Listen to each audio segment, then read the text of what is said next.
passat in i den roll man söker. Good hello. Du behöver ju inte radda upp en hel lista med 25 grejer som du tycker. I'm listening. Bara 1 till 2, jag brukar säga 3 men 1 till 2. Som kan bidra till Wait a teamet. minute. Till tjänsten och företaget. Som du kan... There we go. I'm listening to a lecture at the job coach agency. That's where the other sound was. It's 2026, June 25. It is Thursday. The time is 10:18. And today is working on the 3D map tool.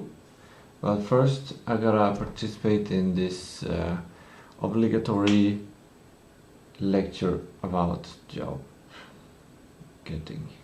Det här är så liksom inga långa, krångliga, stora utläggningar utan håll det ganska rimligt och kort men ändå det som kan visa vem ni är i förhållande till den här rollen. Ja. Jag tycker också, alltså om man har svårt att beskriva sådär, vad är dina bra sidor? Dels behöver man öva på det. Det är min ärliga åsikt. Vi måste kunna se det om oss själva. För vi har mycket positivt. Alltså alla ni som sitter här, alla ni som sitter digitalt, alla ni som lyssnar har ju väldigt positiva grejer. Ni har gjort bra saker. Oftast så istället för att fokusera så här, okej, vad är dina egenskaper? Så brukar du kunna ha lättare att tänka, vad har jag gjort som har varit bra? Vad har jag gjort på mina tidigare arbetsplatser? Men jag var alltid den som folk kom och frågade om hjälp.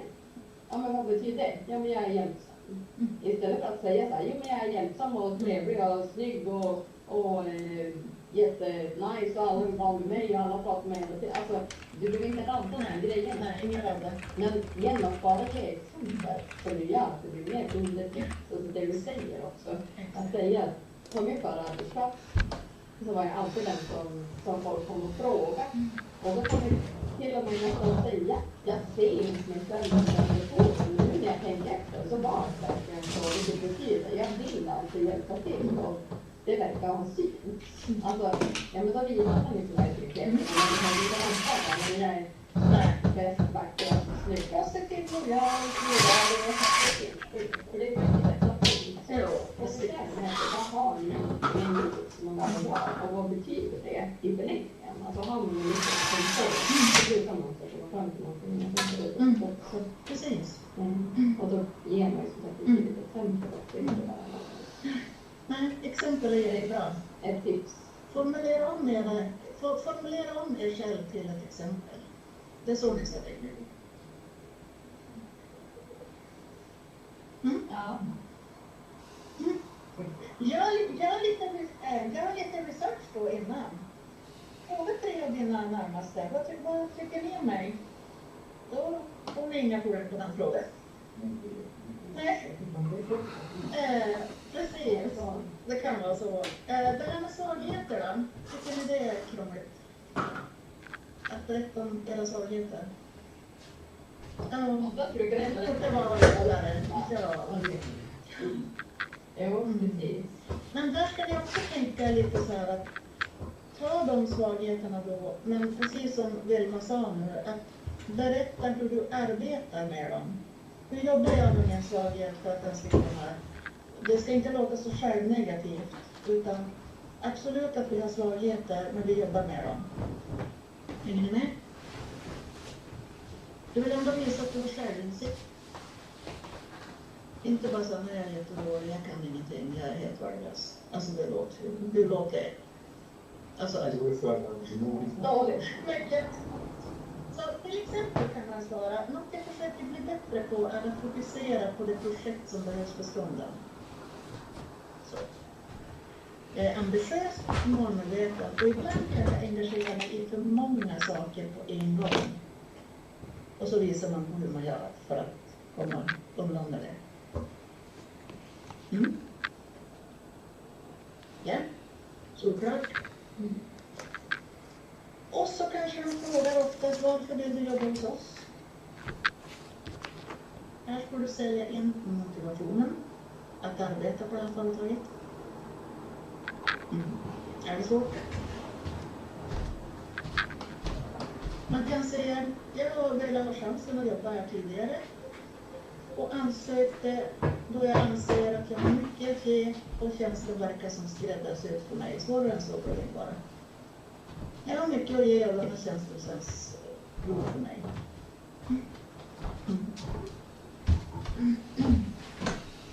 Lite så. Och så den här, vad ser du dig själv om 5 år? Självklart vill arbetsgivaren höra att du vill utvecklas och växa i rollen som man kommer anställa dig i.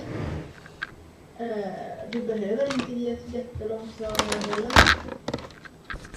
Du måste visa bara att du är redo att ge den här tjänsten ditt fulla engagemang.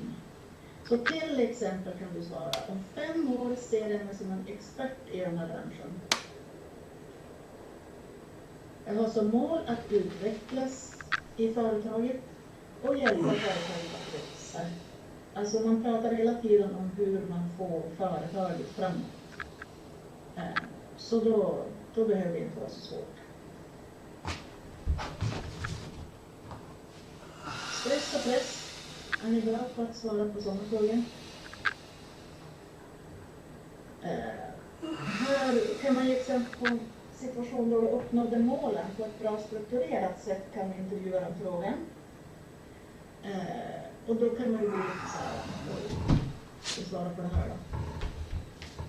Man kan svara att förut så blev jag väldigt stressad av en deadline.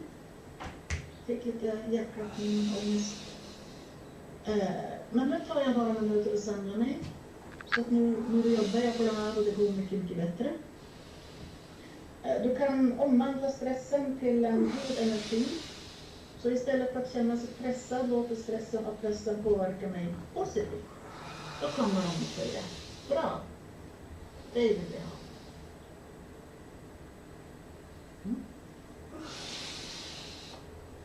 Känns det så bra?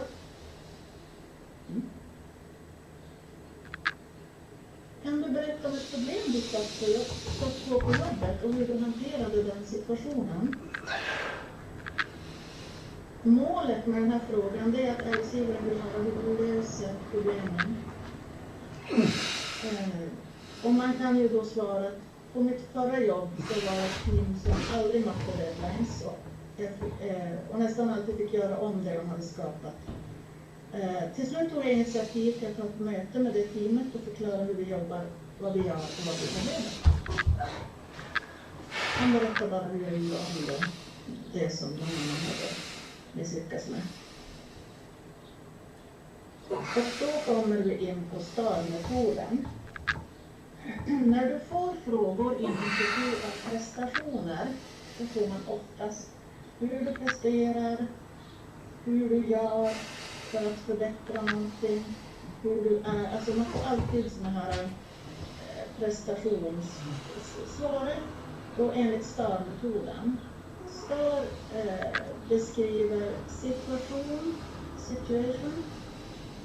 task, alltså utmaningen, activity, aktiviteten, vad du gjorde och resultatet. För det ger de mest tydliga och trovärdiga svaren. Så tänk så här STAR när ni ska göra en intervju. STAR-metoden. Titta på det hämta in den. Den är bra att använda. Situationen, utmaningen, vad du gjorde och resultatet. Det är så ni ska tänka i intervjusvaren. Frågor på det? Nej?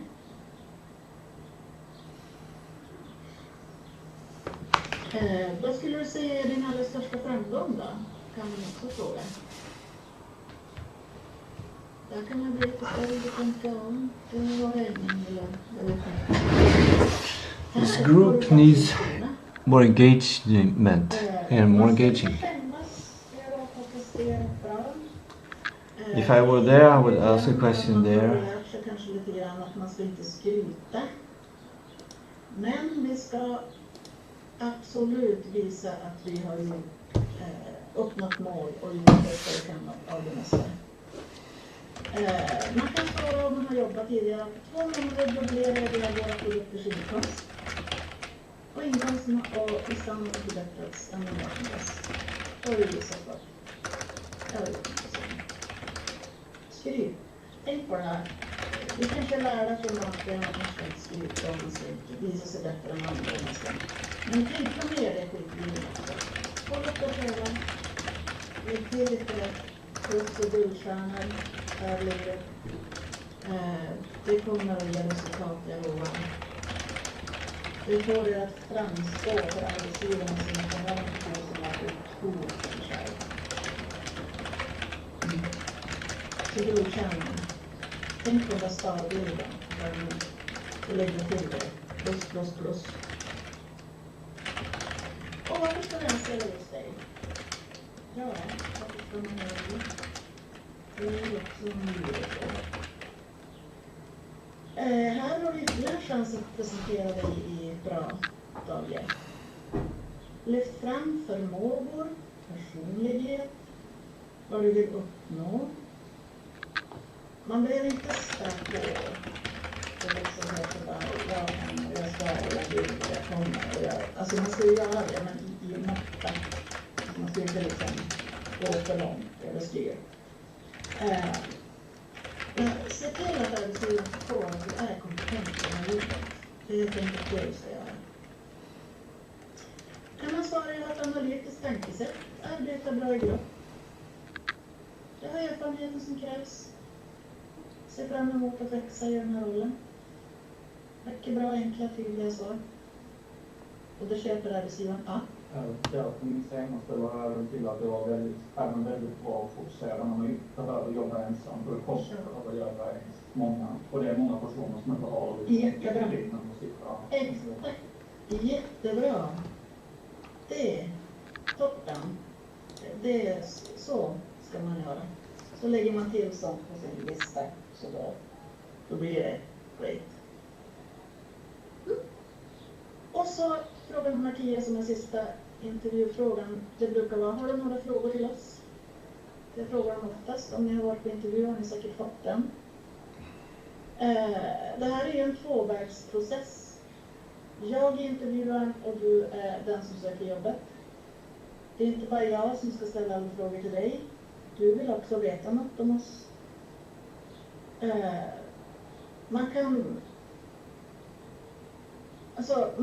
Man ska försöka att inte få det att låta som att man överhuvudtaget inte vet någonting. Att ingenting. Jag har aldrig ens hört talas om det här företaget. Nej, men varför ska du då med oss? Alltså, ni förstår. Det blir så otydligt. Man kan istället svara till exempel att hur många arbetar i teamet just nu? Arbetar alla från kontoret? Kan man bra sak att veta hur många som jobbar hemifrån? Har ni arbetat från den här platsen länge?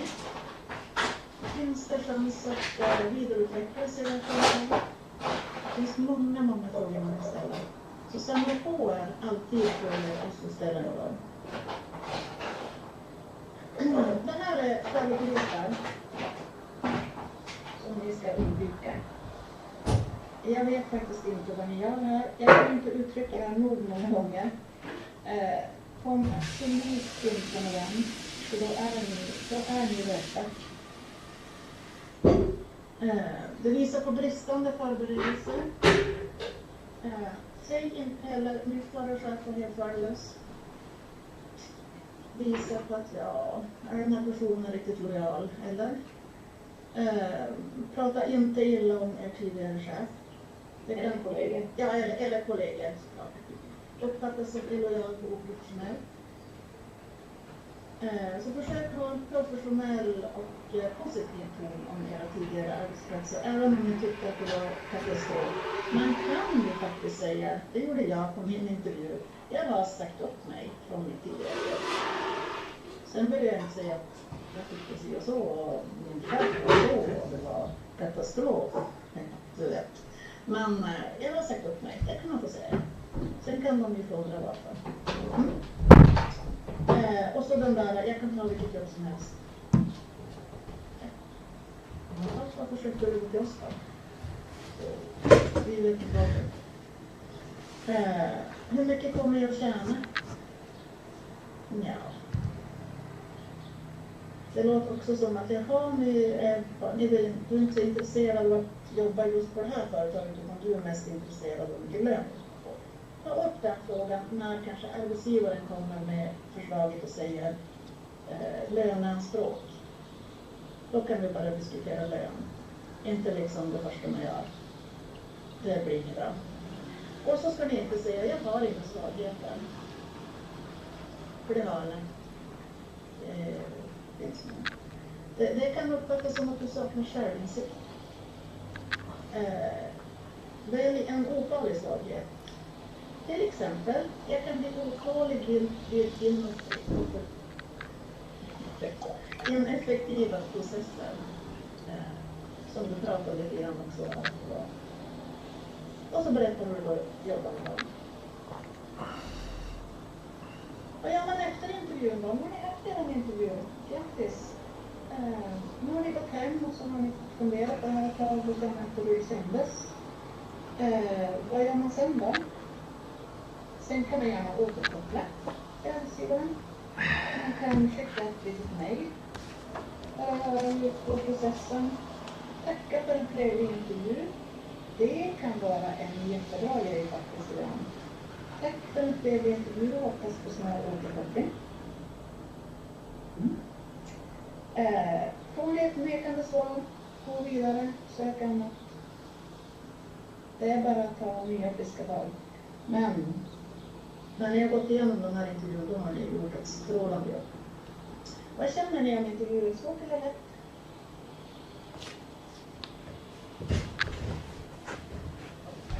Svårt. Självsvårt, ja. Ja. Det är det jag känner som mest. Ja. Det handlar ju mycket om att man ska ha en typ av, ja, man vill lite ut,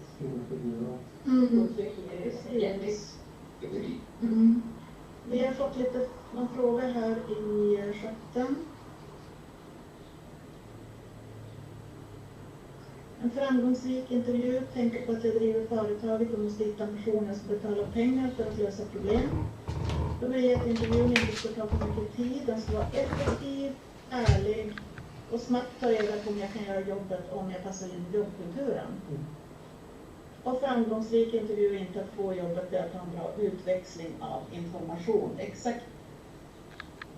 En bra utväxling av information. Det givande och det tagande. Självklart. Tycker ni att ni har fått svar på de viktigaste frågorna eller vill ni veta någonting annat?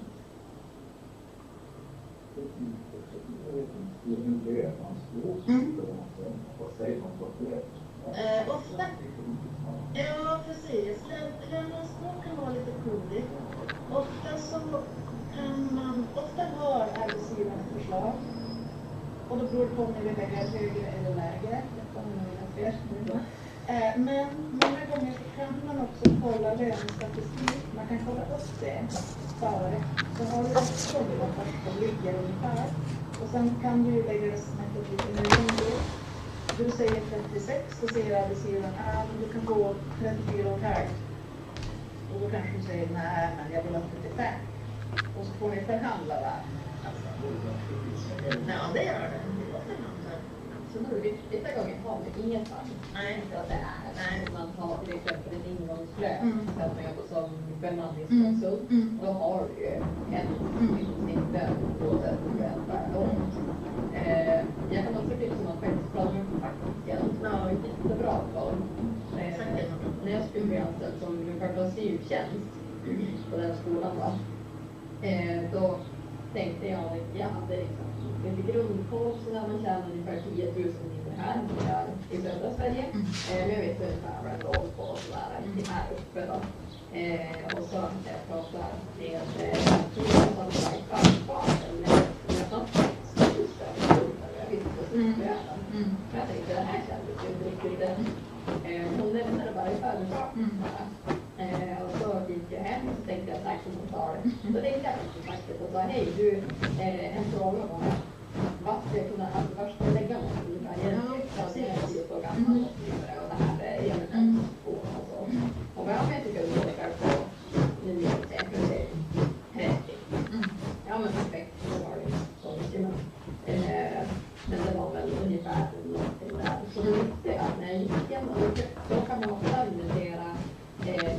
någon typ av, alltså det var så underbyggt. Alltså då visste jag att, ja men då sa jag till att vad tänkte du för lön? Och då skulle jag prata med facket och de sa att jag skulle lägga mig på 30, så jag gör det. Och då sa jag kan erbjuda 20, och så är allt går bra. För att, ja, så har det då. Så man kan klira rätt igen. Exakt. Ja, precis. Nej, men att man kan, ja, precis, som vill man säga, kolla facket. Det kan man ha. Och då vet man, eller statistik. Eller statistik. Jag vet att statistiken visar att det är ungefär 35, 42 eller 39. Perfekt. Man kan göra så. Ungefär. Jag fick frågan sist också, så när han frågade, eller hon, vad för löneanspråk jag hade, så frågade om det var liksom fast eller om det var förhandlingsbart. Så sa de att det är förhandlingsbart nu, men efter 6 månader och man får anställningen slut så kan man... Då kan man förhandla. Ja, jag måste. Ja. Ja, precis. Man kan också kontra med om vi frågar hit att vad vill du ha i lön? Innan hon drar på med, ja men jag vill ha 89 och vi tänkte oss 17. Så lär ju hon att kontra med vad har ni, vad är standard? Vad tänker ni er i? Om vi då säger 17 och du säger aldrig hit att jag ja men perfekt, ja men då är det ju kring det. Att man har, så att man vet ju ungefär så att man inte heller att det, om man skulle sluta sig lite lägre heller, det är väl det som är grejen. Jag vet att min syster, pojke, eller hennes sambo, han har en kollega, när han var anställd och de hade dag i lön, och han bara, det spelar ingen roll. Inte det där igen. Det kan vi inte säga. Den gav vi han måste absolut lägsta. Han någonsin kunde få och varför det var på deras företag. Medan den andra som var lite gamla, precis som mycket från skolan och så tjänade nästan 10 000 mer. Och det är inte det som han var. Så liksom... Tänk på det där med egen värde. Ska vi tillbaka till det? Deras egen värde. Vi behöver förhandla.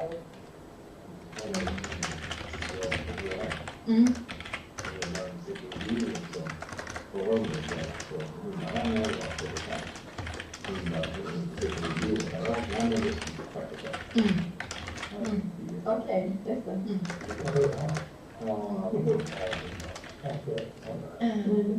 just det. Ja, men då tackar jag de som var med i chatten.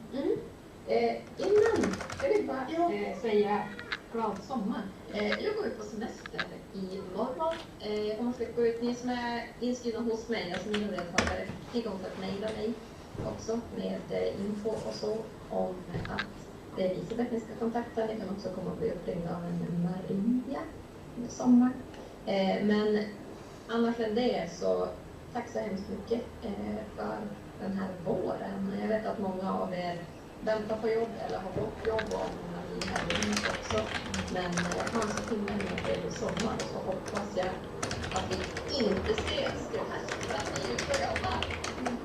Men hej då på er. Tack för idag. Så stänger jag ner här. Ha det fint. Hej då!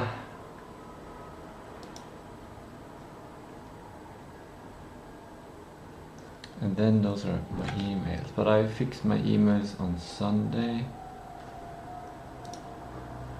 I'm not even gonna look.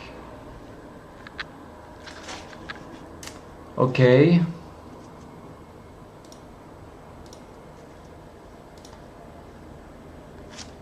That was that.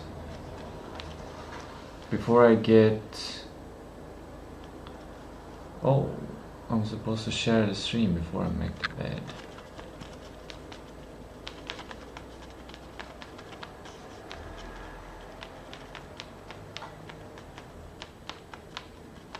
Before I get into work on the 3D tool, first I would like to say I'm eternally grateful to my life turning out to me today working on my 3D map tool. It's a challenge that I like. Secondly, while listening to the job coach lecture, I am breathing outside the window and looking outside. I got reminded of an idea that I've had a long time for helping people understand the process of getting a job. By understanding the perspective of the company, of a company. I feel like there's a lot of people have bad interviews because they don't know what to say and what to not say. So the company, the interviewer, has to lead the conversation and successfully lead it if they are capable to do it, if they're prepared, etc., etc. But you can improve both your professional ability in general professional skills and get the perspective of a company by running a company. But you don't have to do it in real life. You can do it in a game if it triggers the right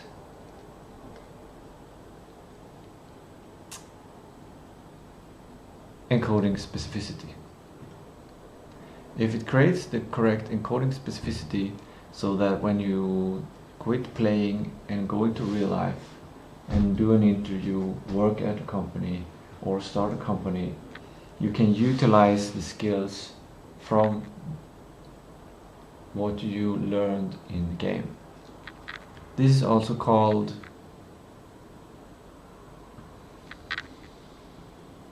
transfer effects.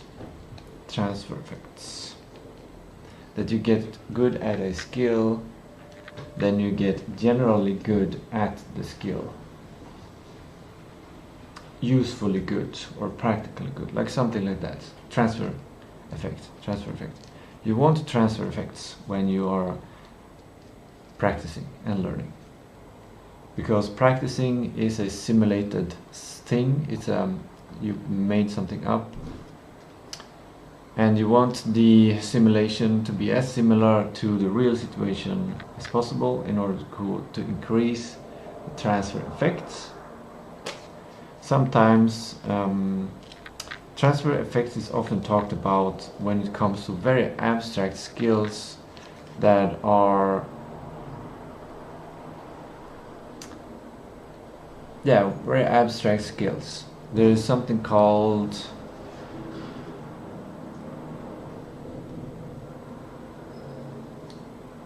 wait, before I do this I should actually share the stream. Okay, so I gotta just remember what I'm gonna mention when I have to share it.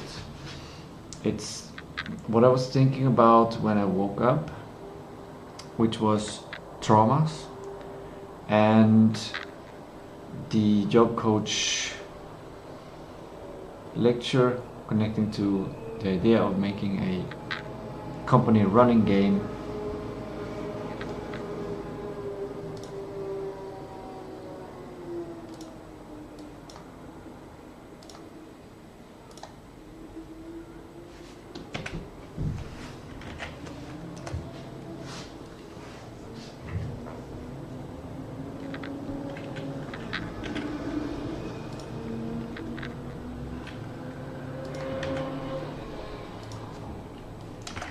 Today, Thursday.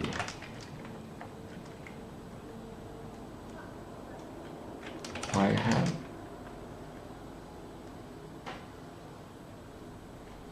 listened to your coach lecture from a weekend base work. I kind of don't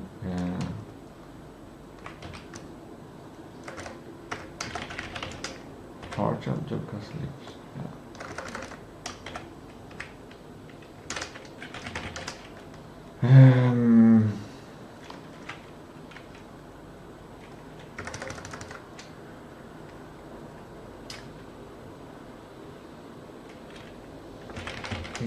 developing plan and dev 3D map tool to make a diorama. To make dioramas of real towns for games.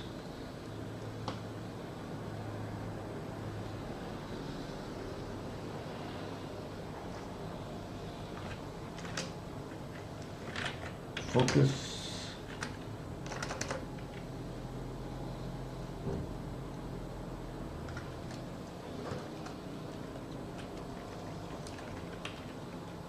Tolerate.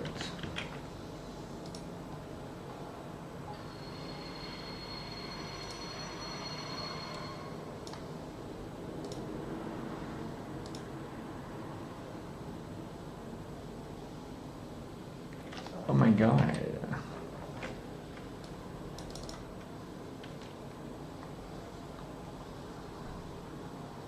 Actually, this kind of goes against my reflex. Clicking this button has a huge, absolutely incredibly huge distraction tax. This is basically an inbox of things that needs to be sorted by my mind. It's interesting to see the views, but I don't know if I should use that. Like if I get 100,000 views and no reactions, but if I start to get a lot of views and reactions, then it's interesting.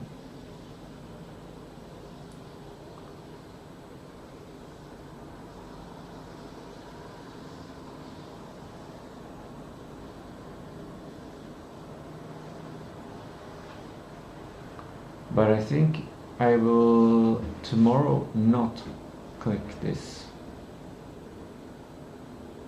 and the obsidian will just pile up.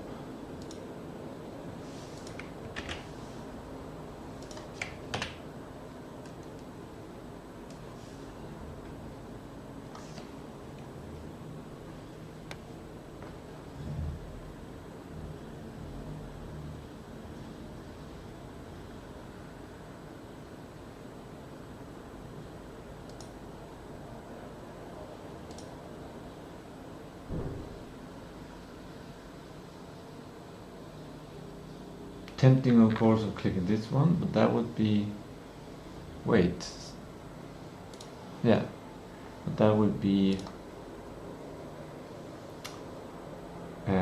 probably a mistake. Now we're shared X.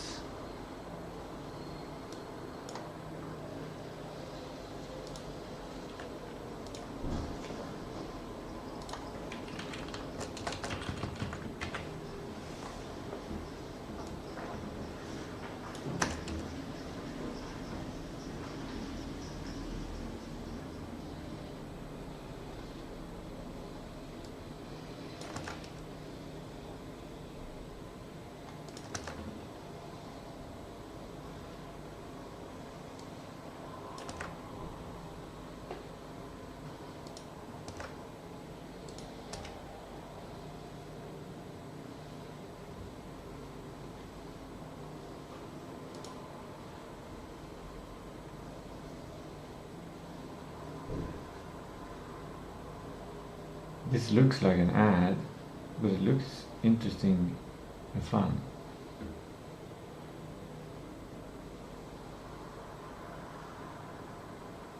A living sound ecosystem.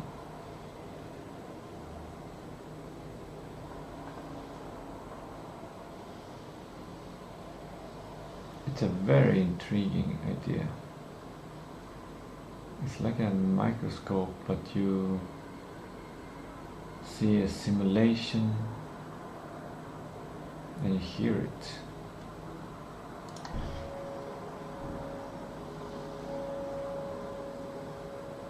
At the beginning. This is Murmur, a speaker with a world inside.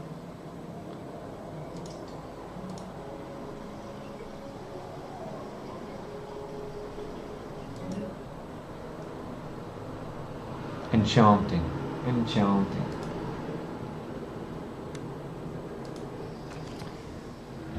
Great. Now I've done all of this starting this stuff. Now I can yap a little bit about the job game, or get a job game, or like the title should give an indication that when you play this game you get better, you get more professional.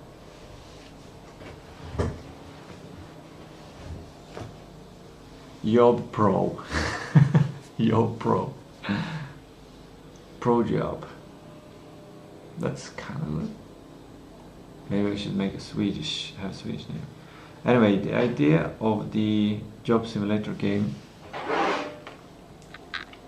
is that you get to think like a company owner. You get these the same problems that a company gets. Now the camera is not. There we go. So, I've noticed there are a lot of problems that a person who has never, a lot of people don't know about companies. If you haven't run a company, or you don't hang out with people who have companies, or like in such situations. And this means that there's a increase of misunderstandings between a potential employee or an employee and the employer. In the job coach lecture today, they talked about discussing the paycheck. And who knows, like if you're it might be hard to know when you should ask for more pay and when you should not. But if you have the understanding of an employer, if you know that there's economy, you know how the economy works in a company, and that you understand, not just intellectually but implicitly, intuitively understand. This is connected to encoding specificity, by the way. If you have encoding specificity and you intuitively understand and relate to the economy of the company, then you can easily understand how to roughly estimate your own value as an employee. For example, like there's a big thing regarding this, which is a company would be stupid to pay, well, not in all cases, but to pay an employee more than that employee brings into the company. Because if you pay an employee, let's make it simple and exclude all the taxes and all the complicated stuff. Let's say an employee sells stuff enough for 10,000 every month. That means that the company gets 10,000 every month, and the employee asks for a paycheck that is 11,000 every month. That the economics doesn't go. The effect would be that after the first month the company gets in 10,000 and it pays out 11,000. So first off, if the company has no money, which is rare, the company needs to have a buffer.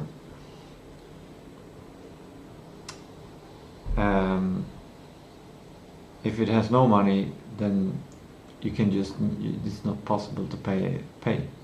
And if you understand that from the employer perspective, then as an employee you understand the situation, and you don't need to get frustrated or angry or confused.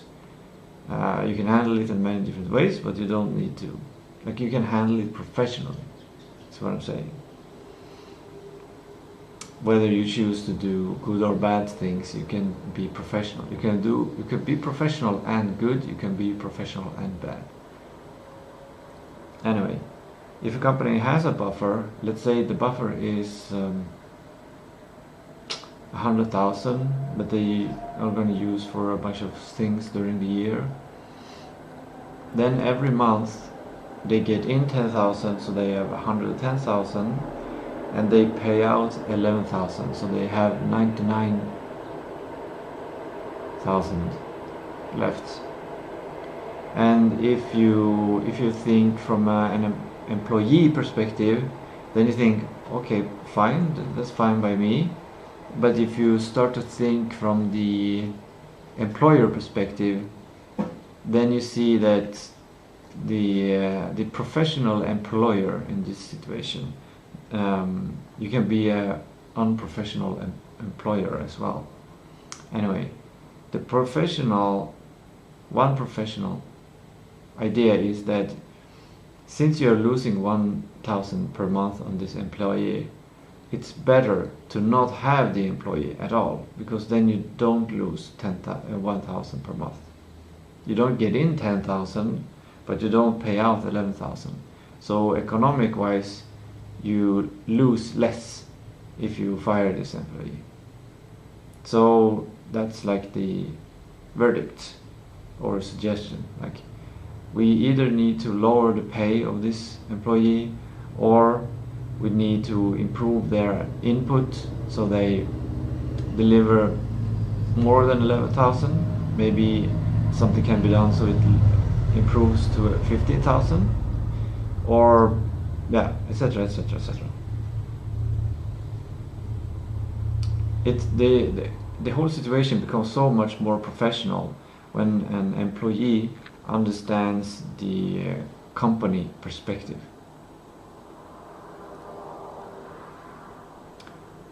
And also when an employer remembers the employee perspective. But the more they know about each other, the less risk of misunderstanding happen.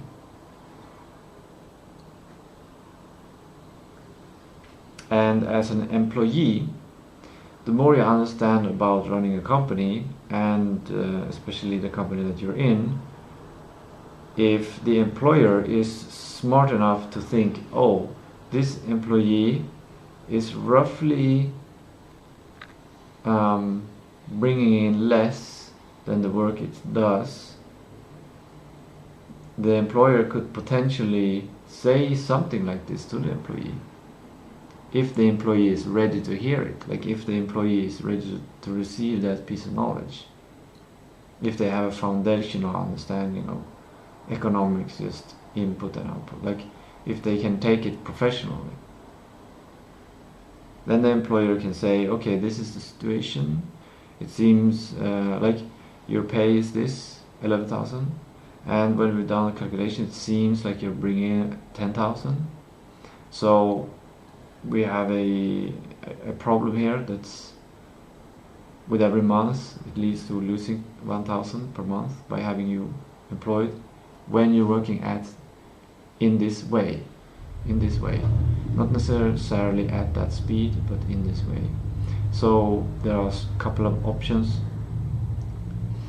Either the company need to let that person go, because a company that loses money is a losing company, that eventually the company will go under, and then they cannot pay, and the job will terminate naturally, like it has to terminate, basically.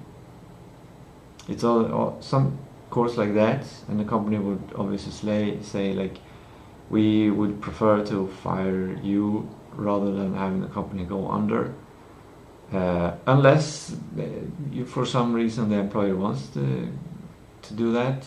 There are several reasons to go that way as well, and that relates to the other option of talking about how might we increase the input from this employee together with the employee. Like, how can we, is there something we can do to increase without it costing more for the company? Like, if you have a, I don't know, a mental disability where it's harder to focus or something, and the idea is to hire a psychologist to take care of your psychology, and that might boost you to bringing in 20,000 every month, then we need to consider how much does this psychologist cost for the company in total. Like it's not really simple to calculate these numbers, and that makes the whole situation much harder to have a discussion on, and it increases the time to have this discussion. So as a business owner, you really gotta prioritize and see, is it really worth it to have this discussion? Is it really worth it to start this discussion? Because it might take so much time that this time lowers the input of the employee to 9,000, 8,000, because they need to spend time in these meetings talking about what we're going to do. And the business owner and other people who are joining in the discussion, what is it costing for them to be in this meeting? So it's a very hard situation. But if you have ran a simulation as an employee, if you ran a simulation, played this pro job game that I'm imagining, then you might have an understanding of the situation much better. And this it makes it very easy and quickly to have all of these meetings. You don't need to have a bunch of meetings anymore because you understand each other, and you can just figure out, oh, okay, me as an employee, I need to figure out a way together with the company how I can bring in more than 11,000 to the company per month. If I can do that, then the company will become happy to have you. Well, it's one positive point to have you. There might be other negative things to have you in the company, but that's also another dimension that I want to put into the game, but it's not what I'm talking about right now. This piece of knowledge, I'm talking about the knowledge about economics and your paycheck and how employer reasonings and employee reasoning, it's just an example of something that I know that a lot of people don't have, and a lot of companies would love for an employee to have. It would be make it easier for the company to have this discussion, and then this discussion can potentially lead to, okay, we can increase the workflow very simply. Very simple. Like there we look, the employee says, well, this task takes me 1 hour, but I've been thinking if I do it like this, it will only take 5 minutes. It will be so easy. So then I can use the rest of the hour to do that task 10 times more, spending 50 minutes and getting 10 times as much as done as previously on 1 hour, which also means I can take a 10-minute break. So it's a super nice situation. The employee would prefer it because you get the 10-minute break and you're more efficient. You learn to get a new tool that makes you more efficient. And the employer says, oh, that's great. This means that you run some calculations, the hard calculations, which takes time, and time is money in a company. So maybe it costs something to make the calculation. Maybe it takes 1,000, 2,000 to run the calculation. So during that month you bring in 10,000 and the company pays you 11,000, and it pays 3,000 to run this meeting with you and run the calculations, and then after that they decide, okay, yeah, it's worth it. We buy this piece of software for like 10,000, which costs more for the company, even more. So that month you are negative 10,000 in the company, and in that month you also pay 11,000 for the employee, which is a negative of 21,000. Very bad for the company. but you bring in, using the software, you bring in 20,000, let's say, to the company. So the company is still going negative 1,000 this month, but the next month they don't need to spend any money on the software. You have the software, you're doing this 5-minute task 10 times instead of 1 time, and you bring in 20,000 to the company, and the company pays you 11,000, and the net profit in that exchange for the company is 9,000. So the company is really happy about this. Now you fix the situation, the company brings in 9,000, and now it is time to talk about your pay raise, or asking, is this a good time to talk about pay raise? And it cannot be extreme. I think the best situation is if the employer thinks, oh, this is working out great, let's increase the pay of this employee. This whole exchange, everything works pretty well. We want to make sure this employee is happy, and there's this incentive to make more money or increase quality somewhere. But yeah, a lot of the discussions is about making more money in a company, because that's what you want to do as an employee. You want to make money. It doesn't change. It doesn't change unless you're somehow working for some kind of religion or a self-sustaining city where you grow food and you eat food and you don't need money. That's a completely different or very rare situation in Sweden, at least what I think. Okay, so that's my idea of the job game that would teach these kinds of basic things by you running a company. You basically run a company and you have to hire people, and then you have to think about, oh, how much should I pay these people? And you have to run the interviews and think, oh, what should I ask these people? And from doing that, you start to understand the other side, as in when you were looking for an interview or whatever. And you will know during the interview what to say and what not to say, what to ask, what not to ask. It will be very clear to you. It will be very easy, because you understand the world of the company, the challenge that the company has, the big challenge that the company has, which is why they hire you, to help solve a piece of this challenge. So it's this job coach or pro job game or simulation, it would may give you an understanding of this bigger picture challenge of why a company even hires people in the first place.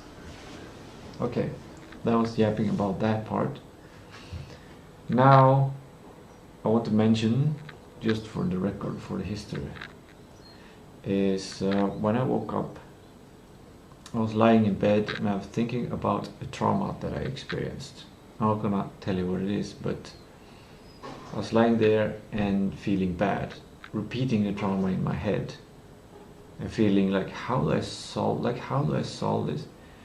And there was small, like, it's not a horrible trauma, but it is a trauma, and it is something that bothers. Like it's really like the smallest kind of trauma that you can get, but it's still a trauma, and it's still a part of me. And I understood that the trauma is mine. The actual, not the happening, not the event, But the trauma, what makes it a trauma, is in my head. It's something it's a small thing inside of me. So I should be able to use all of my other intelligence in my brain, like all of my ancestor, all of my DNA, I should be able to find some solution to this trauma. I don't know, should I put it somewhere? Should I just be able to delete it? Or should I dissolve it? Or should I integrate it? I feel like I should integrate it somehow. There's some lesson, like I need to understand something in order to probably accept it, because I think just trying to forget it, that's a short-term solution. That's something you need to do when you like just had the trauma and you risk getting even more trauma by being distracted by the feelings that comes with thinking about the trauma. No, then you might need to forget it. And I think psychology research supports this, that it's a survival mechanism to forget your traumas in childhood. And then later in life, if you come to a state of calm and peaceful, then these trauma can emerge again. And you can deal with them. Or they can bother you. So anyway, I was thinking like that. It's my trauma. I own it. That I feel like it's the first step, because I felt a little bit better about that. But it requires, in order to understand that and feel that that is a good thing, to acknowledge that it is my trauma. Not that the trauma is good, but that I control the trauma. That it is mine. I can do whatever I want with it.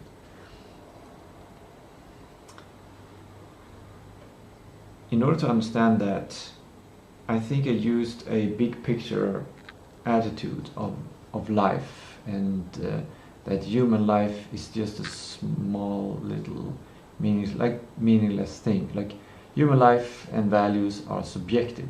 They are inside humans. Humans imagine this is important, this is not important, this is good, this is bad. All of this is subjective. Things that people are imagining, hallucinating, and believing, and acting with. So understanding this and thinking about like some other person who has a different life, a different situation where the same kind of trauma event happening, it's normalized, like everyone does it, or it's a tool that everyone uses now and then it becomes, it's a normalization. Like it can, I'm certain that such a situation can occur, and in that situation the person would not create a trauma from the event. The event would happen, and the person in the culture has the access to the same tool, or it's the same culture, or there's some mental difference there, that person can easily remember it happening, but it doesn't see it as a trauma at all. It sees the situation from a completely different perspective. And that made me realize that I wouldn't say that I have chosen to make it a trauma, because that creates a misunderstanding. Instead, I would say like a part of me have decided to make this into a trauma,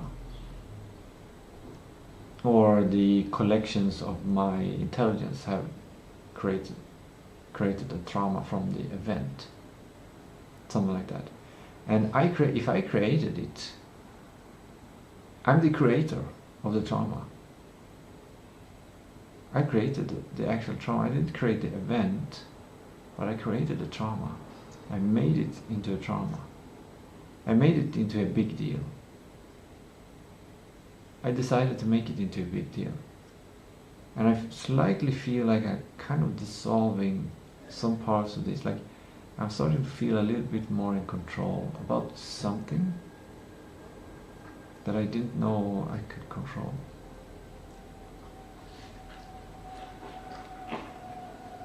And I think it might be some slight. There might be. This is just an hypothesis, but as I said before, if an event that leads to a trauma is normalized in a culture, where it's seen as something that everyone can do at any one time, then it's more like a tool that you can use. It doesn't need to be something that is right or wrong. It can be something that is right or wrong, but if it is normalized, then it is something. Like even something like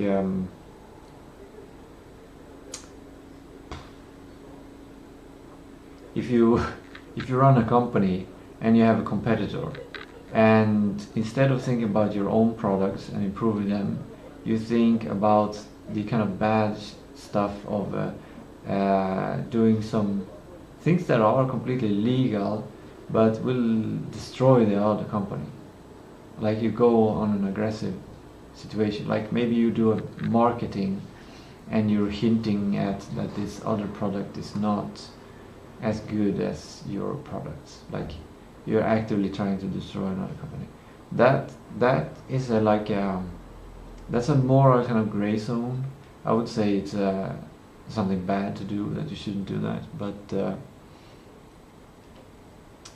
it becomes a tool of the trade of running a business when you're competing with other businesses on product, with marketing. And then it doesn't become a trauma if another company does the same to you, because you know it's part of the game. So I was thinking maybe I can think about my trauma. I don't know, because I think a central part of a trauma, or what makes a trauma, is that it feels wrong. It feels like something that you wouldn't want to do against somebody else. I think that's part of it. It might be like a locked-in sadness or something, like a frozen sadness. Like this event has happened and you wouldn't do it to somebody else, so you cannot accept it.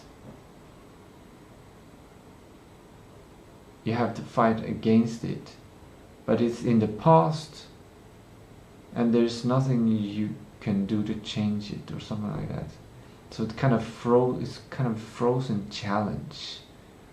And I think that perspective would, or that metaphor would explain why thinking about traumas often is like rerunning the trauma, trying to figure out something out, some kind of solution, like what should I have done, or should I have done something different, or what should I do next time, or how should I act, or like what should I do with this? Running kind of maybe it's running simulations.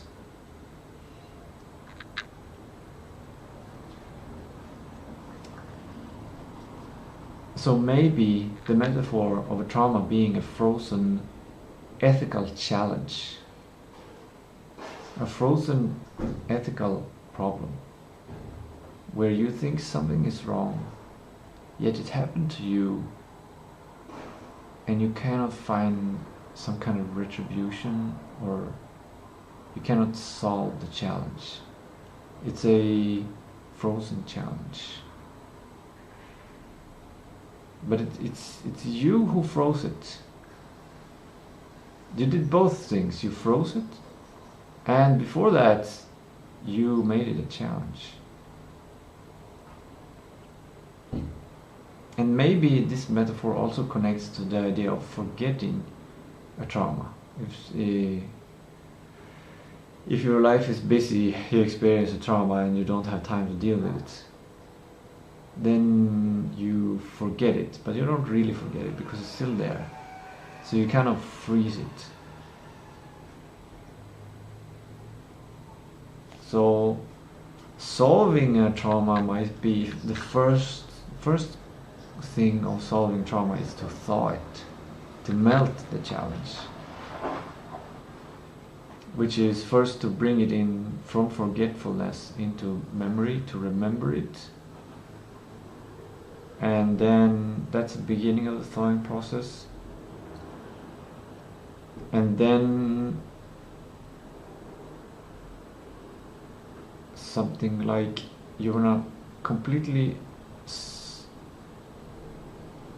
thaw it, so it's liquid, completely liquid and agile, and you can do whatever you want with it. It's a challenge. The challenge is liquid, and you can do whatever you want with it.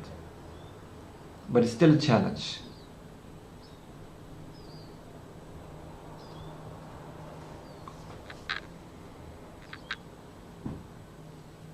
And then it comes, then run simulations in order to solve the challenge. Or how do you solve it? And there are different perspectives and categorizations. You can put, maybe you can put yourself in the, maybe you can make yourself, you can simulate yourself doing the bad deed to yourself, or you can simulate doing the bad deed to other people, which I don't know, I haven't done that, but it seems like might be going on the wrong path. I don't know if it can be solved with, it can probably be solved with some kind of understanding. And I think there's another element that makes a trauma a trauma. And I think it's some kind of darkness, unknown. And I think that there are variables that are unknown. Maybe why did this person do this? Why did this happen to me? There's a question, there's a darkness, and it's happened in the past, and you cannot find clarity. Like, you don't know how you would find clarity to the situation. Talking to the person might be impossible, and even if it's possible, having that discussion might lead to more trauma, or having that discussion might just go in circles and never leading to getting an answer anyway. So the business decision when it comes to survival is just it's gonna take too long time. It's gonna be a waste of time. It's not gonna lead to the solution of the trauma anyways. But anyway, so I think so far there are three parts to a trauma.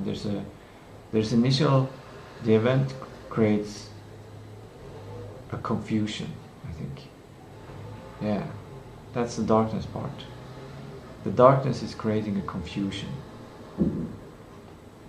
The confusion creates the challenge, or the ethical. The event happens. It's purely objective. It just happens first, before you notice it, before you have made any judgment. It happens, and you perceive the situation to be morally bad from the other person's perspective. Like, it's ethically wrong to do this. You feel it. You don't need to explain it. You just have a feeling. The feeling is important here. The action of another person is immoral in your feeling, in your judgment, for some reason or another. Like because of your culture, because of how you understand the world, how you prioritize things, how your ego works, everything. All this leads to you making a judgment on this objective event that the person have acted immorally towards, maybe towards you, or maybe towards someone else. Maybe this isn't applicable to all kinds of trauma. Maybe it can be the world maybe that's something that even creates more trauma when the world does something, because that's even harder to understand why it happened. Yeah, that's better. Some force, something in the world, the event has happened, and you don't understand why it happened.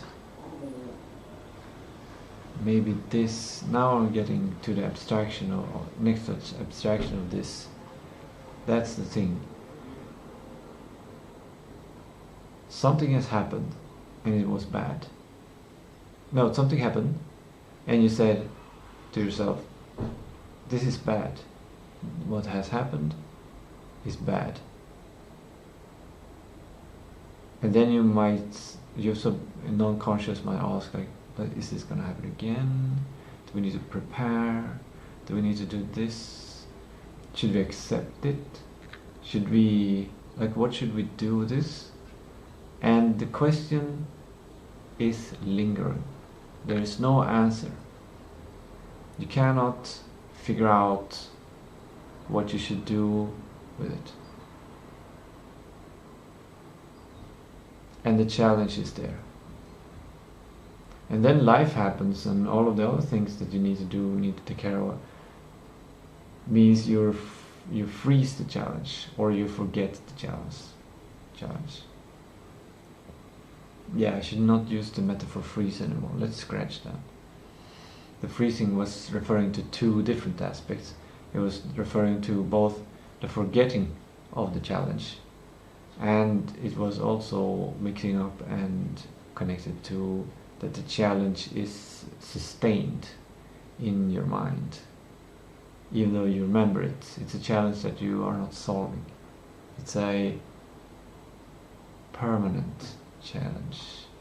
But I wouldn't say permanent, because probably theoretically every trauma can be resolved. And yeah, this is a bit of darkness, maybe too dark for YouTube, I don't know.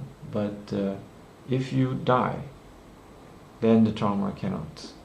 I don't think so. I don't think the trauma can exist anymore.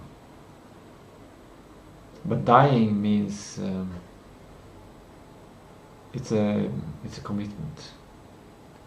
It is. Dying is a much larger. It's overkill for maybe any number of traumas.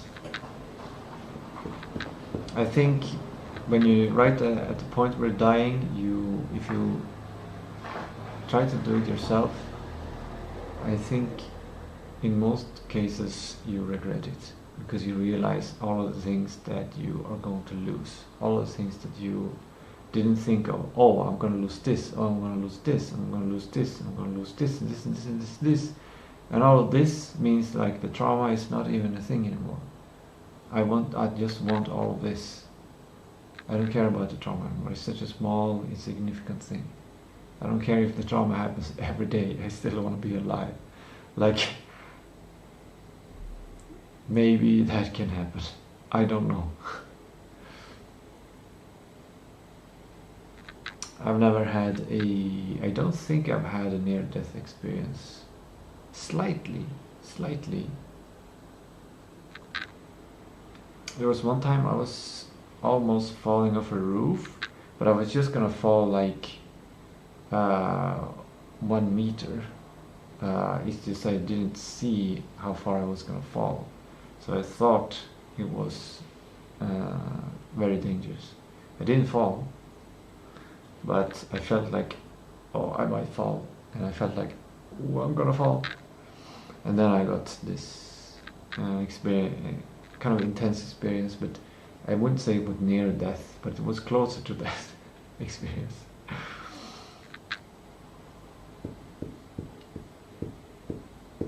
Yeah, so that's what I was thinking about this morning, and it took time. I don't know how long I was thinking, 1 hour, 2 hours, thinking about it, and it just delayed everything else.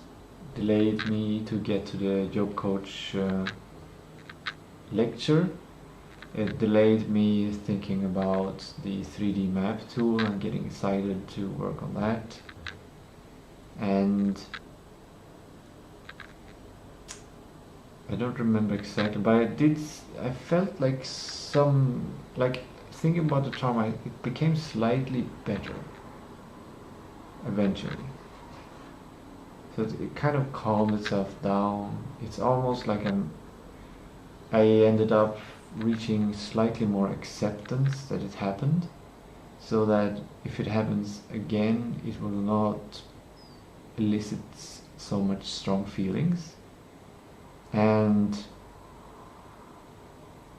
this is a very small trauma, so it's something that can happen to anyone, and probably have happened to a lot of people. It has definitely happened to a lot of people. I'm not going to say what it is, but it's something that it's very incredibly hard to prevent by structure or rules or enforcement or stuff like this. It's incredibly hard. You can change your life to mitigate, to make it less chance for someone to be able to do it to you, but it's still one of those things that is just, if you're gonna actually try to change your life in order to remove the possibility of it happening in the future, you would have to change so much in your life. You would have to become a stranger, because there are so many things that you simply cannot do anymore, and you would just eliminate doing those things altogether, and you would be a hermit sitting in your room, not going out to the world at all. I'm seeing a pattern here. No, it's probably related. But yeah, if everyone would, like, if the culture would be like, yeah, it would just cost too much to eliminate this.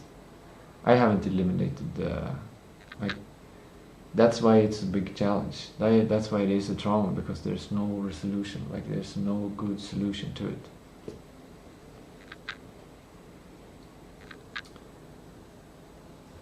So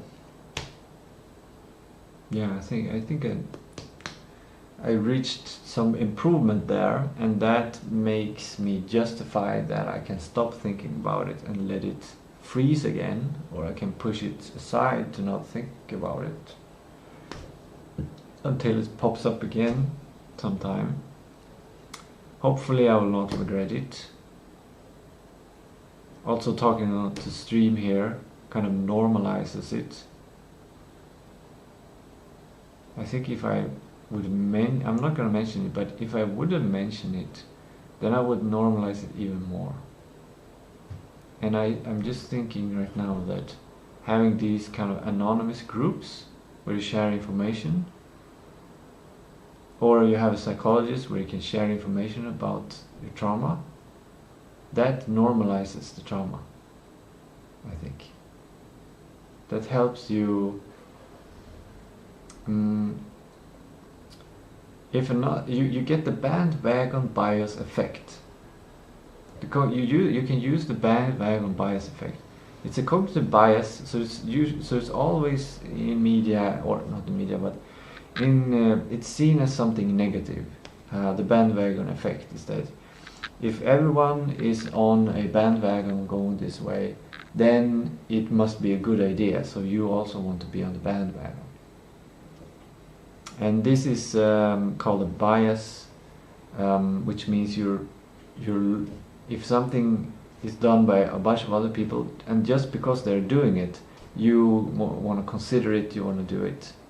Yeah.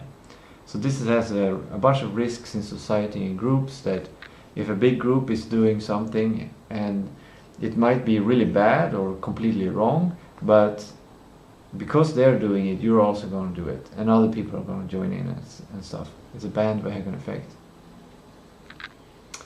And the problem there is that people don't don't think about why are we doing like it. People are not doing the journalism of realizing what is the reasoning here, what's the actual reasoning to make their own decision. So the bandwagon effect is a bias, it's a heuristic, which is a mental shortcut where you don't have to do all the journalistic work and making your own decision. You just do what everyone else does. It's very simple. It lightens your load on your cognitive mind. It makes life and decisions very, very simple. So anyway, you can use this principle.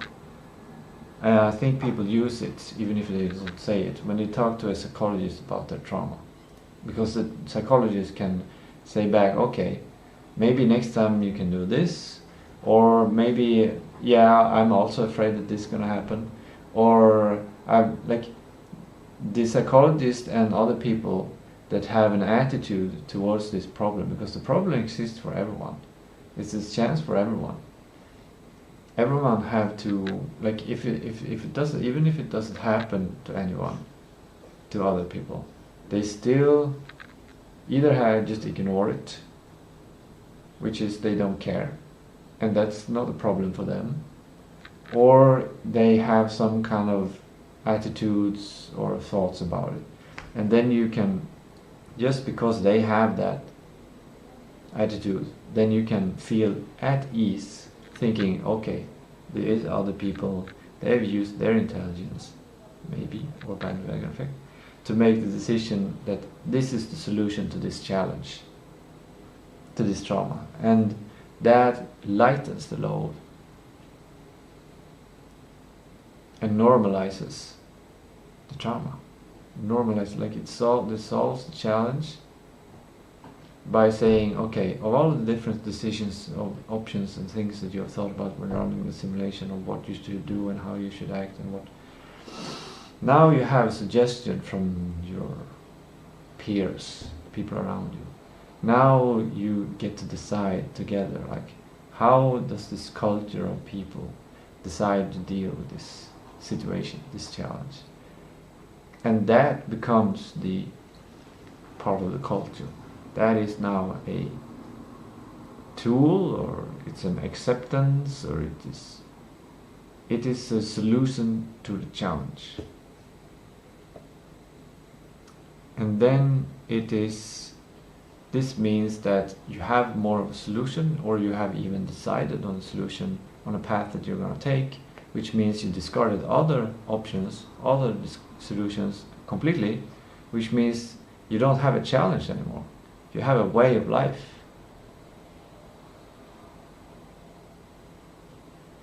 You have decided. You have finally made a decision. I can't quite feel it. I'm trying to feel the right feeling.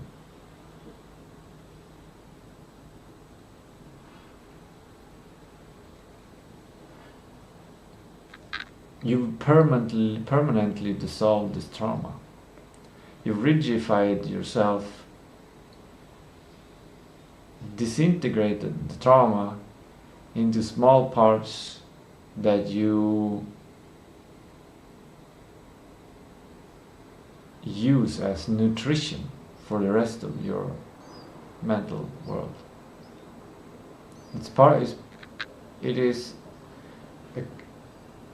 It's been dissolved into a glittering part of your past, and now you're traveling further.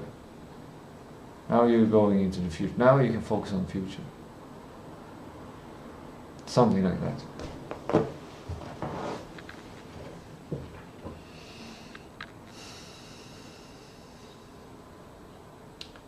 And I thank myself for my cognitive enhancement protocol that is possible for me to have these ideas. Maybe it's part of that, or maybe it's just because of me streaming every day and getting comfortable.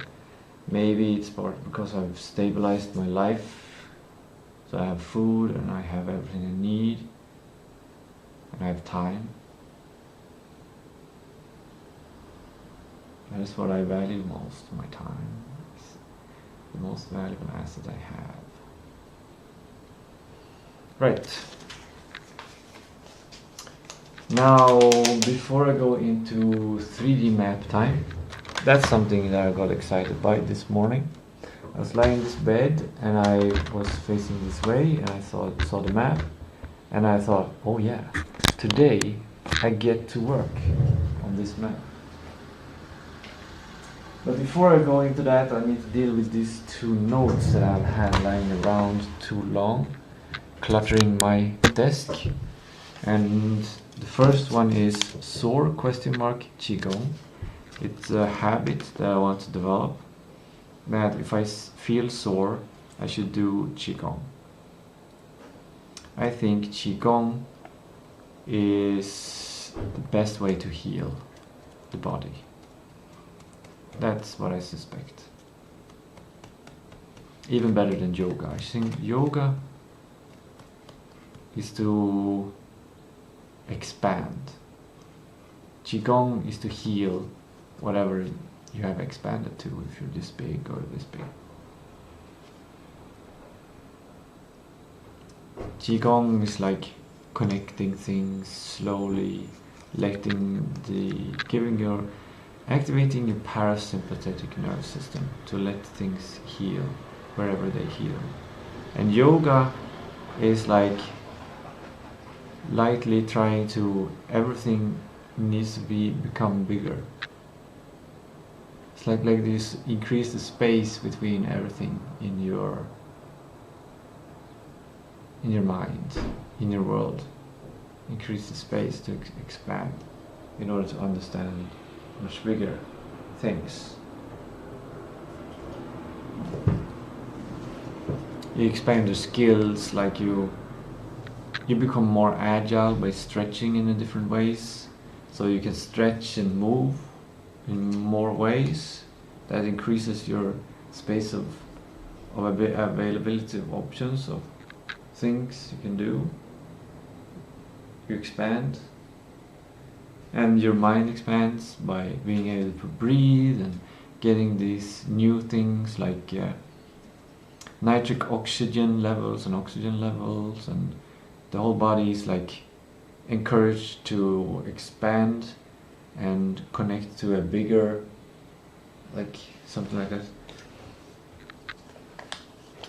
So I don't know what to do with this, because it's something that I want to have in my mind ready. I want encoding specificity, so when I feel sore, then I think, oh, today is a Qigong day. How do I create this encoding specificity? What is the trigger? Because the solution is Qigong. The trigger is something like feeling sore. Ooh, I feel sore. That's time for Qigong.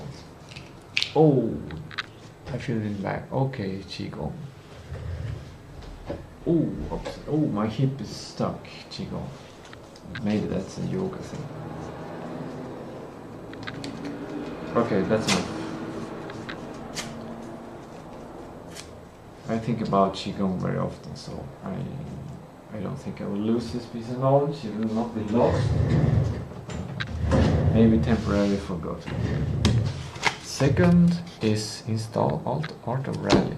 And this is actually directly connected to the 3D map.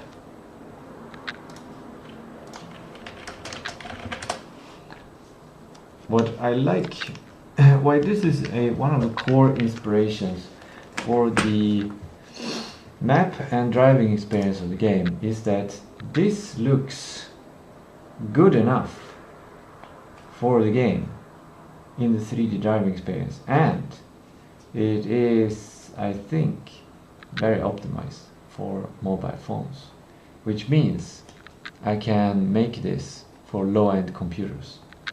This can run on computers, probably. Oh, this looks beautiful. Okay, it doesn't look that beautiful anymore, but so cool. Yeah, this is lovely. This is really good optimization. They have really worked to optimize things. You can see, what's the previous one?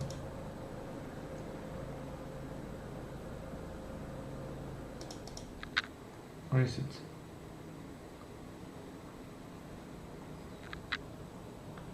I wanted to, yeah, okay, maybe this one. You can see that there's much more details on the car, and that is something that is central in view all the time. So things that are central in view all the time, you want them to be very aesthetically pleasing. And this grass is probably just one flat image, and the trees are, maybe it's here as well. You can see this car basically has the same amount of detail as this house. It has many more small details. And these people here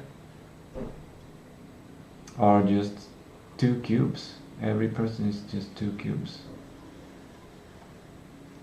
And when you go fast, just here, you still, the camera follows, so the car is in view, but the people, you don't need to see that. Also, there's a slight difference though between this game and my game, and that is that this is a rally game, and first off they get to choose how the road goes, which makes it much easier to make a fun rally course.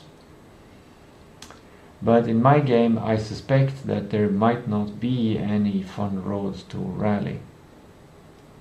So I'm gonna see if I can make it a more slow experience, and in that case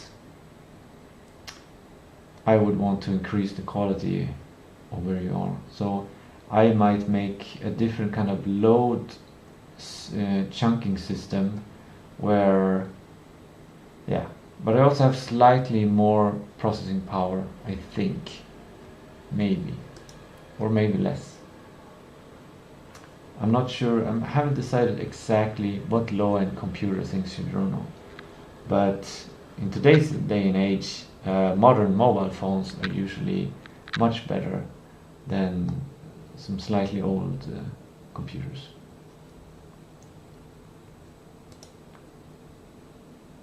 Also, the MVP of my driving experience doesn't even have physics. You cannot, you know, go up in the air and stuff.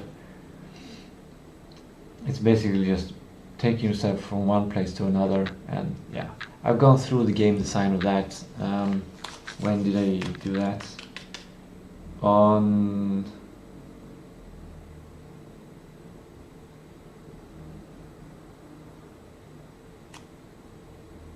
Tuesday, 2 days ago. 2 days ago, I was going through the first principles design, the game design of the driving experience.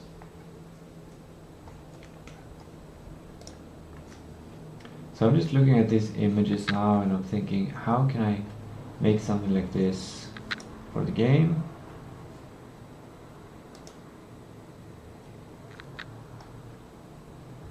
And should I aim for some higher quality or lower quality? Because something that I quite don't like about Art of Rally is, well, since it's a rally game, many rally games just have a background with houses and things, details that should not distract you from the rally experience. But I want to do the reverse. So you can see all of these images are about the rally experience. But let me show you, let me find an image of some house somewhere. Some other house than before. Oh, you're running into people, what? Here, this one is good. These houses, they are okay. MVP wise, they are okay for the game. But they are incredibly light in its presence. They don't have any, like, they don't have the beautiful diorama quality. What? Diorama. That's something. Diorama. Here. Look at this, beautiful. Or this house also looks kind of empty though. Look at this beautiful detailed diorama. Initially, when I was making the game, I was thinking of making it in Unreal Editor to get like this feeling of stuff, which would have been great, but then I realized the target audience is not going to have gaming computers, so I will target the game and make it smaller and simpler, and then I cannot use Unreal engines and these advanced graphics. That will have to be for some other game. But I still want to get as close to this as possible. Let's see here. Here's a good image. Something like this that I want to come towards. This looks so cute, so beautiful. This is actually a great image, making me cry. It's so beautiful. Let's open this image in a new tab. It's a bit small image, but it's very good. I'm gonna say that's the desktop background. Boom. That way I can see always such a fuzzy quality. Can we find another one? I want something. Where do we set size? Large. Maybe I can use AI to find. I also have a bunch of these images in somewhere in my drive. I have a folder, or maybe I deleted that folder because I used that folder on a Windows computer. No, I think it should be somewhere. I'm gonna check with Gemini, because Gemini can search through my files on my drive. Can you find a folder on my drive that has a .exe file? What was the name of that one? I made it in Rust. It's an exe file that changes the background related to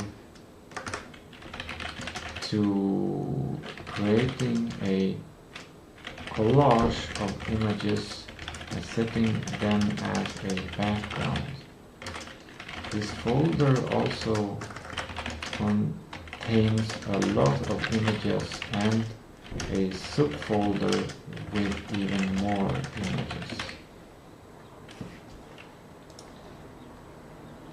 Let's see if I'm gonna copy this one, because it might not be on my drive, it might be on the Tistou Games drive. While it's thinking, I'm gonna go to Tistou Games drive, try to find it. Oh, scary! This is the financial crisis that I'm currently in. I didn't get paid for June, and yeah, I had to rearrange and reprioritize what I paid for. So I haven't paid for Google One in almost 1 month now. But this is good, because the 29th is 3 days after I get paid. So I will be able, so I should just make sure on a calendar. Tomorrow I should get paid. I can check today, but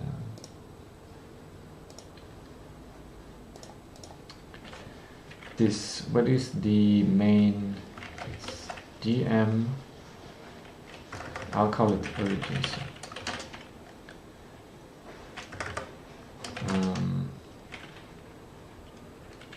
Google One payment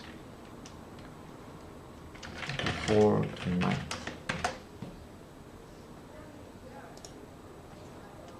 29th, Google One will be stopping the workforce for not being paid.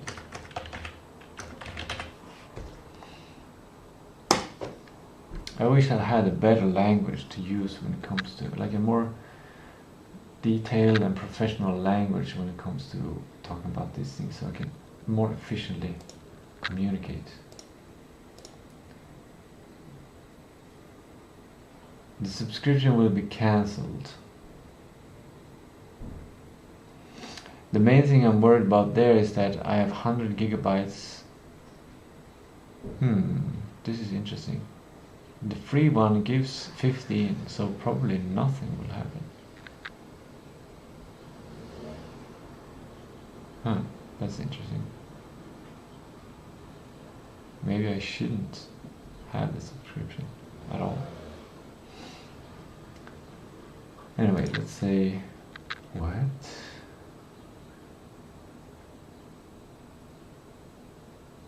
What? Of course you can. Oh, maybe that's part of Google One. But it has done before. It says the 29. Maybe my personal account has already lost it. No. Here I had 200 gigabytes. Okay, well, let me search for it manually a bit. It might be in that folder, or it might be in another folder.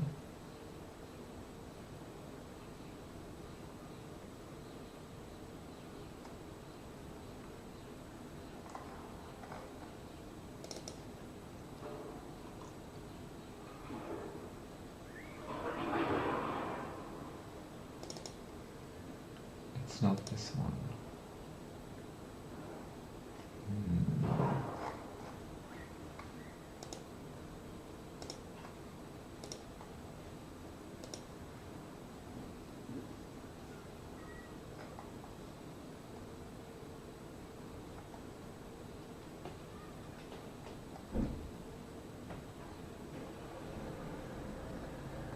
It might be here.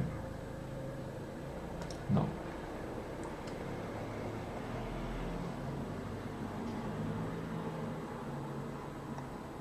Here I have a bunch of projects. It might be here.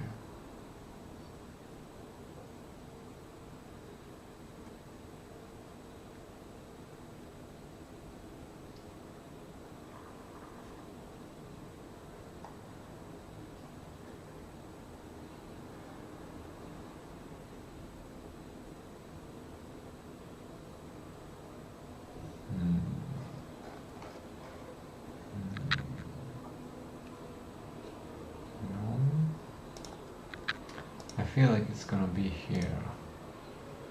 Oh, this is dark mode. Why haven't I enabled dark mode on other ones?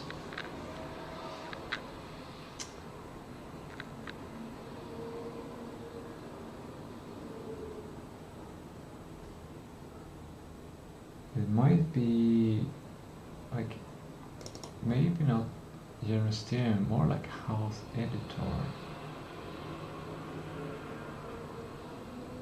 There's a lot of stuff now from working on Tistou.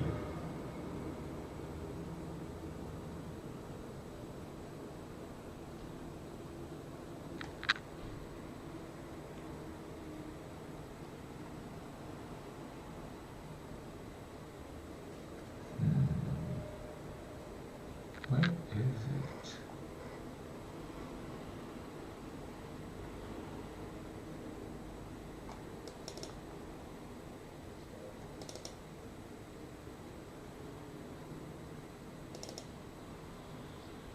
Here we go. Here we go. But most of these images are not inspiring to me anymore because I've already seen them so many times. And here is one big collage of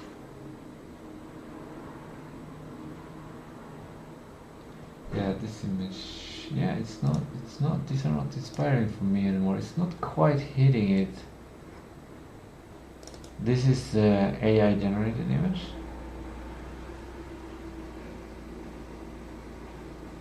This would be really nice if I could get to this quality. yeah, if you drive slower than in a rally game, basically what we do is we decrease the details on the car and we increase the details on the surrounding. So it becomes slightly more. The car should still have more details or be more beautiful than the surrounding, but we'll allocate slightly more to the surrounding. But it would be lovely to have something like this and have this feeling like this feels like it's made of paper. Paper. That could be that could definitely be a brand kind of thing. That the game 3D map feels like it's made of paper. Another essential part is the house editor I made to make these houses, but they look too anonymous right now. They don't have enough features in order to really have enough, but they are and they are even less. They have even less features than in Art of Rally.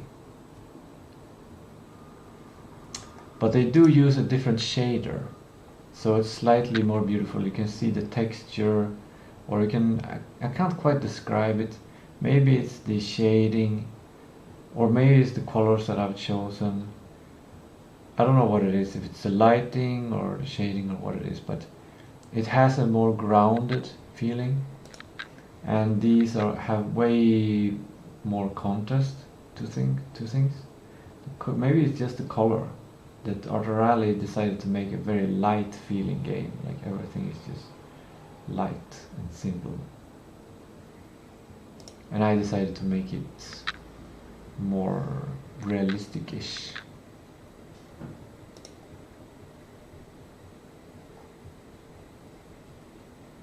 Yeah, I'm starting to get into the right mindset, my map building mindset.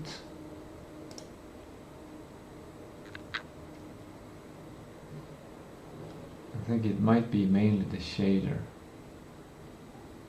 but they're using a different shader, and I think I can use it slightly more. Here's a good image of town.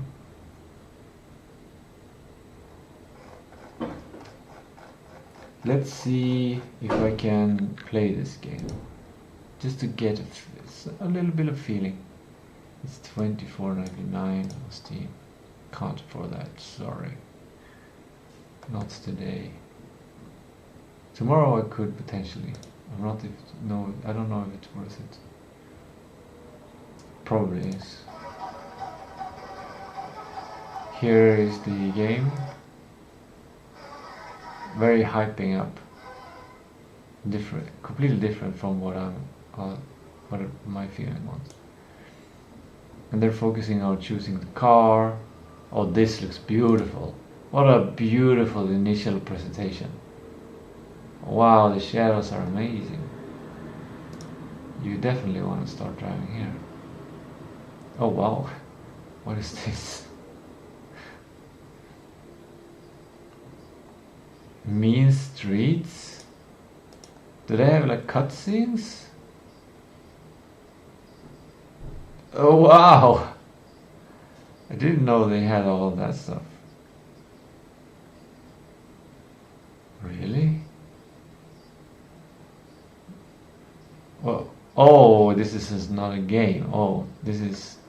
Well, okay. I didn't get it. Mean streets, okay. It's another game. This is... Oh, they call it tofu delivery. What?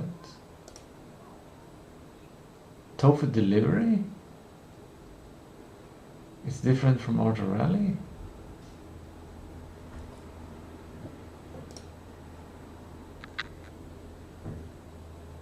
They look incredibly similar.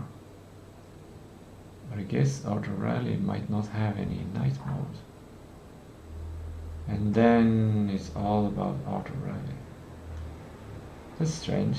What a strange video. Tofu delivery for less than 1 minute.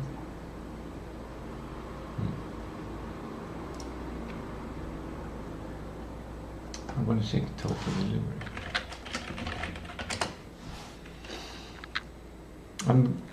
What I'm doing now is the role of the game designer or game director, doing research on what kind of styles, or maybe art director,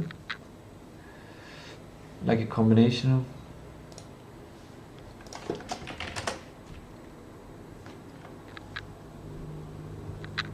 Tofu drifter. Tofu drifter. Is that the real name? Tofu dryer. You get to fix your own car? That's pretty cool. This is more closer to the beautifulness of what I want to create. But it has also some negative parts compared to art or rally. I can't explain it, but there's something with the art. I think it's not as polished. They've gone in a different direction, but it doesn't feel as polished.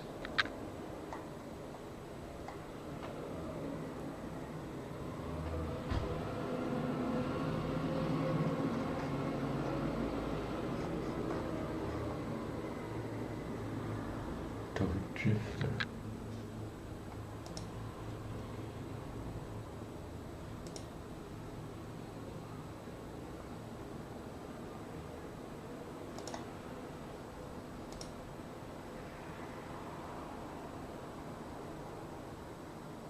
Ghosts of.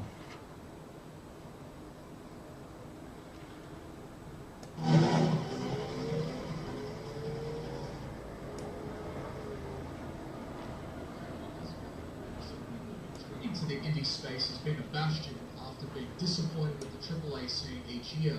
I myself have had my own disappointments too in the past, but nowadays I'm indifferent. If one lands and turns out to be great, awesome. If not, whatever. What helps is the near infinite sea of indie titles that guarantees to deliver something not only promising but also something enjoyable. Some of the best games I've ever played have been indie titles, from Hotline Miami, Katana Zero, Ultra Kill, Dusk, Deadlink, BeamNG, Minecraft, Cuphead, and many more. But as of late, I've been tipping into the indie racing scene and have looked at some of the stuff being offered. There are already some amazing projects underway, and there are already some great titles that you can find if you look beyond the AAA threshold. All you have to do is type in something along the lines of indie racing games, and more than likely you'll find Art of Rally. Art of Rally is an indie racing game that presents a dream of a world where Group B and S racing never got canned. In fact, things only just got faster, and the intense and chaotic breakneck speed of the vehicles were only pushed even further, and fans would still be out on the road trying to get the best view possible. Art of Rally celebrates the history of the sport and will also take you through several decades of rally racing from the late 60s to the mid-90s, where some of the most iconic vehicles were born to tread through the gravel, the tarmac, the dirt and the snow, as well as the weather. Old School Rally was a game that I enjoyed quite a bit, even though it's still a work in progress. But Art of Rally felt a lot better in terms of the driving and the handling, and the graphics were a lot more appealing due to the style of low poly being used, rather than the 90s approach to low poly aesthetics. The game is more appealing artistically and has better weight in handling and sounds that make each of the vehicles unique, and the atmosphere is some of the most relaxing that I've seen in a racing game so far. The developers behind this game had also worked on Absolute Drift, which is a game that I've yet to play, but I can tell that they took the foundations of that title and applied it into Art of Rally. I can't remember which YouTuber said it. What was said was along the lines of this: if a developer can make a rally game with great handling, then they already know how to make a great racing game of any kind. Basically, Fun Selector have shown in Art of Rally that they can most definitely make a great racing game. So, let's get into this one, shall we? Technically, this game has a story of sorts, but it's more so told in the events that you partake in, like a journey, so to speak. You meet a Buddha statue that tells you that you're in a parallel universe where rally racing continues to be free and unbound, and those bounds that are there are always being pushed. You, the newcomer, are then introduced to the world and are given a vehicle to then learn the handling and mechanics of Art of Rally. At first, I want to pause there a little bit. I'm looking at the art. Think about the 3D map game, but it also relates to the design of the driving mechanics, which is not today's work, but I'm kind of multitasking two things. I drove like absolute shit. All of my skills developed in old school rally did not apply. His feedback is like free playtest data. Like he's telling me what the target audience wants. Well, a part of the target audience, because my game is not a racing game, so most of the people that play this game might not be interested in my game. Unless I make it like this. I am tempted to make it possible for you to drive fast and have a nice racing experience as well. But it's not on the must category of tasks to make the game appeal in that way. Here whatsoever, and before I knew it, I was sliding out of control, ramming into rocks, trees, over-revving across jumps that were taking me off course. It was a disaster. But like any journey, you're always going to struggle, and humility is an important lesson to understand and accept when things don't work out in races. Afterwards, after some time of adjustment, you're then thrown into the main menu, where you have a number of options. The most significant one will be the career mode. This is where your journey truly begins, and you start with Group 2 events. Each group represents a different era in rally racing, and it's reflective of its real-life history too, quite literally in the similar designs of the cars and the way that they handle. Group B and S cars are night and day compared to what you start off with. Group 2 marks a period where it was going into its stride, but the cars were slower and manageable, and weren't overwhelmingly fast like you would see later on in Group B or S or even A in this game. In any event, you go through each of the races. Each race has a stage, and completing all the stages results in either a win or a loss. To win, you need to have the fastest overall time and points. While you don't necessarily need to win every stage, staying ahead of time and points is very important, so it's in your best interest to drive as best you can.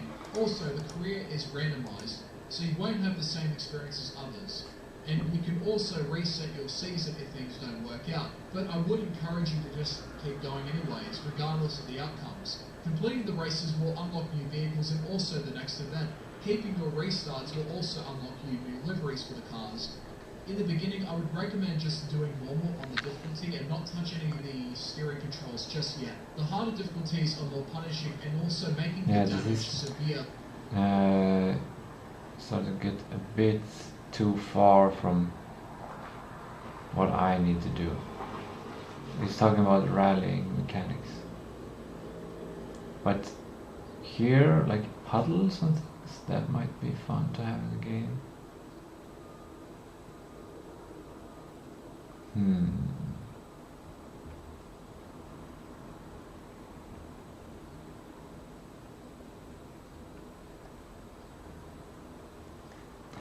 I'm gonna save this link somewhere in the sprints. Drive inspiration. That might be the right place. There we go.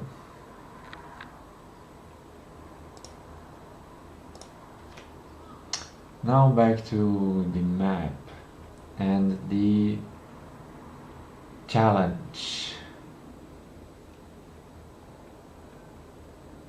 There are two main challenges.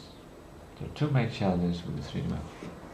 It is the optimization, which is connected to making it beautiful and loading time, etc. And then there is the 3D map tool features, because this map is a real place.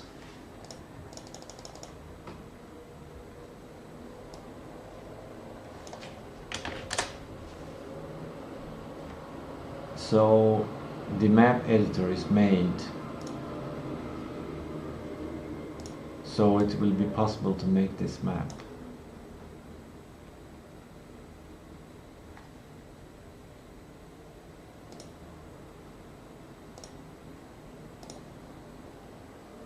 I said I wanted to remove all of this. I wanted to remove all of the labels. It removed all of the labels except Jörn Mysterium Hotel. What is that all about? Did they pay Google to get it still? Like what? That is so strange. How do I get rid of that? I wanted no labels. Is it because it's a sleeping place? And sleeping places.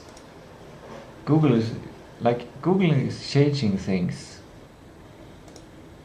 This is a feature I've often used, and now it's not working.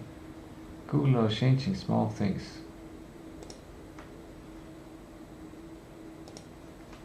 Anyway, so I have a bunch of data from Lantmäteriet, which is raw vector data on the houses.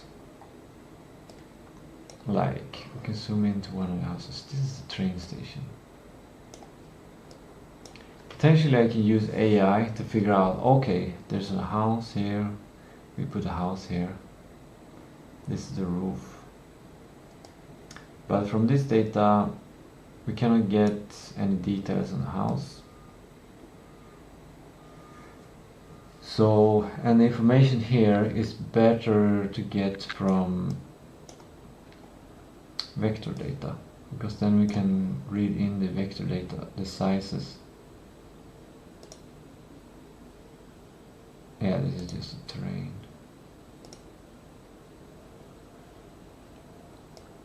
The vector data from Lantmäteriet contains the size of these houses, which we can make cubes from. And then the challenge becomes to get the roads somehow into the game. Maybe I can get the vector data of these artificial roads here. That would probably be the solution. So I don't have to make the roads myself. That would, if the editor is very fun to work with, then that would be great. But I'm trying to save time here because I'm running out of time. And yeah, if I can just get all of this data to become roads in the 3D model, then I will save a lot of time. So there we have the roads, and then we have a big challenge of the river. This is the river. Somehow that needs to exist.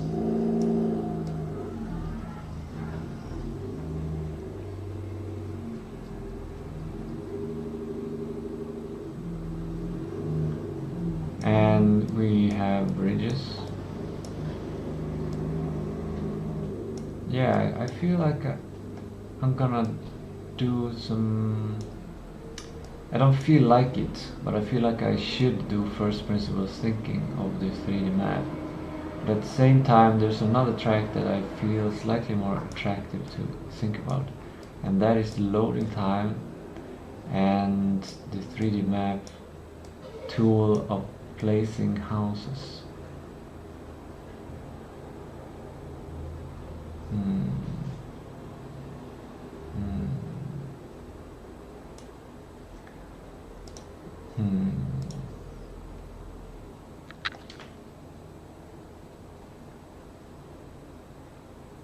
The 3D map tool, the idea for today is to plan features, develop features using the spec engine, and then make a 3D map.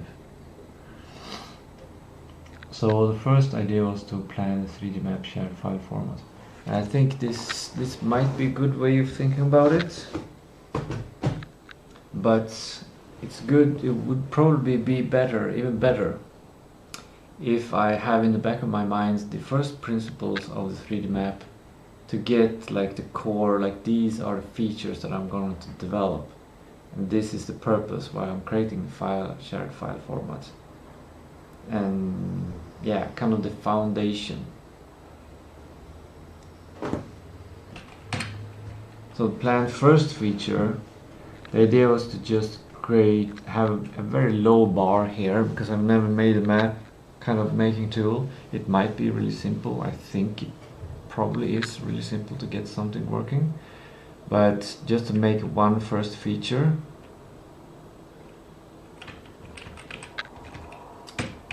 oh, this is good. I have a link to 2 documents. I have Home to Nexus document 3D map.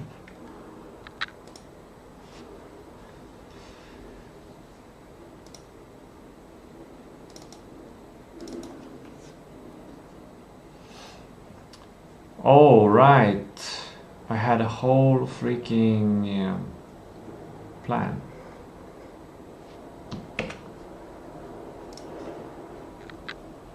I think it's good that I didn't get into the plan, because I think it's better if I review my workflow from first principles and then do a plan. And I think all these steps are here instead of here. Like I moved all of the things here. Interaction design steps there, and then I finished or discarded the first step, then step there, step there, step there. Yeah, this is the first draft plan, and I think I'm gonna go to the bathroom and then probably make a new plan, a simpler plan, which goes from going to the whiteboard, running first principles, and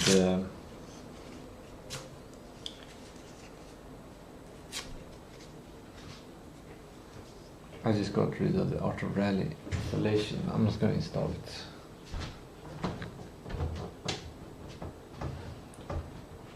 I gotta make a simpler overarching plan on the whiteboard for first principles. Like kind of redo the plan, but make a better plan. A simpler plan. And then I'm gonna look at this plan and merge these plans into the perfect plan. And I'll probably use AI a bit. And I'm 2 hours in now.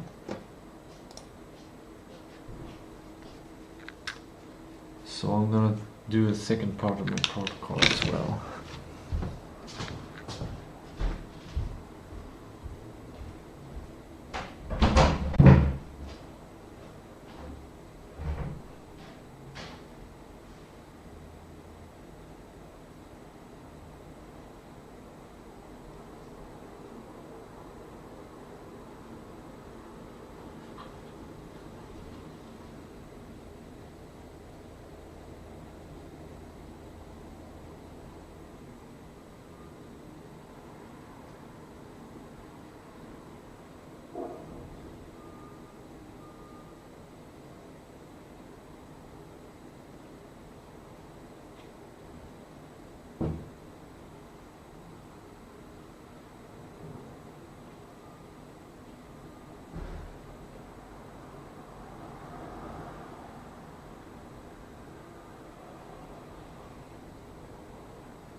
Right, let's get to it. Oh, sunlight. Gotta catch it.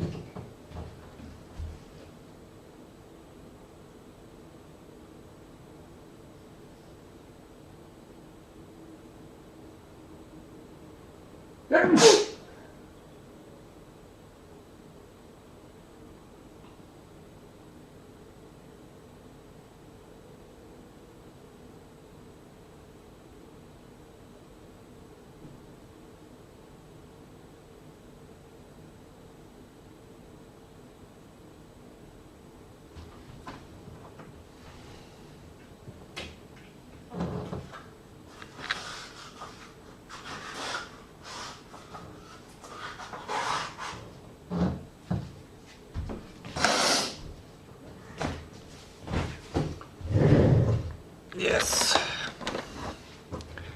Now let's go to the whiteboard, the big one.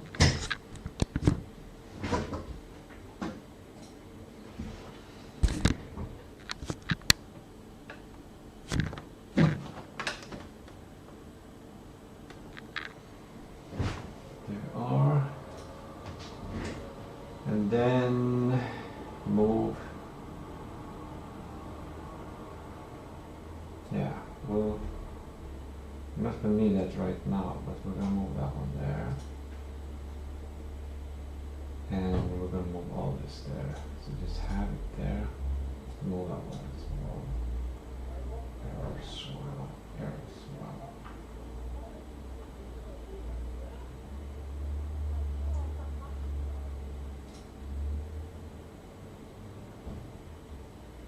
Curve.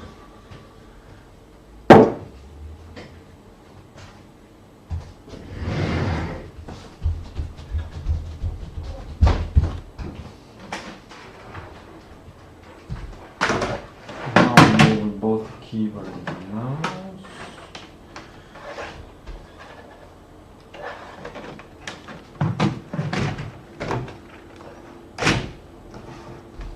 And turn the screen so I can see the screen.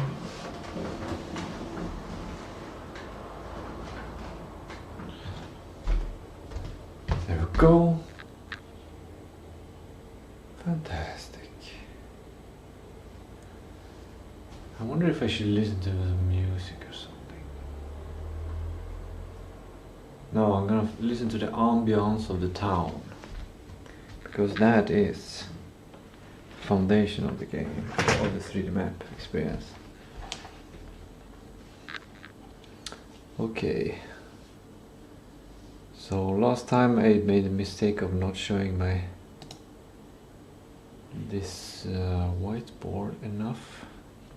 So I'm gonna have this one up there. Actually, before that, let's arrange a bit. Okay, we have this one.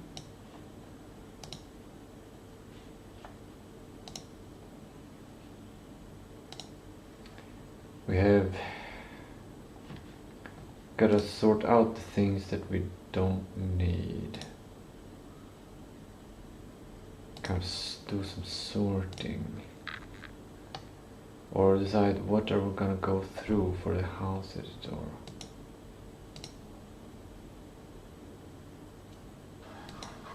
or the map is, or there might be a document. Why can't I open a program on this screen, but I can open a program? Oh, there's only one screen I can open program. Let's see.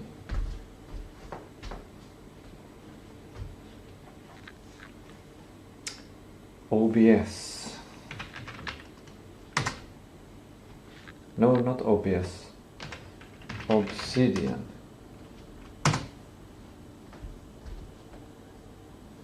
There we go.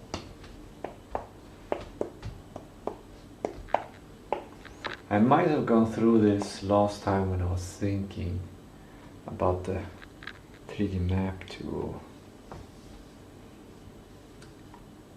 Not workflow.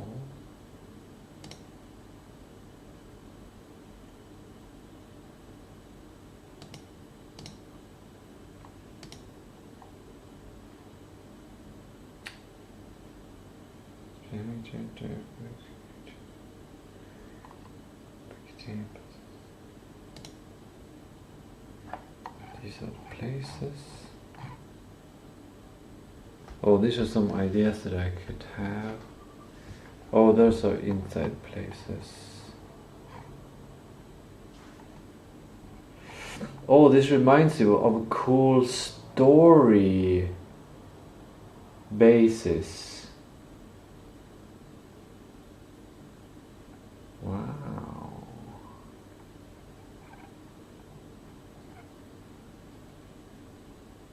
Where do I write this idea? And should I share it on the stream?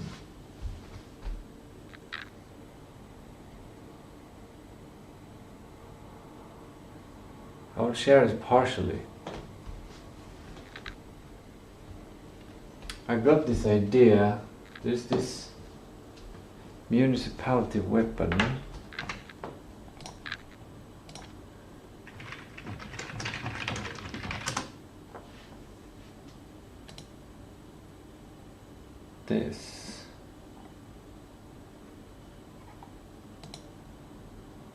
This one. Maybe in the game you collect 5 of these in order to create this kind of shield. That would be a nice, like Zelda-like experience. And every time you collect one of these, you have like a progress in the game. So you will find a shield or something.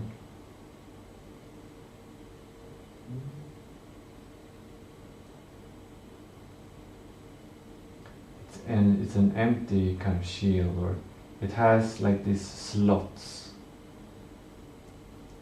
You see, there's notches. Like there's something supposed to be on the shield, and it's blue.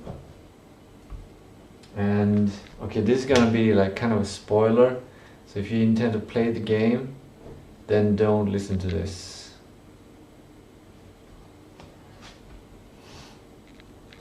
It will maybe take 5 minutes to explain, and I will end the explanation by erasing it and taking away this image.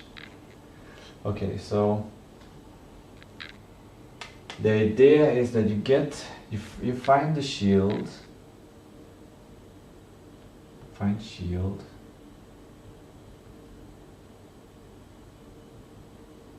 and do 2 collect parts,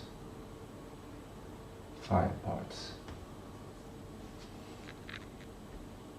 and then you get to the ending of the game. And the idea here is that these 5 parts represents the things that this town has lost. Like this shield protects this town from urbanization, but the shield is not working because these 5 essential parts of protecting against urbanization or something. It's some like one of them is related to, like all of them are related to self-sufficiency in some ways. Maybe one is about caring for your neighbor.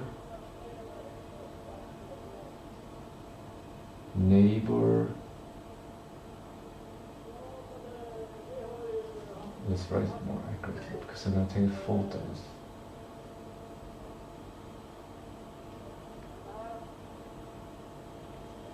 Maybe one is job creation.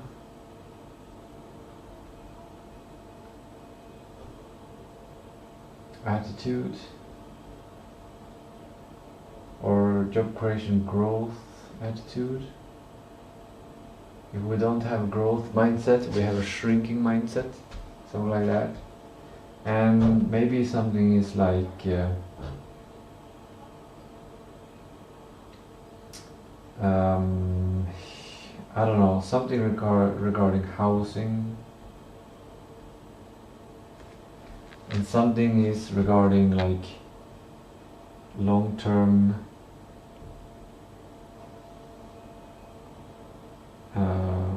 goals, purpose, and maybe like there should be some strength, like maybe each pillar should be connected to the actual things that makes this place unique. So how do you care for neighbors in this rural place? How do you have job creation in this rural place? How do you fix housing in this rural place? How do I have purpose in this rural place? And then something more. And the idea, yeah, something like this, where if you have all of these 5 essential pillars in Jörn, that means that the city would thrive, people will feel happy to be here, it will be an attractive place where people can come, and a place where you can easily integrate and grow, and there are possibilities. There's a growth, like it's a, we're re-establishing a kind of a culture, 5 pillars of culture, something like that. A new culture, like Jörn future culture. And I'll probably just ask AI for what we can do, because this, if I go with this, it has tremendous potential if done right. And I can talk to people who live here and people who have moved from here. Why did they move from here? What would make someone move into here? What would make it easier for people to move here? Like it's, yeah. Oh, I should not.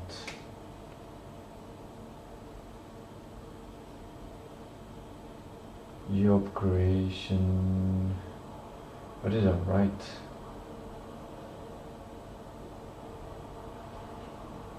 Growth. Mindsets. For rural, please. Image.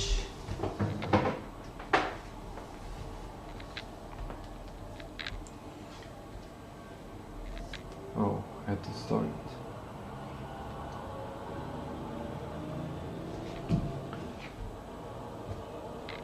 Pen is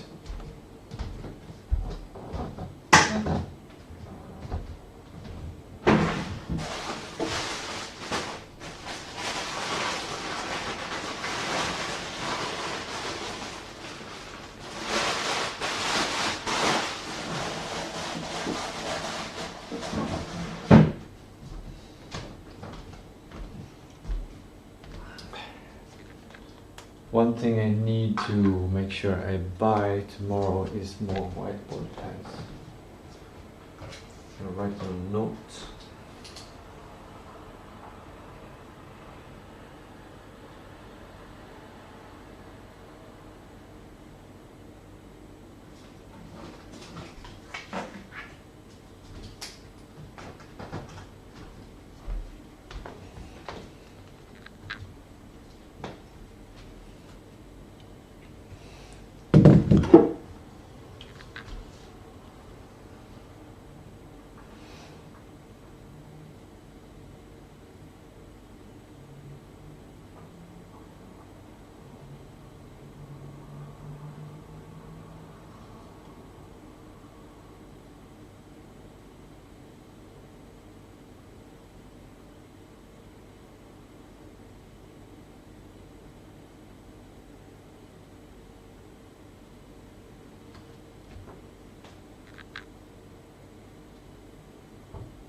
There we go. Got that one. I should probably upgrade my workflow since I use my photos a lot. I could potentially upgrade my workflow to regularly check my photos. Maybe it's something I should do every time I start writing the history document or start writing on the history document. Okay, that was that idea.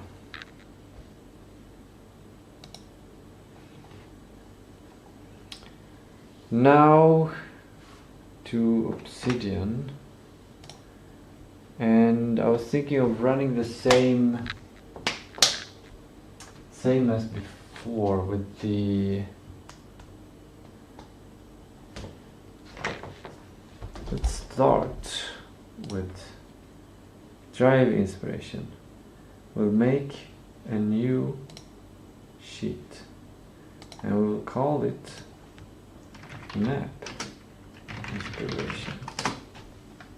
And here we'll gather all of the necessary parts of making the map. So we have the actual house editor here. So this is a place I can revisit every time I do sprint planning and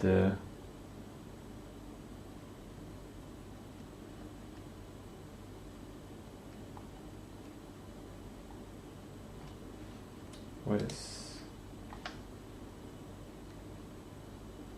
this? Looks beautiful.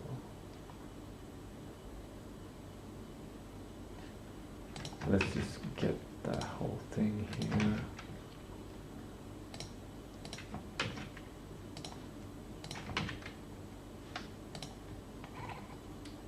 This is also the history document, so we'll put that at the top.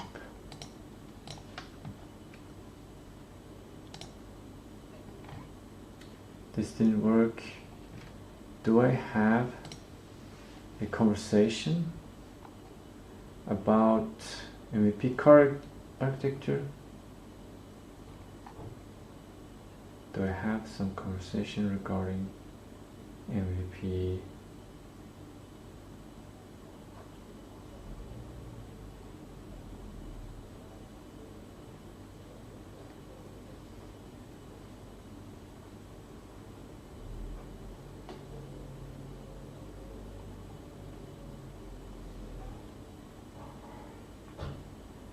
Interesting. Detective drive.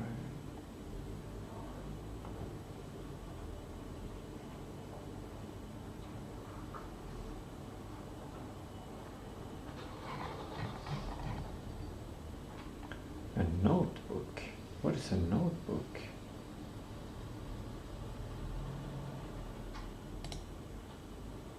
I need a notebook.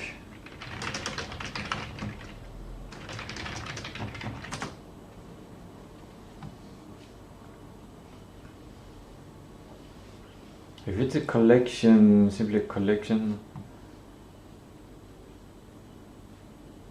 or connected to load, I thought anchor image secretary on with the Fox tracking.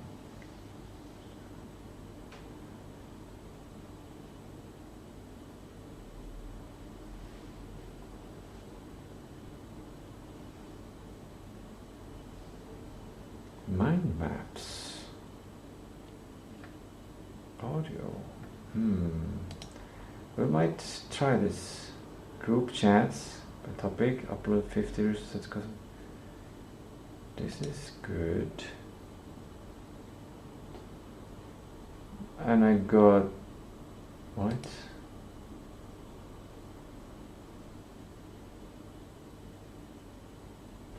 What? These are notebooks I've done before, I think.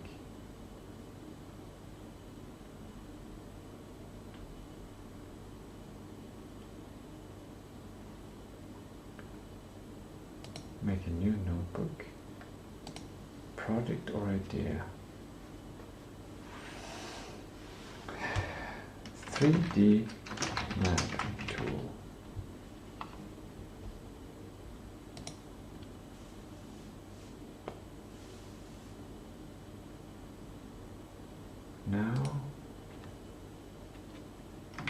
copy map to features.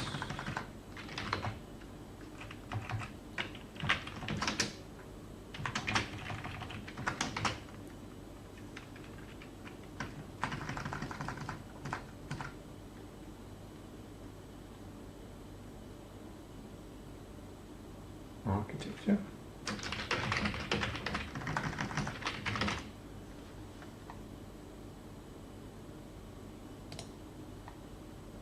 Yes. Maybe.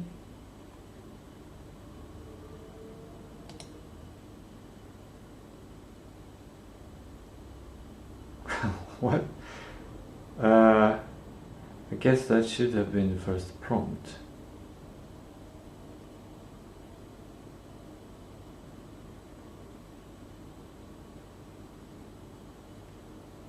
I see. Now it needs all the context. No, it's going in the wrong direction. We need to delete this one. Let's go here and delete this one. We need to align. Be aligned. Right, this is the first prompt. Okay, of one shot. The name of the chat will come later. What was the first prompt that I used here?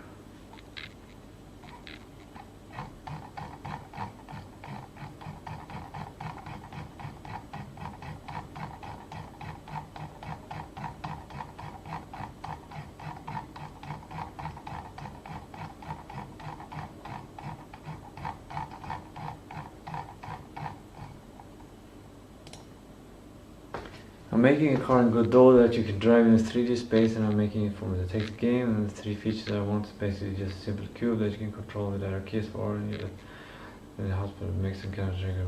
Okay, so this is when after I did the game design. No, not the new notebook. Here,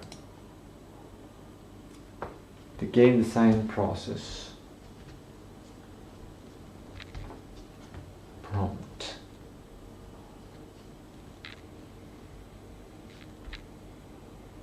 Okay, well, when I need AI, I'll turn to this.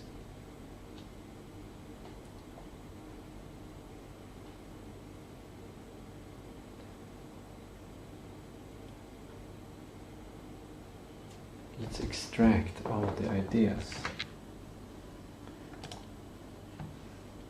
from here. Okay, it's everything. Yep.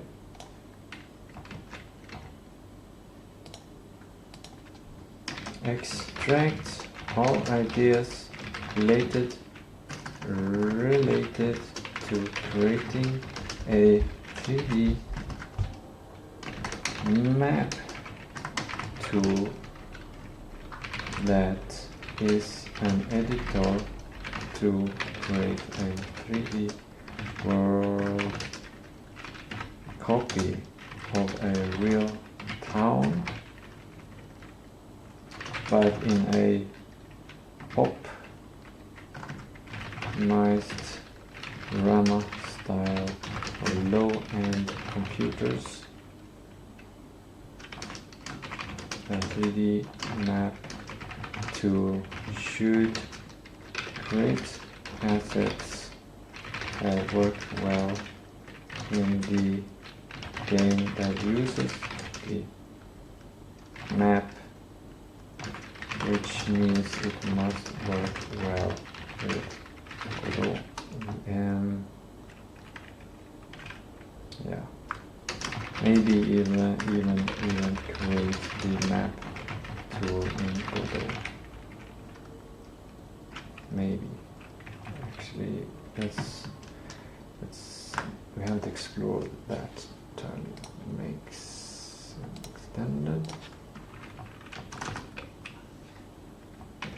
But here is that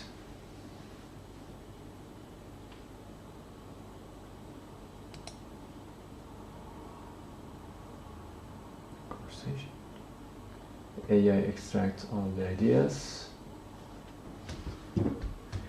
There will be some bias here. The AI bias. The AI bias.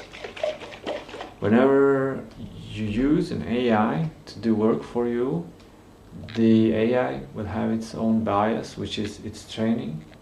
So there are things it will suggest and things that it will not suggest at all. They will be lost. So there might be things in this document that I think should be here, but it won't talk about it. Based on the provided... Actually, I'm gonna drink this first, I think.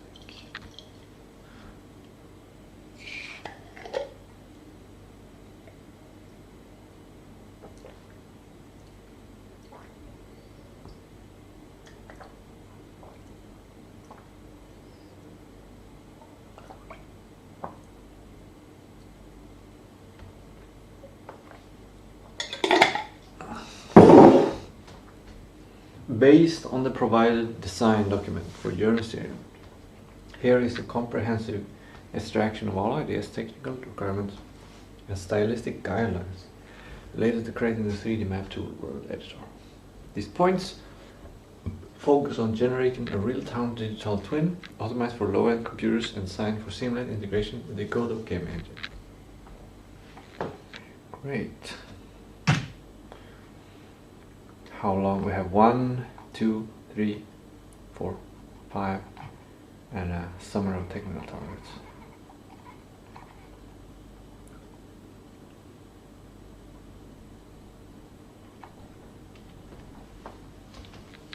We got editor structure and crowdsourcing window. To build it, to build a 2.5 by 2.5 kilometer world efficiently, the tool is envisioned as a retro-inspired 3D editor, influenced by HD Project O.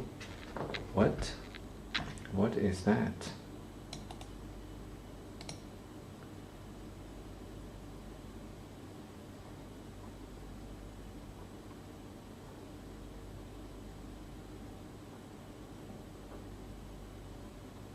What?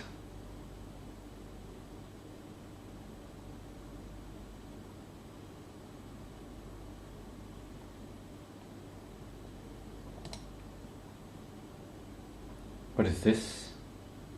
I think I've looked at this before, but I don't remember why.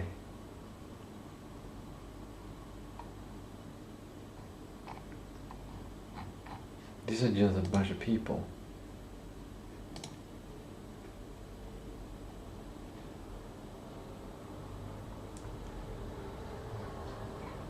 This does not... I don't get it. What?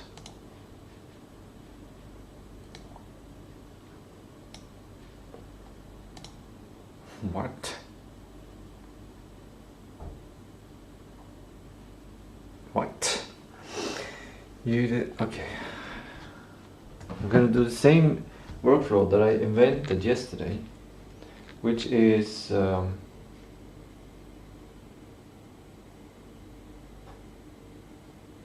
to have the same chat on my phone, and then I can ask about things naturally. It hasn't connected to the internet. Now it's connecting to the internet.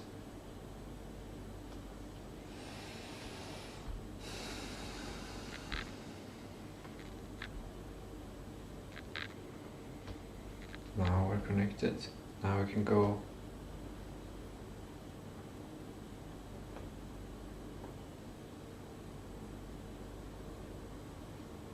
Maybe we can find the notebooks. The notebooks are loading.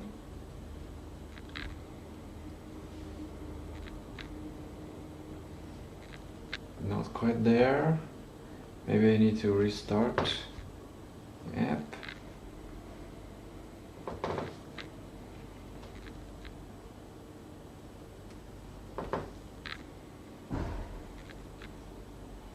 Notebooks are still loading.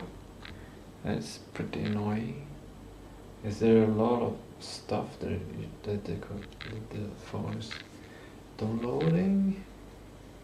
You'll have to wait for it there.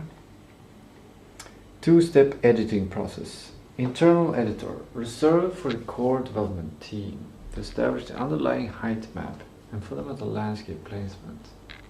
Open, crowdsourced editor, distributed to players' contributors to handle asset placement, trees, forests, individual house construction. Lantmäteriet data integration. The editor utilizes real-world footprint polygons from Lantmäteriet to prevent user error and maintain layout accuracy. Players cannot change a building's foundational footprint, width and length. Instead, they use the tool to customize building height, roof shapes, window placement and structural details. The Polygon Challenge.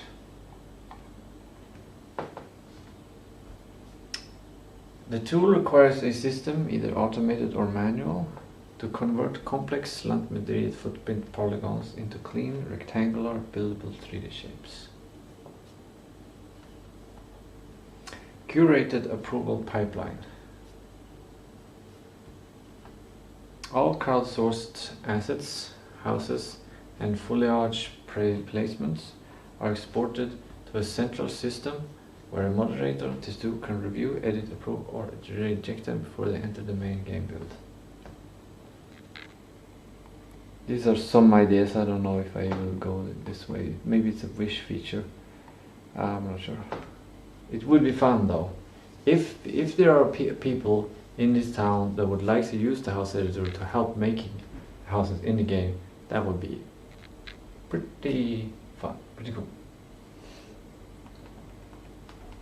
But it doesn't necessarily. Previously I was making it for the web, and maybe that would work. The house editor is on the web, it's already on there. It needs to connect to a server so people can upload houses and yeah, all of this. But yeah, the notebooks are not loading. That is a big negative, Google. Like, I was just gonna use notebooks. I'm using it, but I can't access it.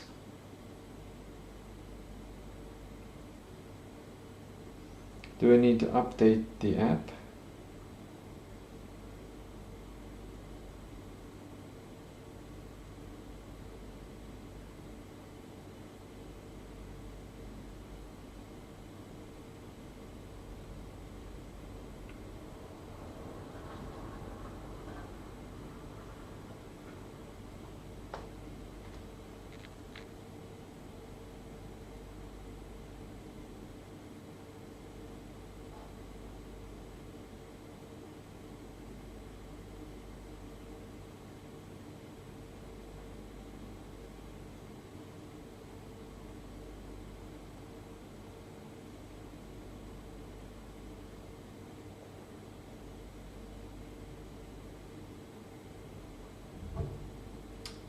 No, it's updated.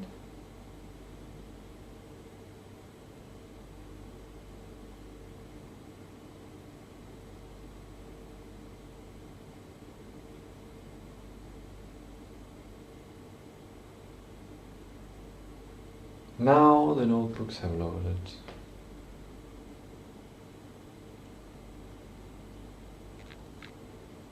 There we are.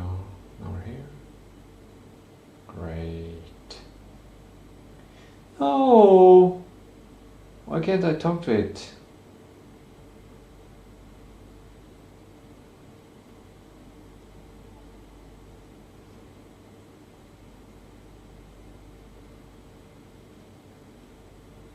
Is it because it's in a notebook? Man. Limitations.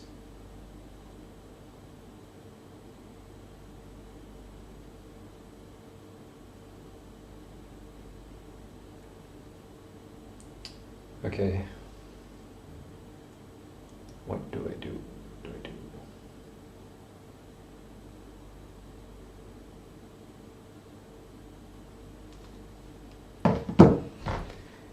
I know what I'll I'll copy all of it.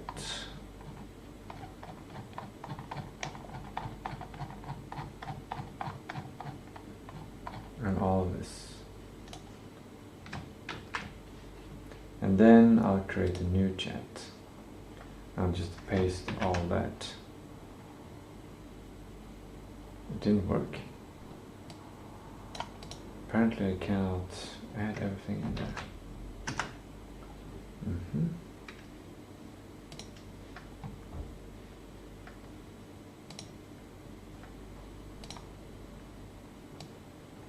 I'm just gonna do the same thing in a new chat, and I'm gonna add the file.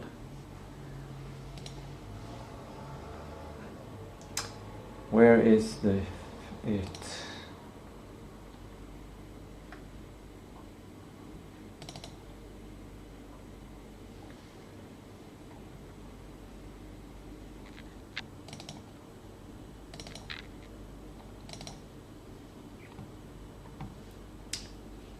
I could add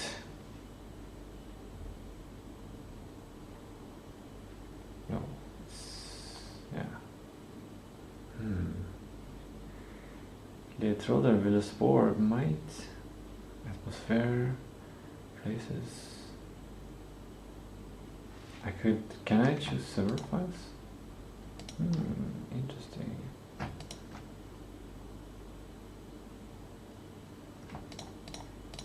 Actually, let's start with this, and then when we want to upgrade later on, yeah, because the MVP mechanics will just be circled around the basic stuff.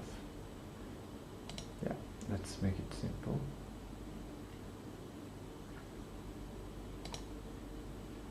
Good.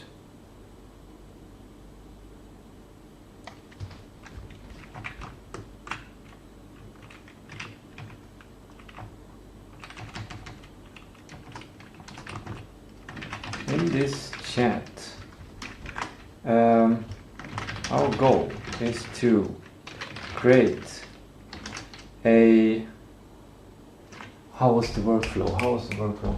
First principles. A set of first principles that will guide the full development of a 3D map tool.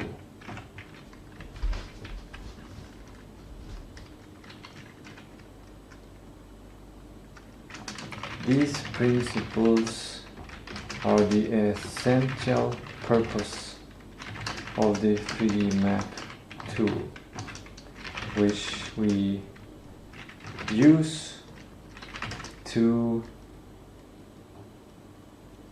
evaluate feature ideas, develop them further, explore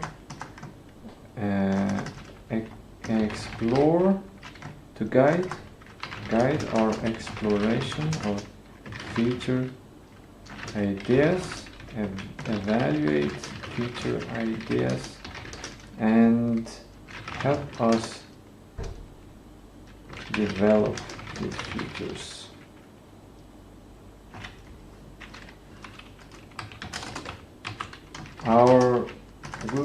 We will do this in several steps, and the first step is to extract initial ideas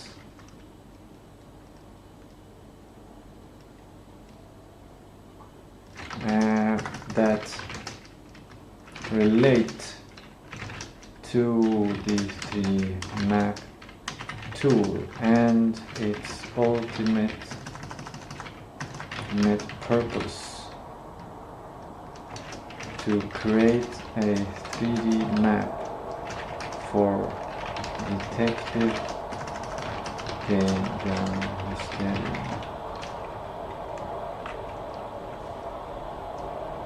Good. That's the first thing.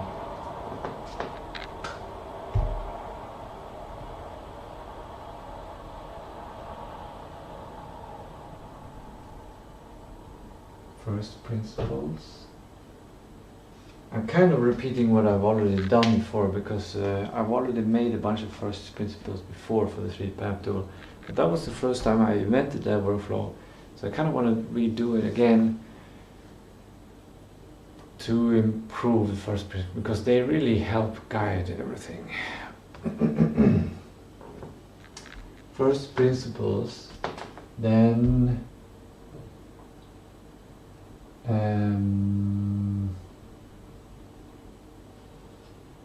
MVP feature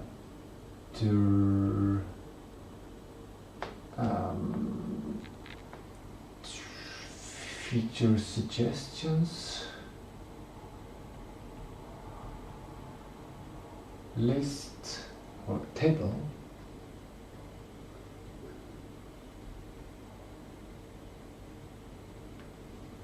Then select MVP features and then photo whiteboard. Done. That is the short-term goals.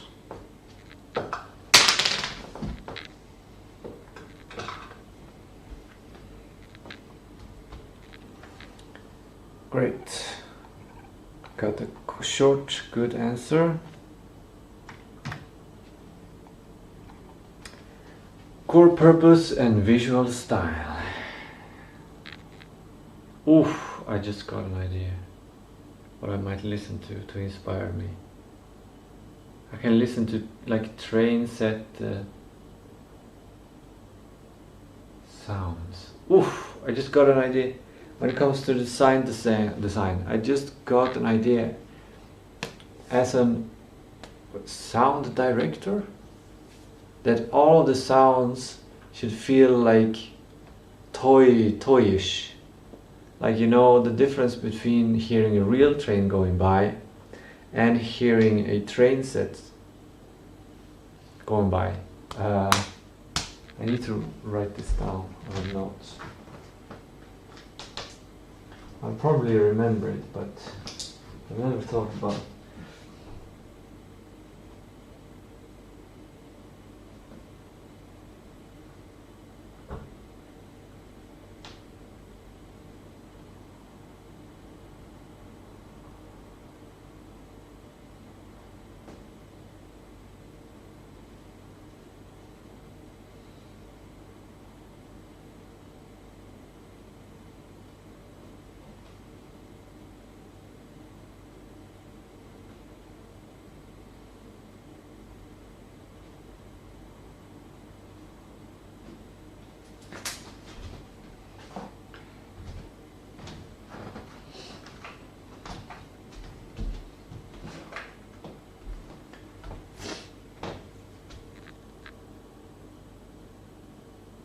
Yeah, that's good enough. Core purpose and visual style. Digital train set aesthetics. Design as a simple digital train set model or optimized diorama of the town, prioritizing high atmospheric value, music, voices, styling over complex graphical fidelity. Yeah.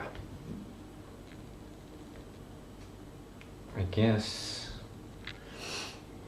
I don't know how much priority, like we can still prioritize the graphical fidelity to the max, and then just adding music, voices and styling will probably not affect that much. I don't think. Because music, voices and, well, styling, what does it mean by styling? But it's good enough. Landmark-based navigation relies on a minimalist world design where a few prominent, highly recognizable real-world land features. Railroad tracks, a large stone, the local river and bridges, Great, it caught those things. Amazing. Provide all necessary spatial orientation. That's great. Was that in that document? Was all that in that document?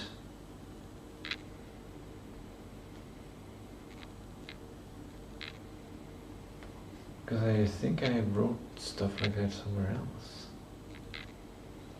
Okay, high contrast, low poly. Employs retro-inspired, high contrast, optimized graphics. Terrain, water and foliage to maintain a clean aesthetic that runs smoothly on low end hardware. Yep. I don't know about the retro-inspired. I guess, yes, retro as in the 50s. Not as in retro computer graphics. Retro as in the 50s. Technical constraints and performance optimization. Strict per house triangle budgets. The asset editor must enforce a hard polygon limit per building, calculated based on the target system performance when rendering the total required density of town structures and trees. UI triangle counter incorporates a live vertex triangle counter directly in the editor UI window that prevents further modification once the maximum performance threshold is reached. Yes, very good. These are ideas I've had before that are so good. 2.5D rendering assumptions, no horizon. The map layout is built specifically for a fixed top-down isometric hybrid camera view. It doesn't need to be isometric, but yeah, I think it should be isometric. That's the driving camera.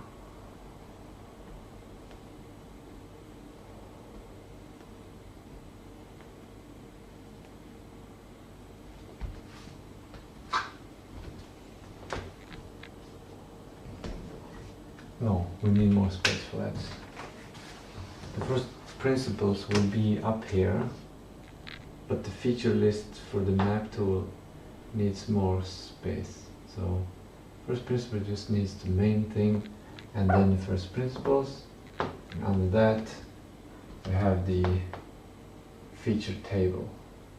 And one of the things is isometric.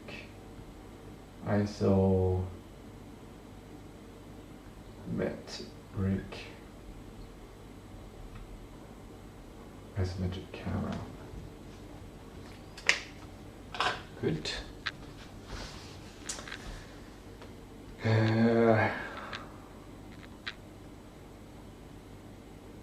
Per house triangle budgets. There's another important question also, which is, should there be two pieces of software, the house editor and the map editor? Or should it be just the map editor, and when you click on a house you get to do the map, to do the house editor? Like, it's more integrated, more tightly connected. The previous plan was to separate them, but not sure. It's easier to modularize, I think. Maybe. No? The thing with combining them is that you get to see the whole map when you zoom out. And that's much more fun. If you're making a house and you see a friend making another house at the same time, then you kind of play with together to make houses. Technical constraints and performance optimization. Technical constraints and performance optimization. Strict per house triangle budgets. The asset editor must enforce a hard polygon limit per house. Yes, UI triangle content. 2.5D rendering assumptions. Because no horizon line or skybox is ever exposed. Yeah, no skybox. Rendering environments are strictly constrained to a 2.5 times 2.5 geometric grid, drastically saving drawing performance. Texture-based detailing. Fine structural elements like window frames must be optimized into flat textures combined with normal maps rather than explicit 3D geometry to prevent rendering pipelines from choking. This is a hypothesis that I haven't tested yet. That normal maps are preferred over polygons. No, that the quality will improve more with normal maps than it would improve with textures. We'll just have a single color and then a normal map. And everything will have a unique style that way. And there is no textures needed to be done, just selection of color. Okay.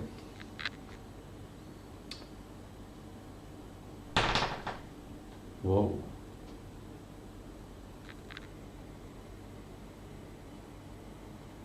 That was tape vibrating.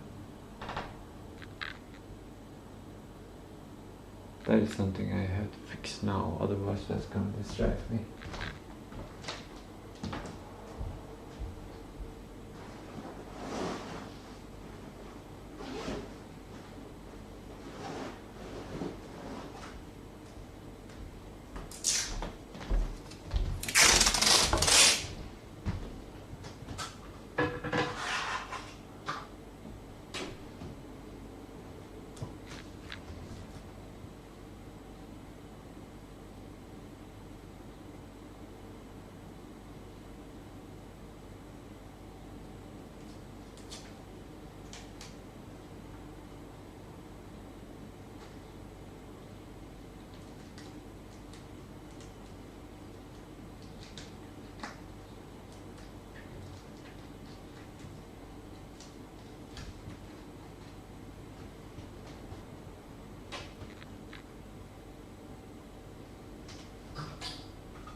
Real-world data integration.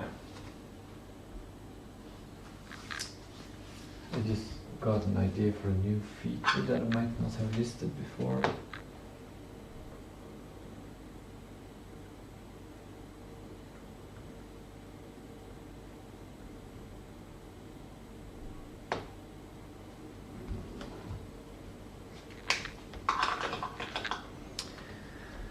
Okay, real-world data integration. Lantmäteriet footprint enforcement imports official footprint polygon data to establish immutable width and length baselines for every real-world structure. Users can adjust height, roof profiles, and architectural assets, but cannot alter the true foundational ground footprint. Polygon to bake rectangulation challenge. The editor pipeline needs a procedural algorithm and specialized manual drafting tool to convert irregular geographic footprint data into standard rectangular geometric shapes comparable with building assets.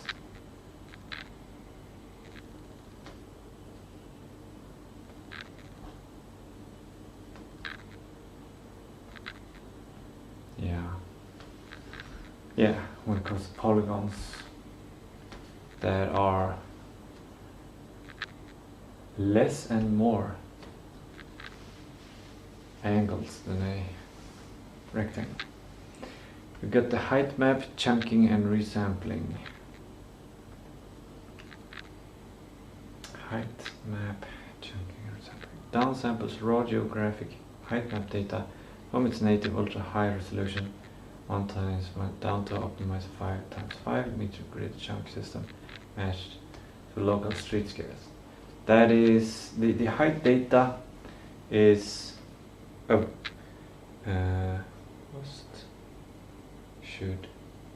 could.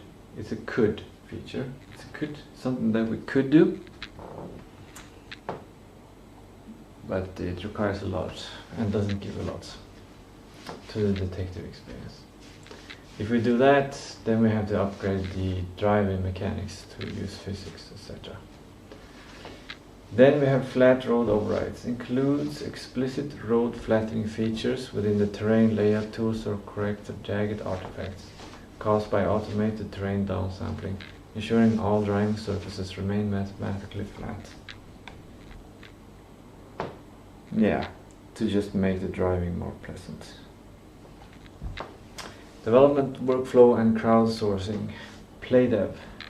I invented that, the word playdev. Tiered editor architecture. Implements a discrete two-stage system architecture.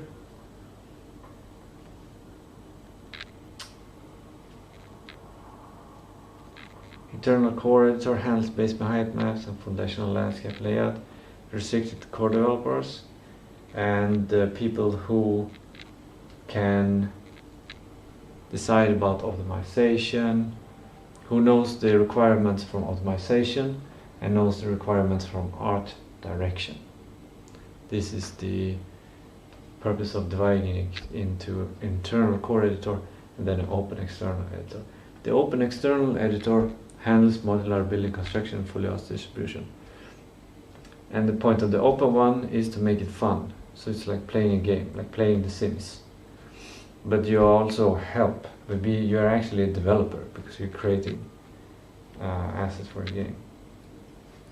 Data verification pipeline.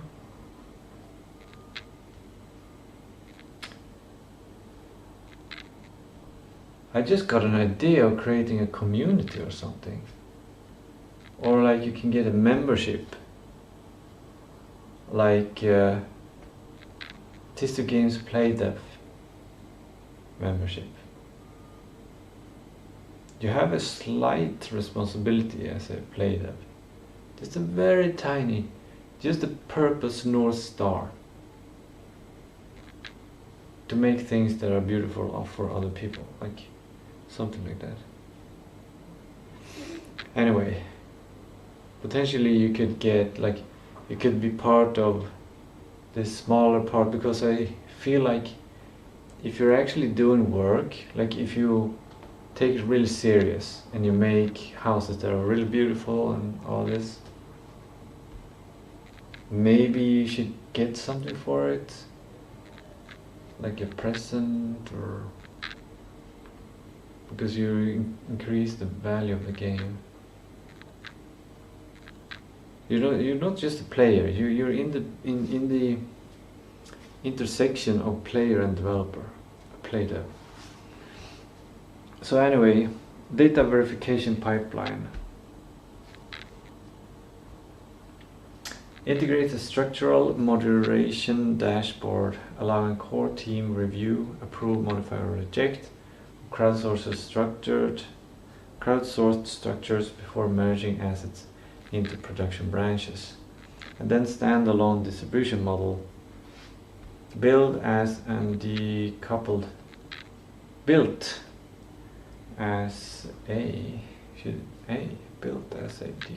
standalone tool. Right? Built as a decoupled standalone tool capable of being distributed independently, e.g. via USB flash drives, ahead of the core game release to mobilize community-led building efforts. That might be cool. One way it's could or wish, or maybe not part of it at all. I don't know if it's a good or bad idea. Okay, good. That is the first step. We've extracted ideas. Very good. Good response. Now, the next thing is to pump on in all of the context data from everything.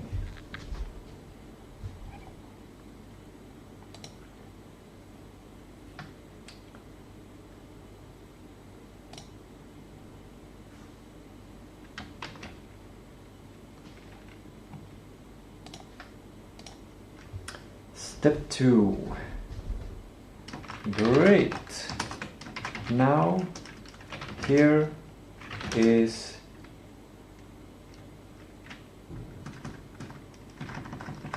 take a look at these resources, and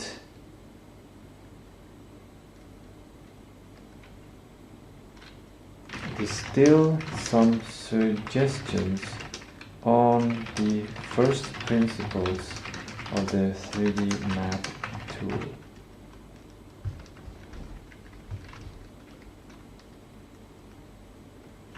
The essentials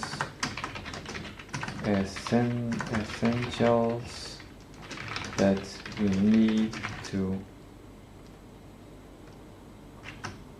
essential needs that have to be met, and the only needs that need to be met.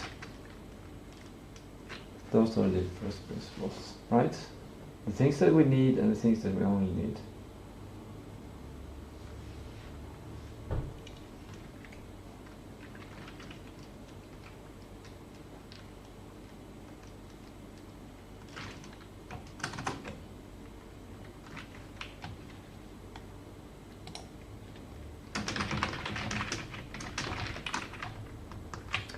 Maybe we should introduce some, maybe there should be some first principle regarding the actual game that I can, that's something to do some other time. Now let's see.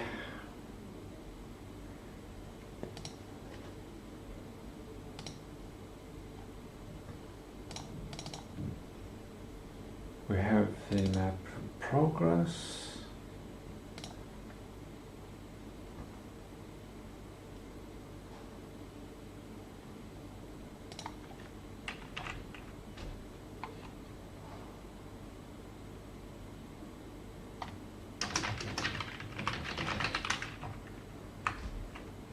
It's important to understand the game first, but if we also crowdsource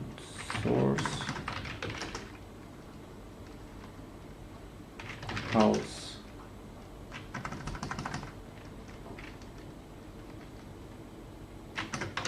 there might be a to strive for. No.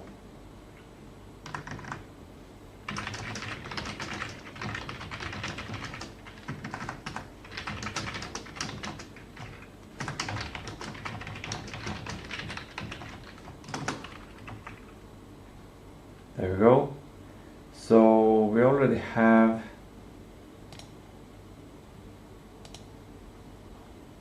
we're gonna add that one again.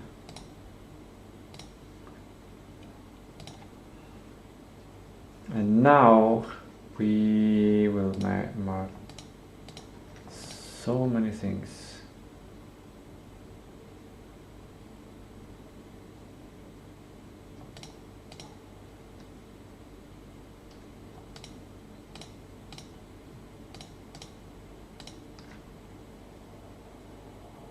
Can you do that? Only up towards 10 at a time. Okay. I think that's it. It might be good enough.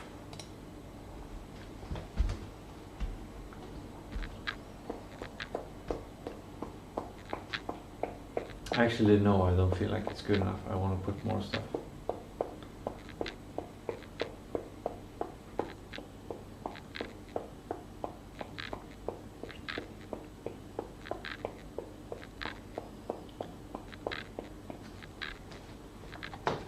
Gonna name this, pin it and name. Oh, it's good, perfect.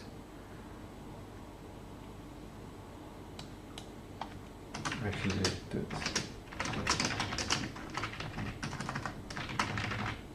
There.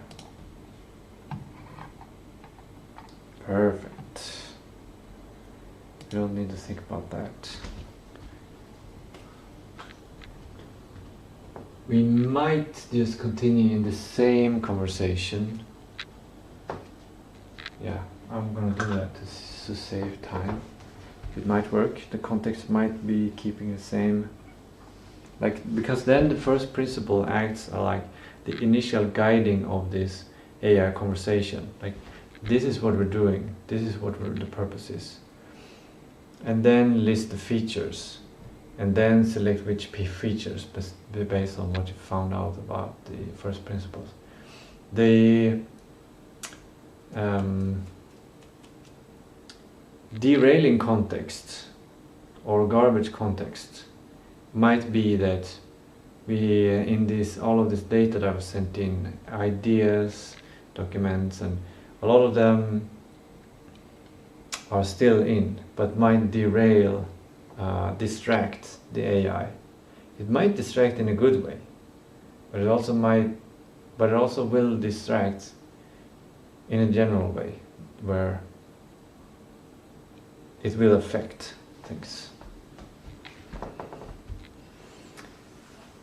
First, now it's turned to Swedish. Okay, well, let's do that then. Första principen för 3D-kartverktyget Jörn Mysterium. It suggests six principles. I want to open up the other one before I forget.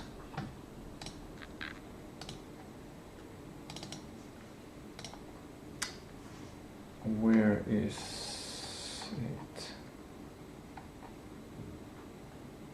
Is it this? No, that's for the driving.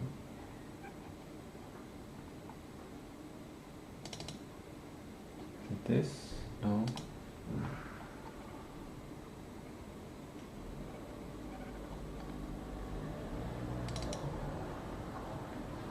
No.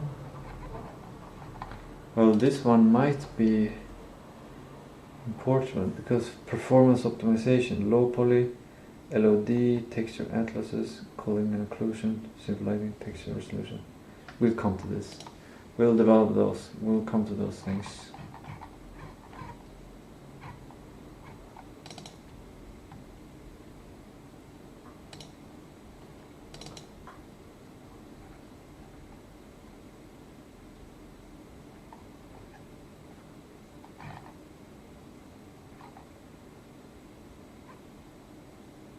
That's one.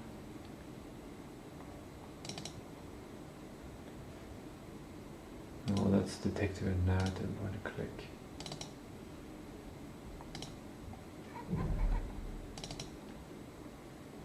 This one, maybe. Yes. This was the first version of the first principles.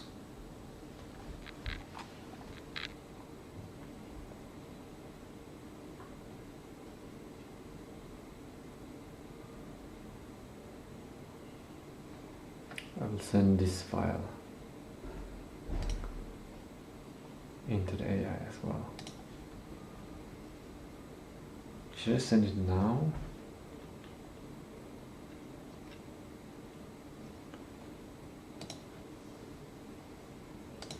Can I just drag and drop?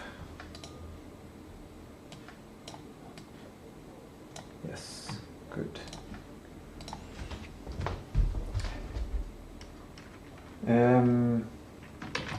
Consider these principles as well, and update the first principles if needed. Ask me clarifying questions if there is something here that you need explained. Don't make assumptions.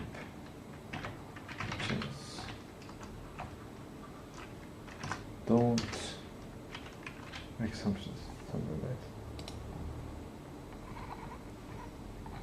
Okay, it'll I think.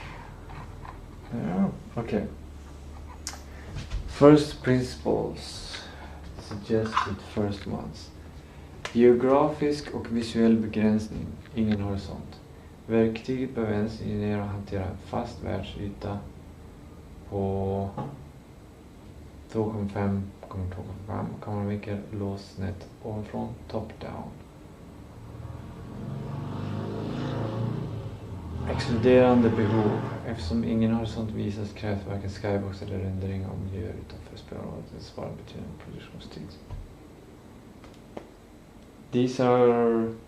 This principle is so ingrained in me already that this is not something that I would even write. But so I'm not sure if I should write this down or not, even if it is a first principle.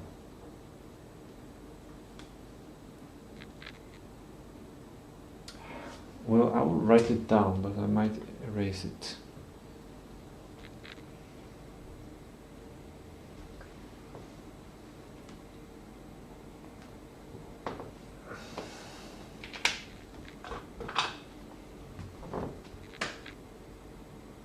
Geographic. I feel like this is kind of second order principles.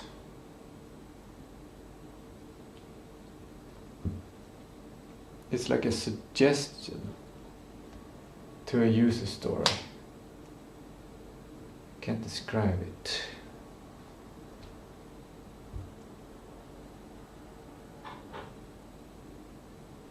It's not really the first principle, it's more like a recommendation.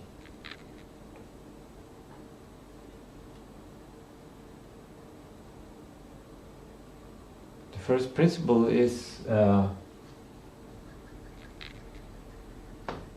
run.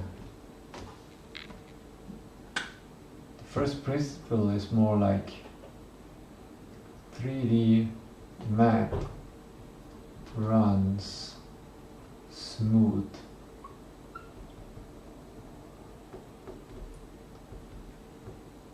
On low end. That is the real first principle. And the visual stuff, that's like a second order. But maybe I'll add that one on this. Geografisk begränsning. Geographic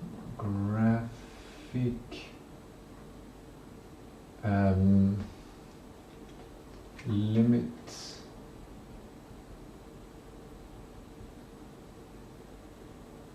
And visual limit.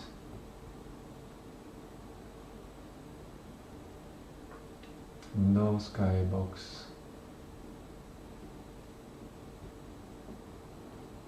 No horizon. That's the start. Okay. Which means camera top down.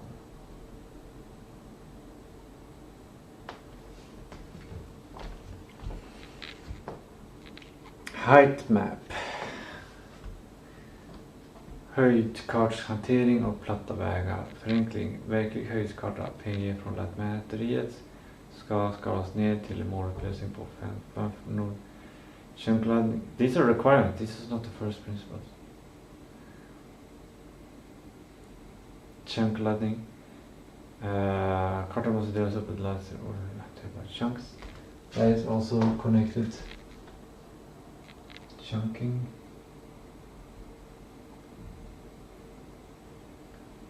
Small map. 2 times 2 kilometers. Like these are all things that I already have ingrained in my mind.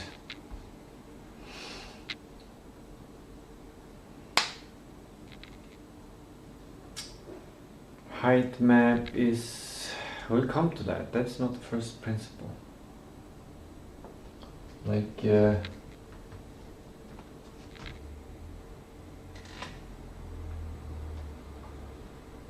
flat ground. This is going to be part of the MVP. We're not going to have a height map in the first MVP, but preferably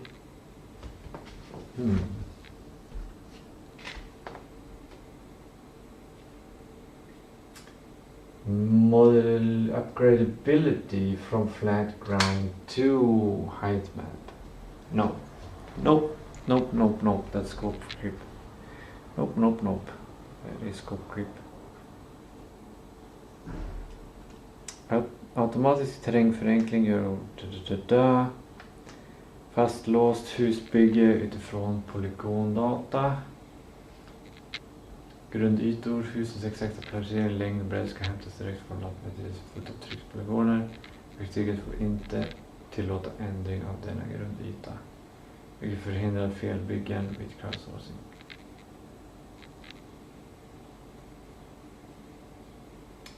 We don't have to do crowdsourcing.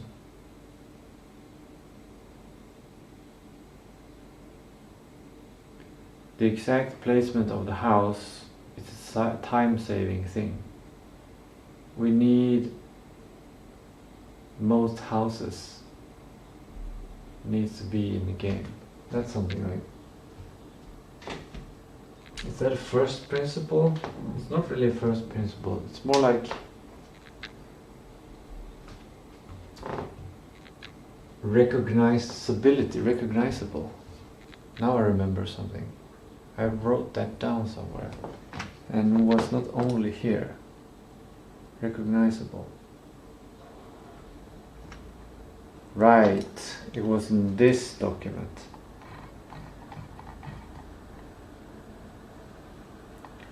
Interaction design, optimization step. No? Where did I write, or did I say that? Maybe I should link and give it more. The suggested, let's say what it says here. Updated. Aesthetic and scale, toy-like, dynamic camera, toyability.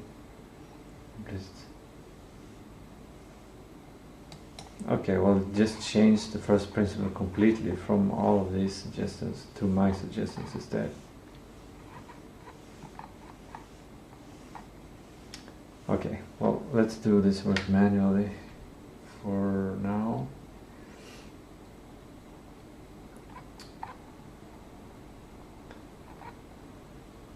Maybe I need I need to create more of a more beautiful artifact when creating the first principles, so I'll remember them.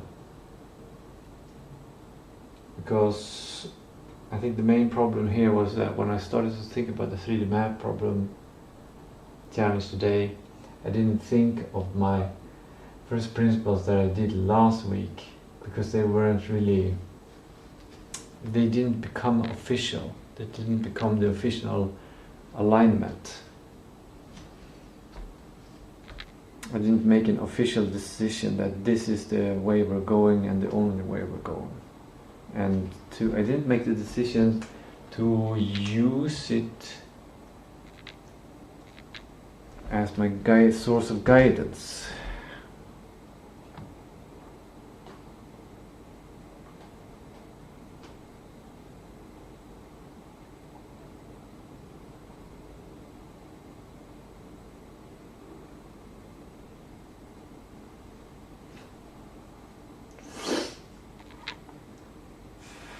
These are like the next level. Like, we have the first principles up here, and then we have the second order principles down here.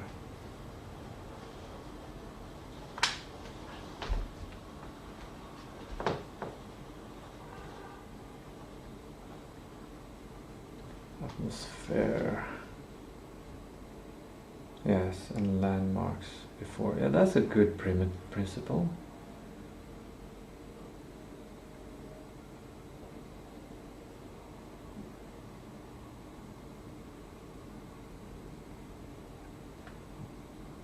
Atmosphere and landmarks.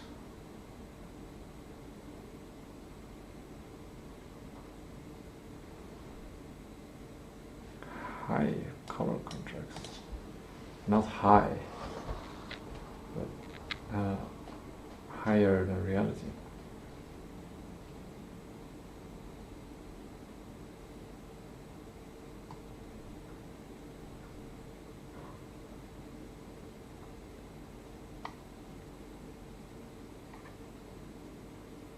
It's the atmosphere. Yeah, the landmarks are more important than the rest, I think. Active bildskärm, progressive syndicate.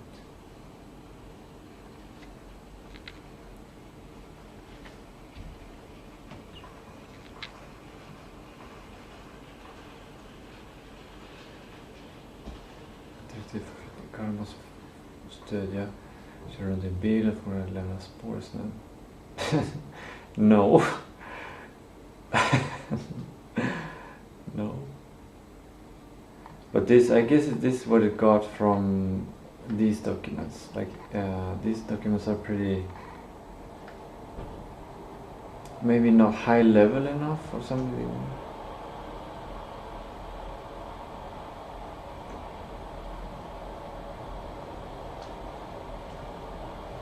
Yeah. Okay, updated. Aesthetic and scale framework. Toy-like aesthetic. Toy-like train aesthetic. Toy-like. Toy-like.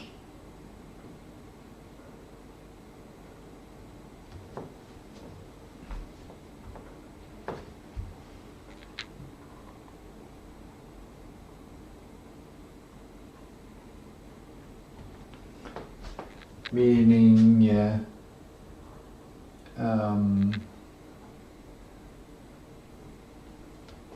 it's toy-like. It's like a toy.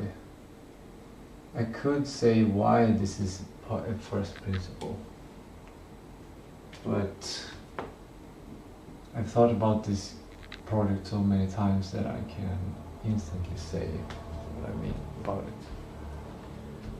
Or not instantly, but very quickly.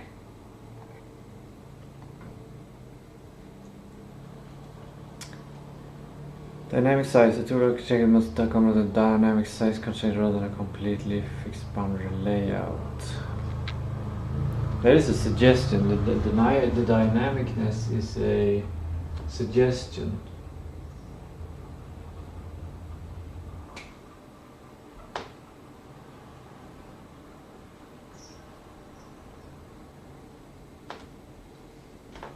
Dynamic size, dynamic loading, or what do you call it?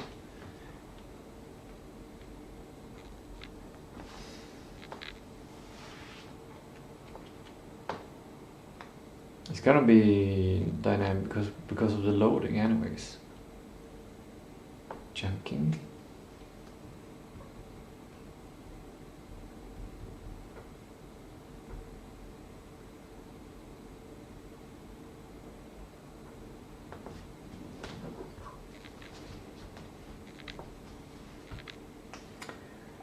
Top down, drivability.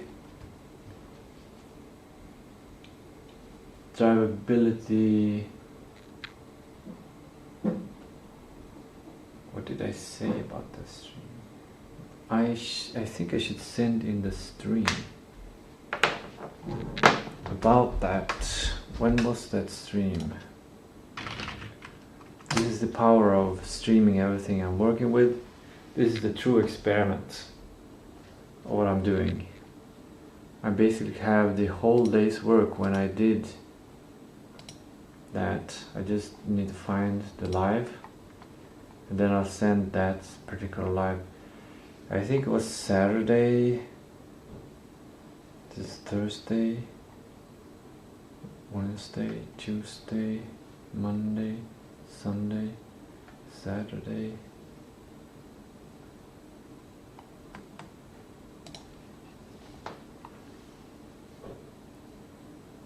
But maybe I'll send Friday as well.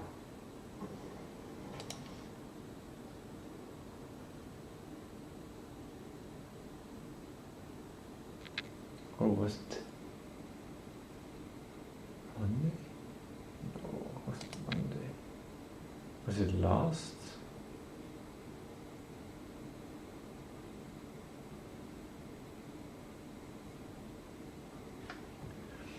I can actually ask AI about that.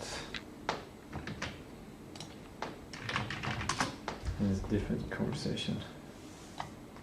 Can you find the streams where I talk about the first principles of the 3D map tool?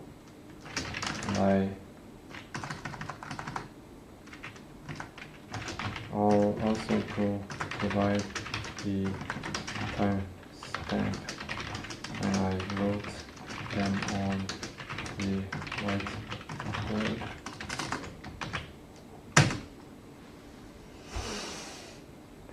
AI the AI.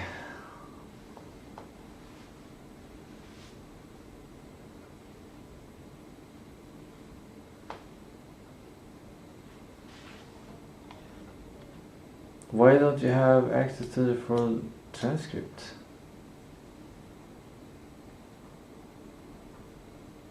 What? Just look at the transcript from the videos.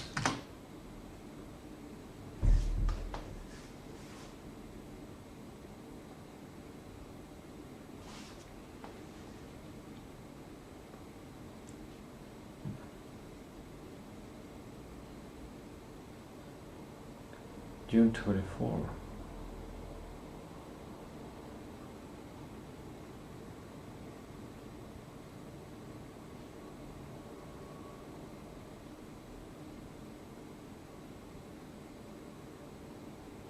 I don't think that's correct, because that's yesterday.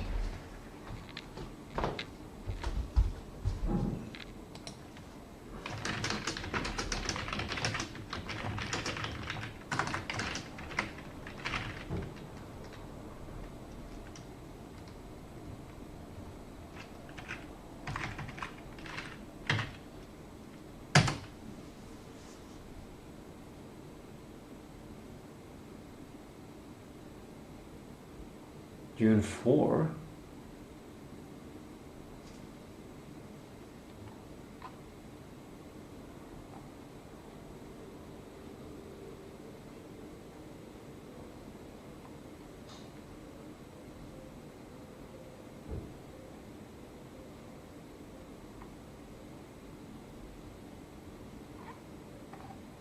Was it that far away?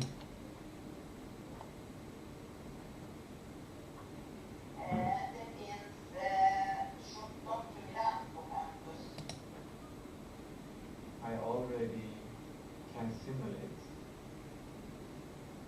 the feedback from previous experiences, from previous talks. I already have the feedback that I need.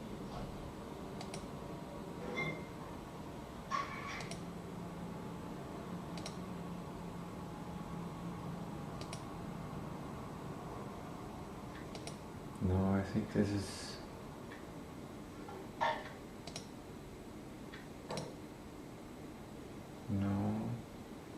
No, this is not it.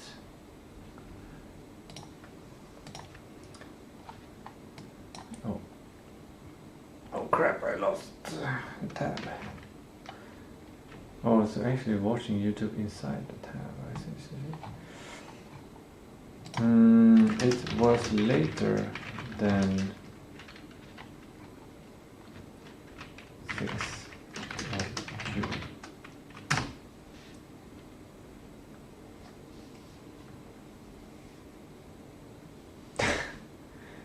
Why? Just look at the transcript from each stream between 5th and 26th of June.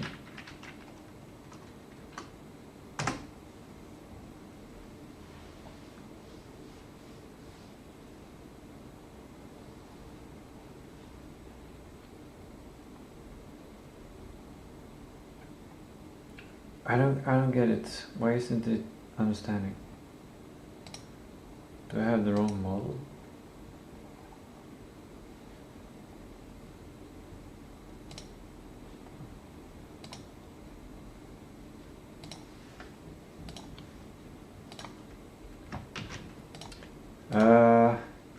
List the streams. Look at the transcripts of these streams, between 5th of June and 24th of June. Look for the streams that mentions the 3D map tool. It's probably everyone. Alongside first principles.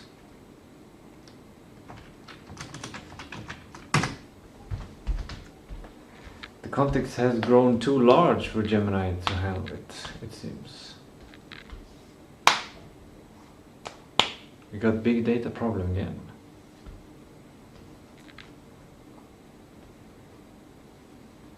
Searching the web. Why are you searching the web?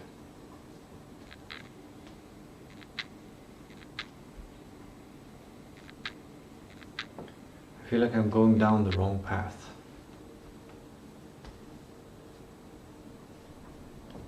And I don't know why.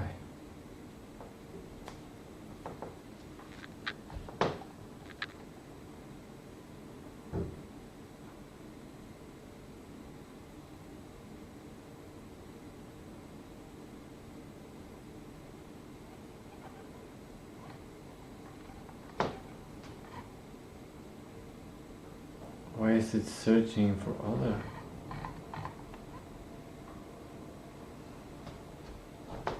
What the fuck?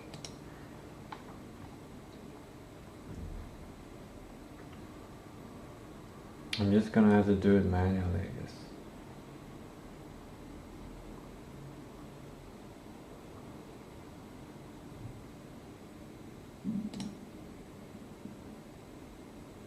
Day schedule.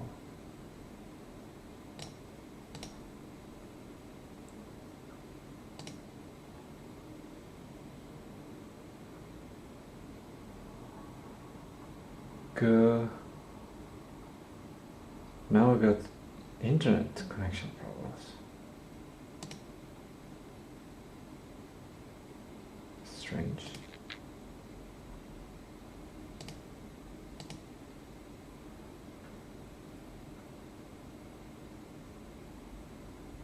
Well, it wasn't this day, 5 days ago.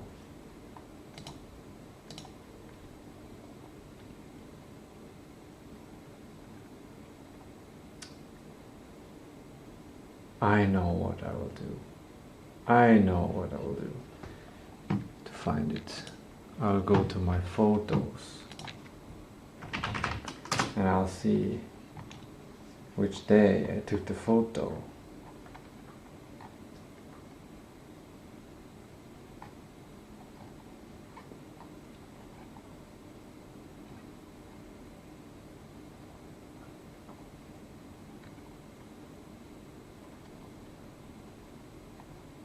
Well, it's quite a while ago. This doesn't make sense.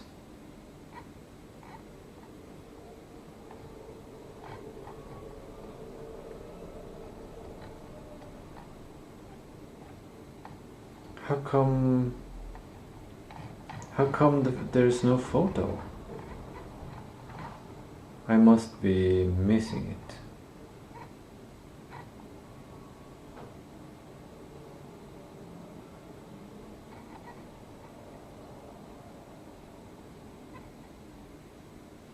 There. Thursday the 18th of June. And was how do I calculate how many days ago was that?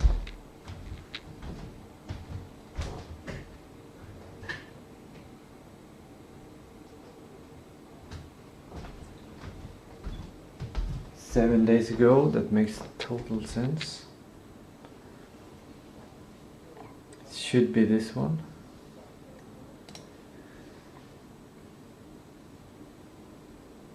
Developing system, AI, it automates tasks. Okay, that doesn't seem like the right day.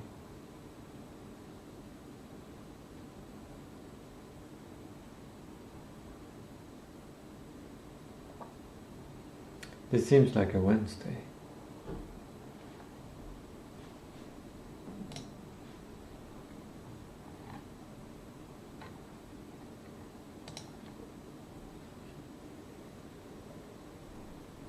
Hello, Hello.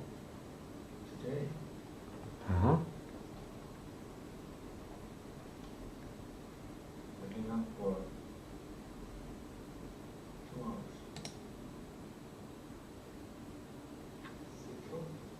Here we go. Good dancing. Finally.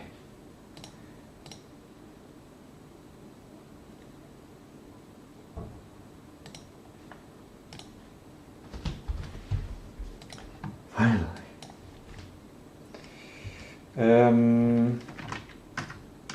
Look at the transcript of this video and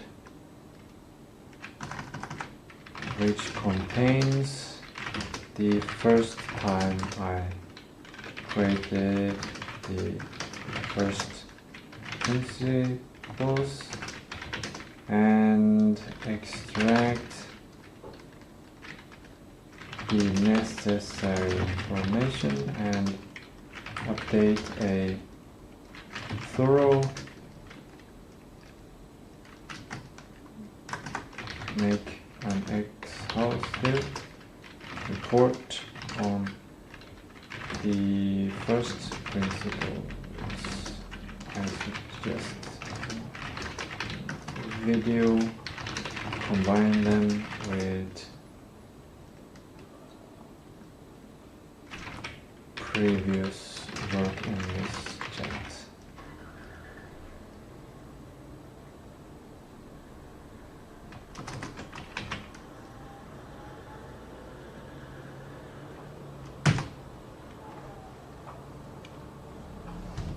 If it says you cannot access the transcription, it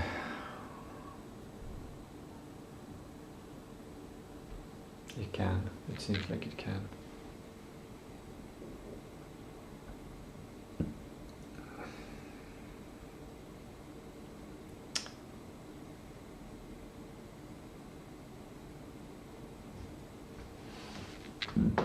Okay, good. 4, 5, 6.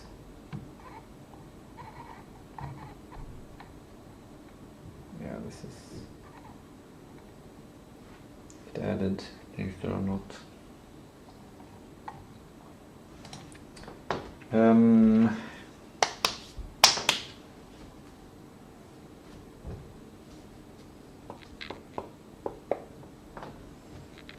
Can you refine, I should say, refine the first principles?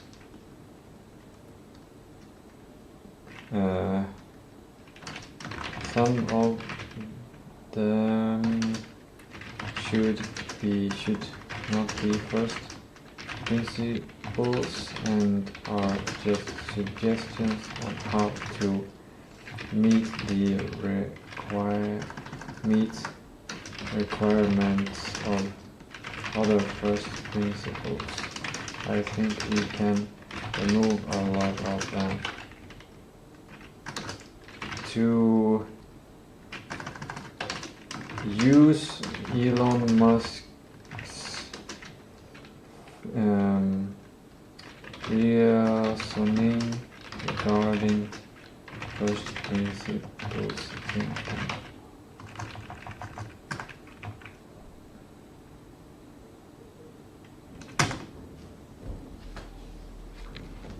Maybe it can figure it out now. I forgot to enable the TV again. But here's what they, like, it added, have the vision, terrain, inputs, data driven, then editor, and then interact, and then here's tracks in snow. That should not be first principle. Okay, this is, now we're getting somewhere. Applying Elon Musk's first principle reasoning requires stripping away all methods, features, and optimizers, text jump loading, normal maps, specific header methods, try counters. Those are solutions to problems, not the fundamental truth of the system. Boil down to the absolute axioms, the fundamental constraints that cannot be reduced further. Here are the verified first principles of 3D map tool. Absolute drivability via topographic flatness. The axiom. The core gameplay requires flawless vehicle navigation.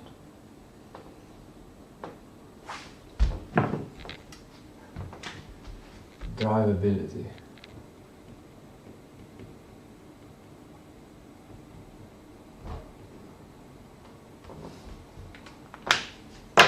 Via topographic flatness. The first principle, to eliminate physics bugs and endless debugging by design, the driving canvas must be mathematically flat. Methods like stone, scale, maps, or manual flattening tools are simply ways to enforce this fundamental constraint. Good. Identity via macro structural invariants. I know what I should do. I should combine it with the feature of the driving mechanics. Where do we have I sent this one?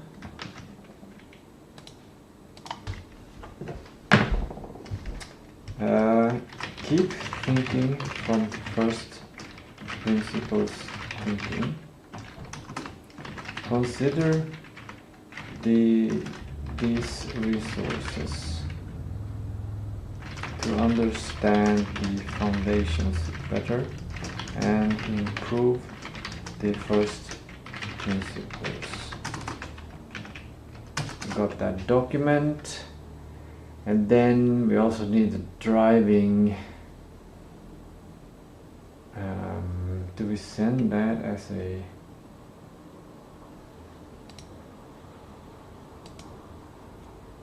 file?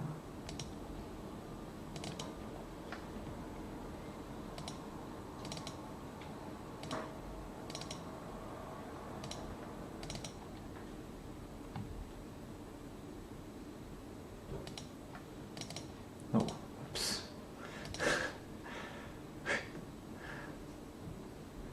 Should not have done that, whatever. It's not the whole world. I'm just a dot in the universe. The first principle of the driving is not here. It's not here either. Was it here? Did I miss it? No. Here, no, those are the selected features.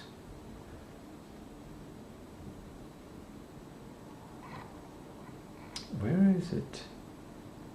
Is it this one? Yes, it's this one.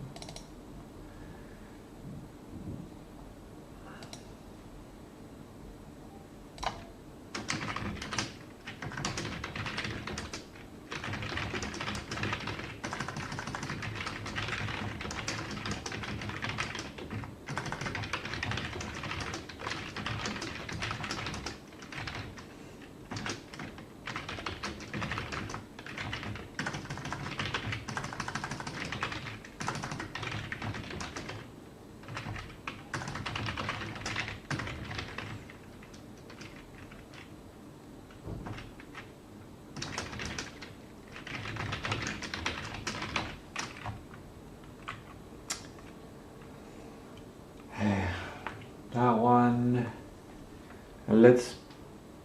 Should I give the whole stream? Yeah. The whole stream from Monday, Thursday, Wednesday, Tuesday, Monday.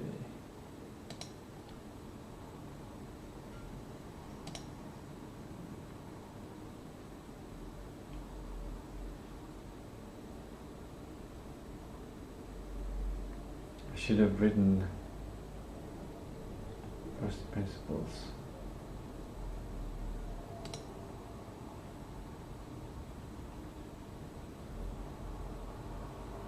Thinking of priority principles.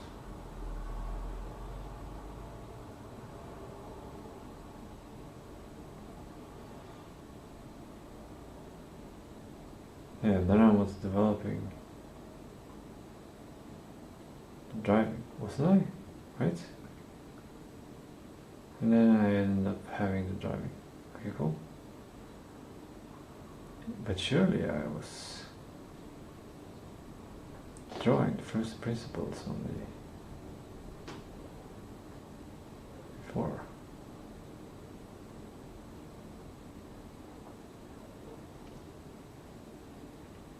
These are sidetracks at the beginning of the stream.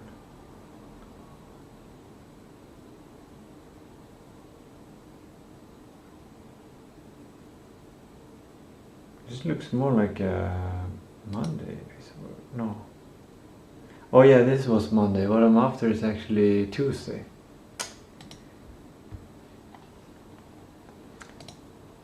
Here we go.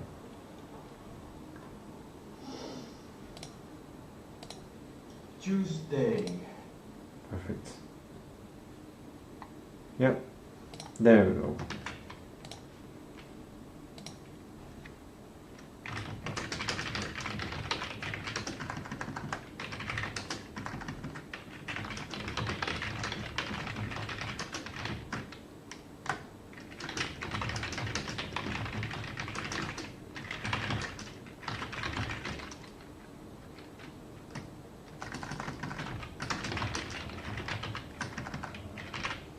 I don't need to focus on the development too much, but for the first principles.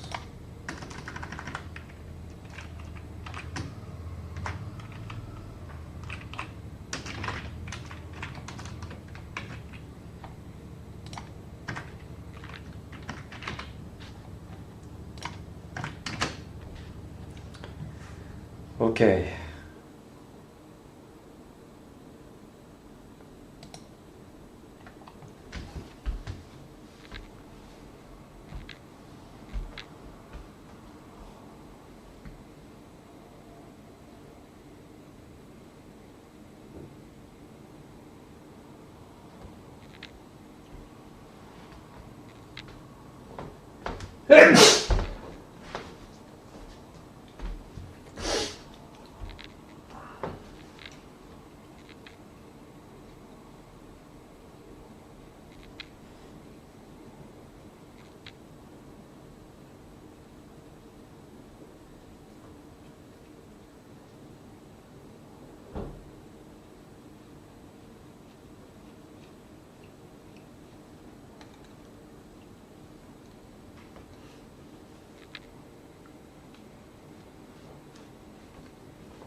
Applying Elon Musk's first principle framework requires breaking the system down to its fundamental physical and logical truths, discarding all feature optimization tactics, implementation preferences, and psychological hypotheses. From the whiteboard image and your development logs, elements like radio, more action, and break between point clicks are not first principles. Yeah, those are features. They are simply design solutions to pacing and immersion. Yeah, pacing and immersion. Similarly, automated pathfinding is an implementation method that was discarded due to timeline constraints. Great. When you strip away the methods and look at where the map architecture and the driving mechanics intersect, you're left with exactly 4 core irreducible axioms. Deterministic physics via topographic flatness. The usability axiom. Usability. Okay,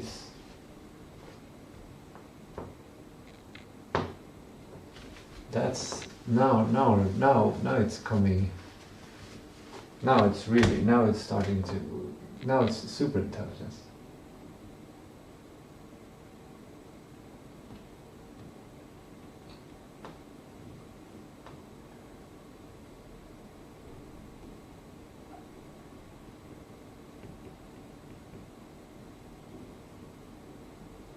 Here's the real first principle. Usability.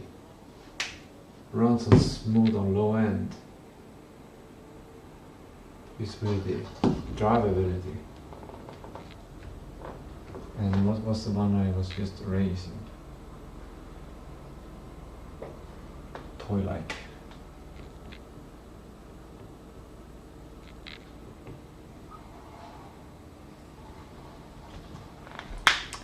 Usability axiom. The reduction. Complex physics engines introduce unpredictable edge cases, bugs that ruin vehicle handling, which violates the requirements for non-gamers to navigate frictionless using basic inputs like arrow keys. The first principle. To guarantee 100% predictable vehicle behavior and limit physics debugging by design, the driving canvas is mathematically flat. Usability is a direct mathematical consequence of zero verticality. Kinetic diorama scrolling. Perspective axiom. Where are these axioms? I'm more interested in these axioms. Kinetic diorama scrolling. The driving loop exists to allow the player to experience the diorama. Yes. Beautiful.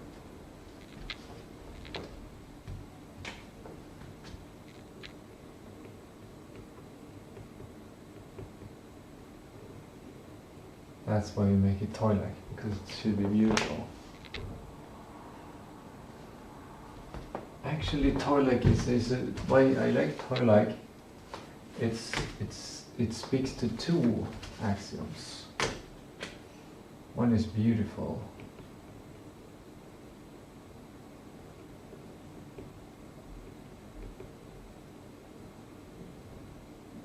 And the other one is playful.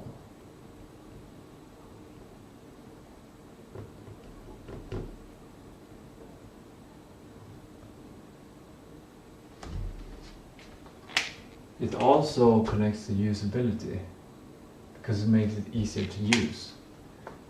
If things were realistic with all kinds of details and stuff,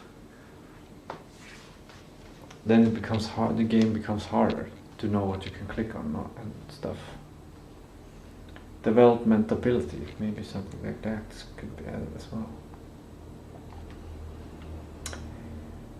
Back to kinetic diorama scrolling, the perspective axiom, the reduction, the driving loop exists to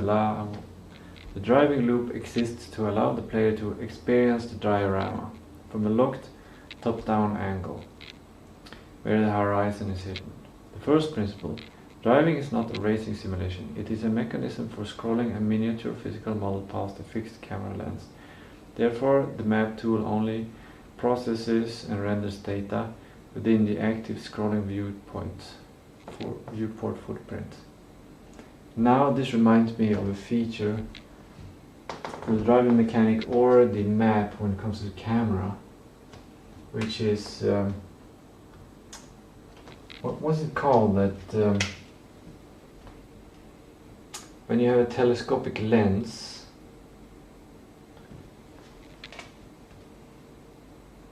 isometric camera mimics a telescopic lens.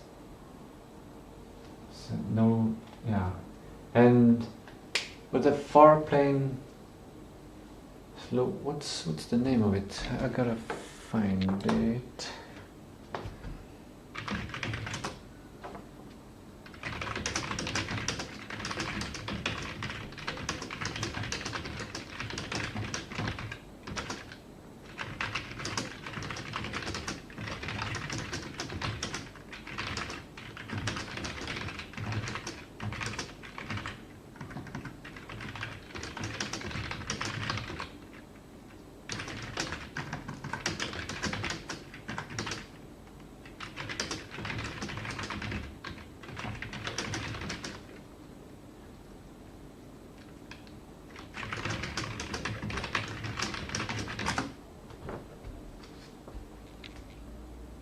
Tilt shift.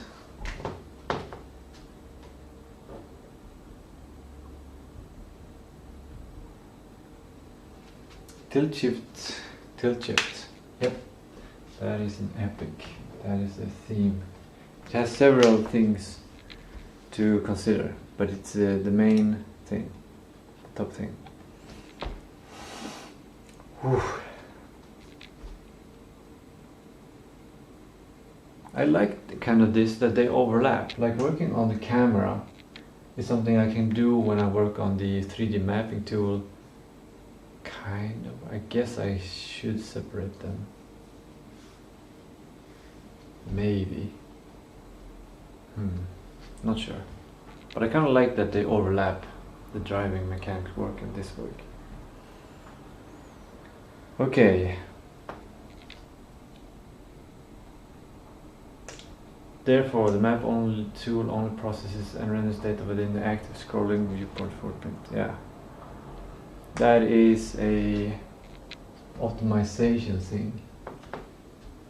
The map runs on smooth and low ends. It's a usability.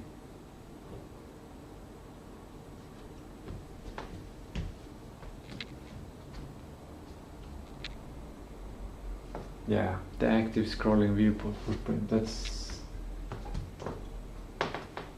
It's connected to this, but yeah, it's included in those.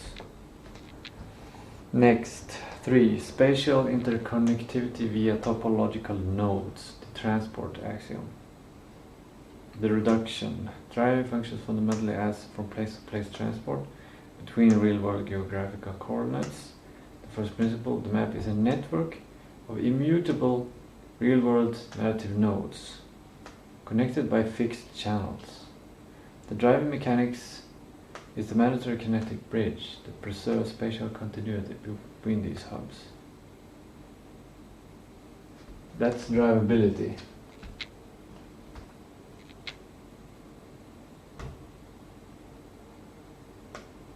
Where do I have the fun part? Playful.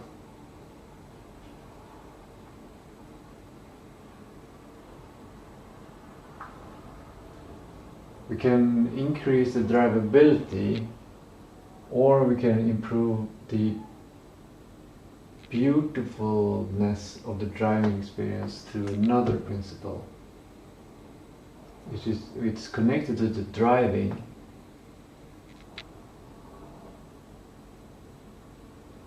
Beautiful driving, or playful driving. Like being able to take different paths. Playful driving.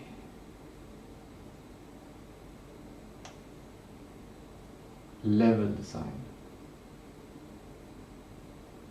Playful level design. Driving. Something like that.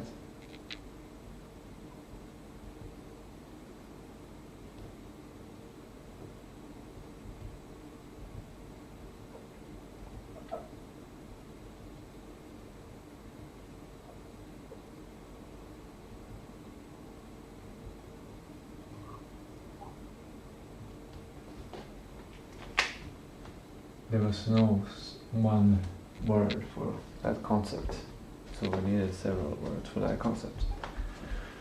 Okay.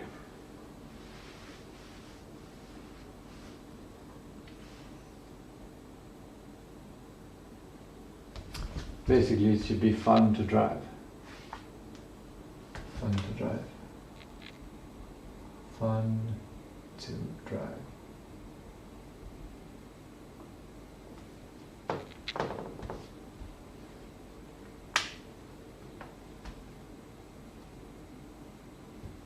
That doesn't give the right direction.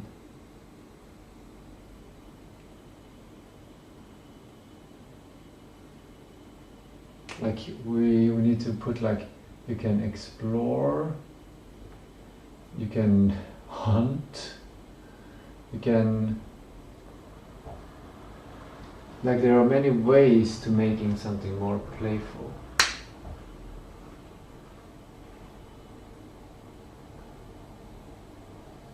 This is kind of a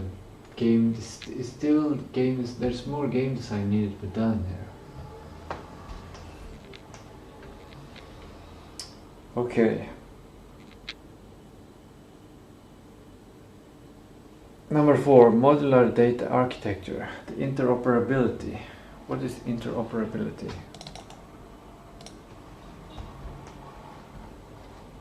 The ability of different systems, devices, or applications to securely and seamlessly communicate, exchange data, and utilize shared information with minimal user and interoperability.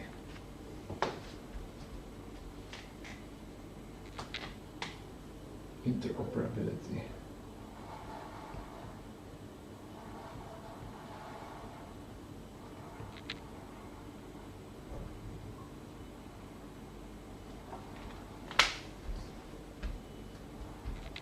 The reduction. The 3D map tool and the driving runtime engine are separate applications, the map editor and the Godot project. The first principle. The entire world must be reducible to a lightweight parameterized file format, coordinate arrays and structural markers. The map tool is purely a data exporter. The map tool is purely a data exporter. Yeah. And the driving system is purely a data interpreter.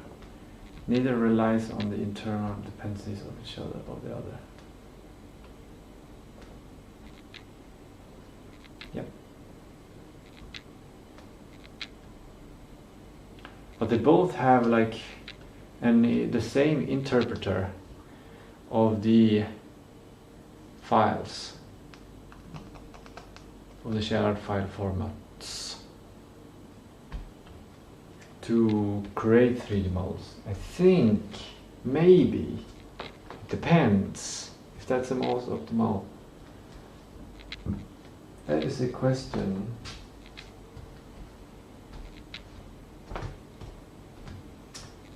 Maybe it's a question for the product owner to consider. Big perspective. Like, I'm gonna write it on the big board so that I will come to it when I come to the product owner, and then product owner figure out what to do with it. Should we have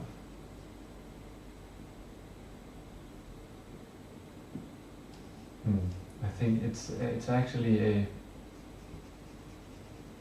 question for today. It's actually a question for today. When it comes to designing the shared file format.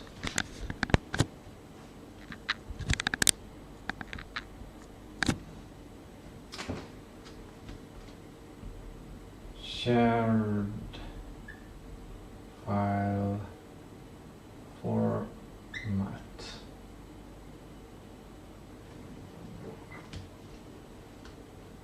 And here we're going to put parentheses. JSON or 3D.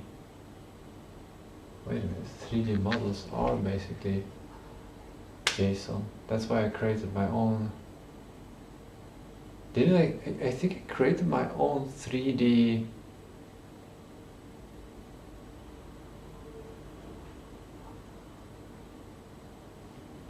file.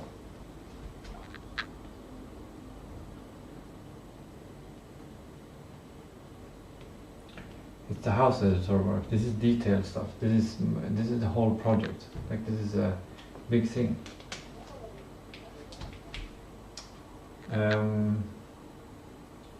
3D models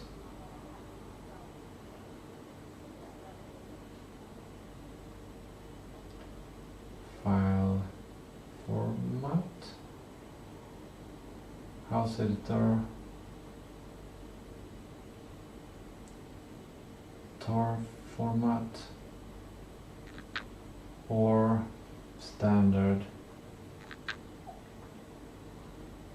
FBX or something like that.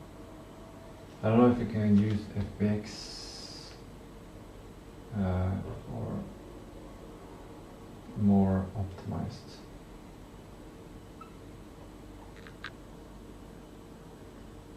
Now it overlaps into the other parts. Model deliverability. The reduction. The 3D map tool and the driving runtime engine are separate applications. The map is in the Godot project. First principle, the entire world must be reducible to a lightweight, parameterized file format. Coordinate arrays and structural markers. The map tool is purely a data exporter, and the driving system is purely a data interpreter. Neither relies on the internal dependencies on the other. This is kind of good. We're getting close. Now we have the unpolished first principles. Let's see if we can just make this to a doc. But I don't want to make it on my account. I want to make it in the Tistou Games account.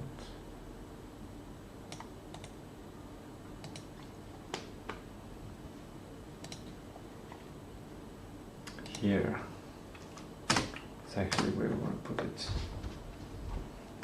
First, here it goes.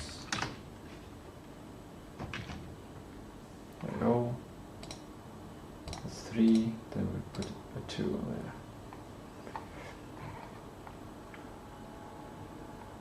there. And here I'm probably not going to use AI anymore for this. Instead I'm going to combine these with the ones I have.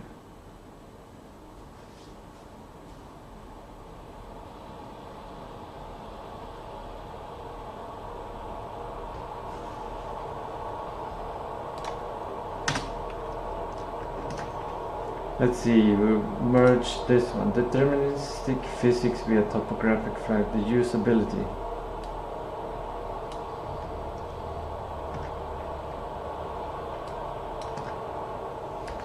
These become first principles, and under usability we have second orders. Why doesn't it produce a... There we go. A 3D map runs smooth on low-end computers. And under that we have geographical limits, which means we have chunking, loading, and we have small world.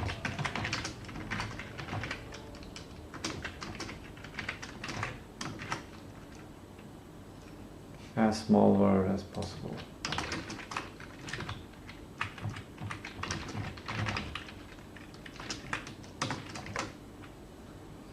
We also have drivability. And we have toy-like. The toy-like is connected also to... We need more like a... Maybe I should make it into a drawing instead. Since AI is able to handle that. Would it be easier or harder? No, I'm gonna use it. I'll do it in text because it's easy. The hard thing here is to combine with all of the other text here.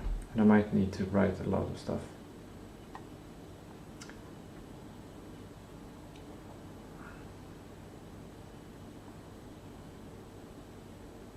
This is not the reduction I was looking for.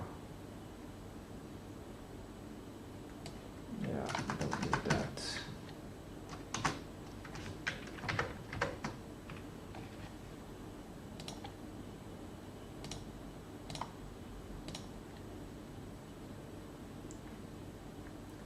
Let's make that more text. No, just highlight that. Okay, the next one I have is beautiful. And on that we have toy-like. Again. And that's it for now.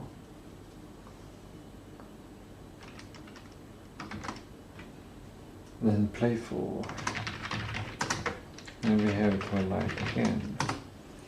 And we have playful level design for driving, fun to drive.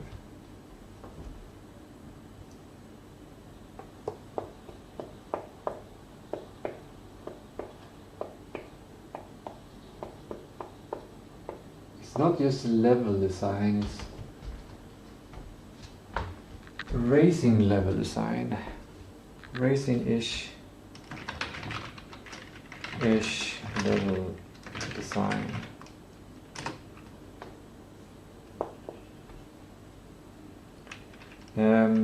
Fun driving game mechanics that maybe immersion is something you need to add in. That's what I wanted. Yeah, it didn't extract those things. Those were principles.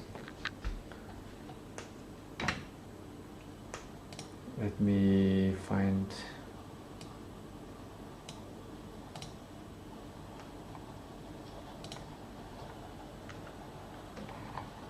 Whoa.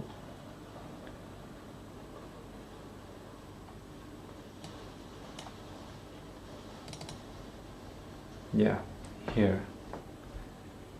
Okay, it makes the game more fun. That's actually, yeah, makes the game more fun. Maybe it's at the top here.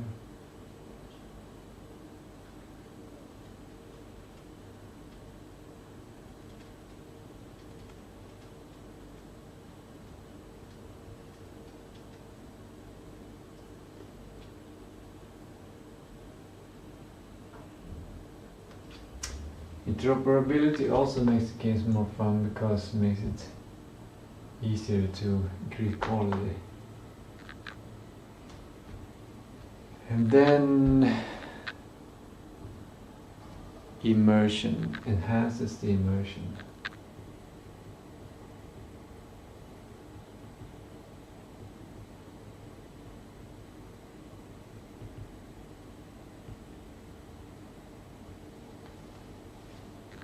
Into the world.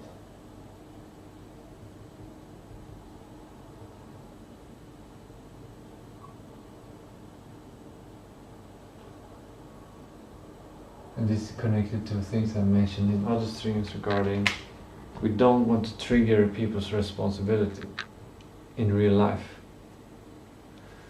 We want to enable escapism.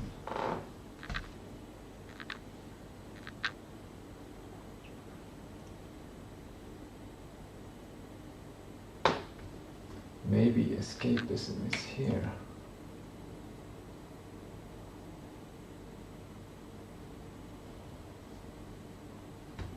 Something like that. Now we're getting too detailed. Radio break between point and click.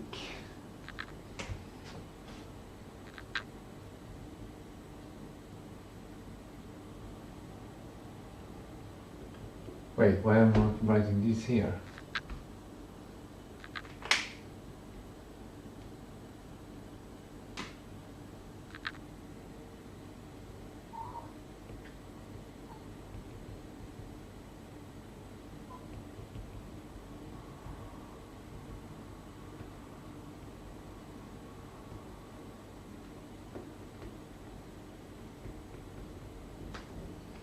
Kind of because these are more like recommendations. There's some, yeah, it doesn't put there.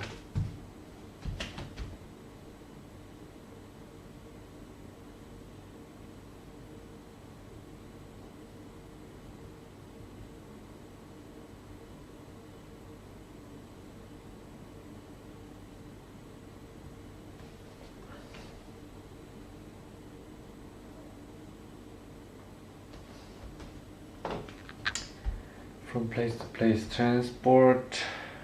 That's actually good. That's usability.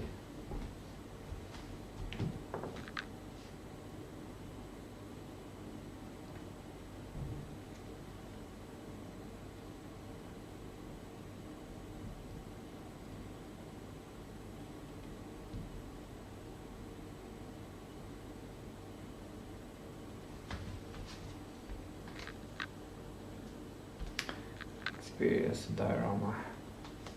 Target audience usability.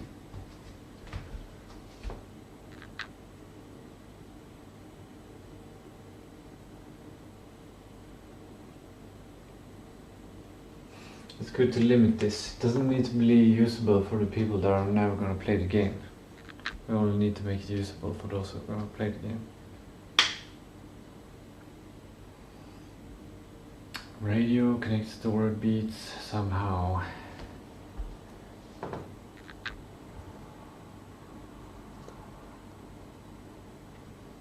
Connects to story beats somehow. More action. Slightly more action. It is more action, but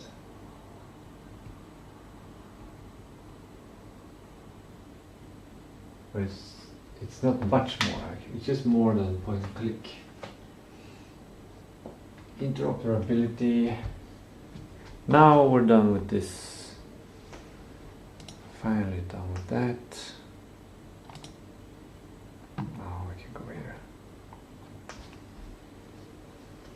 I feel like I should be sitting down when I write this stuff. Maybe I can just do a horse dance. Maybe that's good.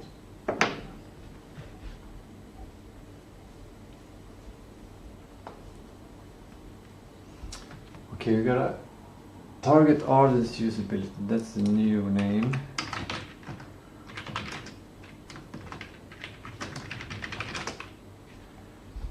Limits it. Drivability, place to place. Place transport.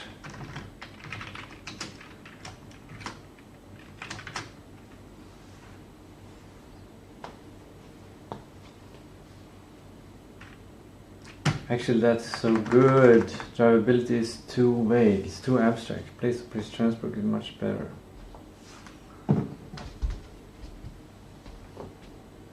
Because it's the subcategory of usability, not like the driving needs this. That's true. But we don't necessarily need driving to have usability. Place-to-place transport.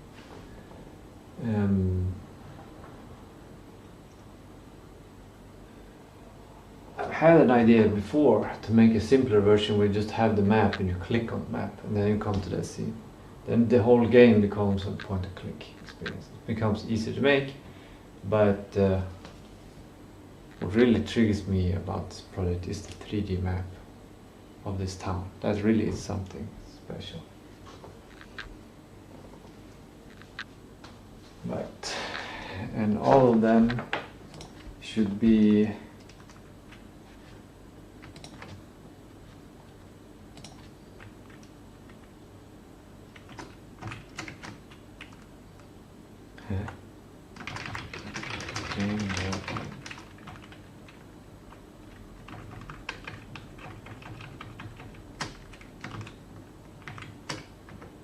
there we go.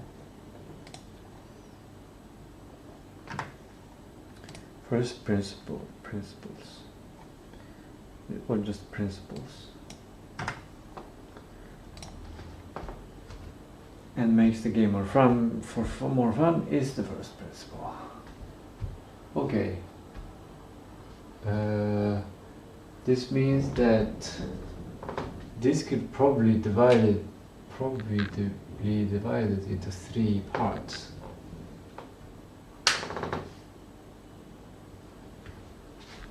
Target audience usability, toy-like. No, we're gonna keep it the same, but it's 3 different perspectives use cases of the toy-like thing. Feature. And then we have escapism also. That's a new one. And under that one we have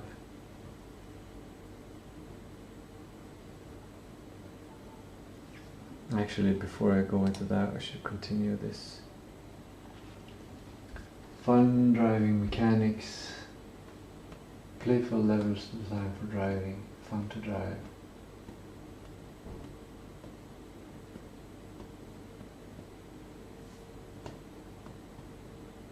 How do we make something more playful? Now we're getting to the core of game design.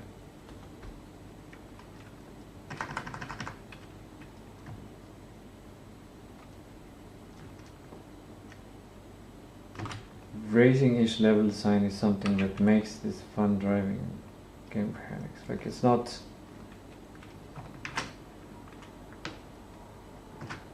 we have more ideas here.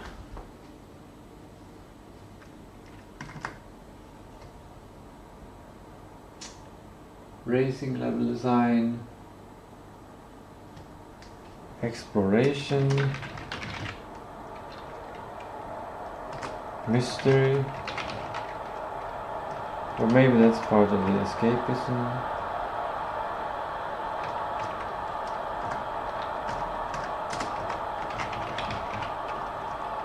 Probably, I don't know. This is the second version of this. I'll just use to pick the features. MEP. Escapism mystery enhances the immersion into the world. Enhances the immersion into the world.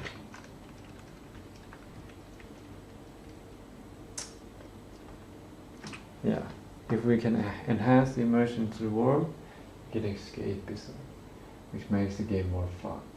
Good. How do we enhance the immersion into the world? We break between point and click.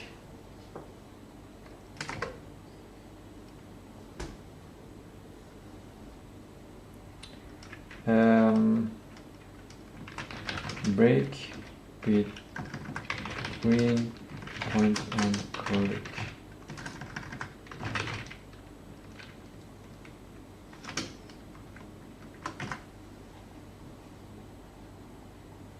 How do we do that? We have slightly more action.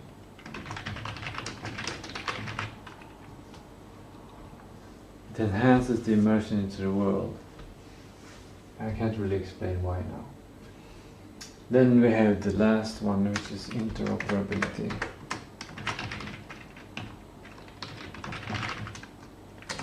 And in order for it to be interoperable,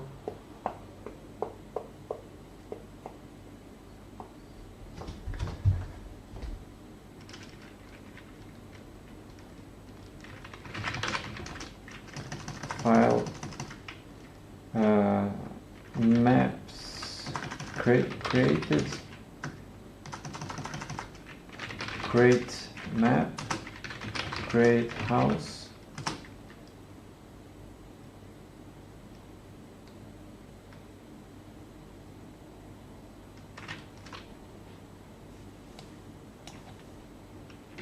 shared file formats with game Godot project. Shared file formats. There we go. Something like that. Okay, now kinetic perspective axiom. Okay, we don't need that. Driving is not a racing simulation, it's a mechanism for scrolling a miniature model past a fiction. That's kind of good. I don't know what to do about that information though.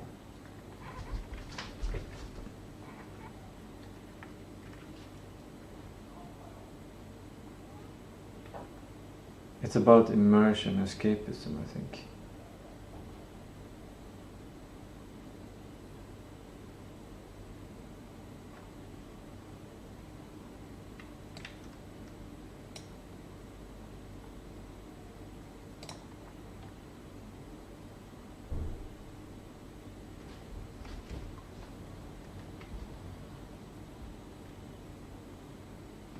fixed cameras. I don't know if it's gonna be fixed.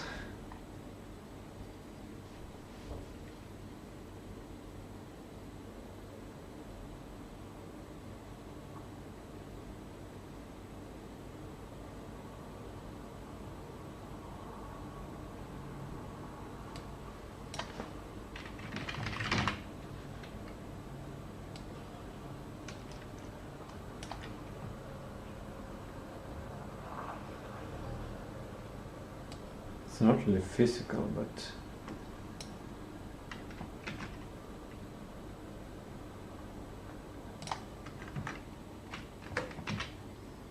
there, slightly more action.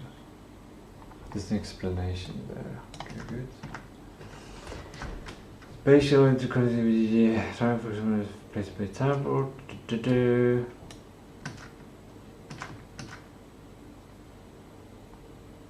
First principle map is network mirror over network nodes. Yeah, of immutable.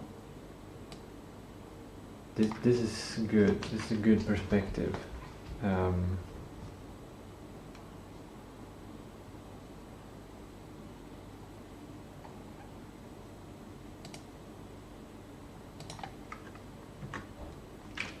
There's an explanation under here. Connected to the break feeling.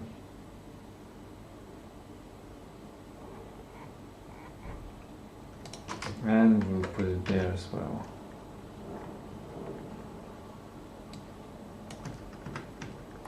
Modular data interoperability.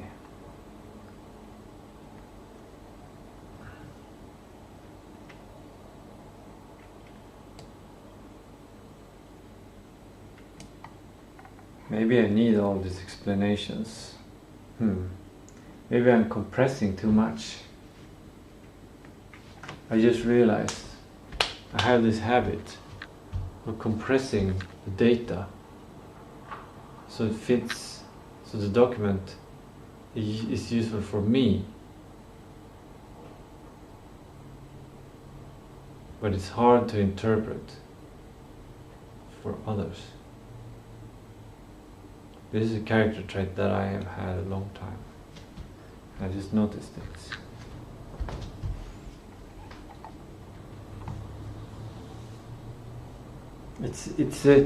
It's a time-saving, stress survival character trait. That's what it is.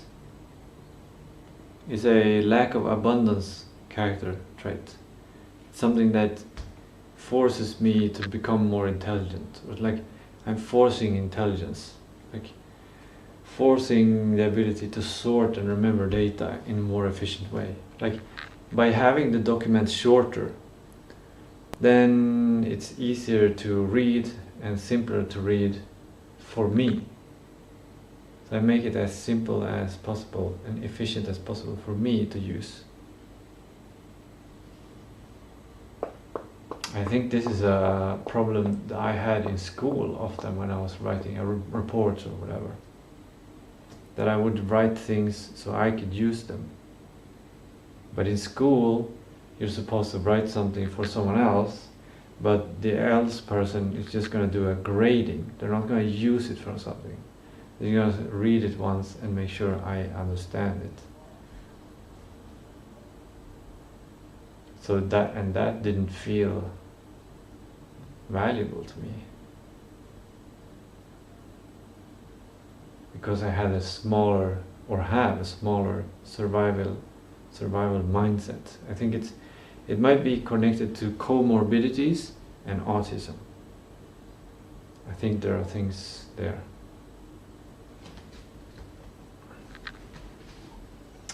Continuing, modular data architecture, the interoperability axiom.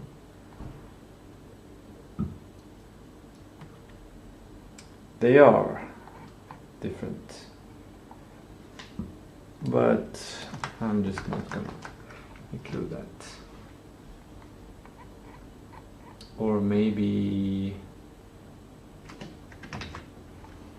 okay, I found where to put this.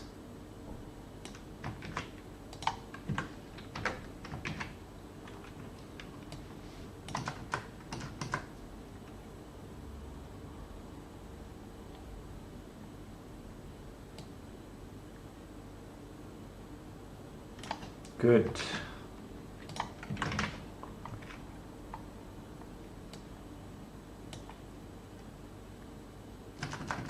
Cool. I fitted it.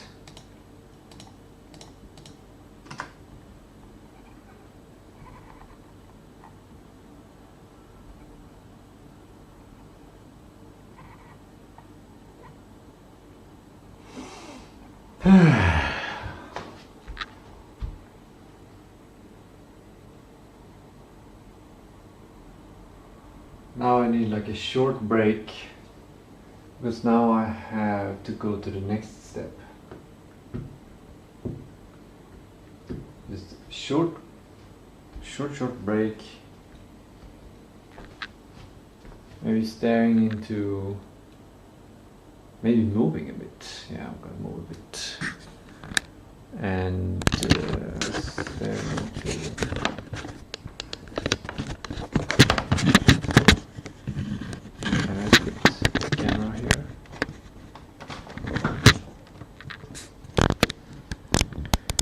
There's a higher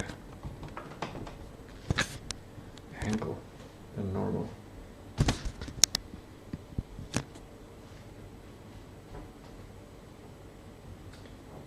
Maybe I should clean up the documents, yeah, to get rid of a bunch of stuff. Next up is listing the features. So I want all the ideas for the features.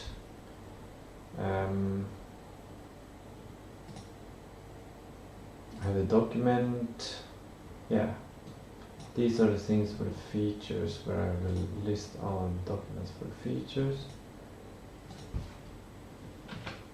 There's the town, tofu deliveries there, house editors there, this photograph.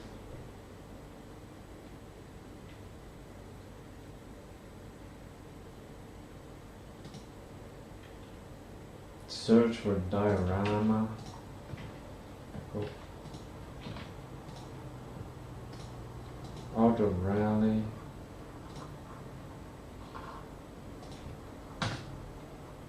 Why doesn't it update to a...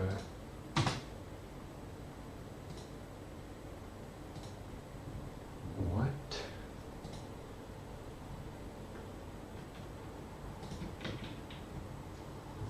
Actually, I don't like to think about this one too much. Well, I think I have to, because it's regarding optimization features. And what I think, yeah, right. What I intend to do is to start a new chat where I paste in the first principles and only the necessary, because there are a bunch of suggestions here that is not aligned. So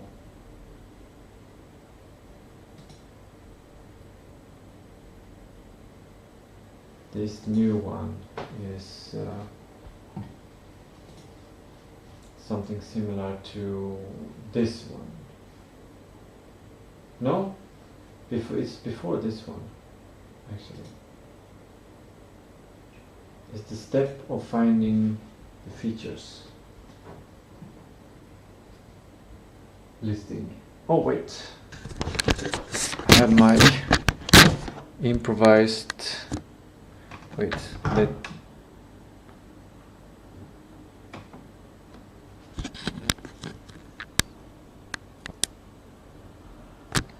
let me first in the stream show this. That's what I missed out last time. Show this in the stream. Big picture overview. Here we have the first principles for, yeah, roughly the first principles for the 3D map tool, map editor. And next step is MVP feature suggestion table. We are done with first principles. Now we have that, and we have that as a digital artifact, a document, or a copy-pastable text in a document. So when we do MVP feature suggest table, we fill in this, and I'm gonna make lines for every first principle to see which one checks the most boxes, to find out which feature I should prioritize, which features I should prioritize, or which features I have to have in the MVP. That's what it is. So I need to check at least one of each of these boxes.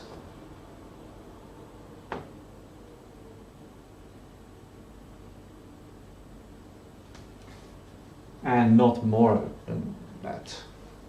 And yeah, try to maximize the value. Now, a little break.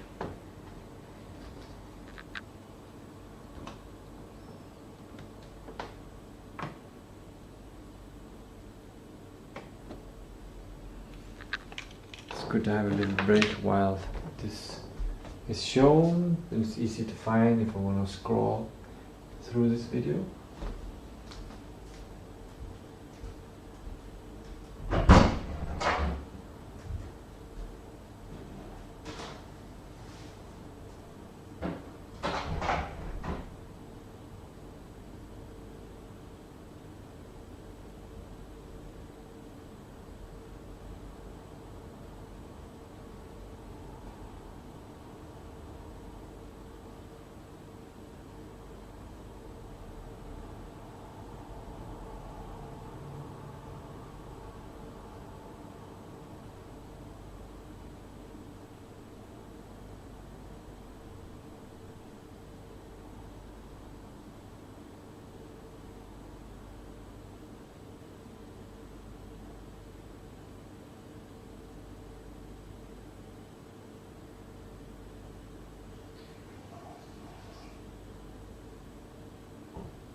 Now for some little movement.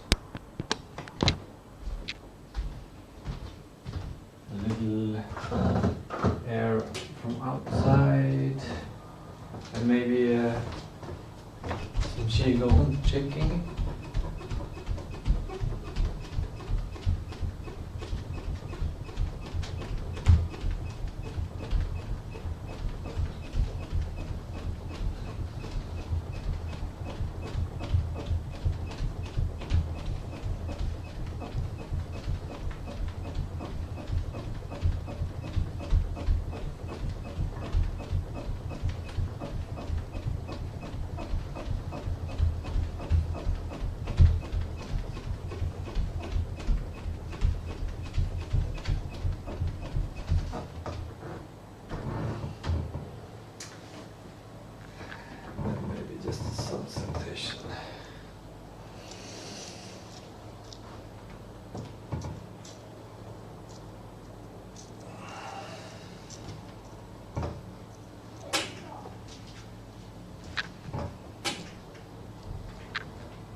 Someone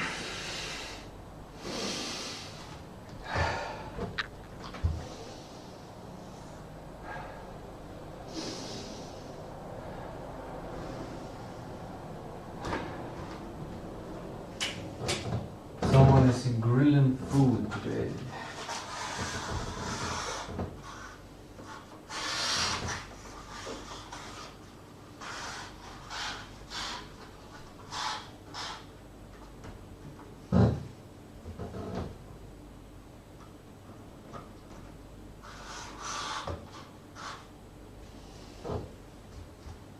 There we go. I got a bit happy because I got to see the background image there.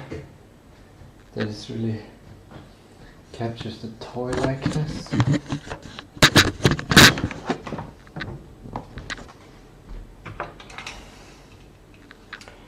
Let me show you.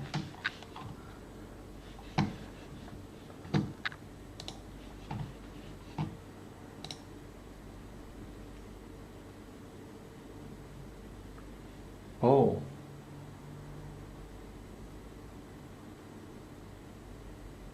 Oh. Oh. Oh.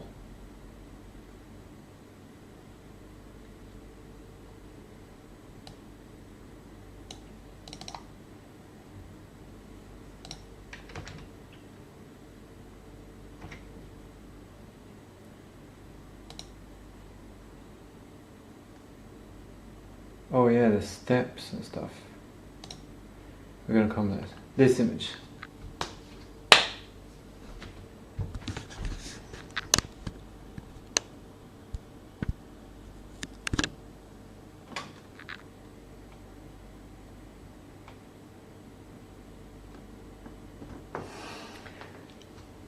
This image captures so many great things.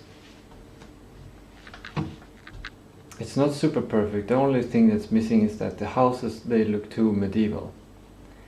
But otherwise, it looks so toy-like. You can directly see that these are things you can pick up if you wanted to. So you can just pick them up.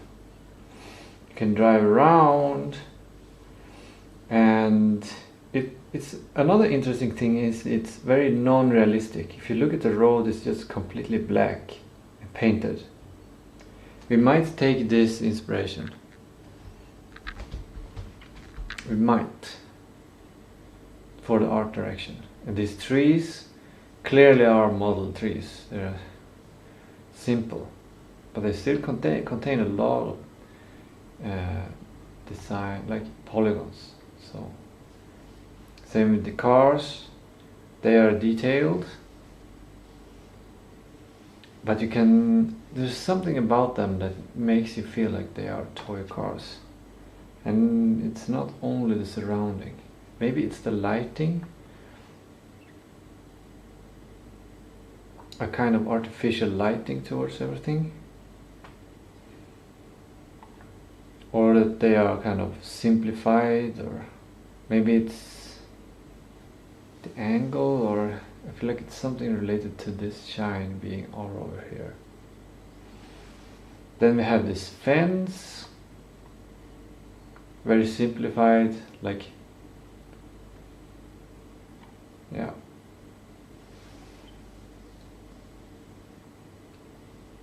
We have the grass, have the same kind of color everywhere, there are no spotches or something, it's kind of perfect in a sense.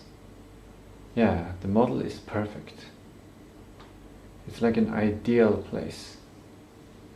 Because that's the easy way to make a model, and everything is similar.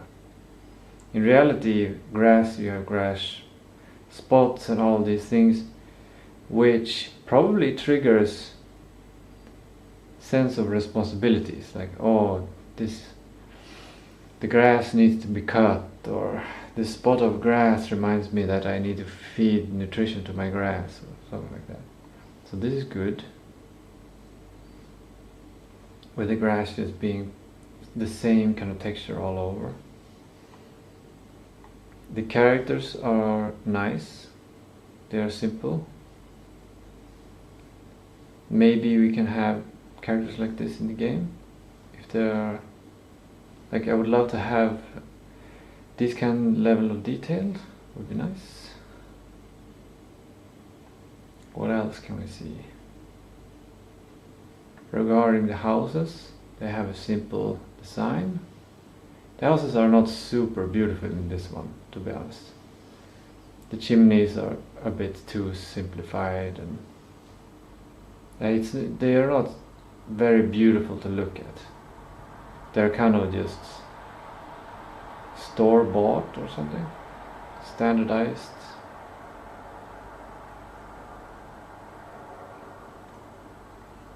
This house is more interesting. This is an interesting house. It's interesting enough to be in the game. And one of these houses is good enough. But having the same kind of house with the same chimney is too much similarity here.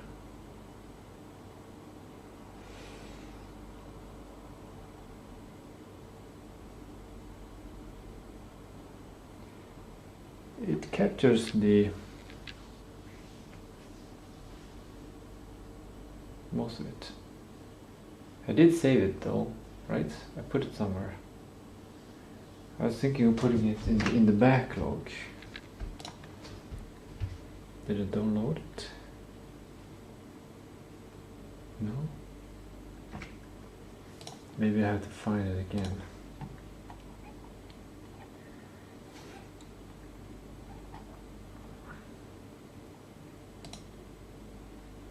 First one I clicked, and then I saw this one.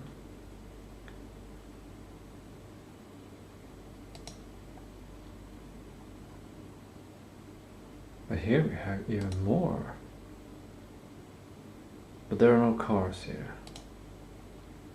No, I didn't want to go back to that one. Yeah, I think this is as good as it gets.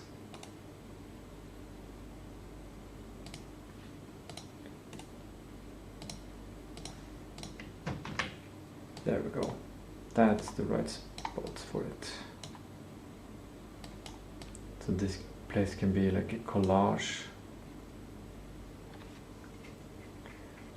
of sources and images to inspire the game designer, game director to select features.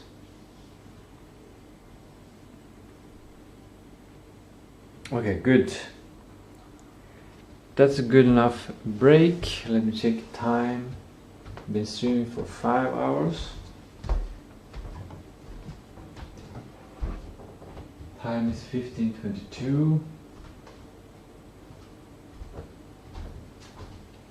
Maybe I can reuse the schedule from yesterday.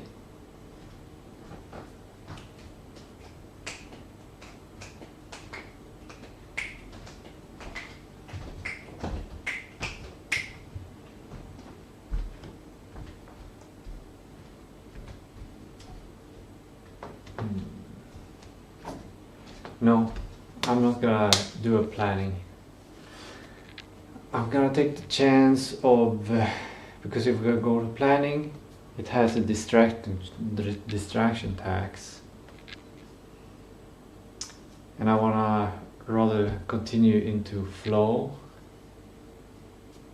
Just keep thinking about this. Might be the wrong decision, but I'm still gonna do it. A simplification of the day's plan forward is to list the features, suggestions, MVP suggestion table, and then select the MVP features, and then photograph of the selected ones, and then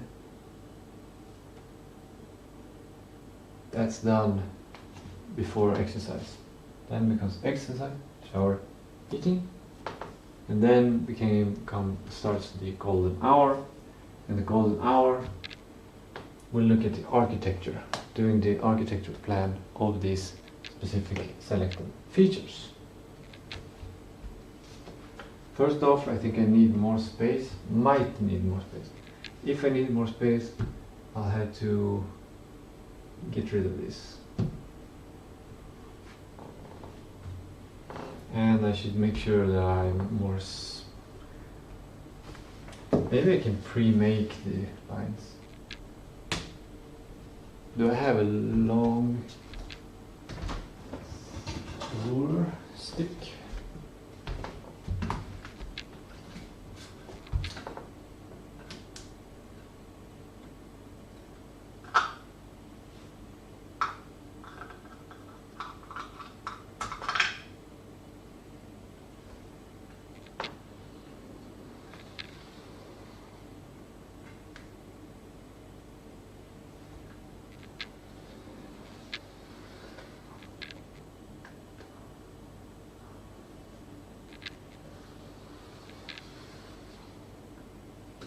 That's a good method, that works well.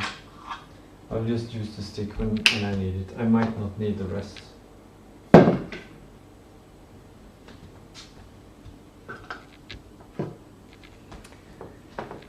Okay, how do I figure out the features?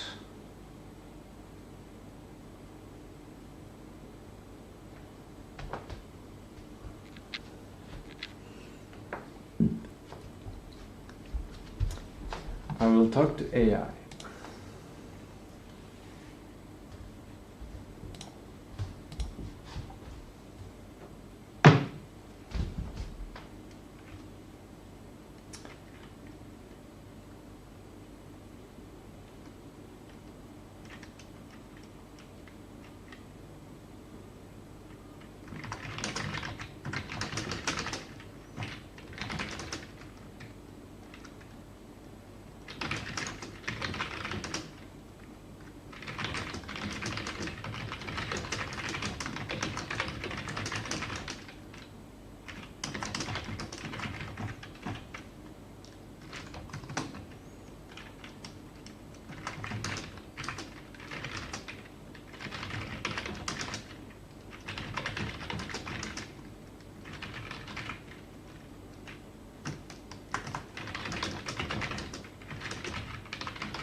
Leaf feature.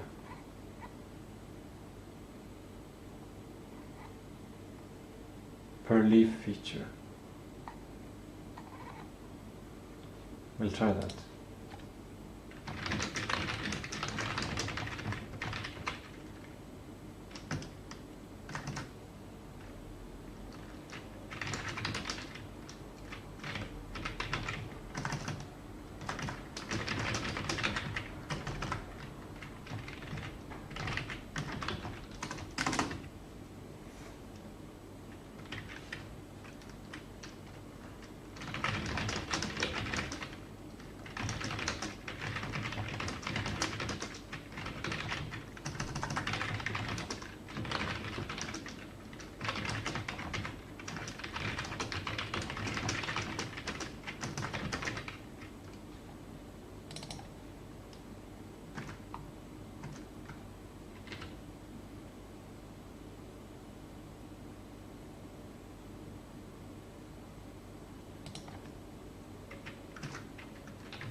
And then I add the principles.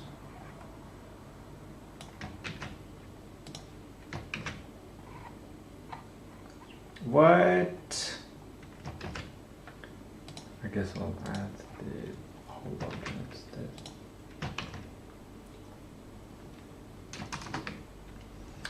And what else?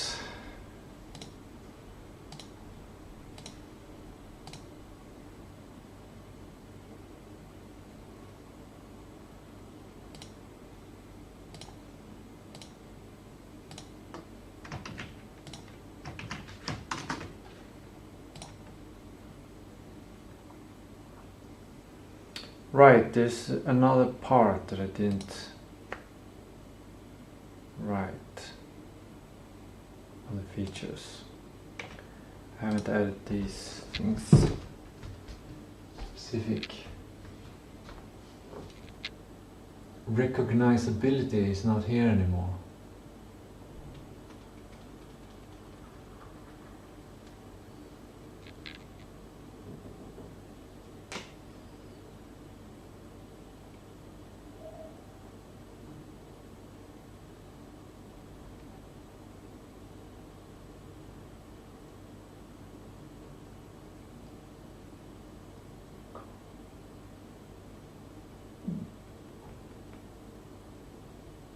What does spell recognize? I don't care.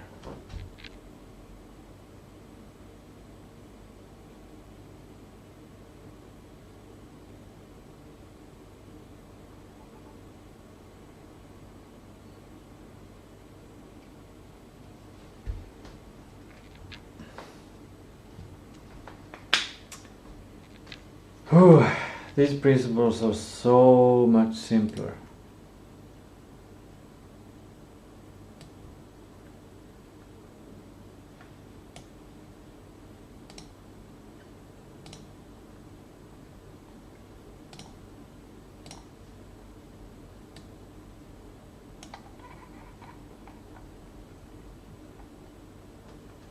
Dynamic size. That's not first principle. Kind of is.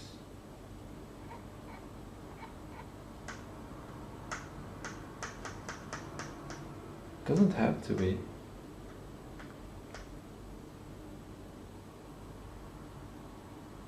For interoperability, it has to be dynamic size.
Somewhere I went through all of the landmarks when I was looking. I just remembered a thing that I didn't do, that I was planning to do. I was planning to send in the whole YouTube stream and have it extract places or ideas. Damn. I didn't make that a task, so it went between the chairs, disappeared. But I went through each of the places on the map.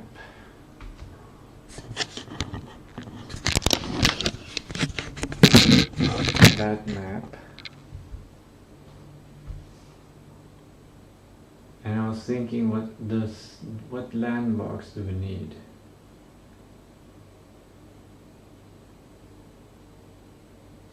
and there are very few landmarks.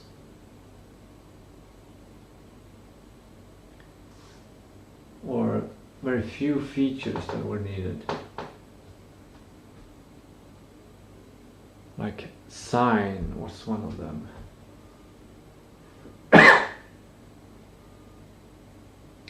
Where did I write those down? I'm gonna do a task to find those.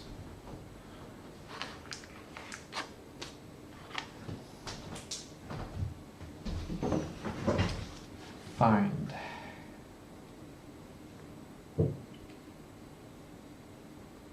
When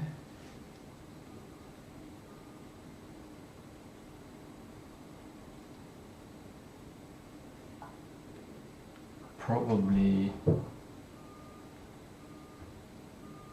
Thursday,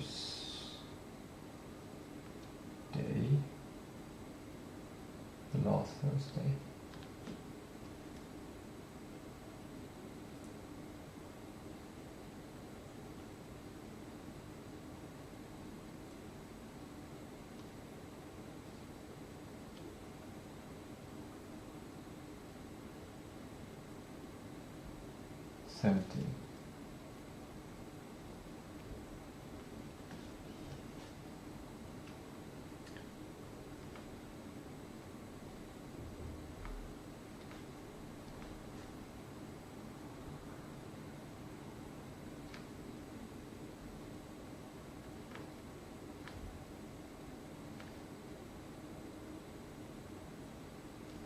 I think I remember.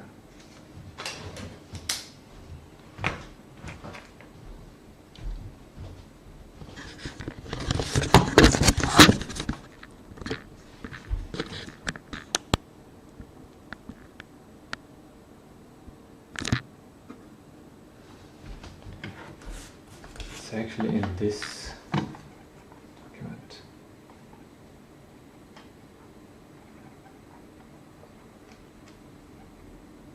Yeah.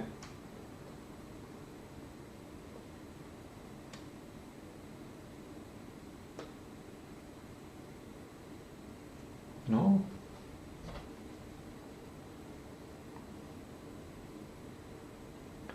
I made 2 whiteboard images with all of them, and then I moved them somewhere. Is it here? River, bridges, houses. It should say stone somewhere. I guess I'll find them now. Like that's because I'm gonna need them today.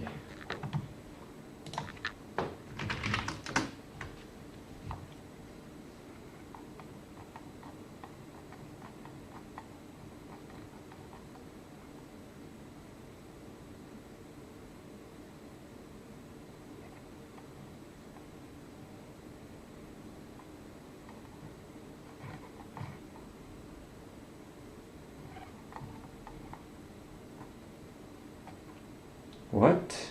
I didn't photograph them? I didn't photograph the whiteboards.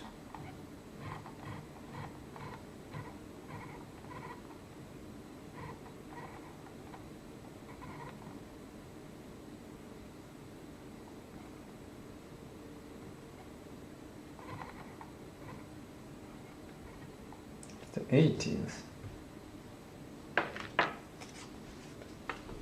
It was on the 18th. Really? Okay.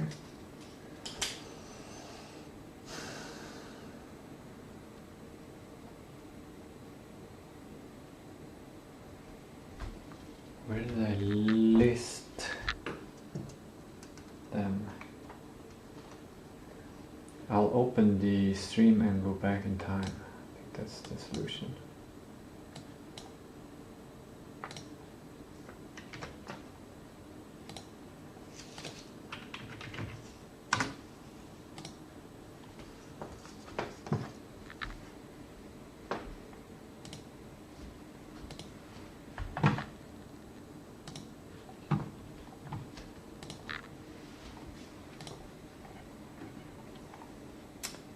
Thursday, Wednesday, Tuesday, Monday, Sunday, Saturday, Friday, Thursday.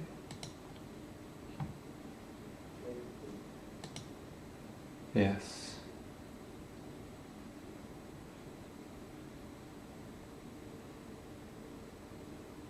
I put up the map.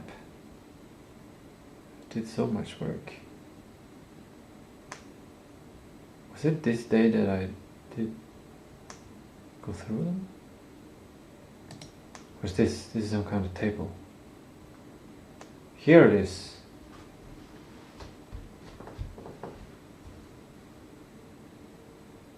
Where did I make that document?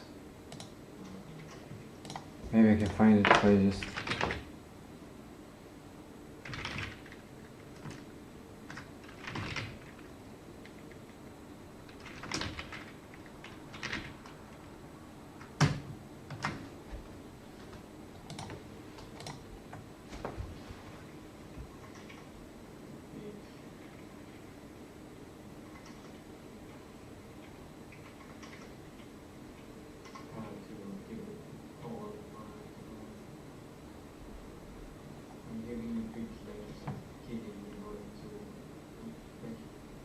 Summaries of your words, a single word,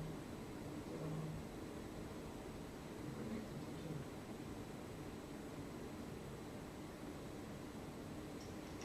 other. Direct to get on ketogenic or low carb diet, but I've been working also.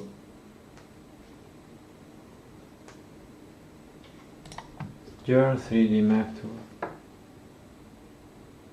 Is this the same document? Is it here? Oh, it is. It is.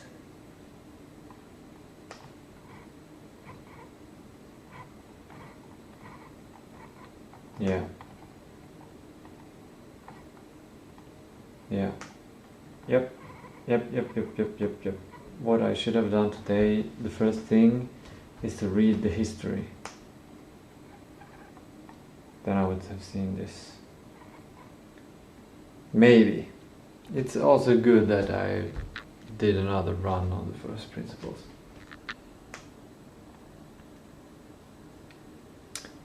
And here we have all the basically user stories or features.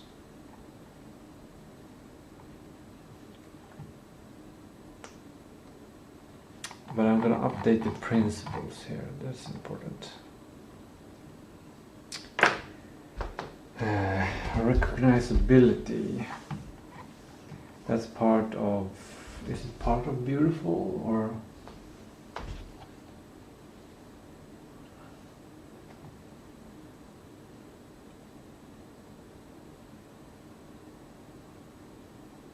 Yeah.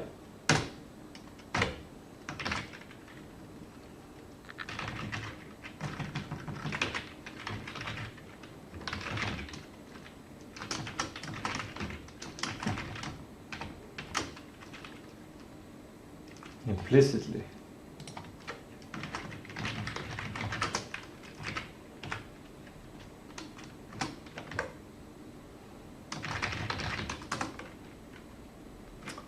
And then down here I have the table of the landmarks. Experience landmarks. There we go. Perfect.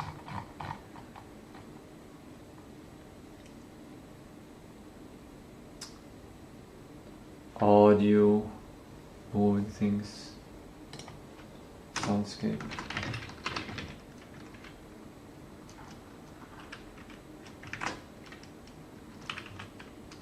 Yeah, recognizability is about soundscape, because it's not really, this town there isn't a lot of music, but I guess the car that drives around like a raggarbiel, that's something that's recognizable. I feel like we gotta add that.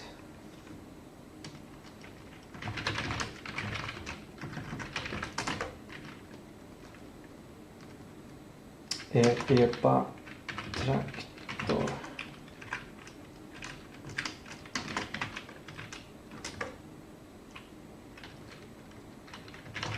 Dunka musik. There we go. That's part of the first principles now. Very essential stuff. Very essential stuff.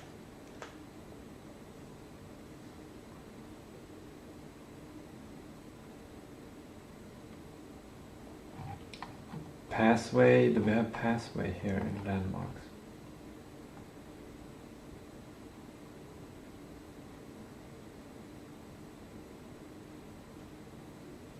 Yes. Good. Good.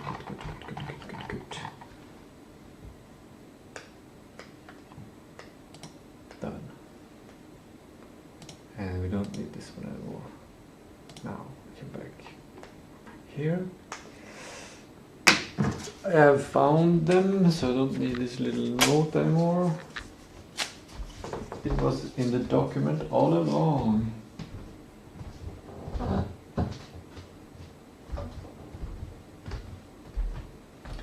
I'm just gonna take an eye break and look out the window for 20 seconds.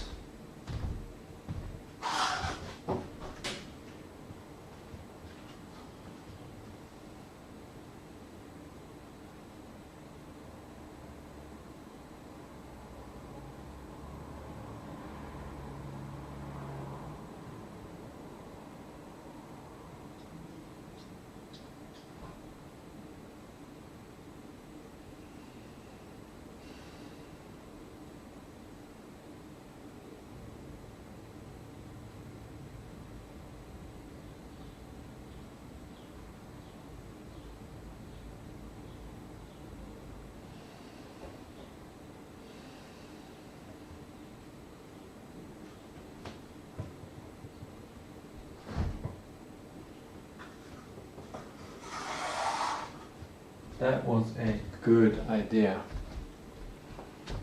It's also inspired me because, like, looking out, then I see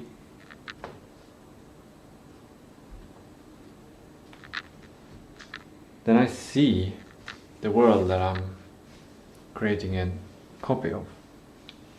So it inspires me to think from a bigger perspective, like, when I'm done with this, it's gonna be something like this. Become connected to this, like connecting to a slightly higher purpose. Actually, a sidetrack on the higher purpose. Oh, thinking that all purposes are subjective. They're just made up. And then you follow them until you realize that it doesn't have any purpose. Like, you play with dolls until you feel like, oh, playing with dolls doesn't have a purpose.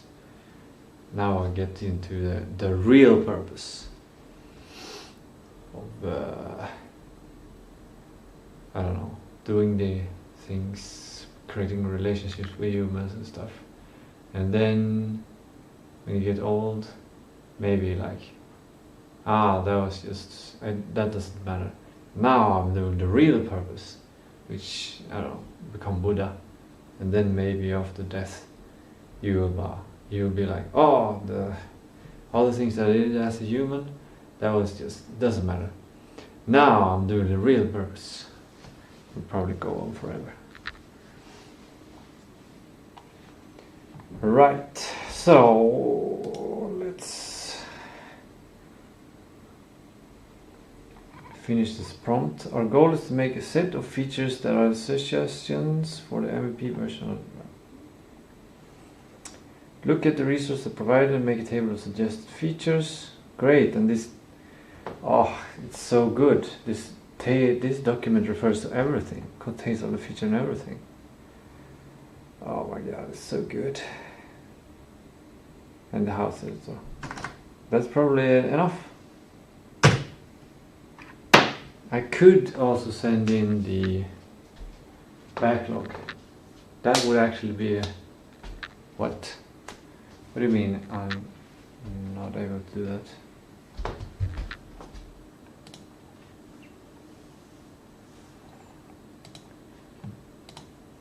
Let's redo it. And I'm gonna send in this one. Maybe it's because these ones are not on my Tistou account. Maybe that's why. Maybe that's why. Because this is... Yeah, this is on Tistou Games. That's why. Do I dare to make this public? For everyone to see? Why not? I'm streaming everything, anyways.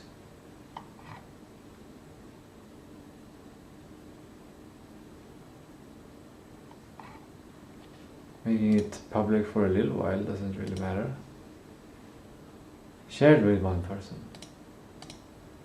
Maybe it's shared with me. No, it's shared with my Nexus. I can share it myself.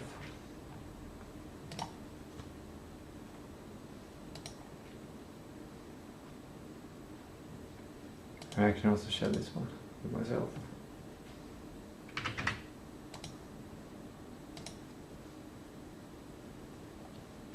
Good. Solution none.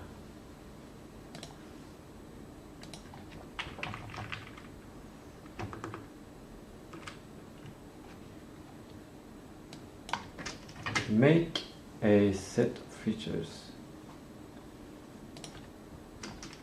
They must only cover. No.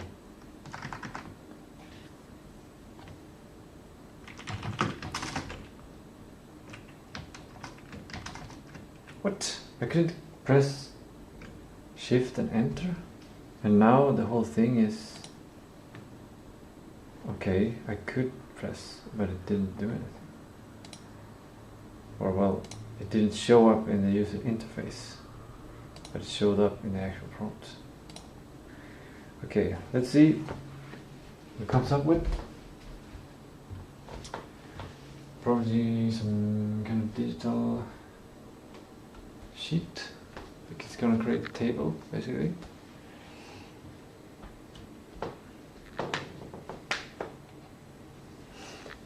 Features. What? It's not restricted. I just gave myself access.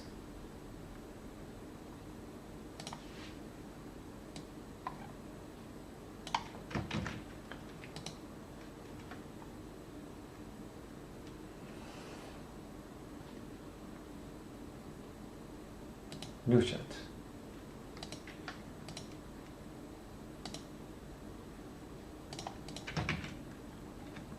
Now I can add first.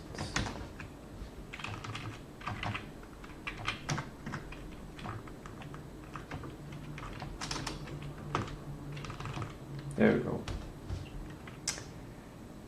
We are going to select the MVP features.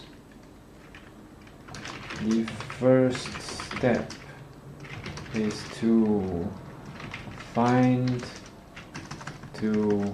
go through the material and make a complete list of all suggested necessary of all feature ideas and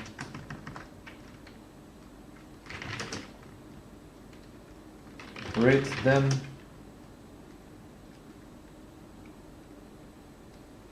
depending on how they solve the need of the principals.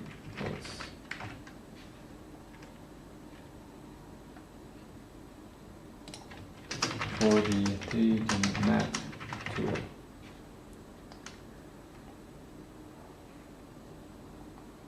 Okay, that's it. Now we we might have access to these files.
Here we go.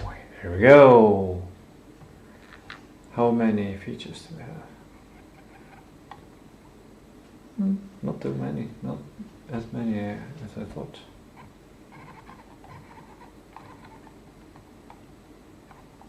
Let's add them to my table, because here I have some things that it have not thought about, I'm sure.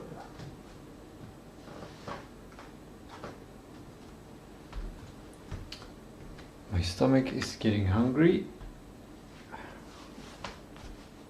Feature evaluation and MVP selection matrix. The following table compiles all feature ideas extracted from your design logs, whiteboard sessions, and feature lists. Every feature is evaluated and scored 0 to 10 against the core leaf principles. Maybe I should add it in game mechanics document as well.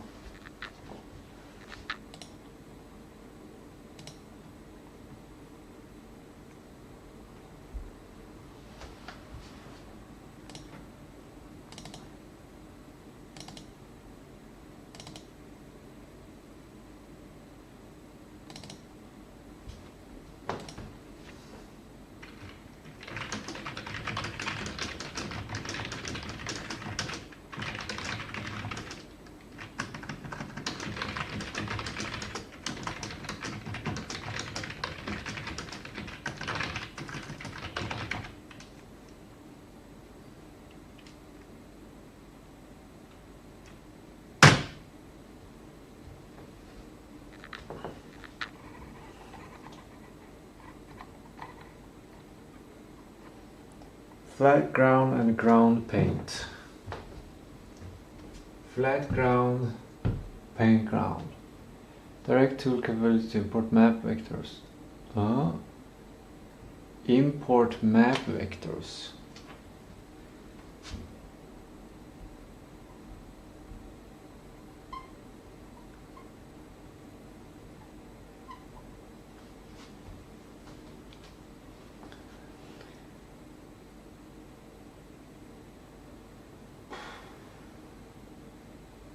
I don't think we're gonna do. In the MVP, if it really is an MVP, but this will be MVP version 1, which is not finished. So we'll actually not list all of the features for the MVP, just the essential features.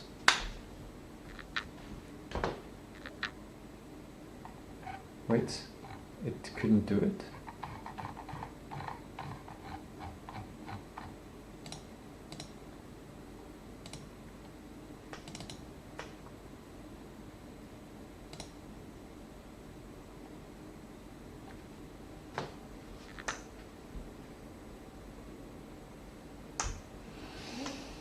Yeah, there's going to be a next step here. MVP.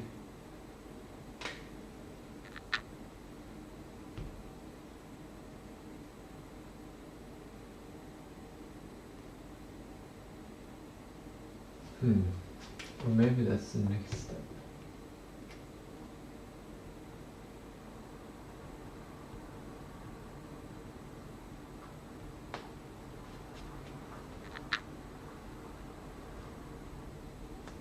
Yeah, it's a step in here. Select or plan.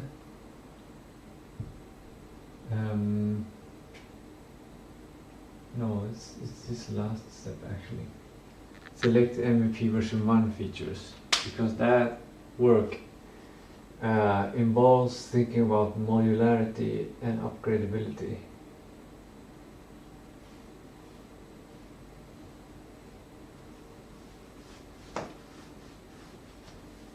Maybe that's one of the principles as well. I'm just gonna add that upgradability.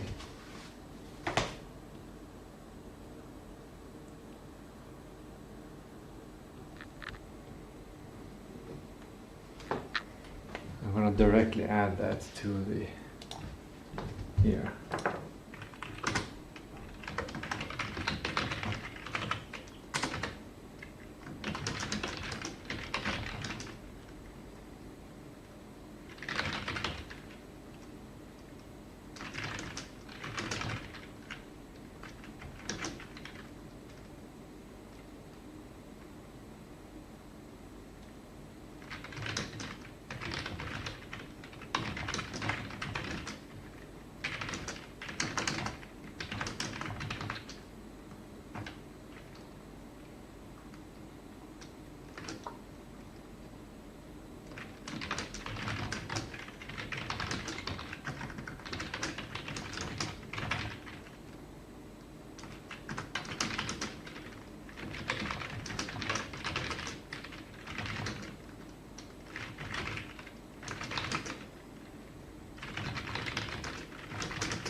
There we go.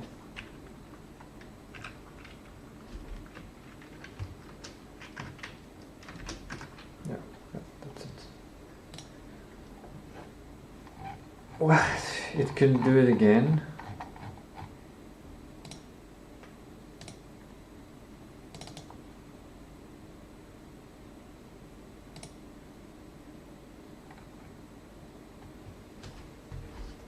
Now I'm gonna watch it.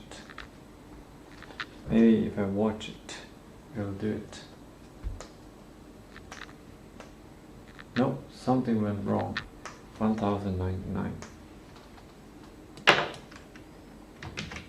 What if I update the website?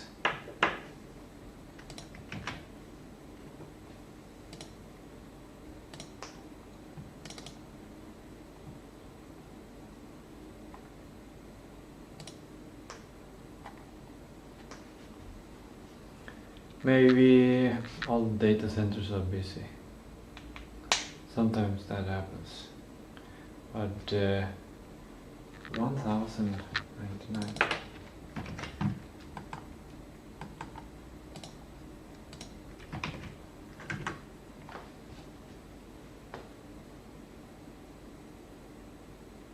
Back-end server-side session config or context overflow. Context overflow. That's why I could ask this one, but not the previously.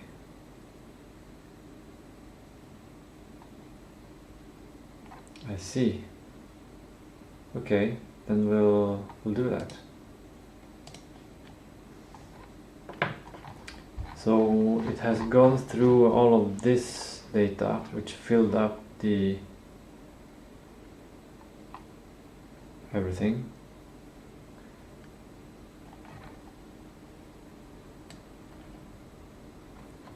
So let's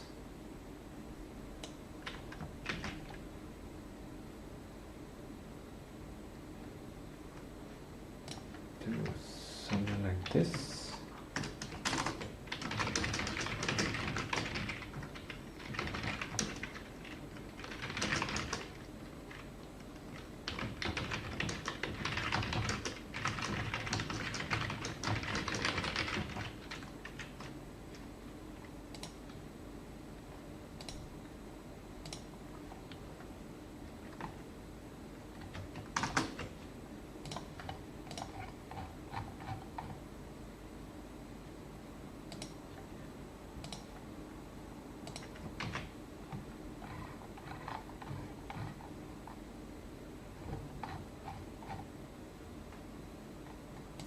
Then add the file.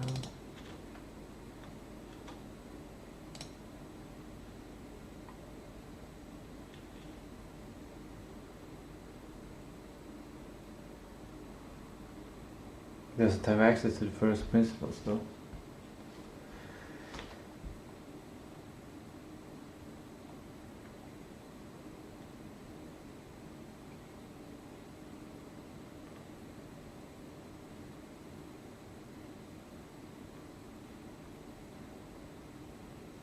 We have a I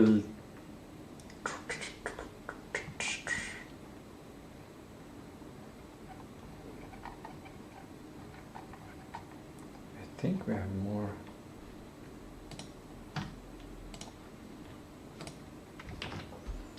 I updated the information with this. Would that work? Will it also be context overflow? I needed to trigger consolidation. No, it's the same problem.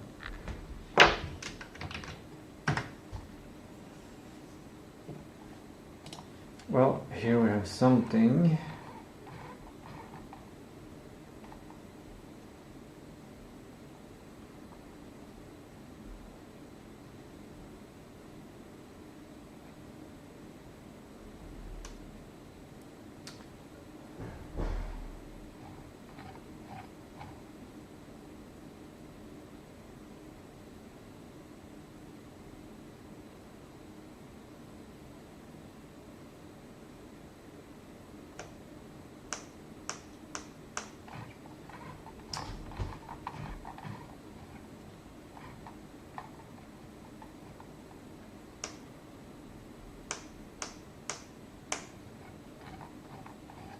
I'm getting tired, and I think I'm tempted to just have AI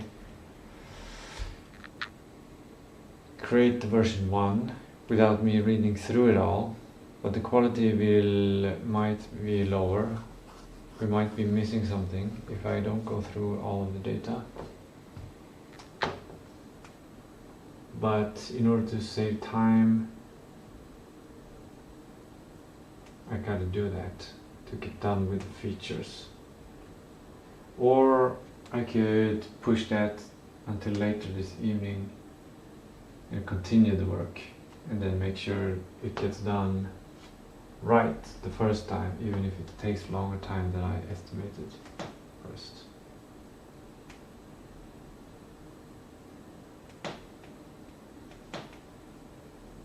Then the work after my big break would be to create the MVP backlog and then the MVP version 1 backlog.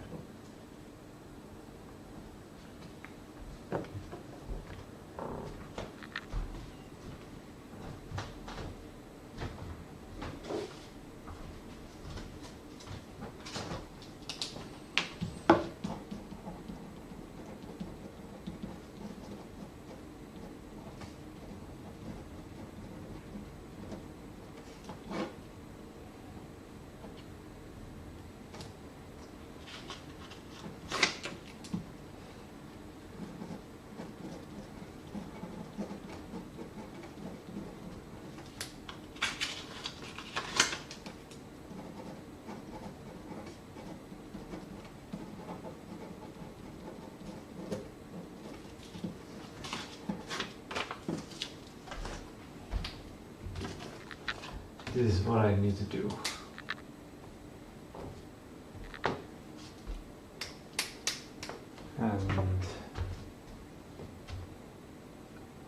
And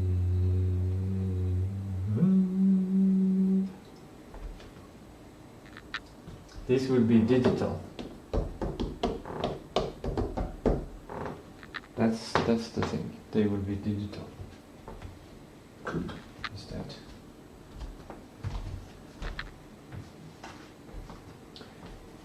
Because this is just gonna be text and numbers or check marks. I don't need to make any kind of mind map. I don't need to draw anything. So this is better in a table format in the Excel backlog. That's why. So first off, I'm gonna take a photo of all of this.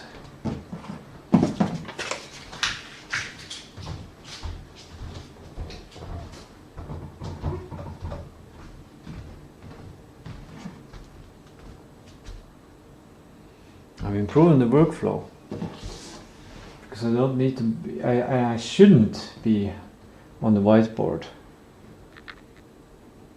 at this stage. That's what I've realized.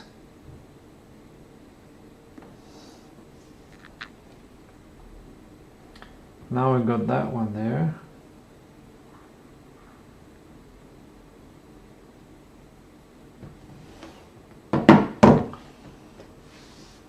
Now this needs to be translated.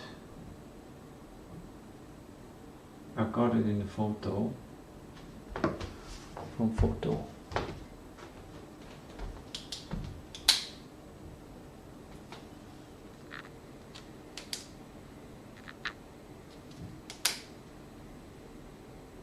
I don't even need any of this.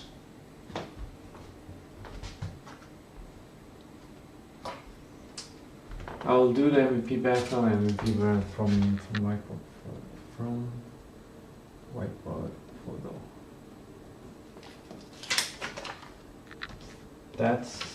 This is what I need. This is the only thing I need here. There we go. And now do this.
Almost clean.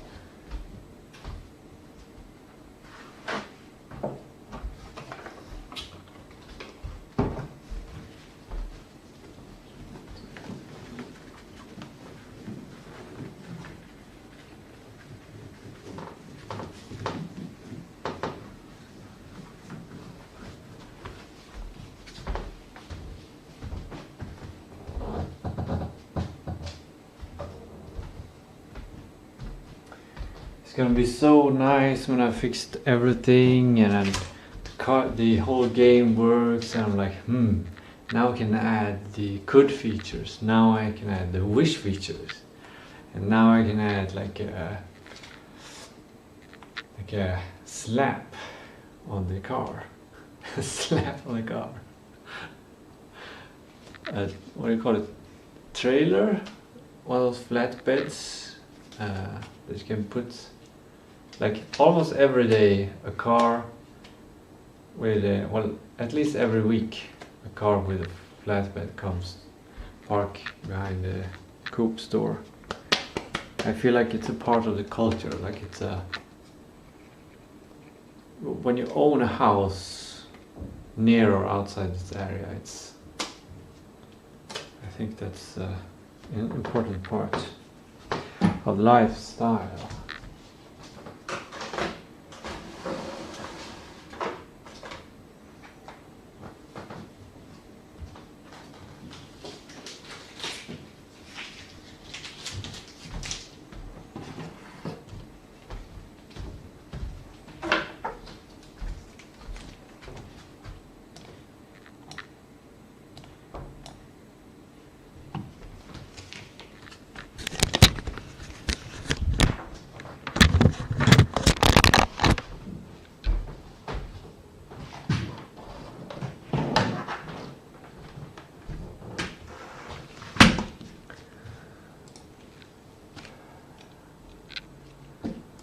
Now it's time for cooking. It is 16:16.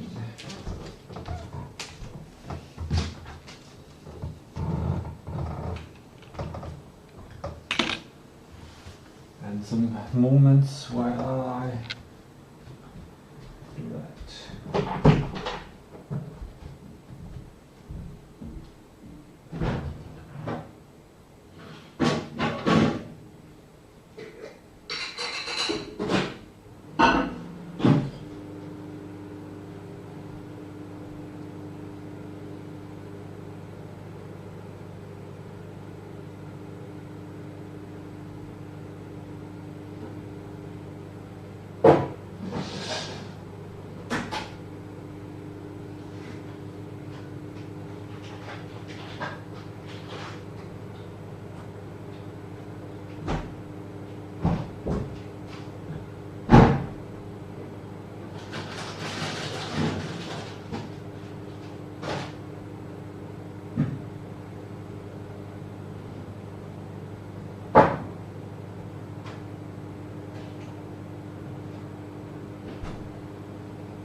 Now we have meal with the omelette.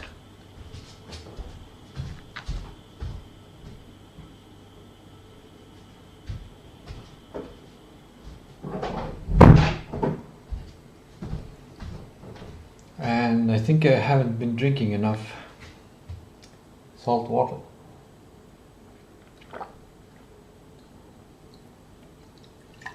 I've had troubles under my feet. Yesterday night when I was stretching my feet, I felt like a spasm under my feet.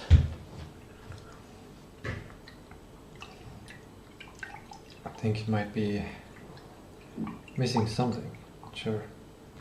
Probably potassium, but I don't have a method for more potassium.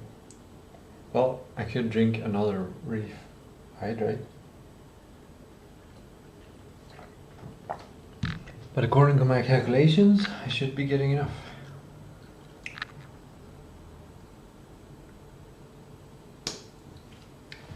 Today is special. It's a special day. It's the day before I get paid. And I want to show how my fridge looks.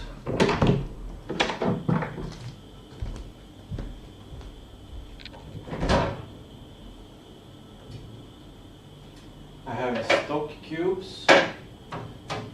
I have my green tea.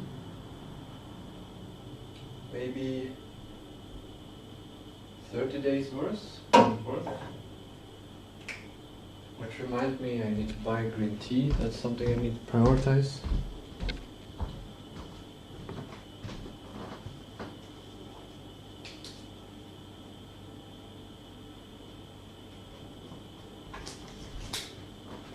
I think I already have it on my shopping list, but in case it's not there.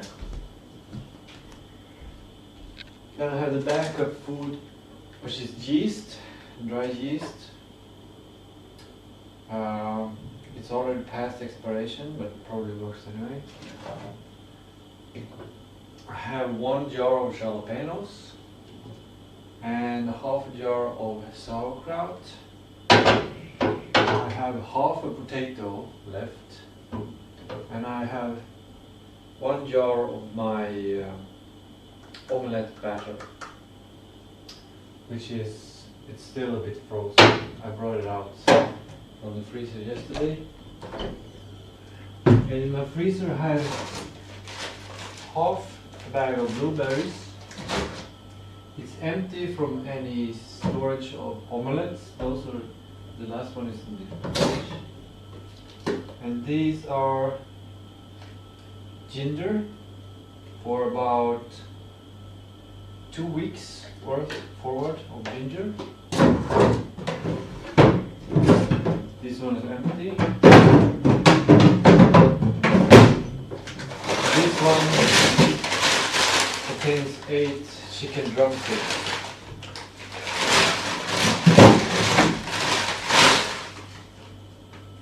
Best before 2026 10/07. Frozen 2025 10/07. Those are my emergency protein source. I used to have 3 packages, but at the previous place where I lived, someone stole them from me, so I just have 1 left now. But yeah, that's like the emergency. So the chicken drumsticks and the omelette is basically what I have fridge-wise.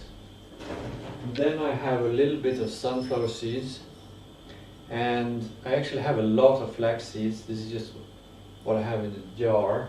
I have half a bottle of apple cider vinegar.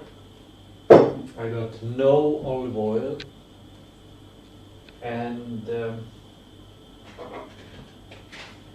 I got my opened bottles of vitamins. This is pretty full, that's good. This one, a third full.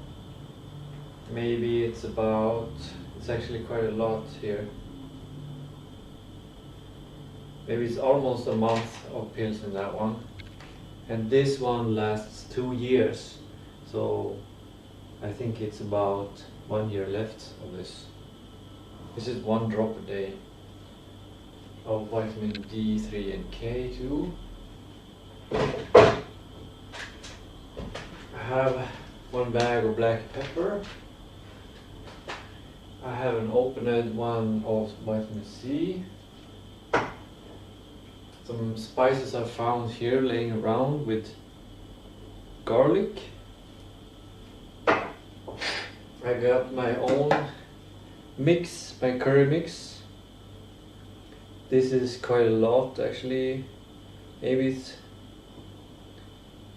like 1 month or 2 months. No, maybe 1 month. Something like that. Then I have salt, rehydrate. This is the potassium source, the main potassium source. Then this one I found here laying around. It tastes really good, but it contains sugar, so I don't like to use it that often, but it tastes really good. One kind of emergency package of gum with xylitol. I don't really eat this. It's more like if I need to go out somewhere and I want to have fresh breath, or if I start to think about if I get some pain in my teeth, then I eat this to try to get rid of some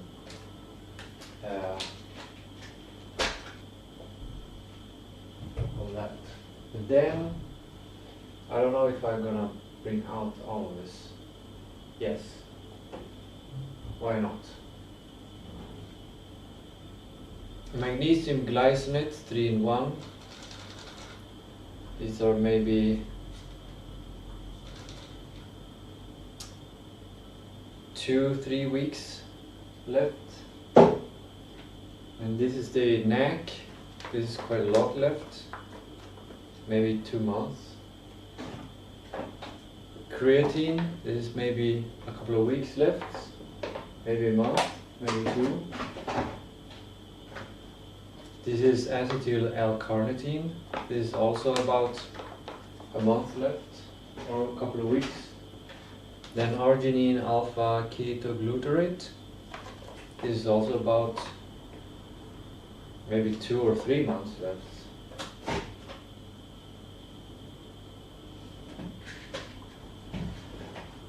And as I like to have a storage, I have one unopened bottle of these vitamins and one unopened omega-3 that I'm looking forward to. This is supposedly better quality than the other one. So that's what I prefer to have, like have all the open ones, and then I have backup ones. So when I run out, I don't need to buy or go to the store. I just go to this locker, I just restock. I use it, and then when I come to my buying cycle, I just restock enough.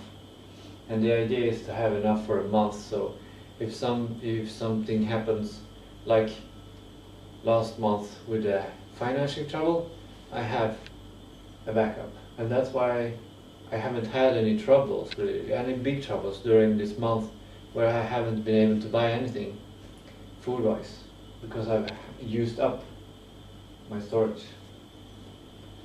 Then we have some emergency dried fruits, raisins, really good emergency, and prunes, really good if you need your food to take a faster track.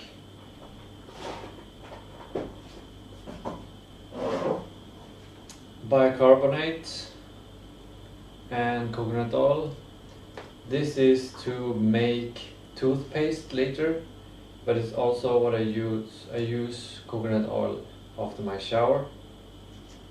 That's a slight moisturizer, and this is probably like maybe a year's worth if I'm going to use it for that. So I got plenty when it comes to hygiene.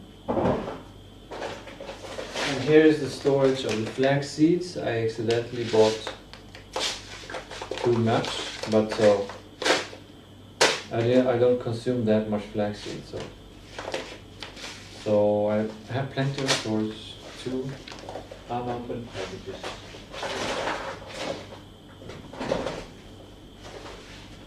One open package of oats.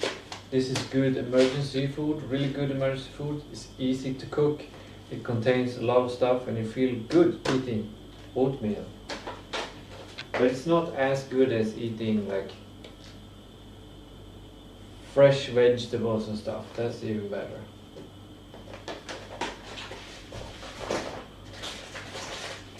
This is another piece of emergency food, spaghetti. Very easy to cook.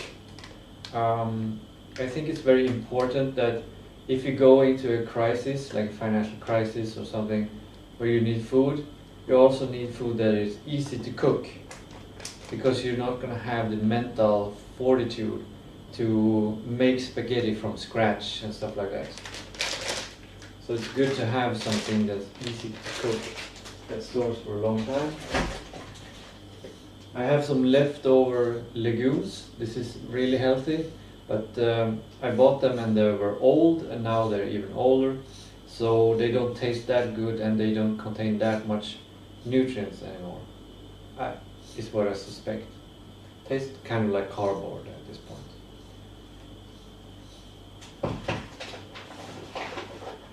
Then I have one open package of pizza flour and one unopened one. So I can make bread or pasta. I can either make bread with the yeast, or I can just mix it a little bit with water to make lumps and then boil them and then eat that. And that is really cheap. I actually have one more package of flour. This has been previously have been like my go-to emergency because it's so cheap and it stores for long, and yeah.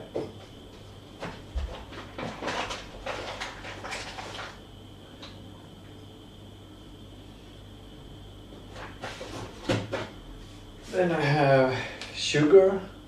This is also kind of emergency situation. When I've been living on very cheap stuff, it's like carbs, then I get sugar cravings, and then I don't know. I don't think it's good or something, but it's like for emergency, like mental relief to eat sugar. When I eat the flour and I eat the spaghetti, leads to cultivating bacteria that likes carbs, and then I get cravings for sugar. So it's kind of a whole different fallback lifestyle for the crisis.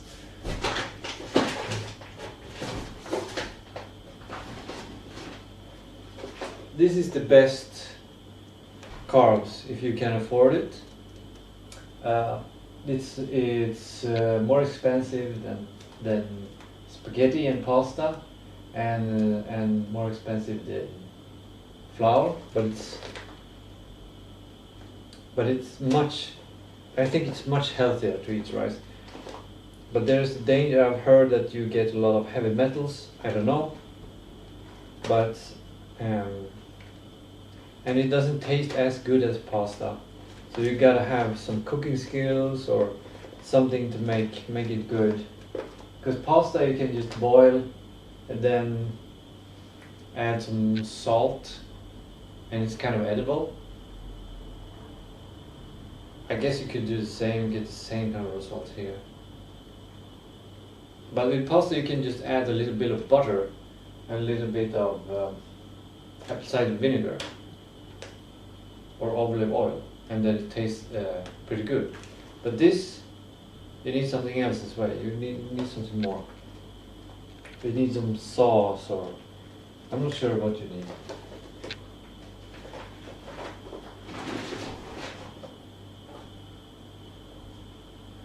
Then we have chia seeds. These are just, I haven't used them, I haven't eaten them, so it's just, they passed from 2024, they passed.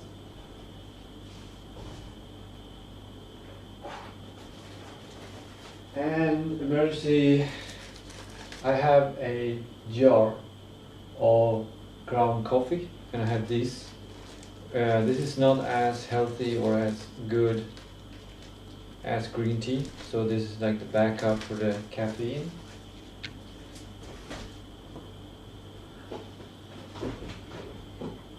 Lastly, here's my spices folder. Got salt, got backup of the black pepper, and I got my cacao, got my cinnamon, I got cloves, nejlika, and star anise.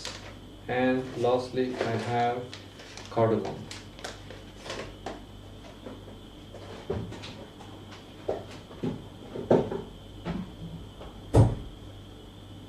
That is all the food that I have. I don't have any other food.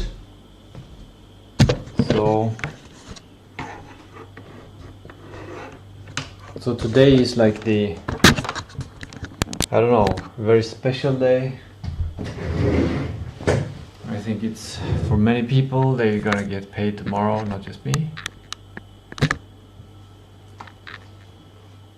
But for me, it's like kind of a little bit of celebration. Like, it's better to see it as a celebration, but also see it like I have a backup, like I can survive. In worst case scenario, I can survive 1 more month. I have my backup money, but it's 20 crowns and total of 24 crowns. I can buy something. So if I don't get my money tomorrow, then I would spend that day eating chicken legs, chicken drumsticks, and my omelette, and I would have to spend the whole day planning on how am I going to survive another month or something like that. I don't think that will happen, but it is an uncertainty. This is a bit of a sidetrack on all of this, but regarding my financial situation, it's a specific one. But I think a lot of people are in a similar situation. I don't have any backup on my accounts. I think I have 7 crowns left on my bank account. And since I have a debt with Kronofogden, which is a couple of 100,000, like 200,000 or 300,000 that are kind of active, and I'm in debt sanitation, and from that the agreement is like I can only keep like 900 crowns every month. The rest has to go to paying the debt. So through that system there's no way to build up a buffer in terms of money. So yeah, so I can't build up a buffer of money and then start to, like, having a buffer and then start to use and fill up the buffer and keep the buffer going. So in order to be safe, I gotta stock up on food, because the food cannot be claimed. Or maybe it can, but I don't think it will. Maybe something regarding human rights, like that. And there's an uncertainty living in this situation, like not having a job and relying every month that you get the money from where you applied. Sometimes these bureaucratical errors happens and you just don't get paid, and you cannot really reason with the bureaucratic process. You cannot reason with the state or reason with those kinds of people. So there's no like that. It's cold. It's a cold situation. So you gotta just separate yourself from relying on that if something goes wrong and you don't get paid. It's not like you have you're employed somewhere, and if the employer can't pay you, then you can go through all these different processes to make sure that you still get income. And yeah, it's a more stable situation if you have a job, obviously. But yeah, so yeah, hopefully everyone gets paid tomorrow in this world, or in Sweden, or everyone with a job and without a job, and then we'll use the money to buy nutritious food. And I recommend building up a whole month of backup. It is tricky to do. I did not do that before. I started with just backing up 1 week, shopping 1 week. So I shop on Saturday, and then I ate during the week, and I shop on Saturday. This helps me being able to plan, to know what I need. Because if I buy stuff for a month now, and I haven't gone through the process of learning how to get for a week, I will make a lot of mistakes. Like, oh, I forgot about eggs, or I forgot about this, and then you have to add to your storage, or like so. It becomes a complex process of making sure you get everything that you need. And it becomes even more complex when you look at nutrition and what you actually need to eat. Okay, that's enough yapping.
forgot to sit in the sofa and look out the window.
I just realized I messed up the golden hour.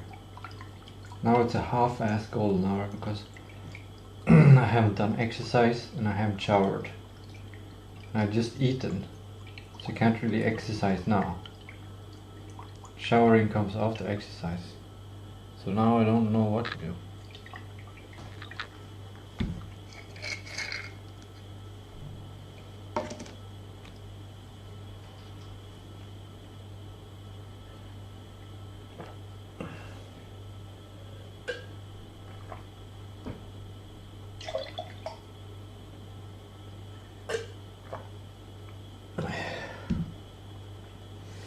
I guess I'll just sleep.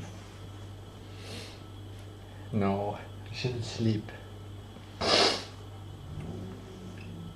What should I do? I should take a break. Continue the break a little, yeah.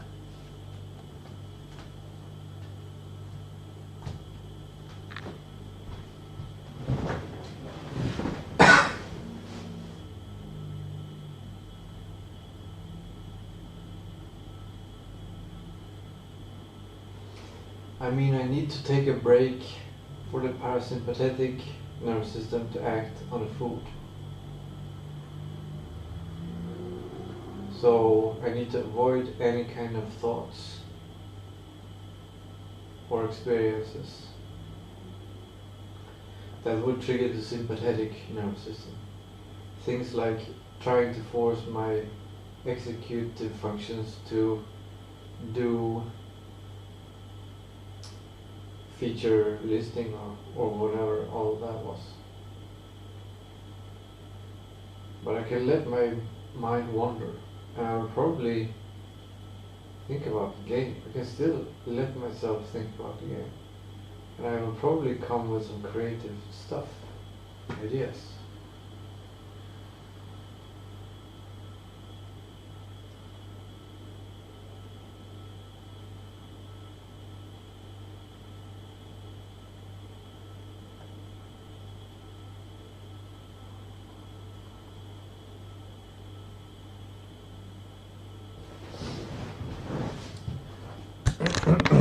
Yeah, this is a new special segment.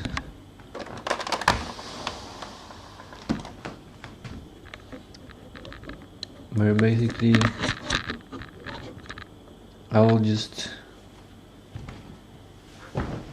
digest food and maybe I'll come up with a good idea.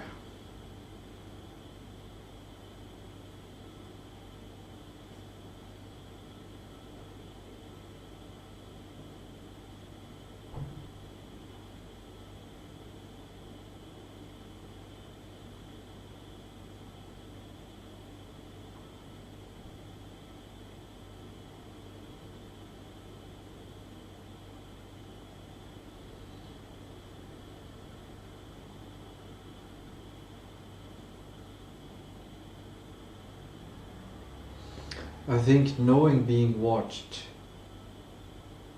triggers the sympathetic nervous system in me.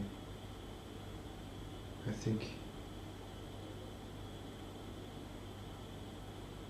it might not be a good idea to have a camera, unless this is some kind of, maybe this is an exercise in not triggering the sympathetic nervous system from being on camera.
maybe I can maximize the sympathetic nervous system.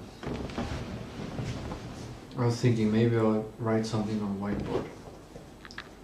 And if I have it here, it makes me feel like I don't have to think about maybe getting it. Because now it's already here. The door is close to the kitchen, so I don't hear the fridge. The window is slightly more open to give an ambiance and more fresh air.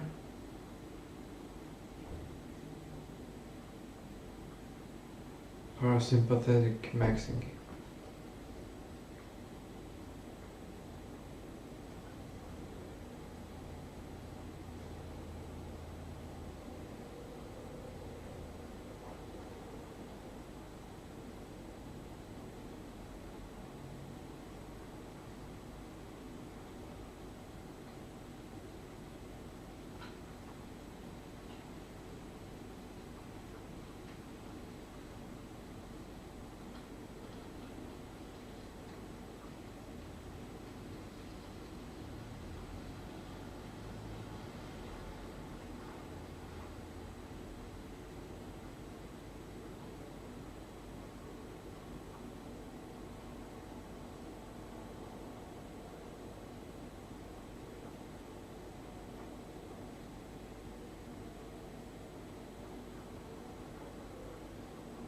I just realized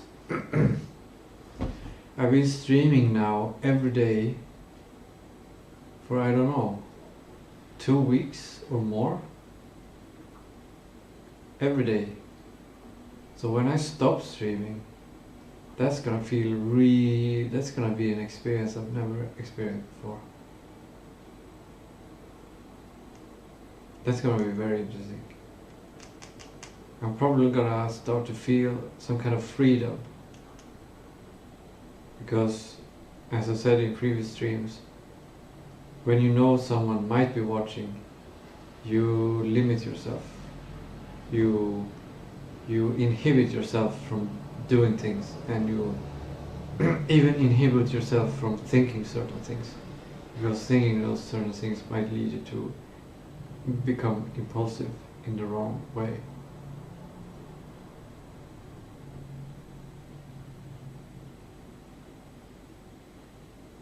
So that's gonna be, I'm happy. I'm probably happy because I ate food and I'm resting, the parasympathetic nervous system is active. But I'm still happy that I've actually achieved to stream for so many hours every day. It's something I've been planning on doing for a long time. And now I basically just started doing it. I think the first stream on this like streak, this streaming streak, was less than 2 hours long. That's how I started. I didn't have any requirements. I didn't have any requirements that I had to stream every day or had to stream. Like, I just started streaming spontaneously. It was a tool that was available because I've streamed before several times and tried it. Just this time the environment was set up in such a way that it was easy to continue streaming every day. I was ready and the environment had changed, so I was ready. So I'm happy I'm living in this new place instead of the old place. For now. But tomorrow, when I need to pay 2 rents and the rest is gonna have to cover 1 month and restock, basically everything is just gonna go to food. So there will be no, like, I'll just continue like I do now.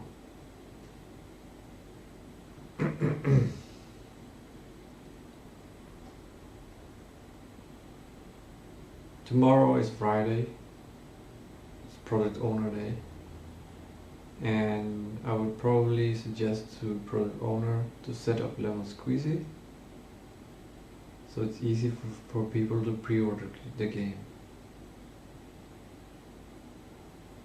But it's not. If I set up Lemon Squeezy, then I should actually put into the timeline the effort of marketing.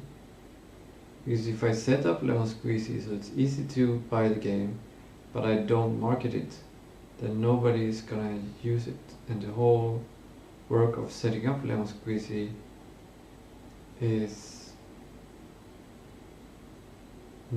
shouldn't have been a priority.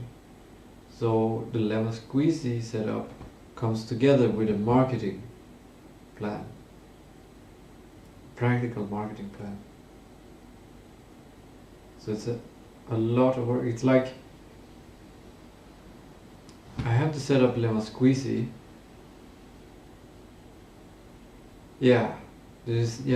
This is the problem. I have to set up Lemon Squeezy. That's gonna take some work, and I don't know if it will work. The second step is the marketing, to run the marketing plan. And in order for the setup of Lemon Squeezy to be worth something, I need to have a marketing plan. And in order to have a marketing plan, there's a lot of work there to go through on how to present. Like I have to get another hat. I have to put on the marketing hat, the sales hat. And I have to think about the product in yet another way. And fill my brain with yet another way of working with this product. And that might overwhelm me.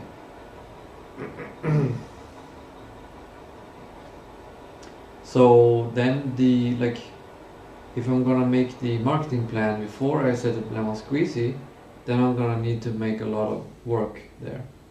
Planning, arranging, scoping down on other things in order to get time and stuff for the marketing.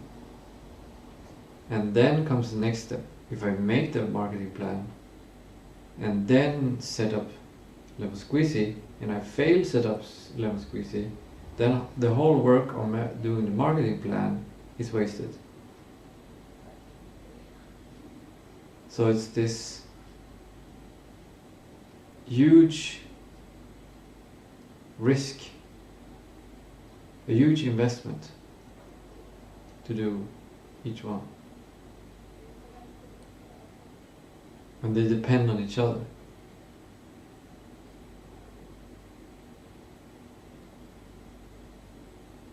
So what I think I should do is create a MVP marketing plan. And I should not force myself to come up with it because this is a complex idea kind of situation. Because if I spend too much work and effort and executive function trying to figure out the marketing plan, that's when it's going to take resources from the other stuff. But if I just allow myself to this marketing plan coming, and it's just easy to do, and I feel like it's highly successful, like it will lead to success, like it's a high chance of success. This small MVP can be something simple.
Nothing concrete.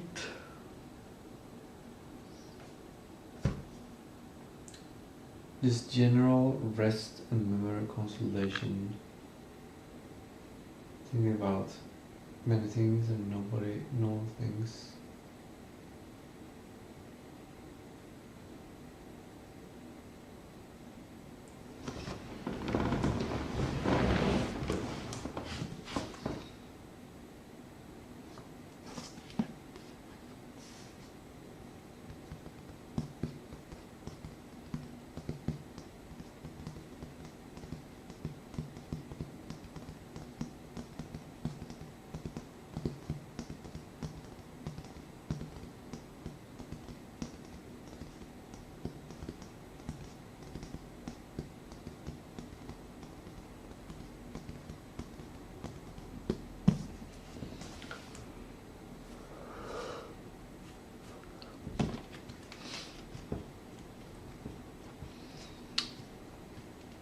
I want something sweet, like chocolate cake.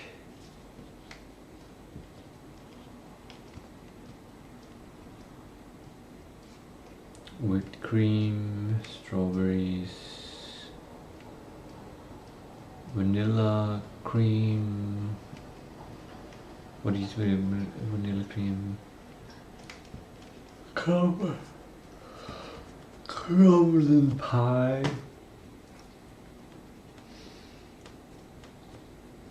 But well, I have eggs and I have sugar, I have flour, but I don't have any butter, and that's very important. That's something that I want.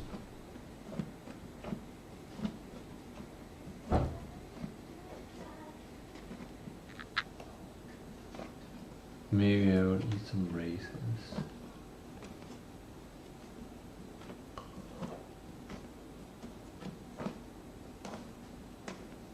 And I'll get into work, and at some point I guess I go exercise and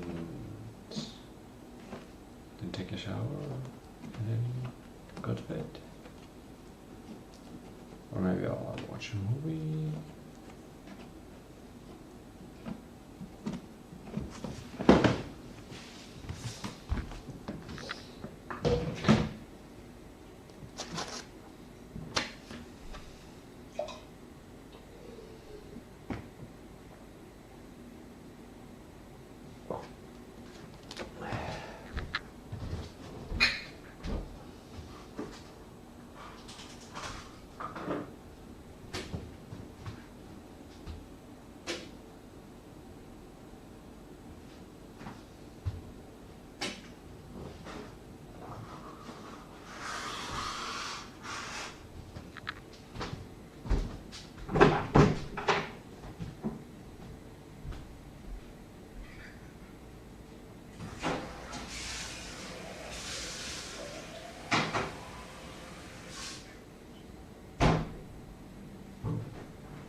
If I would trust the universe, everything would solve itself. Then I would go to the store and spend 23 crowns on something that I wanted to consume.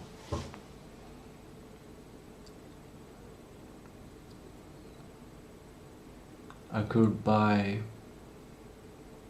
maybe 1.5 liters of milk, or some butter, or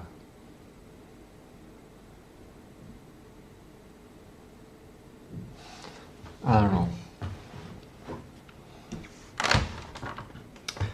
If I would trust the universe completely, I would just grab my money and go to the store, then feel what I would buy. And then trust that tomorrow I'll get money. But if I don't get any money tomorrow, for some weird reason, then those 25 crowns suddenly become very valuable.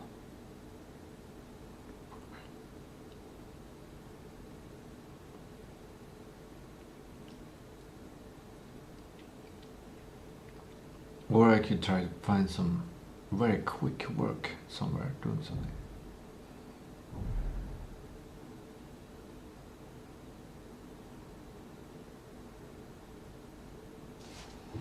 Yeah, I feel like this idea is kind of good.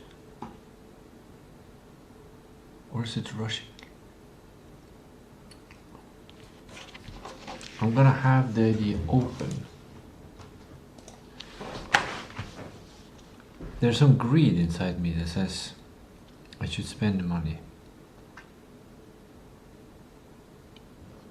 Because tomorrow I'm gonna get money, so I should make sure I have everything today that I need today. Something that would make me feel really good. Buying some milk and some buns that I can eat, or tuna, or cheese,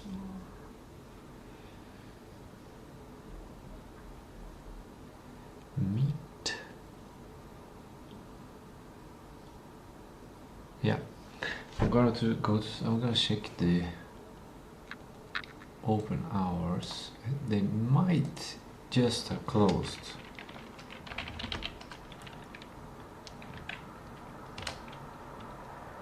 Yes, they closed 1 minute ago.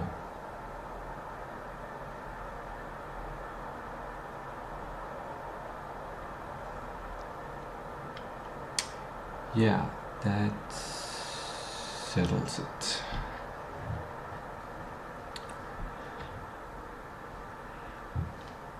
Okay, I got my 2 post-its here. From WB photo, make a MVP backlog, and then from that make MVP version 1 backlog. I also wanted to send this kind of stepwise plan. This stepwise plan that I've made, 19-step plan. Or maybe I should just read it.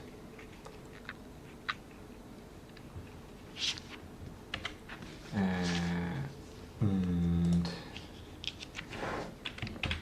this one is, I'm just gonna not look at that because it's here. 19-step plan, 3D map tool work. The goal is not to make a 3D map tool. The goal is to make an optimized map, nice map before the time runs out. The 3D map tool makes it faster to make all houses.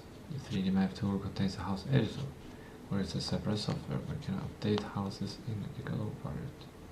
The 3D map is updates just like the game. It's updated just like the game. Version 1, version 2, etc. And then when time runs out, there is a final 3D map. Develop feature by feature, but we make the first MVP architecture with all the features that are needed so they work together nicely. Then all MVP features are done. You can rethink architecture and refactor. Yeah. This is when the MVP features, yeah, then we'll, oh, yeah.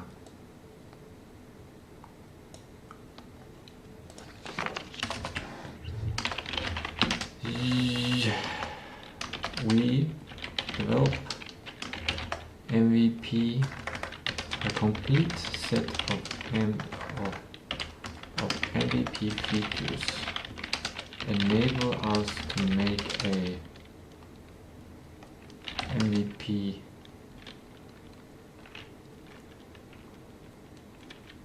version of the map.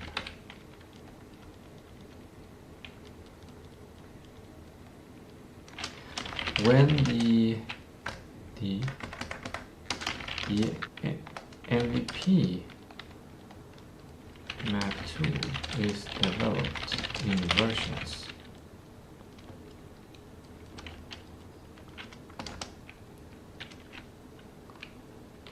V1, V2, etc. So at some point all MVP features are implemented.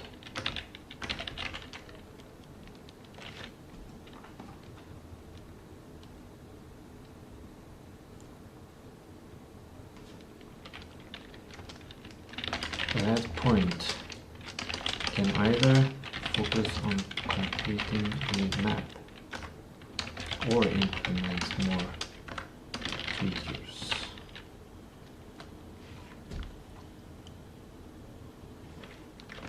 Beyond the MVP.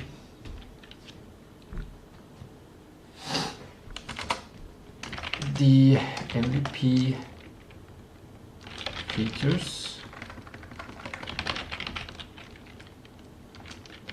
divided up into version 1 first, and it should consider upgradability to version 2, etc. The rest of the features is the main challenge sprint planning for the version. It makes it easier.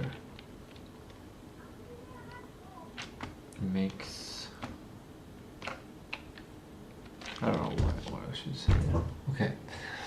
Interaction design steps. Think from a user standpoint, you're using the 3D map tool and you need features to create a map. That's a good perspective. Whiteboard sketch, we're done with this one.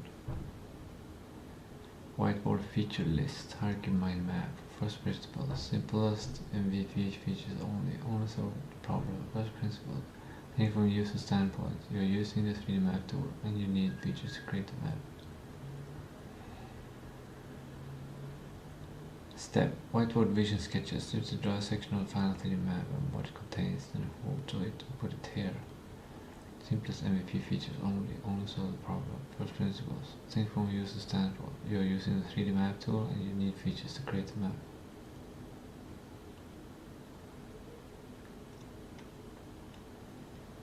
Kind of. But these steps are good, but they don't have the simplicity, like the overarching simplicity of the other system. This is more of a waterfall.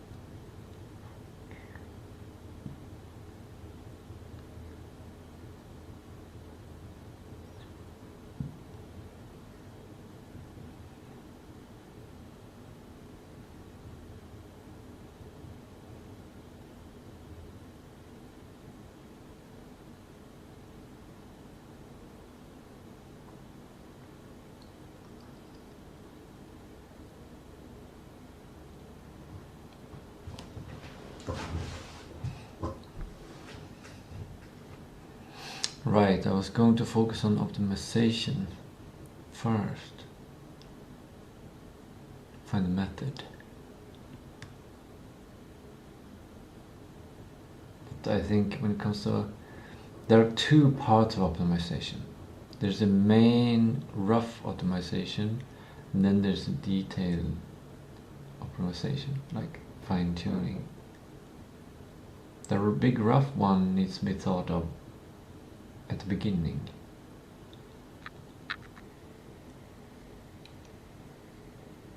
Like, how should the loading work? What should it load?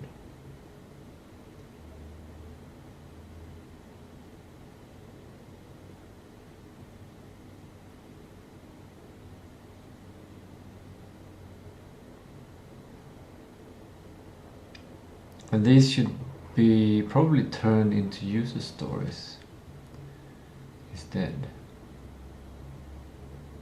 Yeah.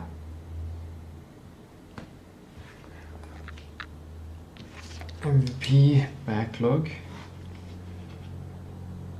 and then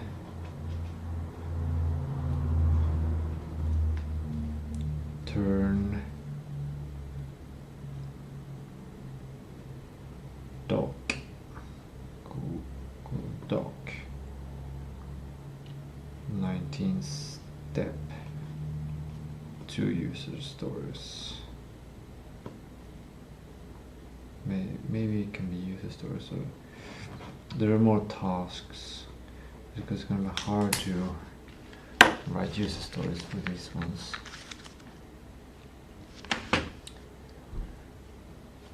I think that will do.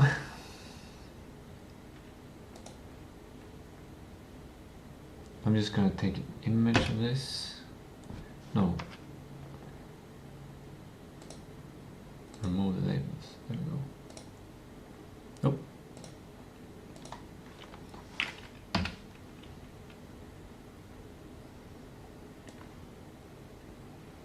Like, this is a snapshot.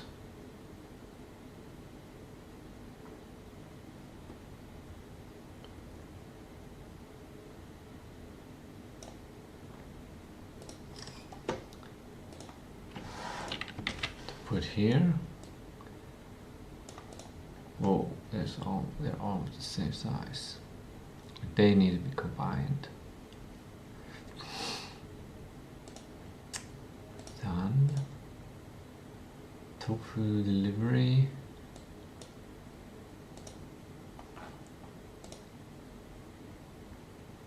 Is this a free app?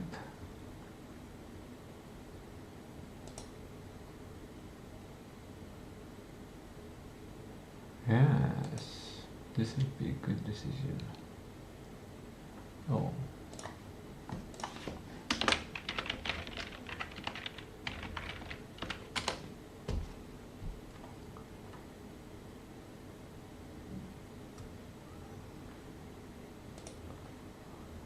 Now it should be installed, so I can play it. That'll be cool. That'll be some research. Then we got the house editor, which copy this image.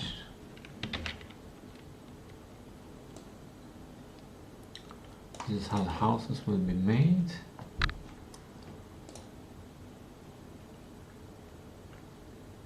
It also reminds me about this project and how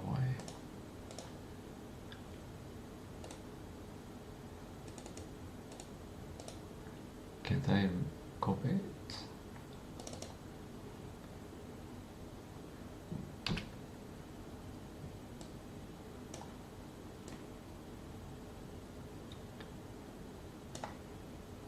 Ditch watermark.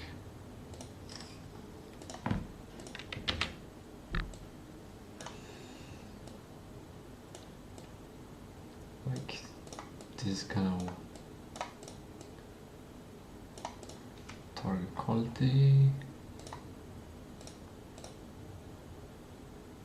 already added. Sterema, auto rally.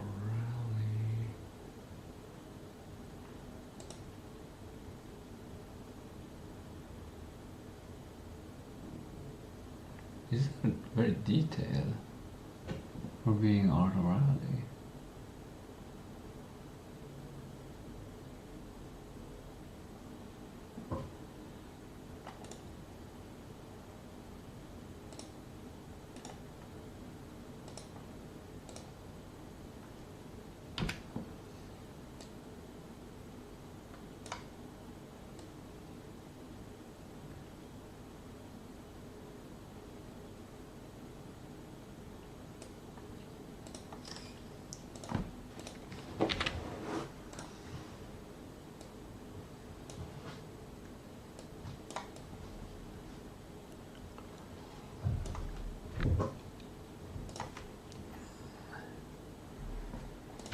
I can copy this one to here as well.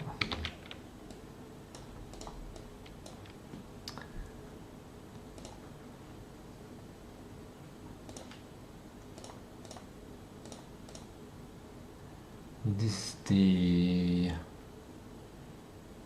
right. I also have this.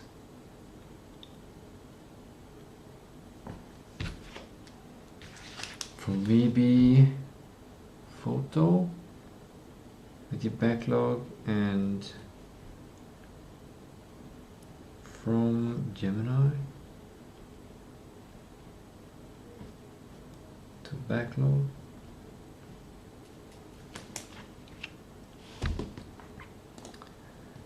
We should copy this.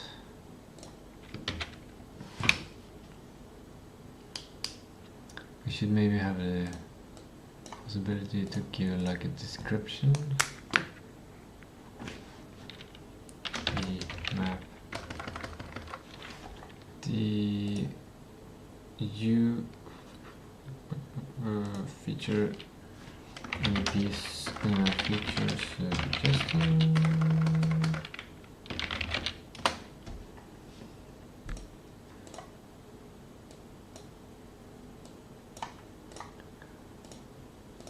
And is this the same? No? Right, this is the one with overloaded context.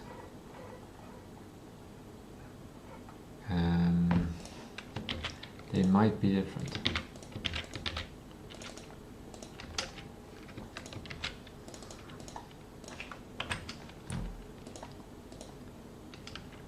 Two, one.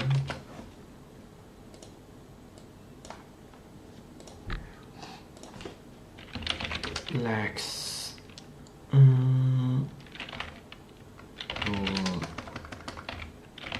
doc context overflow.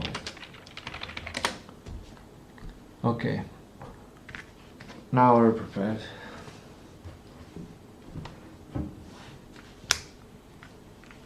Now plan 3D map.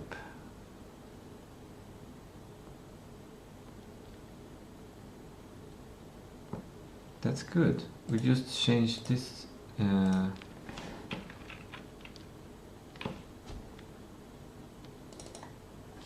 Where is the fucking little...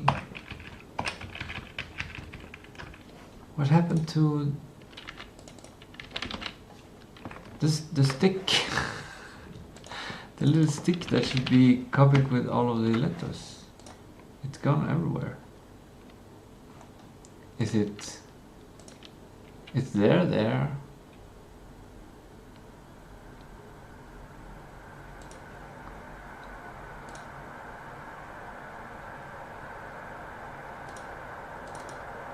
Now it's back. Fucking crazy. Fucking crazy things to stop working. Never ever in my ever have I ever.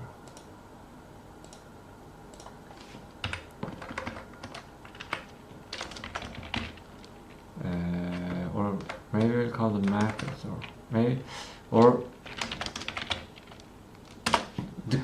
it's to keep focus. It needs the map. It's the 3D map that needs to be done. It's a bit complex, but yeah. And this is from dune planning. We gotta deal with these ones first to clean this up so it's ready to go. Review plan with Gemini.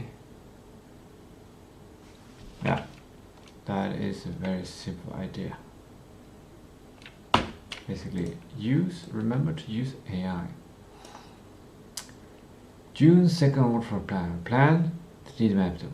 We cannot include exactly what files it will output, since we need to develop the Godot features complete first. In feature complete, we find a way to optimize and show all the graphics.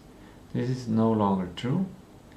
We can cite output now. We can still plan all necessary features a user needs. That's why I was focusing on users. And we can make sure the program can make what is needed from your graphical data. That is one approach. It is a scoped version of features to make the 3D town. Optimizing the 3D, should I call it the 3D town?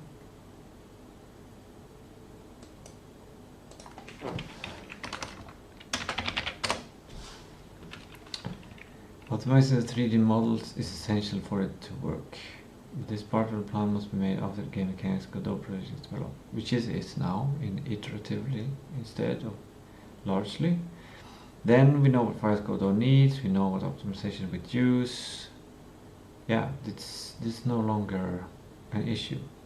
This tool is completely disconnected from Godot, it creates files that Godot created. Yeah, it does not have to be disconnected from Godot, but it can. It has to be disconnected from the game's Godot project. The plan contains full feature list. And yeah, this is too much waterfall. This is old news. This is old news. We don't care about that. It's old news.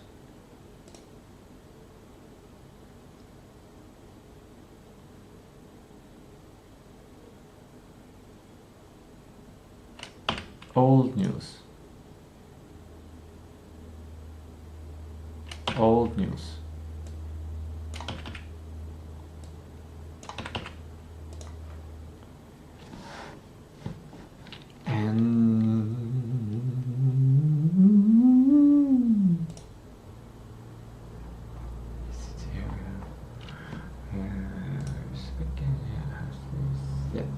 These are the ones I wanted.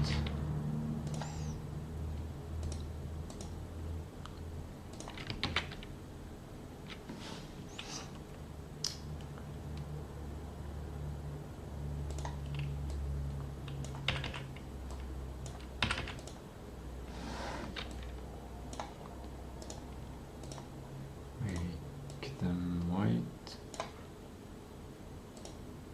Make them white. Make enough of them white.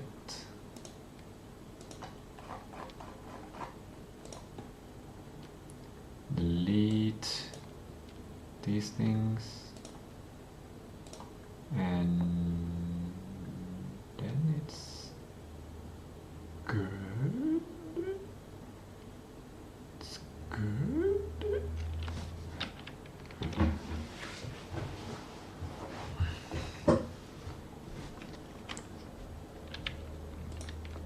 We're gonna rename this to get some more space.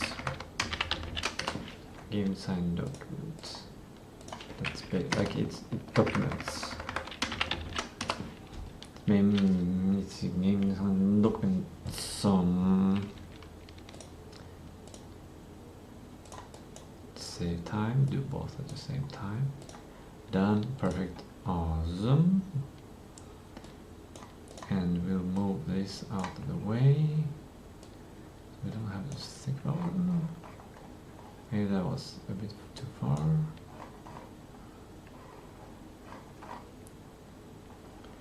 A little bit more. There we go. Here is confusing.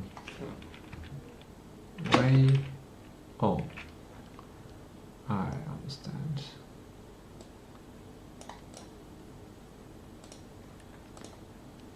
the second black. Total hours, we don't need this.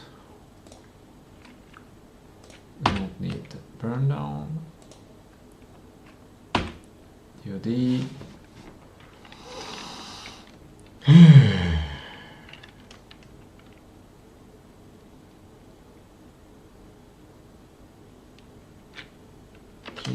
The map or object. There. 3D map of the 3D town backlog. Town really brings it in even more because it's a town. It's not just a map, it's a town. It's an actual town. It's not a map of an area. It's an actual town. It's 3D.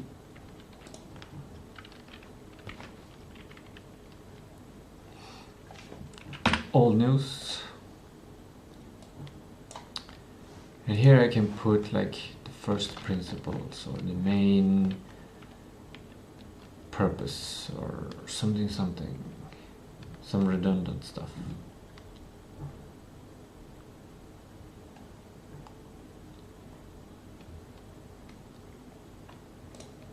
Can I send this in here? Also take this document and write a short summary of the goal to capture the assets.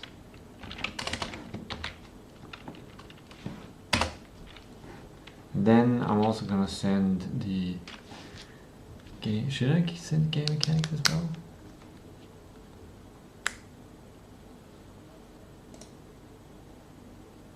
What do you mean?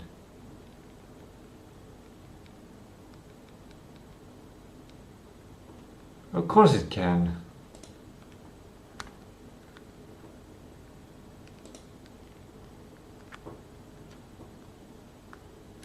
You've done it before, you little fucker.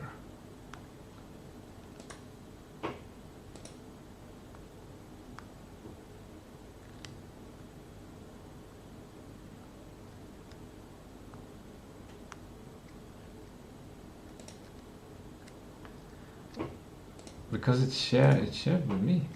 It's shared with me.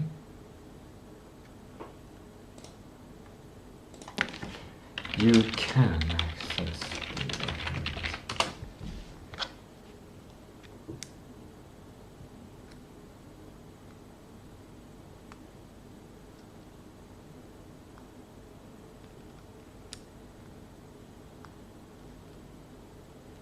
There you go. Wait, what?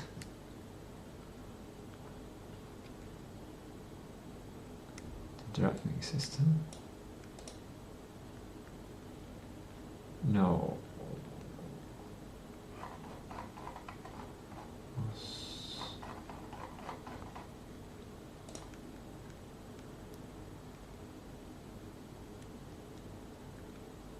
It's not the drawing features. It's the 3D map features. I'll write a longer version but focus on the 3D map tool only.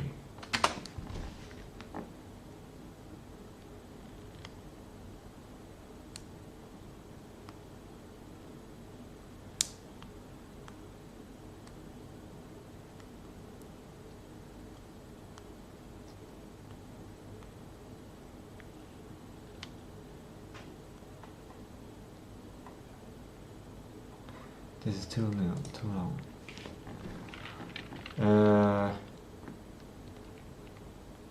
Make it like 10 sentences.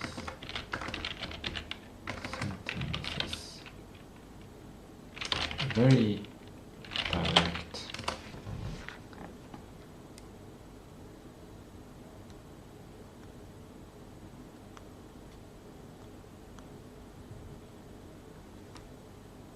Those sentences are too long.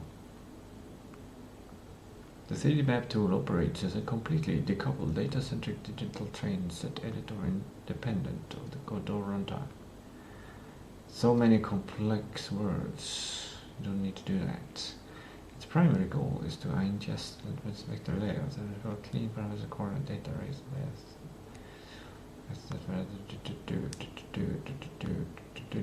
No. Focus doesn't focus. Doesn't get it. I don't know why. I don't know how to explain how it should get it. We'll have to make it ourselves. Okay. MVP backlog from VB photo. Let's get the photo.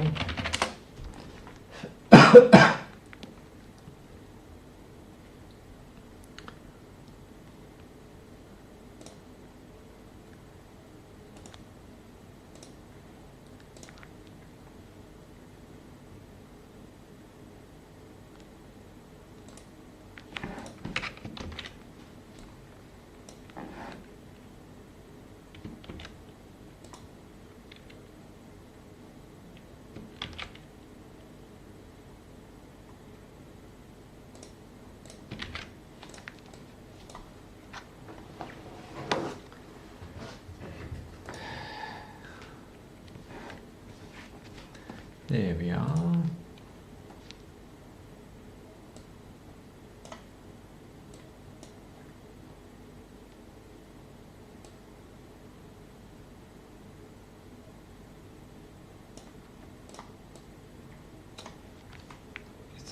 It's a bit fuzzy, but isometric camera. Paint ground. Flat ground. Chunking optimization. Tilt shift. Shared file format. Kind of feel like the shared file format and chunking optimization must work together. Maybe. Import map vectors.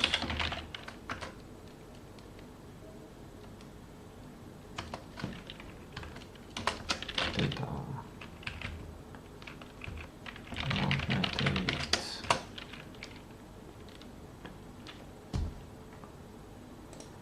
Say there. That's annoying. 3D model file format, house editor format or standard FX. Right. Should we use should the resulting map be using standard 3D models file format like FBX for the houses, or should the game also have a special interpreter to use the house editor based on 3D file format?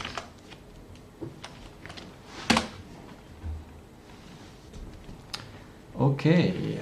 Well, that went extremely fast.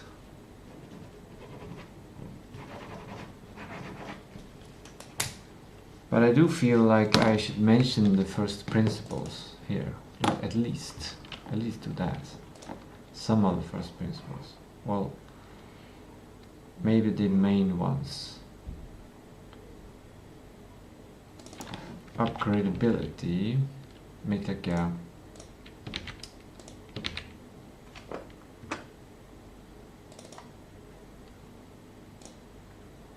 Target audience usability. I'm pressing right. Why is nothing happening?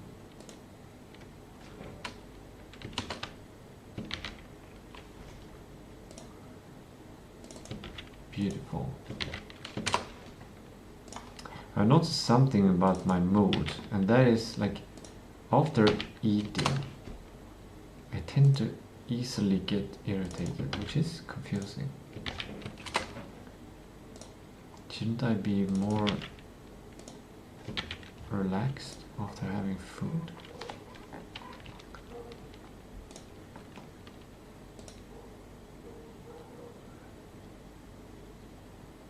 And then we'll do maybe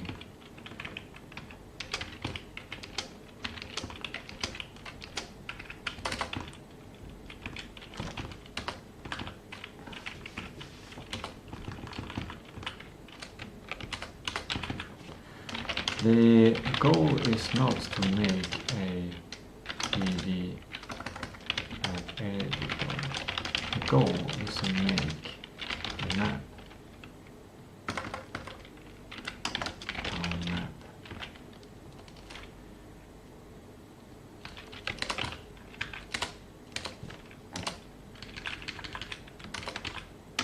We make the map editor so it's easier, so we save time making the map to time map. Upgradability. We plan version 2. We plan all NP features, and then version 1 will be version 1. So each feature can be updated easily. And let's give it some more space by combining this. Give it some more space like that. Target the final 3D town map should.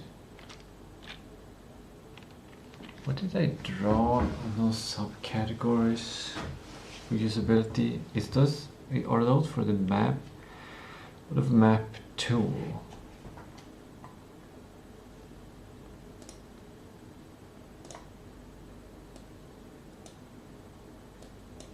Geographic limits. Oh, low-end computers.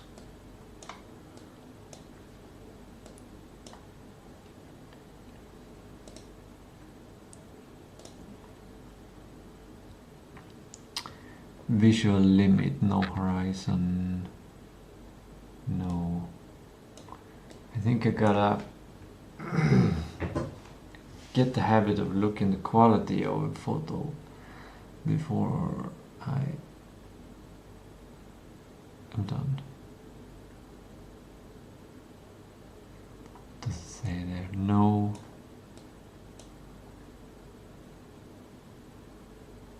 No skybox. No horizon.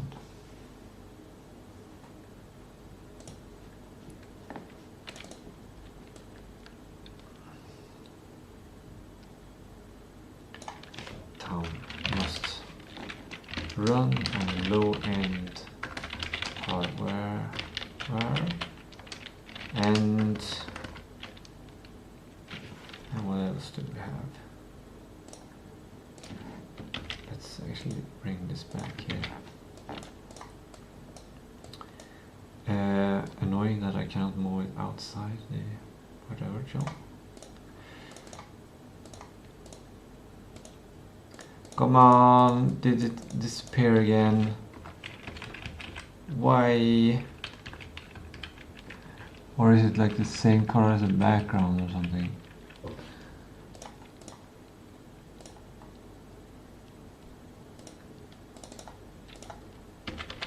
Oh my god, so annoying. I feel like the universe is not liking what I'm doing and I don't know why.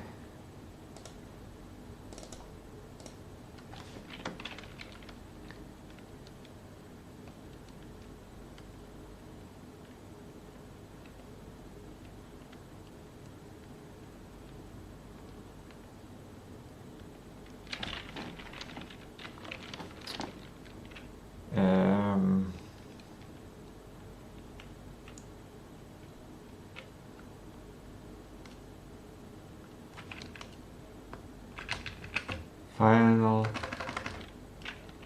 maps must run on low-end hardware.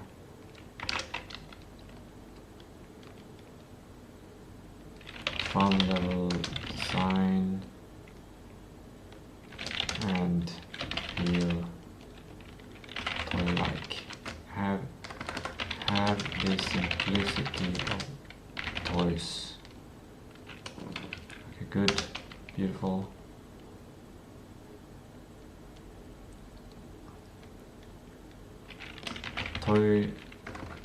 Toy-like and toy-like will get into a playful feel and recognizable, intuitively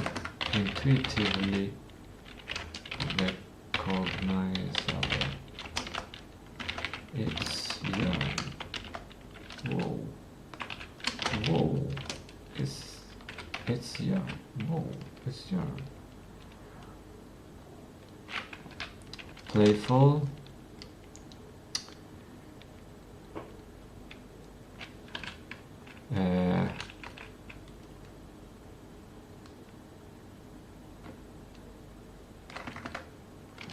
Toy-like interpretation. Toy-like version of the town. Toy-like, diorama-like.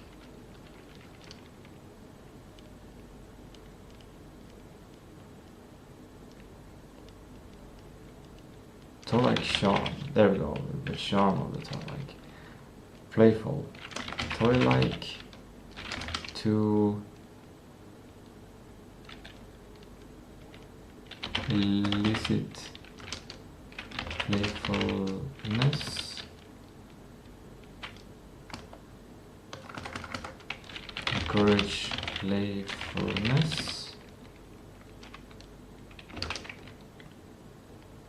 And then there were not these ones I wrote instead in this document regarding the playfulness.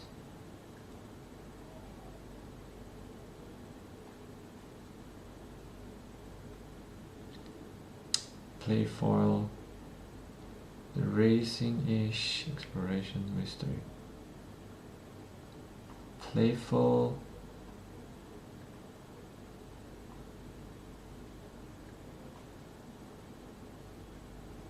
Encouraging exploration, detective exploration.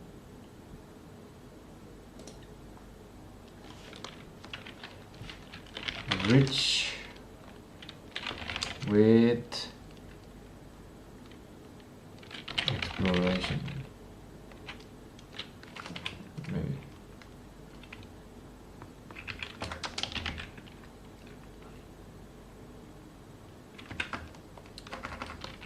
Read games. That's the best I got. And enhances the immersion of the world. Break between point and click. Slightly more action. Enhance the map and enhances immersion into the world.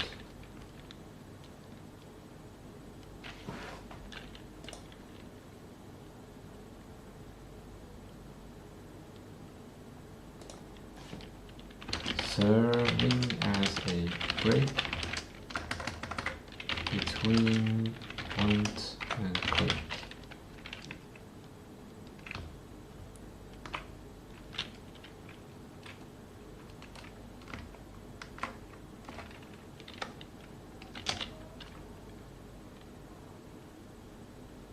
Those are like fighting between each other, like because you gotta combine the break with enhancing, so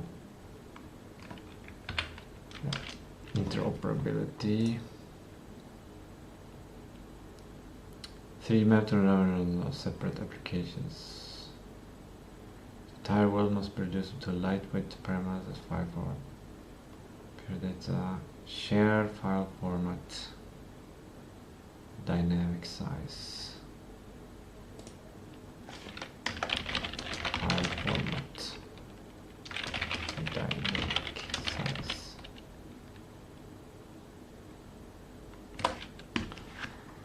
That's a lot, but it is a complete backlog of a bunch of stuff. It doesn't feel like alignment, it doesn't feel like this is what we're going for.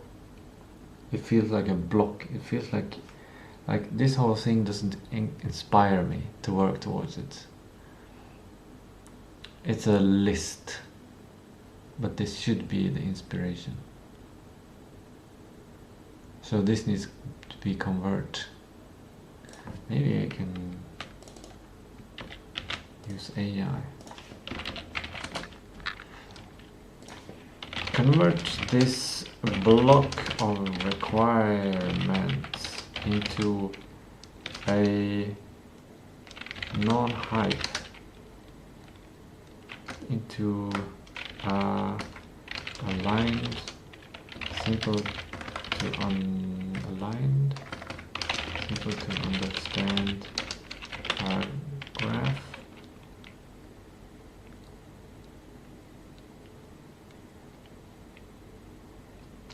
Of the same size.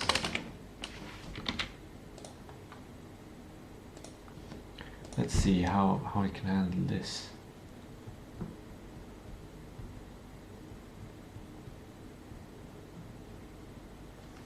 The primary object, oh my god. Don't use complex words like primary or objective. These texts must be understood by a 5th grader.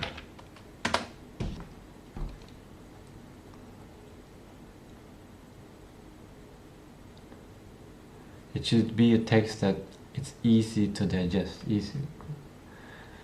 Our goal is to build a 3D town map of Jörn. We are only making map edits to save us time. We plan everything early so updates are easy later. The map must run on all computers, use a shared file format and feel like a simple toy. Simple like a toy. It will look like a cute toy town so people instantly see, wow, it's Jörn. This fun, playful world gives players an exciting break between the point and click parts of the game. That's kind of good. That is kind of good. What? It is kind of good.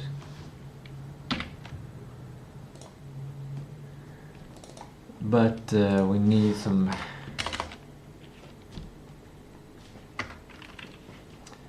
segmentation.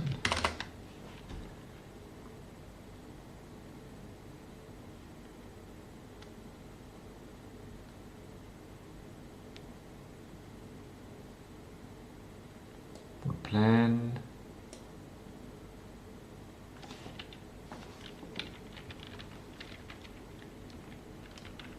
a complete feature.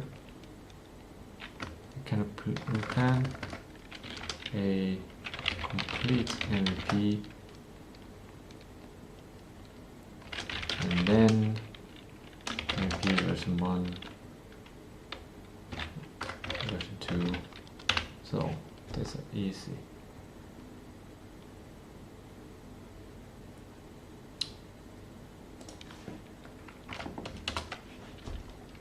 On all kernels, use a shared file format. It's not super aligned. Everything is not super aligned in some way.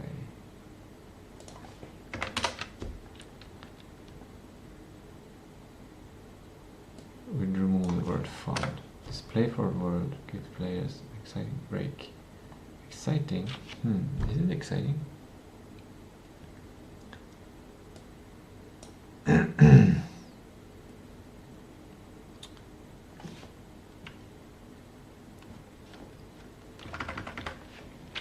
The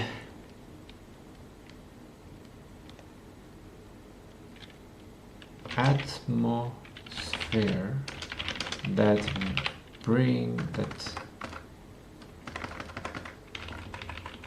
between parts that ties it all together and enhances immersion.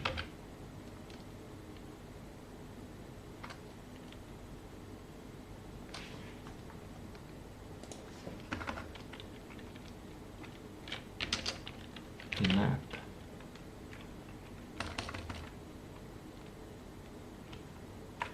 The world.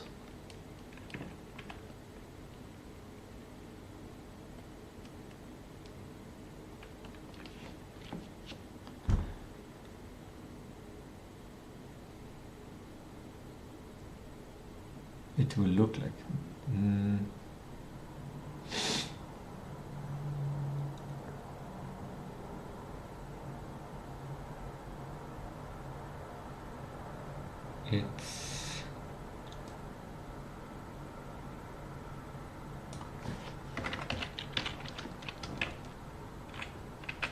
It's a train model version of the town.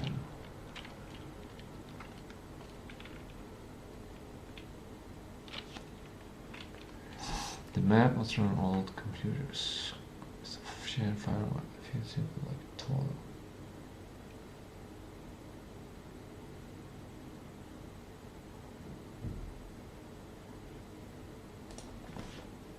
Like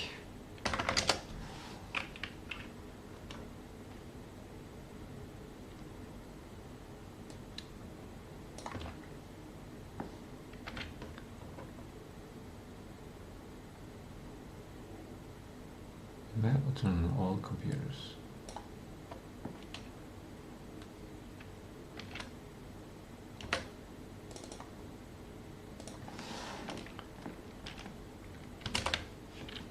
The tool and the driving game is a shared file format. Maybe some of that.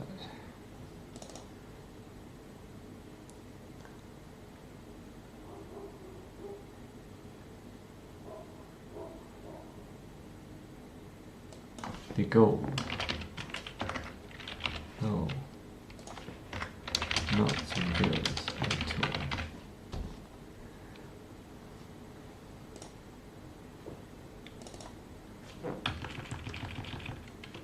What? Why is there such a big space above it?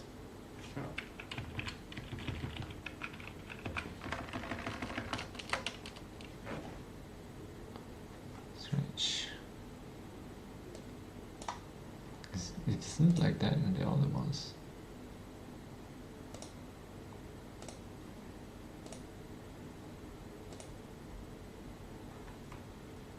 It is. Why is it the wrong color? Right, because I changed it.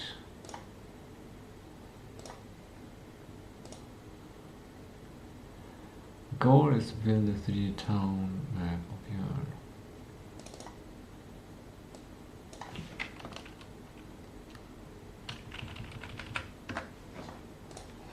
The goal is to build a 3D town, not to build a tool. We are only making a map editor tool to save time. We plan a complete MVP, then MVP version 1, 2, so updates are easy. So new features are easy.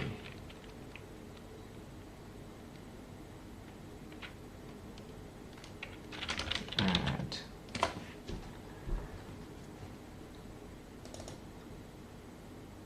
Easy. So new features are added without rewriting architecture. There we go. Specific. The map must run on all computers. The tool and the driving game run. The map runs. We are being optimistic here. The map runs on all computers. We'll list features. We have a list of have a complete list.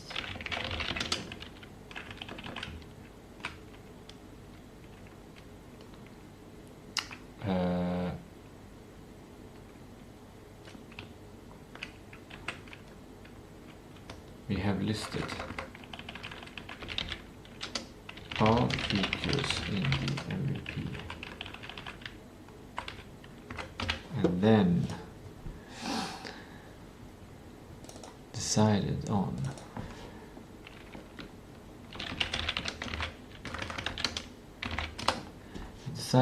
all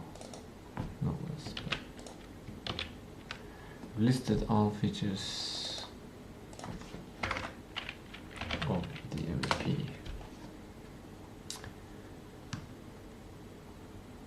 The tool and the driving game uses a shared file format. That is too obvious for me.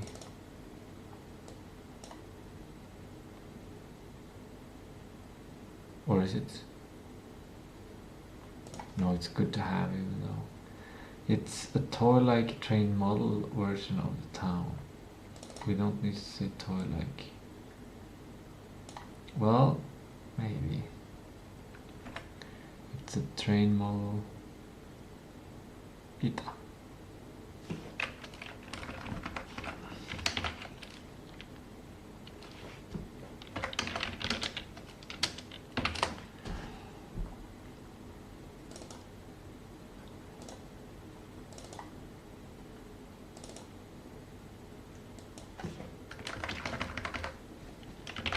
The 3D town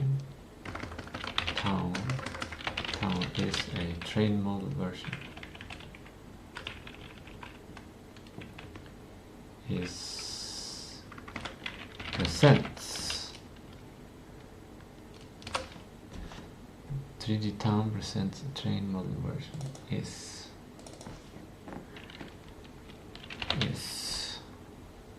beautiful. 3D town is a beautiful train model version of it.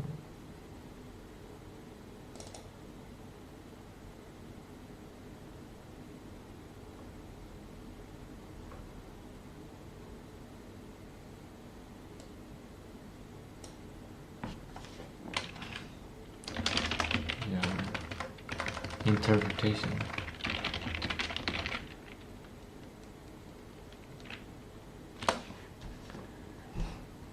I want to catch the part where like it's converted, like we're showing something new by making a version of something, like showing a perspective of something. It's a piece of art.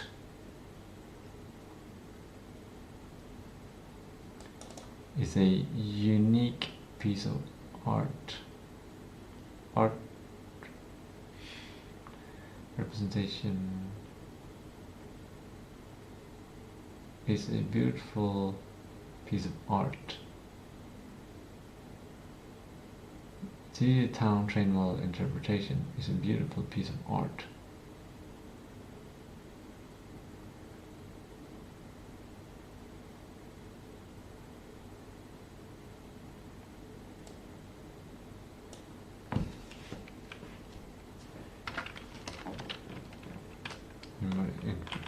Model is a beautiful piece of art.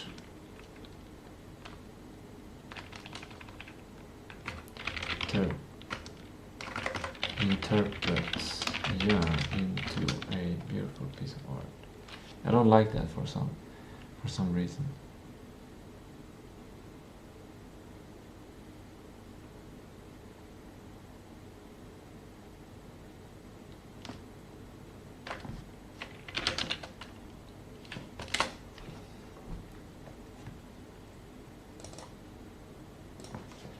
Reco is intuitively recognizable,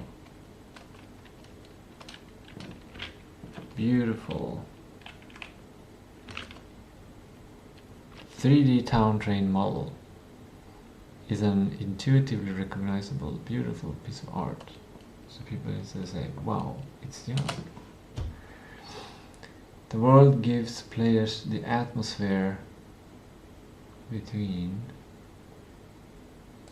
the 3D world. It plays atmosphere between the point and click parts that ties it all together. The tiles Jörn Mysterium together to enhance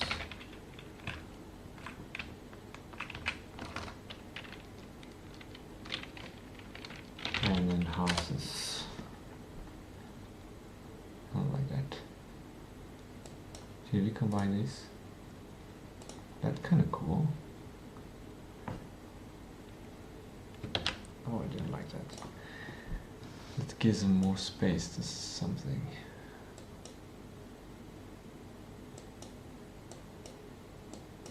Now we have full space there.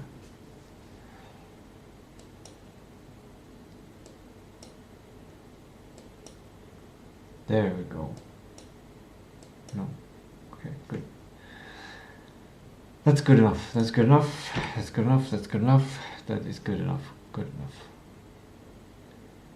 Now let's continue from Gemini to Backlog.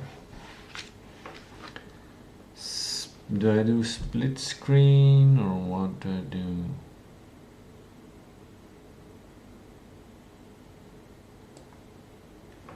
Of course I do split screen. Of course.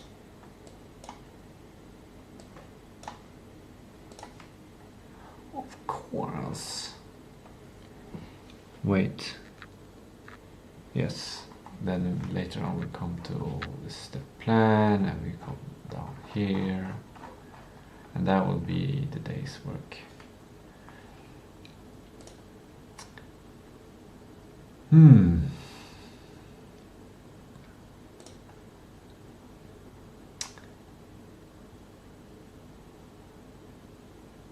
Should we start here? I feel like I need to start making these a new drop down to sort things so it's easier later. Isometric camera. Camera. We will do a camera one. And we will do a round one. And we will do a file format. File one. Or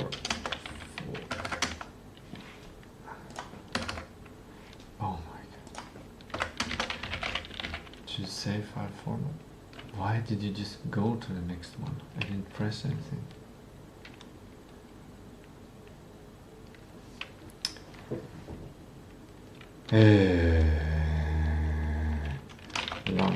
materiet.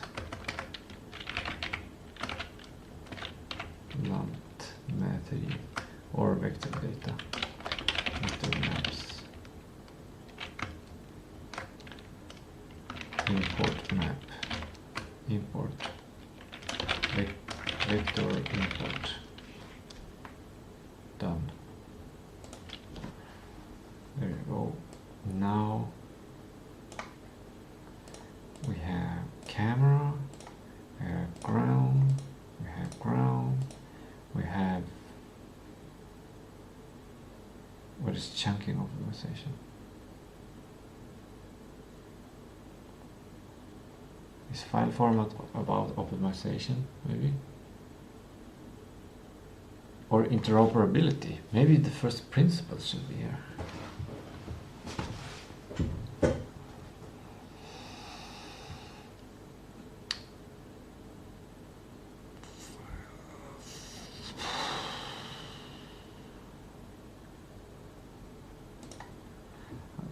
Make it optimization.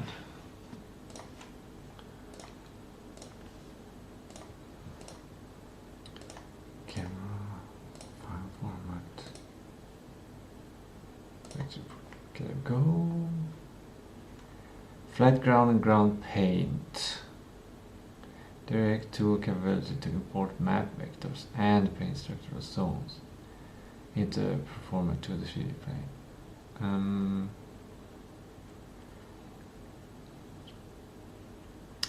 I want these categories on the side.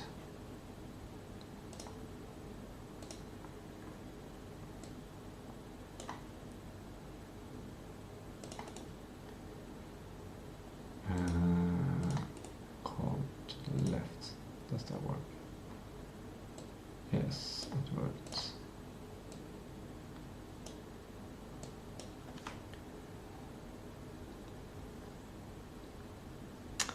And what categories did it choose here?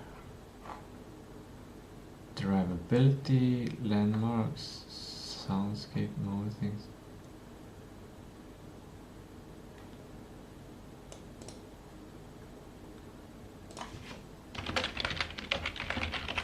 Just put, oh my god. Every other of them got the whatever. Oh my god. Oh my god, oh my god, oh my god, oh my god. Oh my god, oh my god, oh my god, oh my god.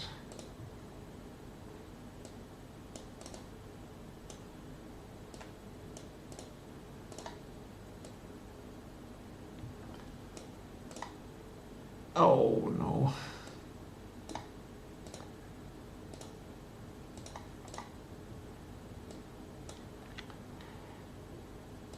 The information of which, like what the standard background is I don't know how to set that. Alternating colors. Alternating.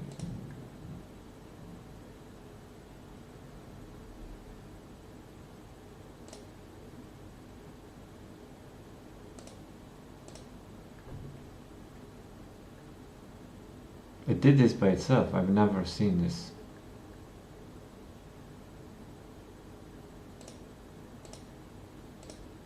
I'm just gonna do that. Remove alternate. There we go.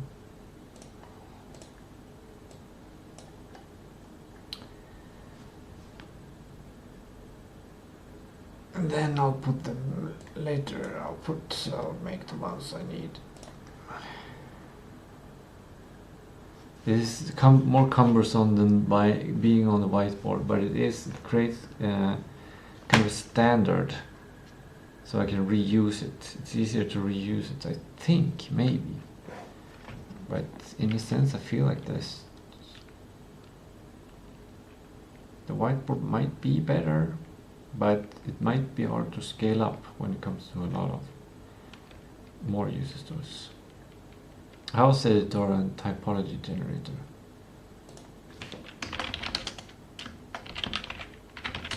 This is a huge epic. This is gonna be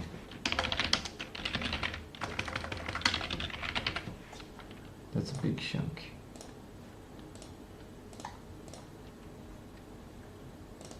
House editor MVP.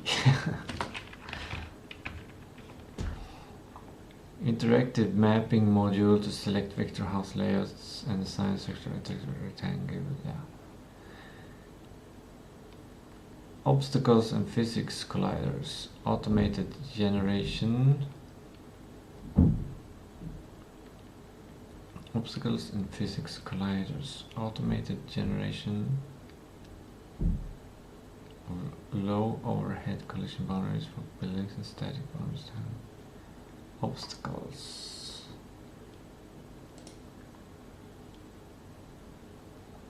Maybe you can call it ground or house editor.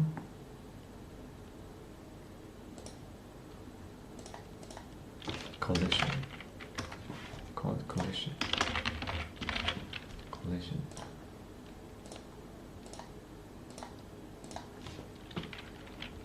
Automated collision on houses.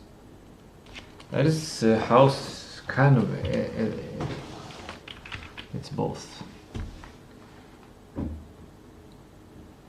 Car trigger zone, spatial node mapping to find narrative triggers. Good. This is good.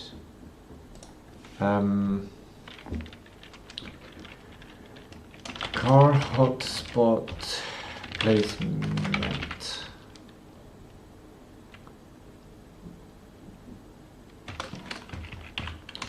And what is this?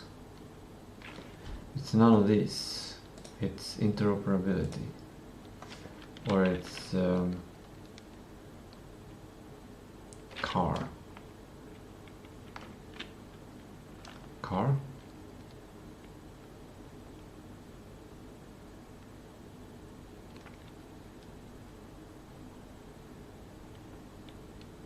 Maybe collision is car.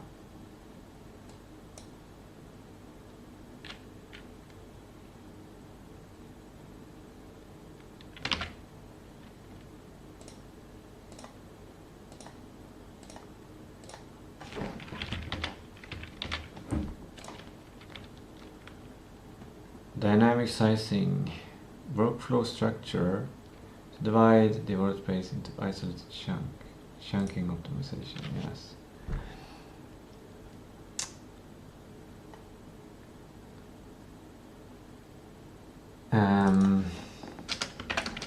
Dynamic size, those are the same, they have to be the same. They are so intertwined, I think. Elevated bridge splines, mesh paths for two to lay road and walk bridge over walk.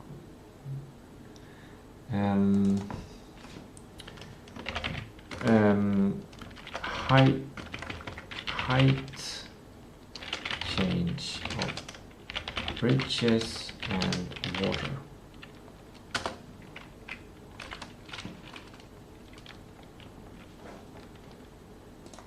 That's car,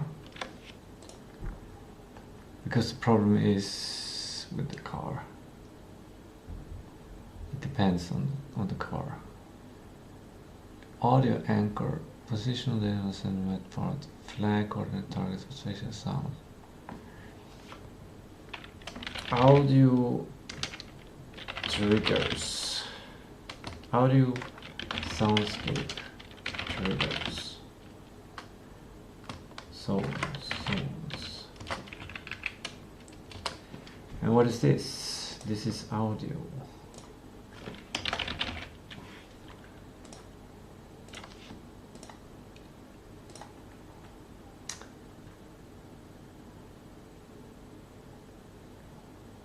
Train, river, ambient loops. Yeah. Train, river, ambient loops. They can stack. They can stack. This is good for simulation. We encourage stacking. Vector model swap matrix. System to safely edit underlying 3D models.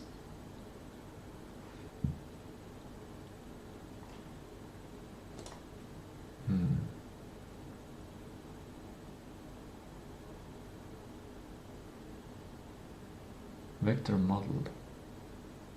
Swap matrix.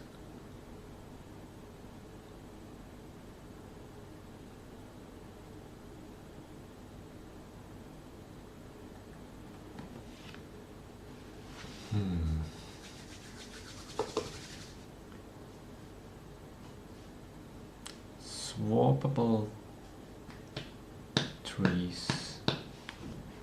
Swapping 3D models.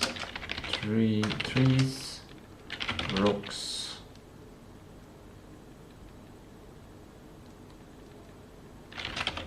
Etc.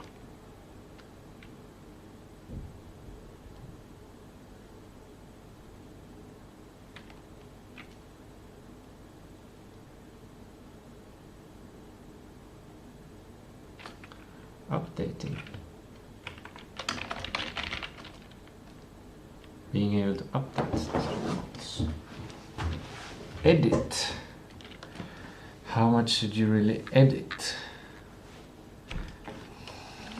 That's a wish feature that in the map editor you can edit the trees.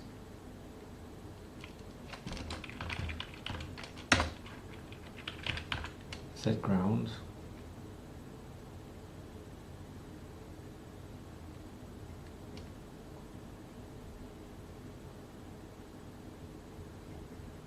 Let's call it ground.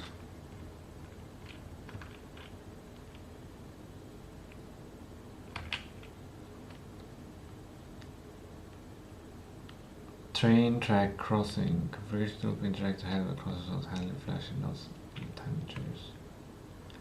I wonder if I'll remember this later on, like a wish feature. If there's time, then I come up with it, or I can come up with some other.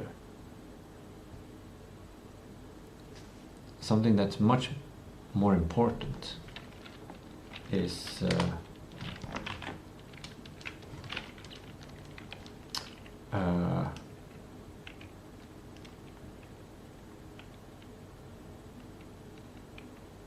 unlocking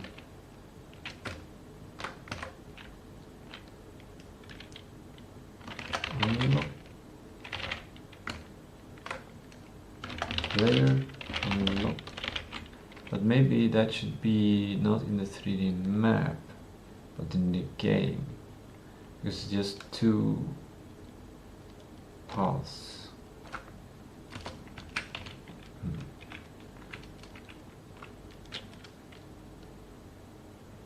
Two paths.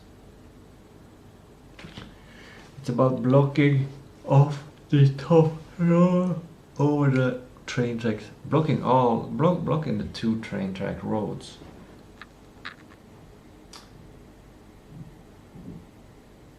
Blocking the two train tracks roads in the beginning.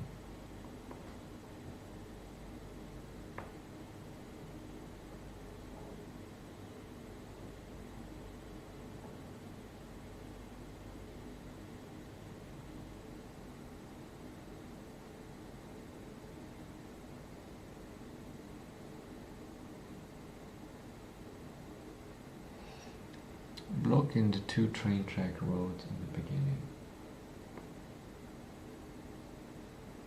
It's a custom made thing. It's a wish feature, but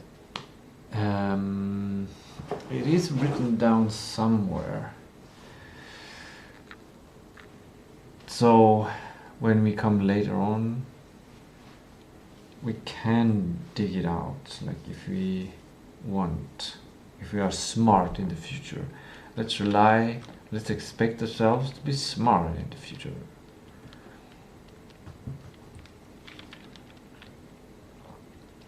Okay. Foliage and detail scatter. Brush mechanics to distribute. Yeah. Foliage. Scatter.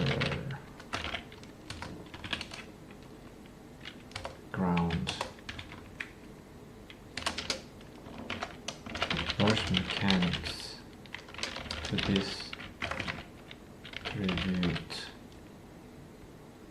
micro assets manually.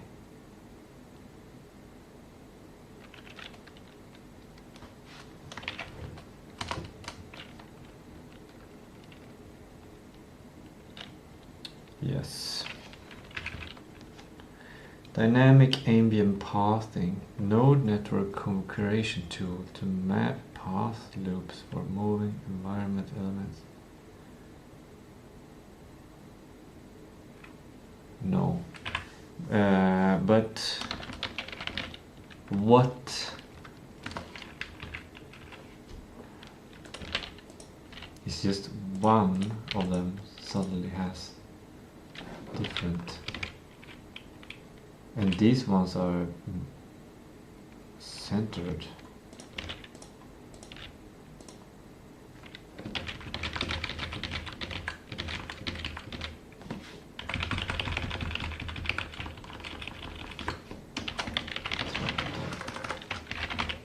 Tractor. Randomly placed on a set of points every time.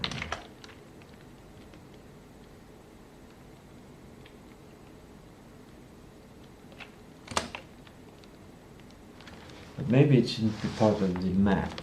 Maybe this should be part of the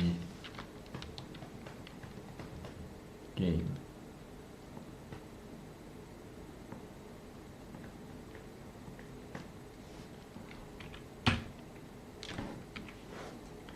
I'm gonna cut this out and put this here.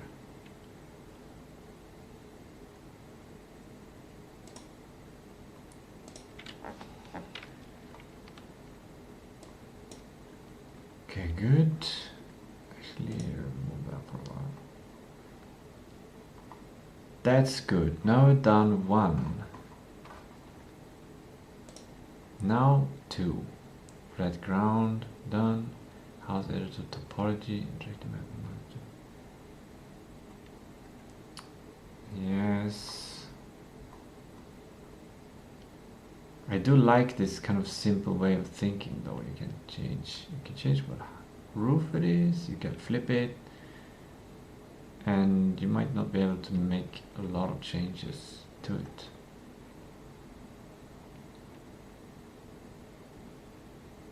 The house editor will have several versions, but it's part of the map. Like, I think it's important to just have one software of the map tool, because otherwise the project becomes too complex. And instead we make sure that each version of the map tool contains a house editor feature, like an upgrade to the house editor part of it. Gradually, we'll see what's most important. How I think, yeah.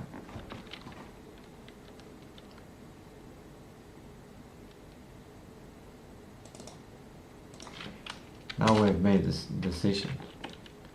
There is only one software, the map tool.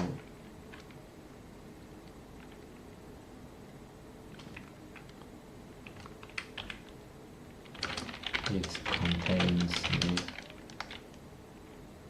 MVP house editor. Good, something like that. Let's make it even more standing out. Then I'll read it several times and remember it.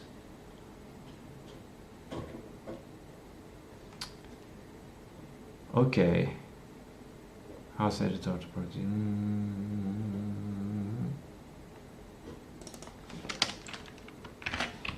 Version 1 can be rectangles. Version 2 change roof type. Version 3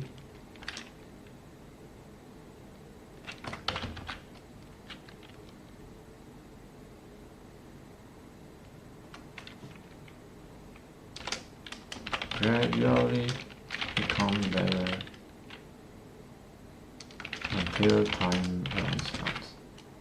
That is like the Tistou Games development philosophy. Gradually make a thing better. Make the MVP as fast as possible and then gradually make it better until time runs out. And that's the final result. That's how you make a game at Tistou Games. Obstacle physics colliders. Already done. Card trigger zone configurator. Spatial non-mapping. Done. Dynamic sizing, model chunking. Done. Elevated bridge. Done. Audio enhancement. Done. Vector mouse were done. Triangle limit. Budget counter. Triangle limit budget counter. Integrated UA tracker restricting polycounts per building asset based on preset performance boundaries. Strictly all low overhead textures plus normal matte for Windows instead of 3D mesh geometry to make it. Yeah.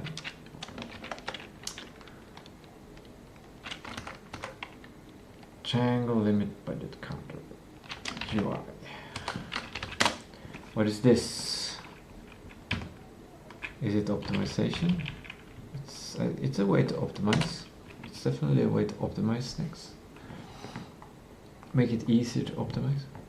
Lat battery footprint polygon converter. Translated pipeline channel footprint vector shape. This is this one, but it's better formulated.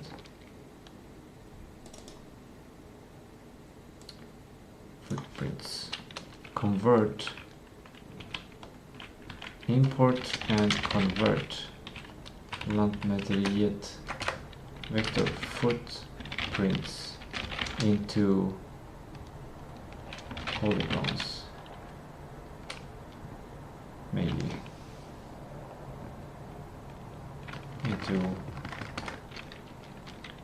into boxes, cubes,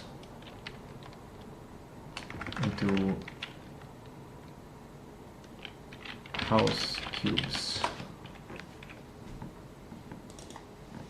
or just cubes. That's all. Undo. Okay, good.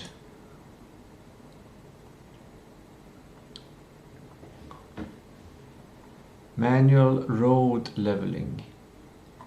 That reminds you we should import and paint road data from lantmäteriet or Google Maps, etc. That's ground. Maybe we will separate layers. That's actually very good. Separate layers. Roads, roads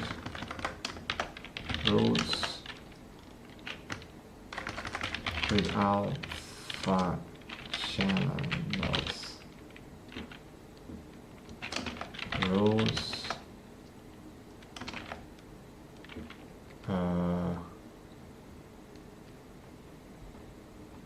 Vegetation, ground,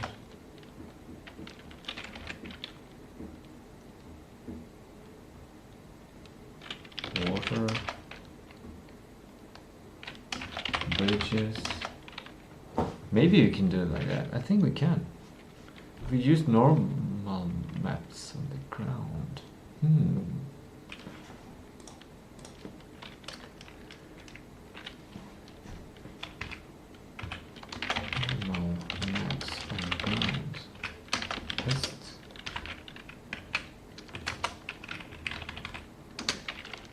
Test optimization of normal maps on ground. Test if works smoothly on low end.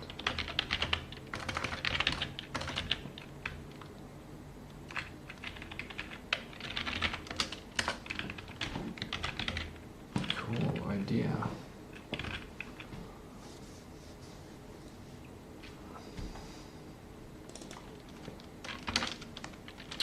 In export, well, maybe not. It might create a large files. Paint is different from vector rows. So I'm not sure if we should paint the ground or if it should make the ground more vector.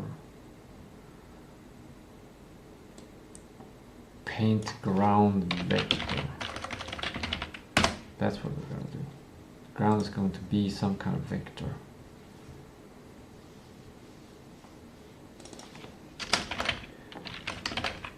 Not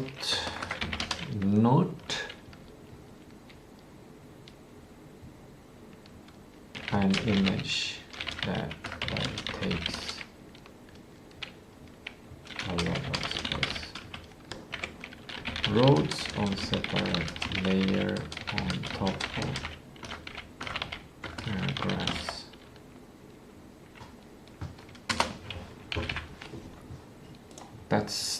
That's how we do it.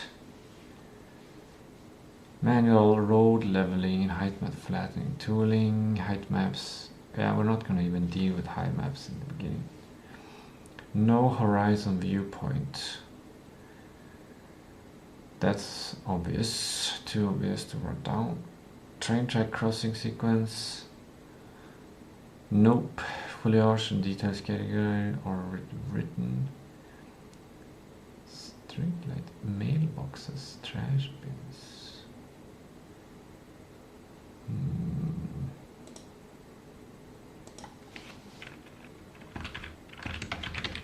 I think we're gonna like separate these ones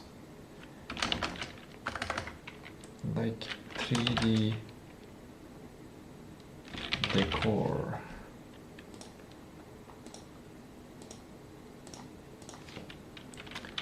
Bush, bench, street light, mailbox, trash bin.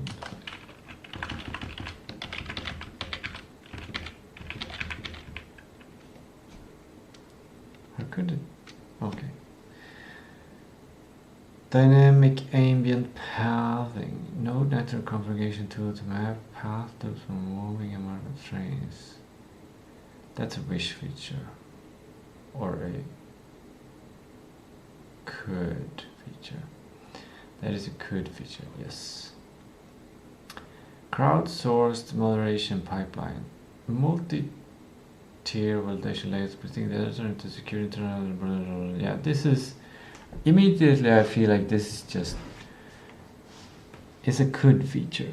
It would be amazing, but there might not be time. If there is time, it would be something great.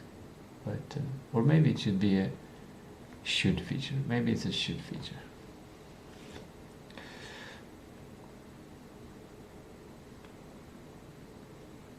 I saw on TikTok that like making some kind of like 100 of these every day makes you sit up straight, and then 100 of these, and it's like a total of 600. Well, 6 exercises, 100 each, and that supposedly should fix your sitting, because I've been sitting like this too much, and it like I don't think it's good. So it's better to have something like this. And it's a good break where I can continue work and do this. And it pumps out some, yeah, whatever. Crowdsourced moderation, yeah, that's a should feature. Discovery point of interest node plotter. Explicit vector plotting tool to lay question mark. I see. Those are also wish features. that we will have to come later after the MVP. The MVP is what I think is the MVP, and after that's made, well, if there is time, then we can add more things. Recommended MVP configuration summary to practice the focus window and here district digital train set. Architectural constraint, the 3D map tool should isolate its initial release code strictly to data exporting mechanics. Core runtime independence. The map tool must limit its output entirely to a lightweight parameterized file format, coordinate arrays, structural markers, and asset topology IDs. This keeps the map editor and the Godot runtime project entirely decoupled from internal dependencies. Simplified visual interpretation. Omit advanced object decoration. Benches, mailbox, moon trains from the initial tool design. Path painted. I just got an idea. I'm gonna add a column to the left, and in this column we'll have a drop-down list. We'll say version. Ooh.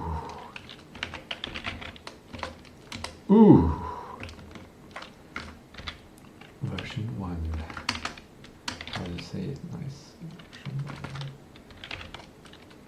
That's the neatest one. No, I like that one better. Version 2. Version 3. Version 4. Version 5. Version 6. Version 7. Version 8. Version 9. Version 10. Version 11. Version 12. Version 13. Version 14. And version final.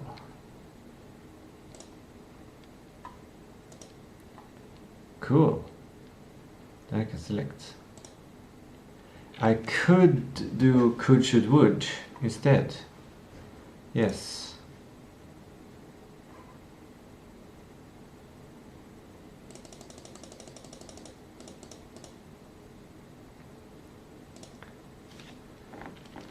Must. It's the same as version 1. Must. Wait, is it? No, it's per week. So we don't know. This is MVP version 1. Even. And MVP version 2, MVP must, and then we have should, and then we have could, and then we have wish. And wish is not even going to be here. We just have must, could, and must, could, should, and could. There we go. Done. And then we can make these choices here. That's kind of cool. And then we can upgrade it to add other things. So version 3, version 4, version 5.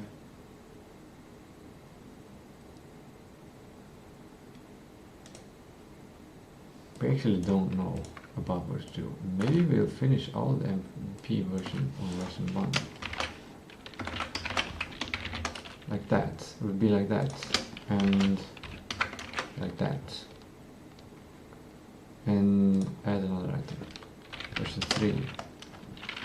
We don't know about that either. It's like this. Add version 15. Like that. So, done. That's good. That felt good. I love when things just fall into place. When you've done so much work on all of the different stuff and using your tool, mastering your tools, so things just fall into place.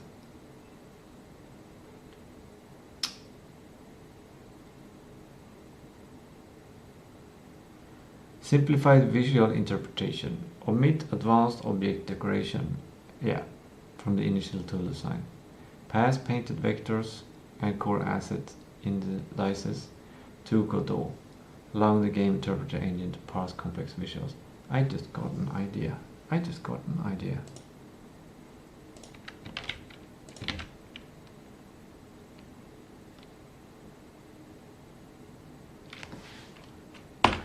Actually, it's the same.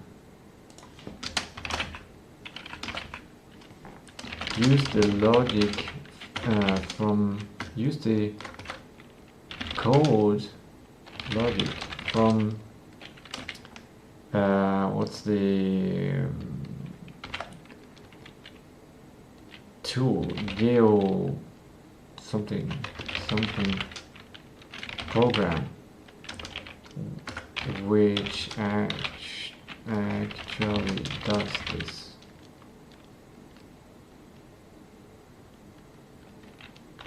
We can see if it works, if it runs smoothly with all polygons, all 700 houses.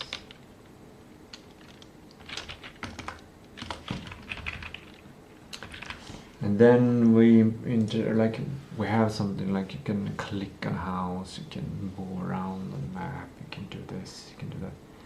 Good.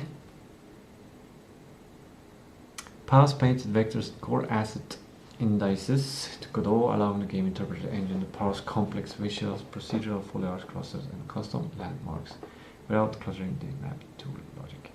Hard optimization constraints. Enforcing the fixed top-down viewport perspective. Hard optimization constraint. Hard optimization constraints.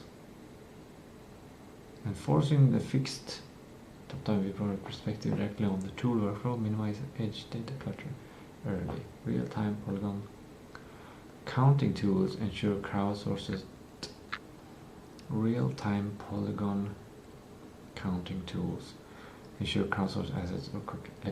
I just feel like this is just gonna work. Like I feel like I'm aligning.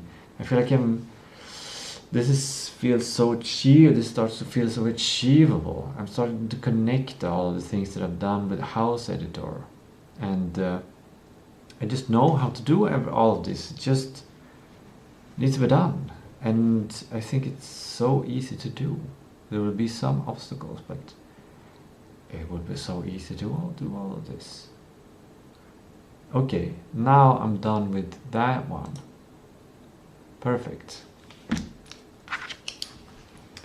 From Gemini into backlog. Done. Turn Google Doc 19 steps to user stories. Okay. Oh, I've already prepared. Here we are. 3D map tool work. The goal is not to make a 3D map. The goal is to make an optimized nice map before the time runs out. The 3D map tool makes it faster to make all houses. The 3D map tool contains a house editor or its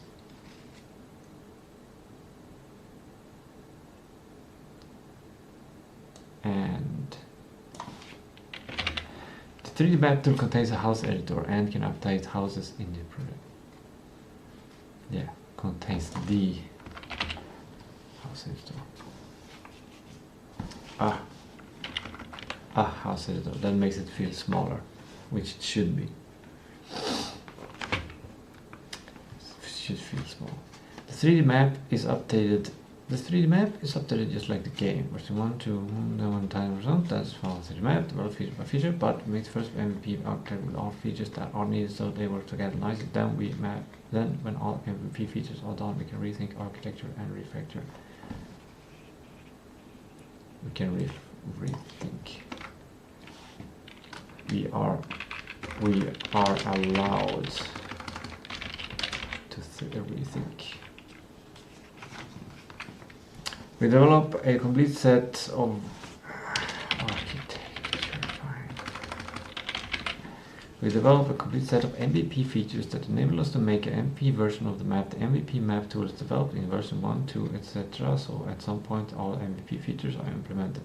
At that point I can either focus on completing the map or implement more features beyond MVP.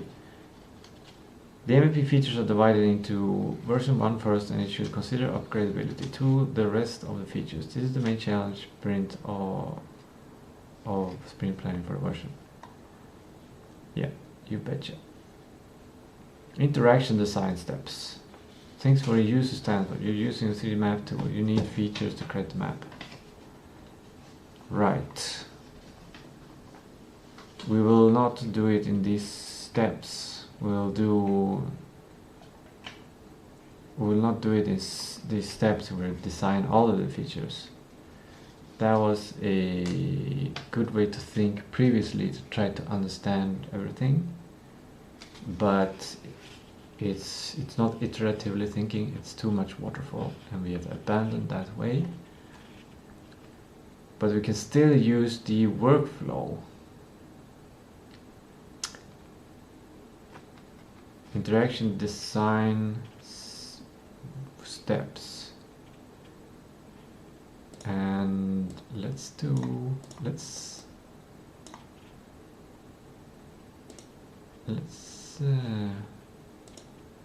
remove these tracks through there.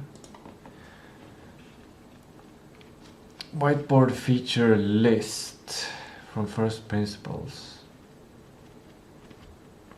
This could potentially be the explanation either of an interaction design step or selecting features.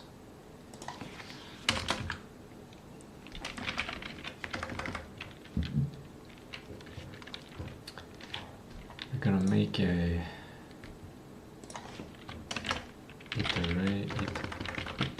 iteration.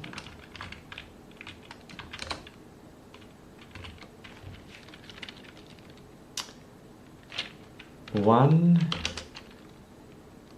is the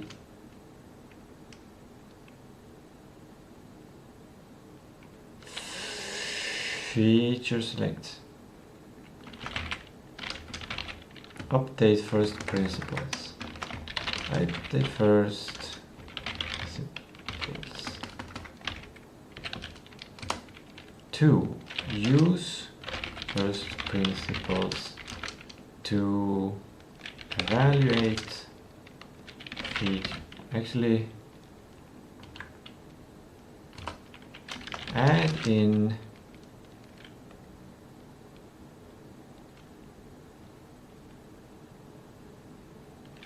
and new feature ideas from from GDD idea documents to the B3D town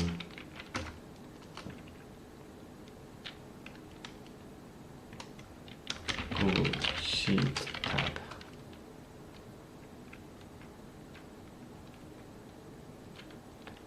In sprints.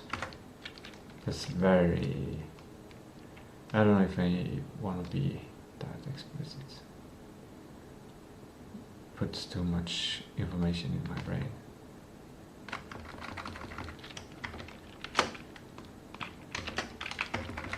To B3D town. B3D town backlog. There we go. Wherever it is.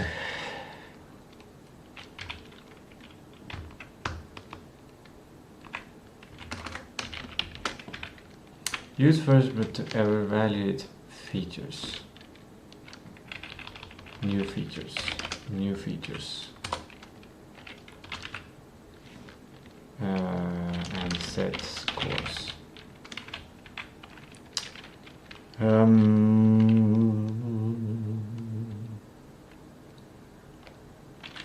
Choose which update which features are in MVP No, we don't encourage that.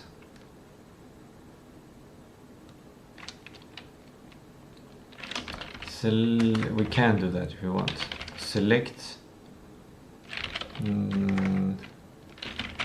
select features to develop sprint plan, basically, for version X. Next version.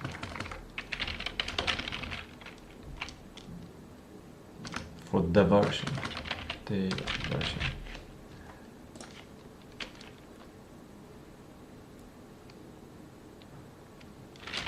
develop a version. Set the features.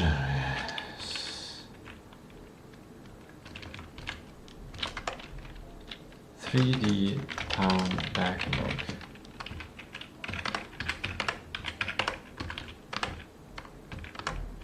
Oh.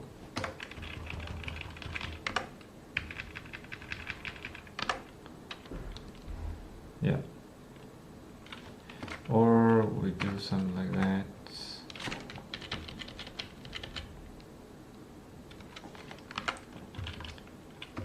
Like that. No, we do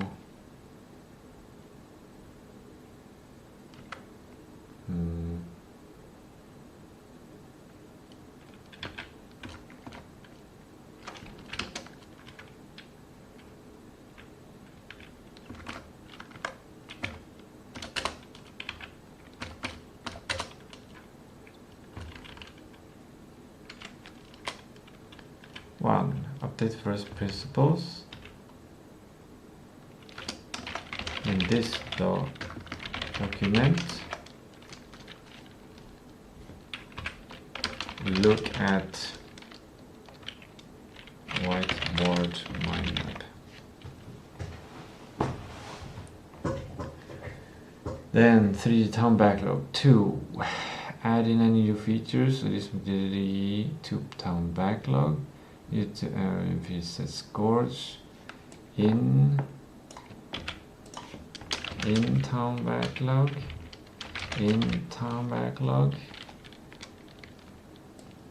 let's just remove that and just be like that instead.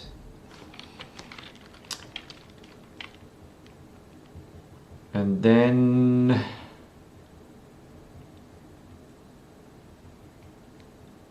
talk to AI about the architecture. Then the sprint plan is done. The sprint plan is done. Then start developing. Use whatever established method is best. Copy, paste Gemini or spec engine.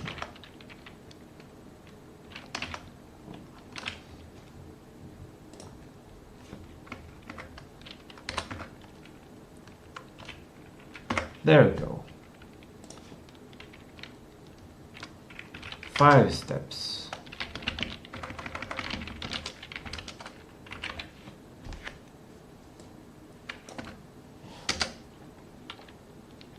Plan.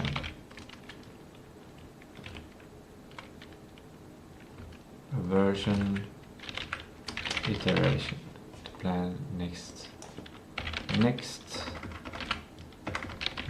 version iteration. Perfect. There it is. There it is.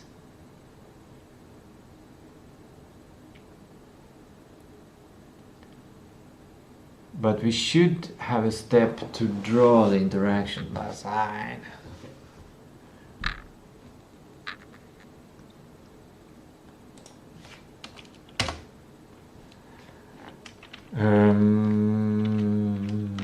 UI step optional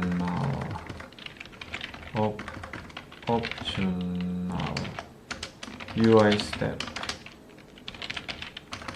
draw interaction design on square whiteboard. Talk to Gemini.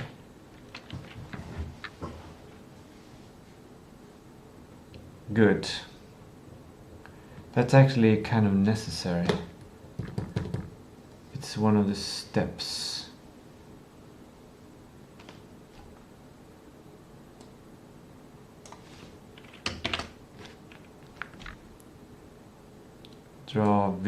Draw each feature. Draw how each feature and results looks.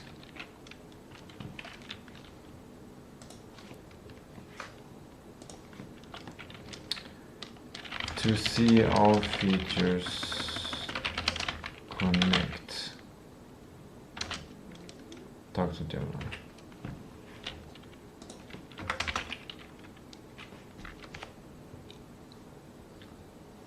I want to put in the image here. Which image?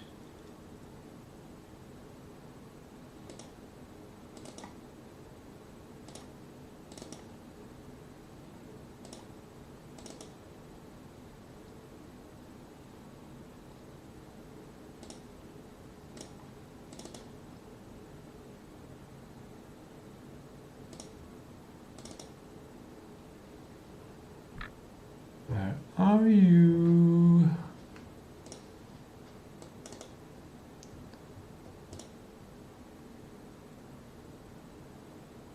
The 3 squares for the MVP driving mechanics.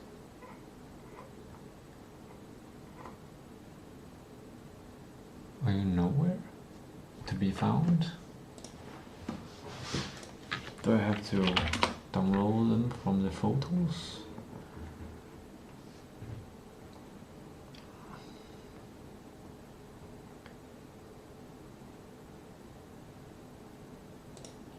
Yes, this is the image I was looking for.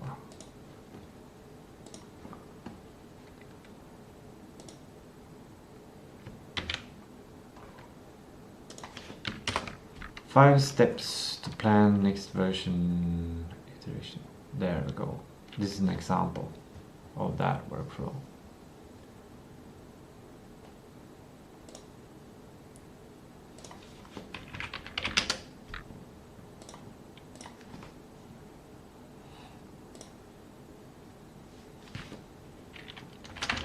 To design architecture.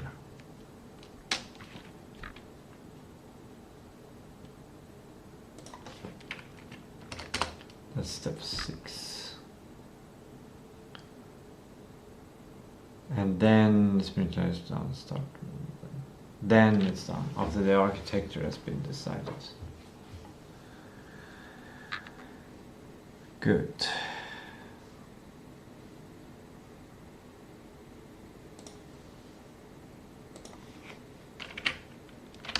What connects, what nodes, scenes and scripts are needed.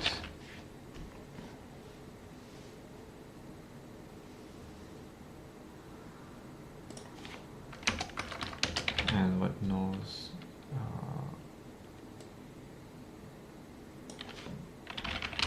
be use stuff.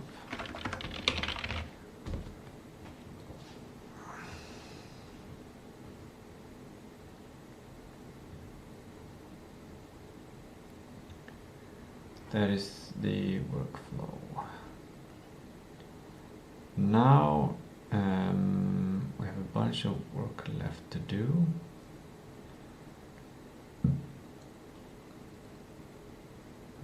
I think we might need to call it a day.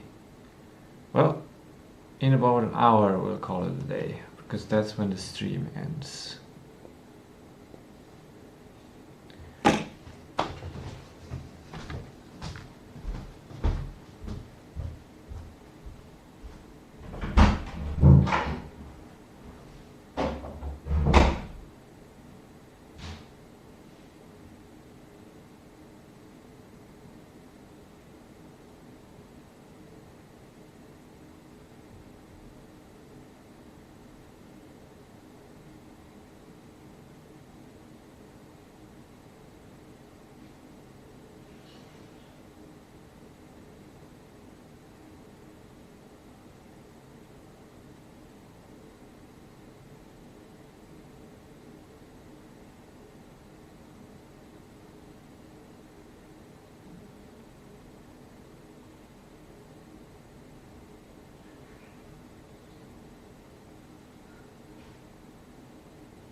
I've been starting to drink salt water.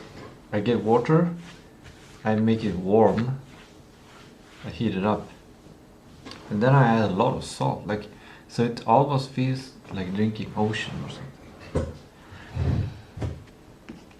And it tasted like very good. Like it wasn't like the taste was good, but it felt good to drink. It felt natural. It felt natural to drink.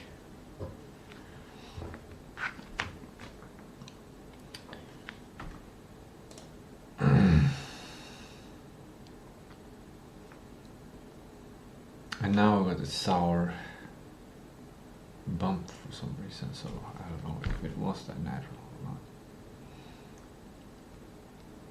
I think I need more salt. Okay. 1 hour left of work.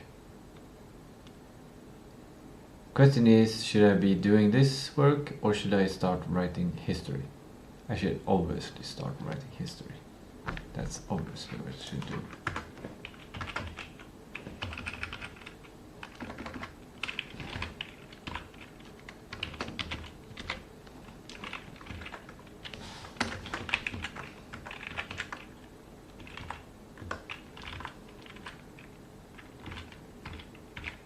Here we go. Oh, that's interesting.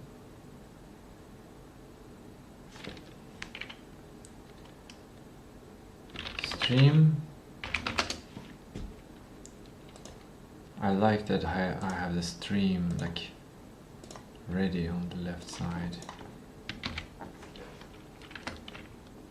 There you go, that's the stream. Now, what did I do today? Let's go through the stream. Actually, plan for next work.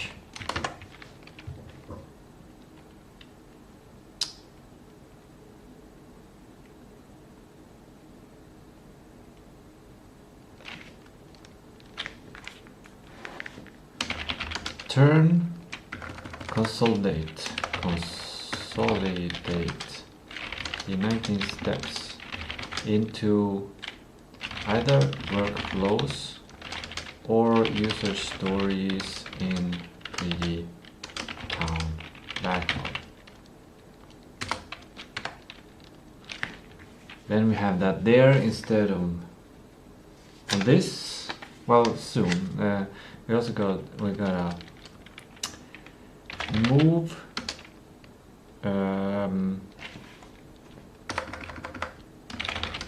move these map MVP 3 map feature lists. Oh, those are the first principles. Oh, drive, recognize, upgrade. Interesting.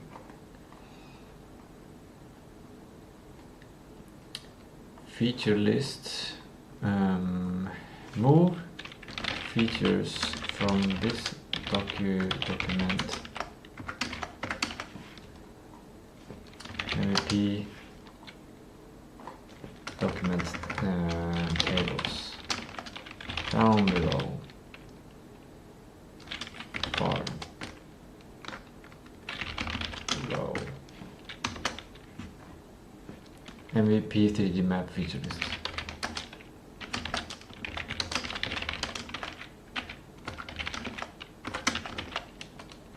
There we go.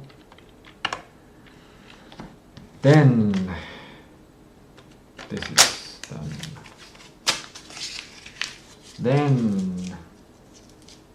Then we jump into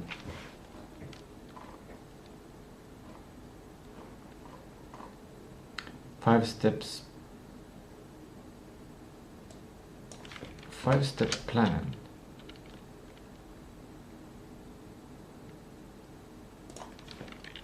To next version iteration. I don't know. 5-step plan to next version iteration.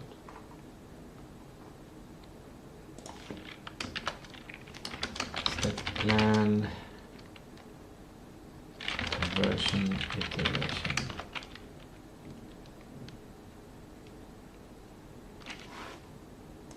And step.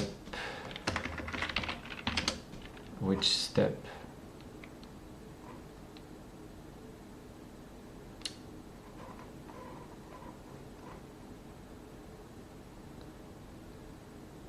Yeah, we're still here. Yes. Step 2. Step 2. And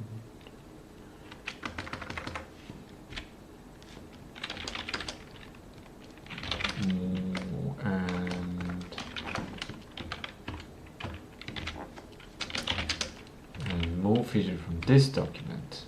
There we go.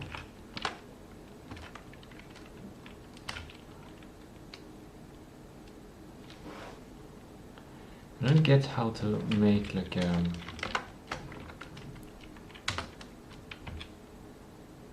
that keeps. No. Keeps the indentation.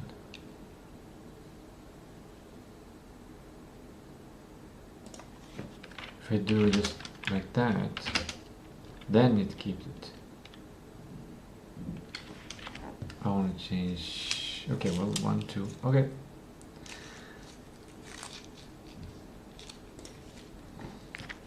So I think I gotta develop a habit of reading the history of the last one at the beginning of the day. Do I write it here? It's quite full.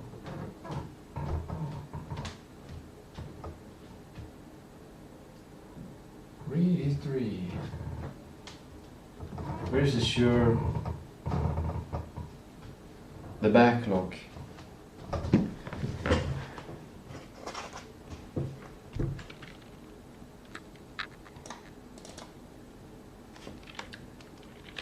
Read history before anything.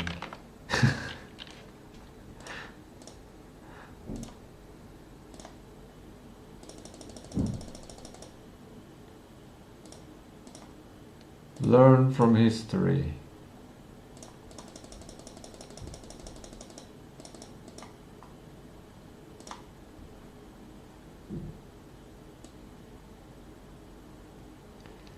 Read history before anything.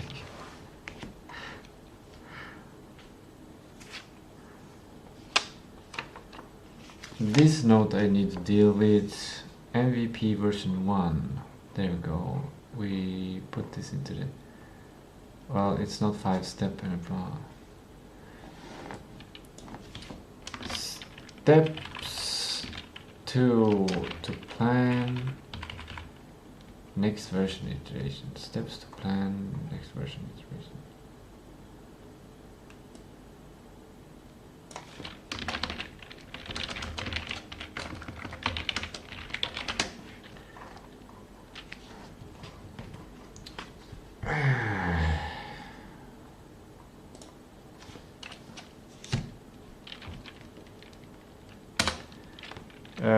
Label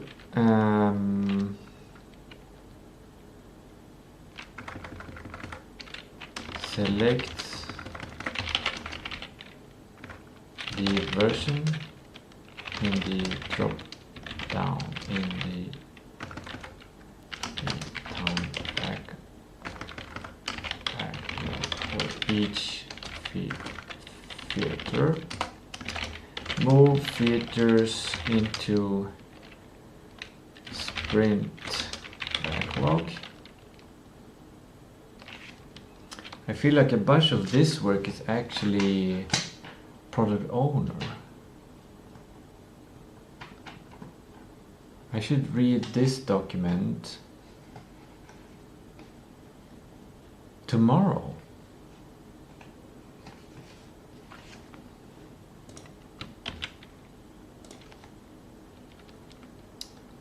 Can I like copy link to this selection? No. Tomorrow is one of those days where I think I should check the, yeah, I do a check of the task.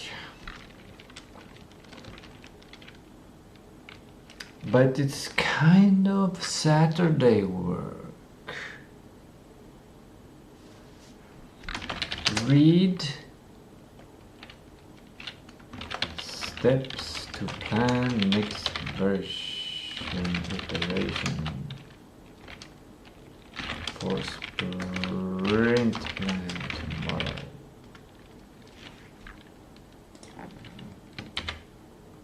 Good. Fantastic. Great. I get to repeat this tomorrow. What a great thing for my memory.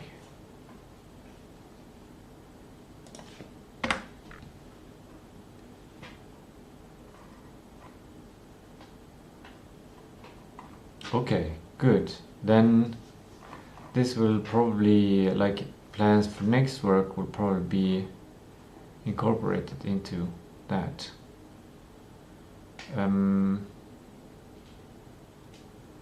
Maybe I should read the history actually. Yes. I should read the history first. Read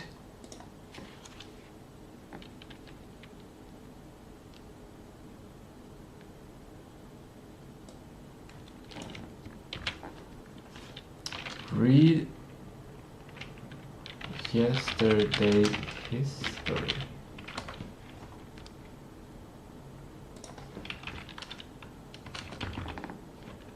Read history from yesterday first. Then read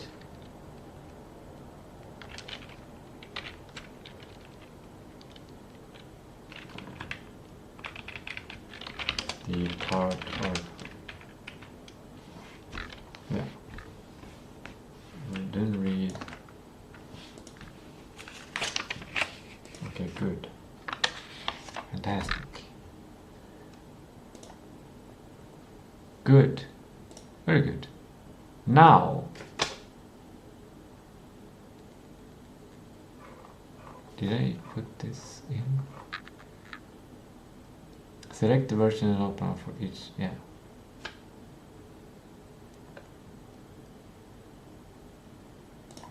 In the sprint.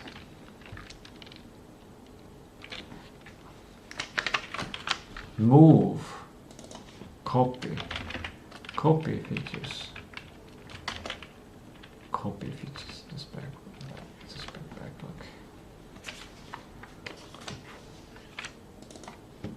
Copy.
This movement is great. Moving hands back, and I'm sitting in pigeon pose with one stretched leg out, down, touching the floor.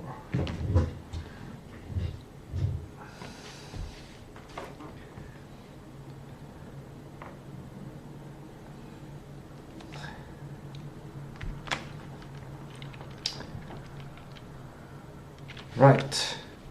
Okay. Good.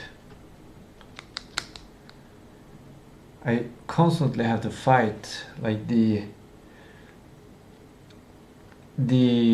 short-term minded like people or culture that I come from, where people constantly say, you're thinking too much, you're overthinking, yada da da da da.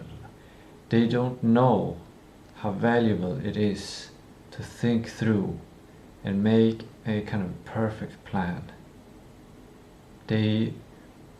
It's rare in my life that I've succeeded in making a perfect plan, followed the perfect plan, got a perfect result. But the whole process, every 3 steps are so pleasant. And it works. If I don't interrupt myself, if I just do all of these things perfectly, it feels great. I've done it at least one time in my life, probably several times that I don't remember. But I think most people have never done it. They've never really thought out a absolute complete plan, because they stop themselves from what they call is overthinking. Maybe they feel afraid that they're wasting time. Maybe it's culture. Maybe, I think, you know what it is? It's the fear of owning abundance. Because if you own abundance, you become a target. Like, it's the same problem with people being afraid to earn a lot of money. Because if you earn a lot of money and people around you don't have a lot of money, then you become like a target. You constantly have to be afraid of losing something. So I think that's the mindset a lot of people have, especially in a situation where there's no safety regarding your abundance. It cannot be protected in a sense.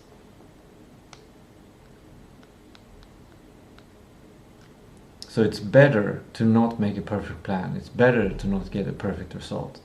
It's better to get a result like everyone else gets, because then there's no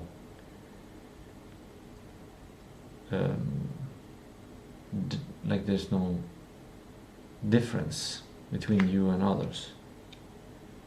But it does keep you from having abundance. It keeps us all from having abundance. And I think gradually we step towards creating more and more abundance, the more safety we can provide each other, I guess. Maybe. There's something to it. Something to it.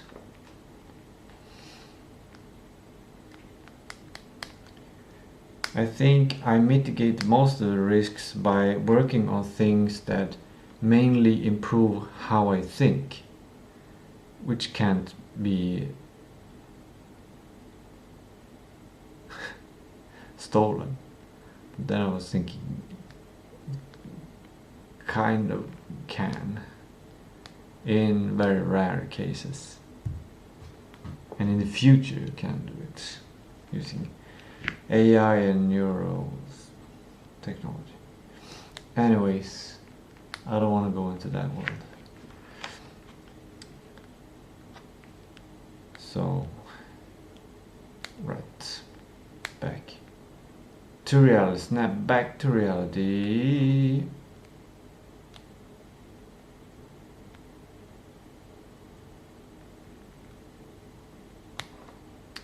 The steps are done and improved.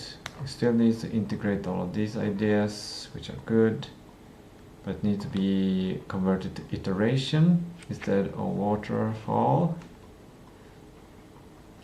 And now I will continue writing the history for the rest of the 50 minutes that we have.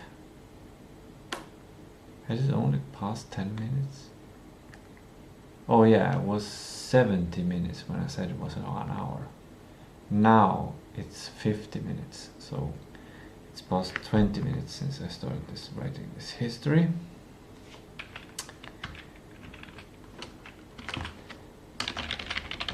Writing this history document. History entry. Okay. Now. Whoa. No. Whoa. All of the 3 dots in one go.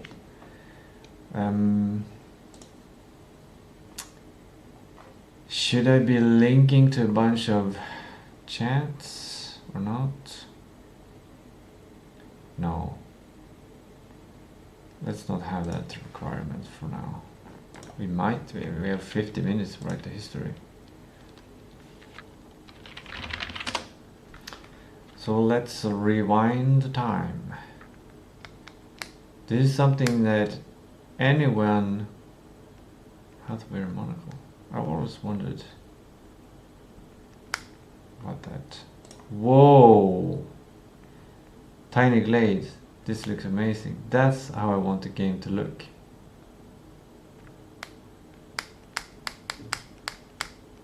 I reached out to them asking if they wanted to collaborate to not specifically create this game, but create a to connect through my game internet protocol, so that when people create something in their game, it could be used in another game through my game internet protocol. But they didn't answer back. I think they had too much success at that point too, like too many emails and stuff. Incredibly successful project, I would say.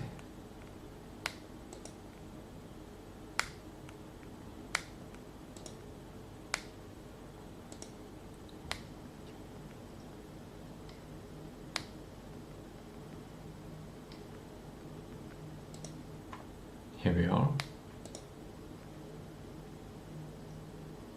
Here we are. There we were, and now we're here.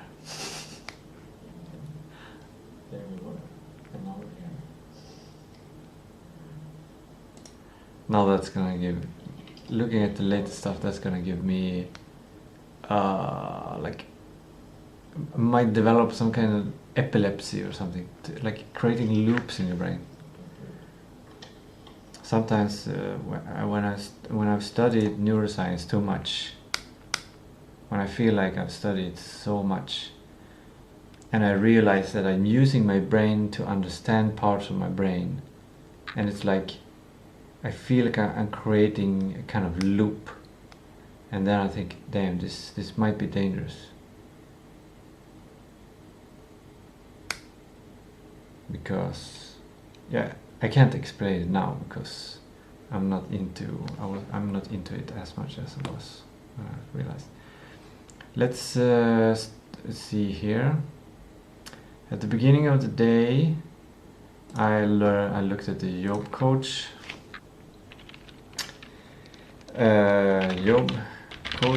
video lecture.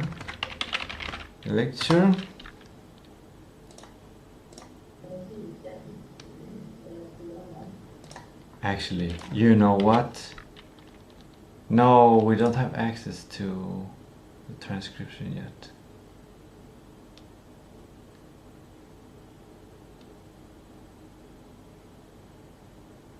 I wonder if I should stop the stream, see how long it takes for the transcription to happen, and then use that to create a history. You know what, I think that's a good task for tomorrow.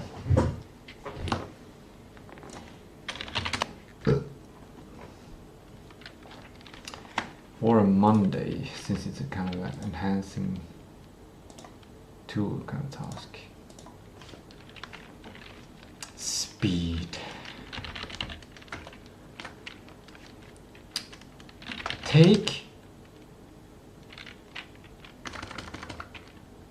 Paste the link to yesterday's stream to Gemini. Actually, this should be the description. Oh. that is the stream. Okay. Paste. I can write the prompt now. This prompt to Gemini.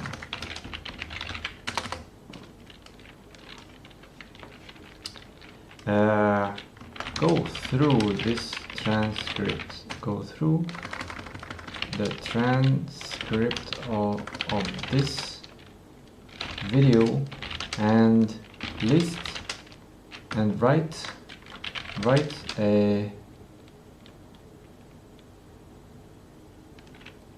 list of each thing I did. Like a journal, like a journal. How should I formulate it so it creates what I wanted to create?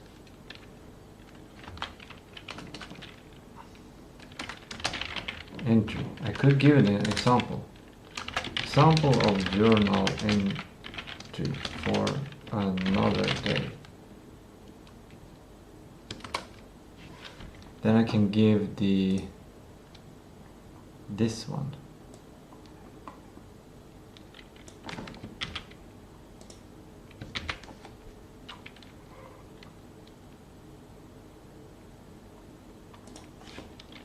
Below.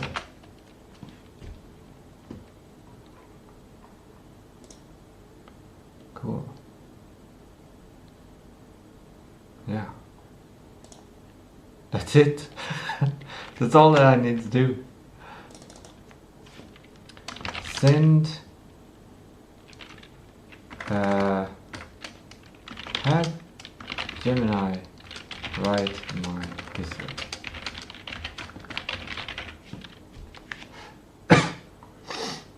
This will, if I incorporate this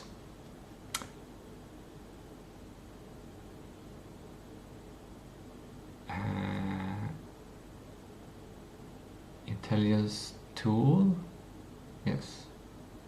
If I incorporate this intelligence tool,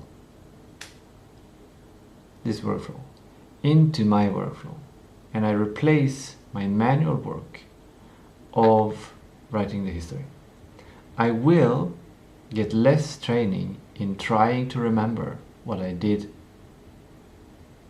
that day, which might make me more lazy. Or you could remove the word lazy and replace it with rich, and be more clear and say time rich, time abundance. And then I can use that time, which now I would spend like an hour writing history. I don't know how long it usually takes.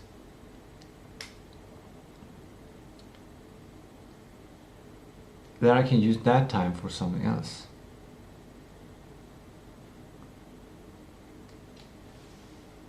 Might be worth it, or no, not. Have Gemini write my history.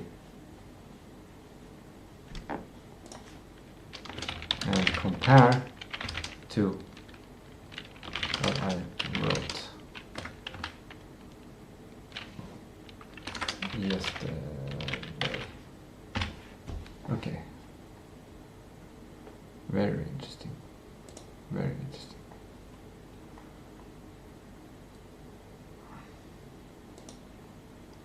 Now back to writing history. Job coach lecture.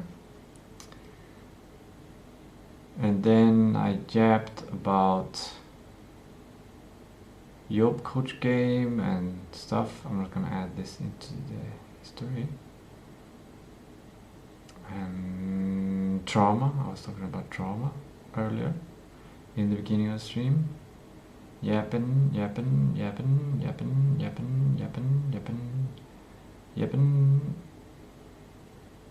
And then I got into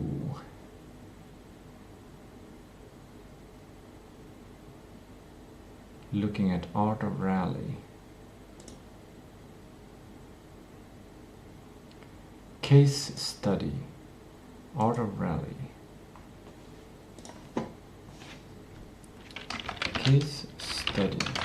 Art of rally.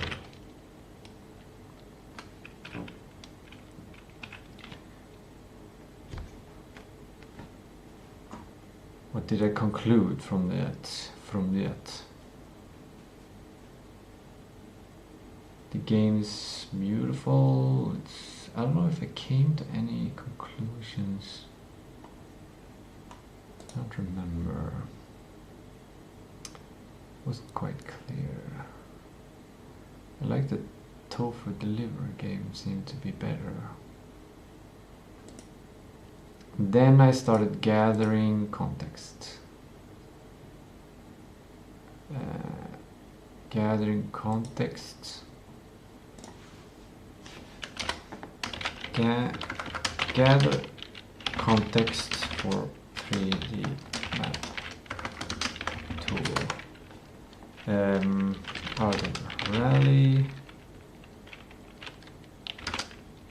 Tofu driver.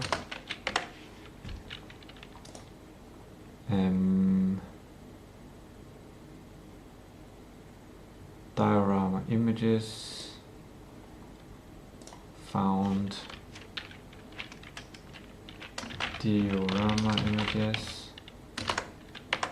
Found a beautiful one and made it my background.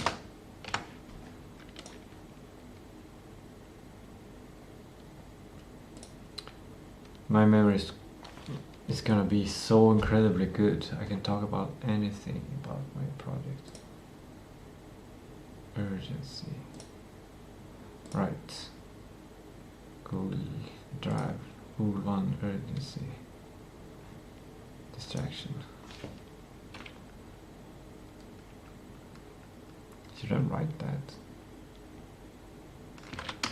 Google One urgency. No, that's a separate problem. It's not about this.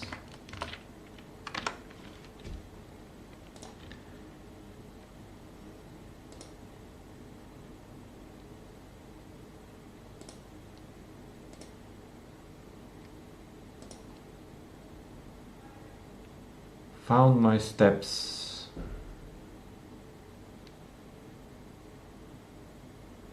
Looked briefly at. I didn't look them through.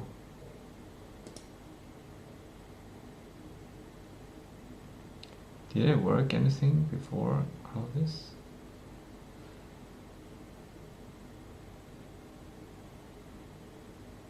I started.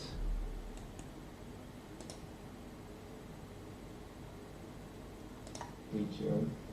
The idea was to just have a very low bar here because I've never made a map kind of.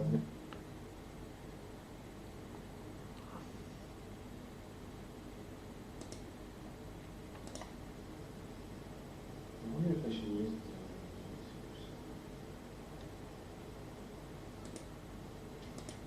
That was the idea.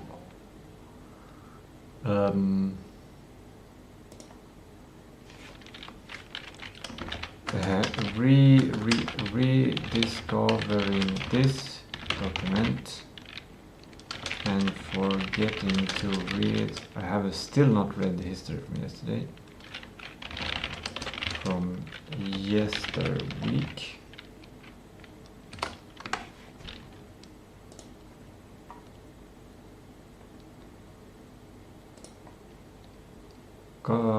Presented idea about the shield.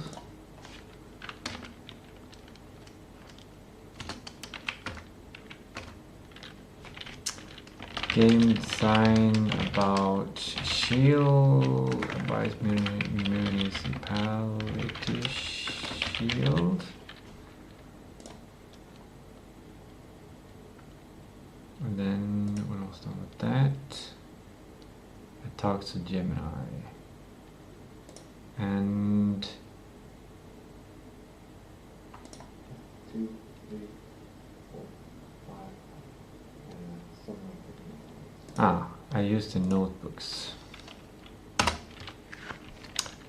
Tested the notebooks in feature in Gemini. This was a complete disaster.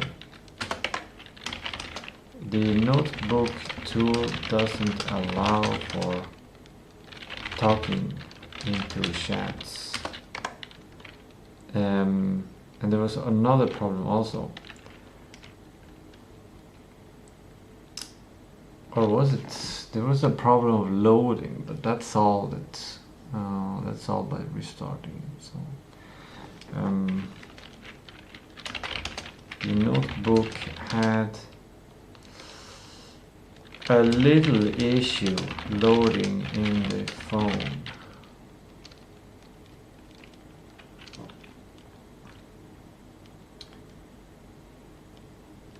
And since I couldn't talk to it, I decided to abandon the notebook feature.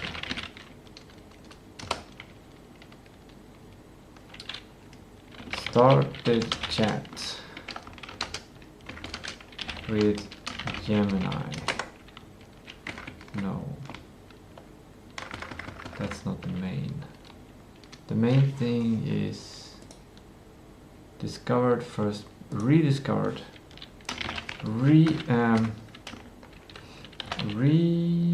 like this designed first principles from scratch again.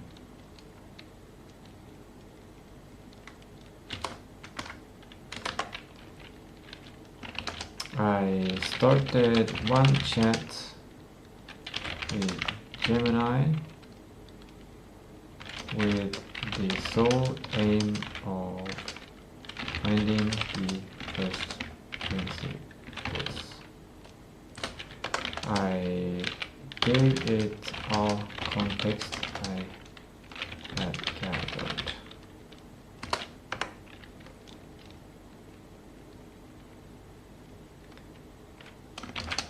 I looked at previous documents and whiteboards to improve first principles, and then I wrote the final version of principles here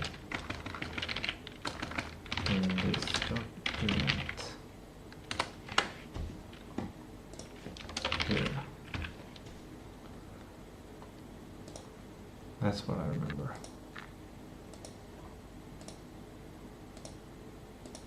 That took a while.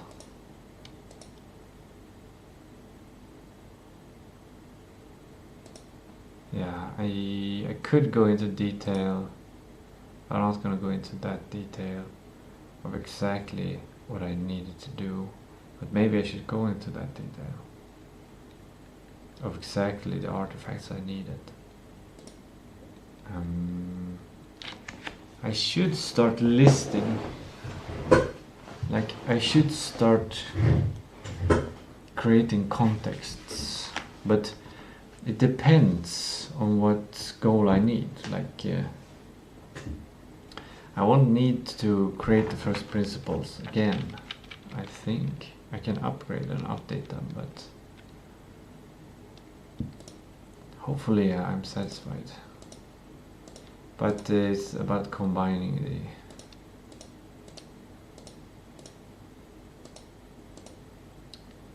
and then I found and I listed while working on first principles, I listed future ideas under them on the whiteboard.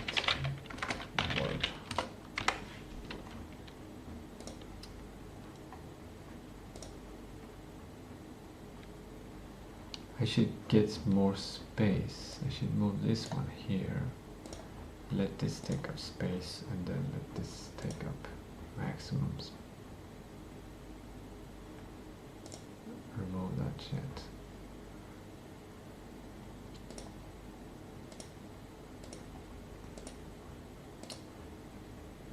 That's the first principles. I wrote them. I did a sun salutation. This image was a great success.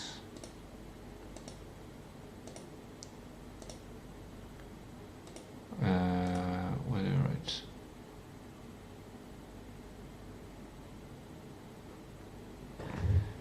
Suggested features. Started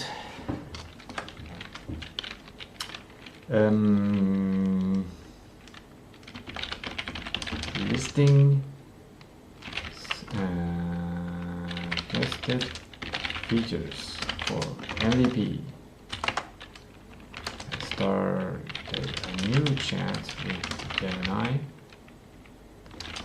with the sole aim to use the first principles to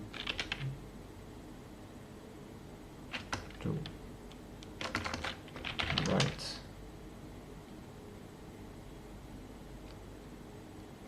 table of features.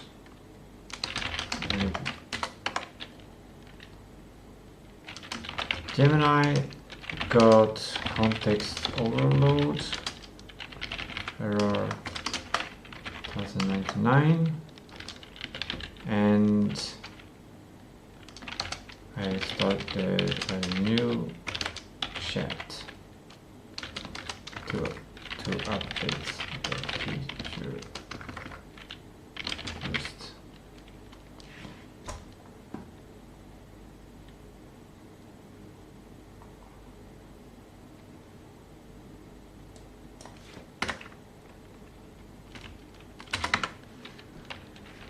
And then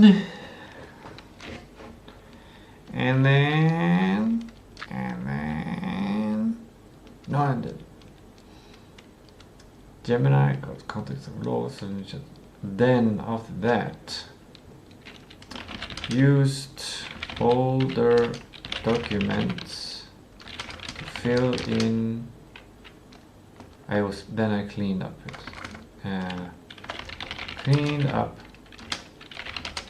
the 3D town platform. Cleared. Started listing features. Yeah.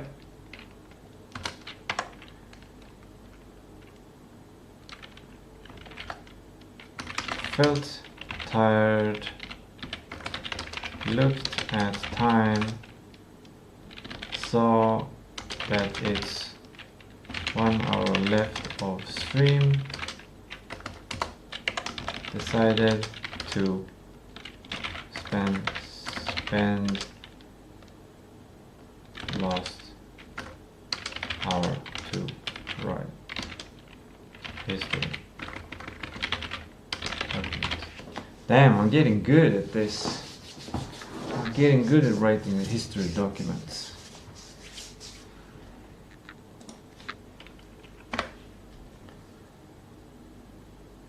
And I started writing this history entry.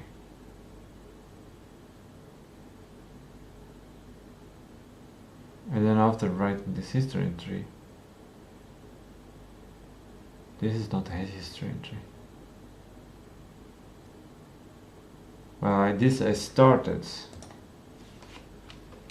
and ended like I could have put it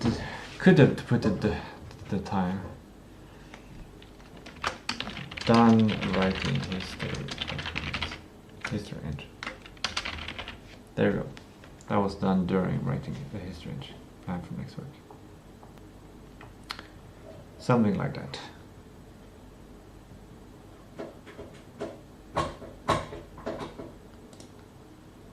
Job coach lekker.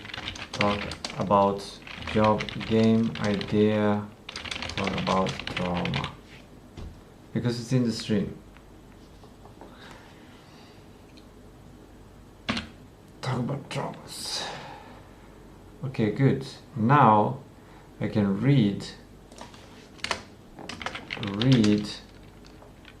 history from yesterday. This is risky. I haven't done this, but I'm writing it in a history document as I'm planning to do it. So I'm not gonna do it. I'm not gonna get that habit. That's a bad habit. That's over-promising. I could write started reading it if I just read this date. No. The history part has to be like a memory challenge to write history. Okay. Yesterweek, the 18th of June. Before stream I was watching Joko's lecture. Moving furniture. Lifting up TV. Oh damn! That's when I did the setup of this island. And it was a week ago. But it feels like a month ago or something. This is great. I feel like I'm getting so much done. I almost feel like I kind of recall like when I was a kid and time went slower, much slower. A week was an extremely long time. A day was sometimes a long time. An hour was an incredibly long time. 5 minutes could be a long time. And I think it's related to memory and novel experiences. And it's also related to lack of responsibility and the amount of play that you can do. And the amount of cognitive memory and cognitive working memory and focus that you have available for what you feel is important. When you're a kid, you can just do what you feel is important, and you can be incredibly efficient. And then gradually, as you get older, or as I have gotten older, things get more complex. So things move slower, and that means time moves faster, which is a hard concept to get.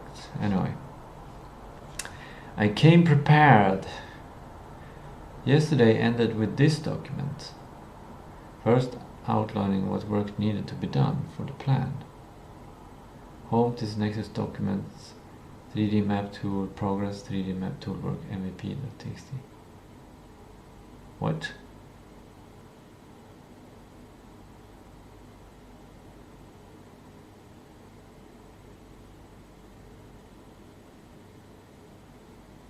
Did I make this TXT document on a Wednesday?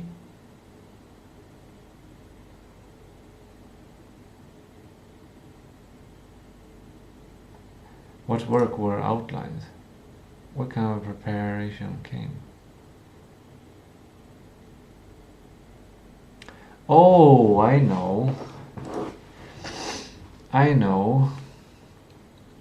I wrote the first kind of outline, first draft, at the end of Wednesday. I created this TXT last Wednesday, which was like a 9-step plan or something. And then I followed that plan, and then I also updated the document with more details. Created a 19-step plan divided into bigger epics, like backlog but in nodes. Interaction design steps, optimization steps, post-optimization feature plan, time estimation steps. And I will go through these maybe tomorrow or next week. We'll see. Wrote a simple start of first principles on whiteboard. Yeah, a simple start. That's what I like. I didn't commit to the first principles. That's why I didn't have it in my memory when starting this day, because it was just a simple start. Drivability and implicitly recognizable and toy-like. That was like that was the first draft of first principles. Put up big map on wall. I put up that big map yesterday week. Post-its on each landmark on the wall map. Tape strips on each organization partner wall. Listed features on temporary small whiteboards. Yeah, I looked at that one and I wrote the features and the landmarks on the small whiteboards. Then I made this Google document. All right, now I made this. So yesterday ended with not this document. I just copied that from this.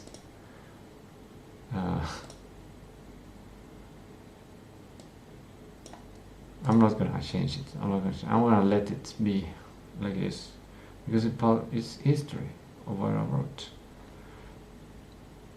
Created must and wish categories here. This was this one. Must and wish. And I said I'm only gonna have two categories. There's only must, what I must do, which is the MVP features, and then wish features that might not get done.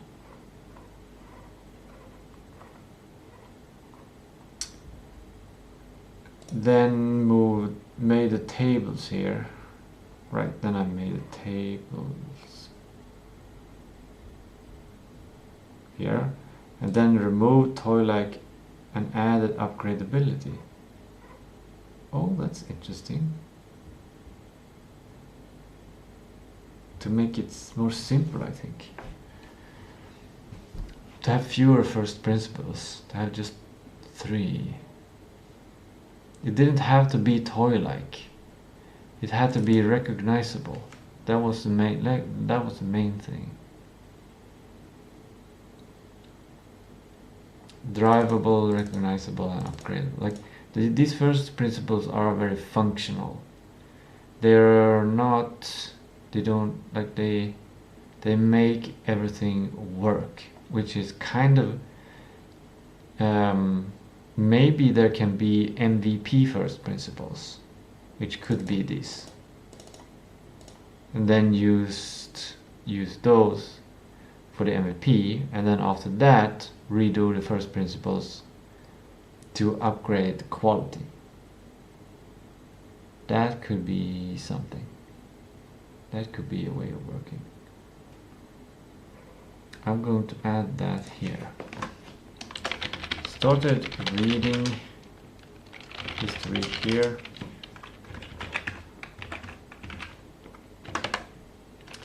Discovered. Got idea. Make first principles. Make very simple, functional, raw. Make 3 or few very simple raw first principles for MVP.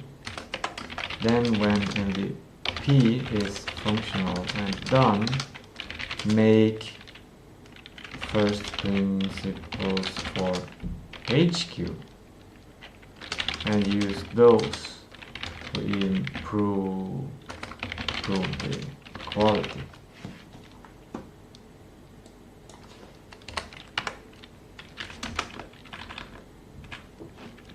New principles, quality.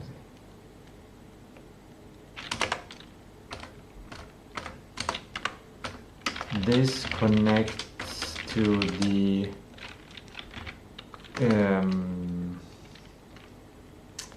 core development process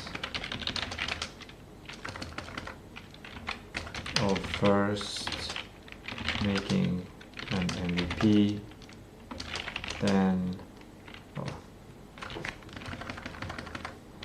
one big, or first making one, or making two big iterations.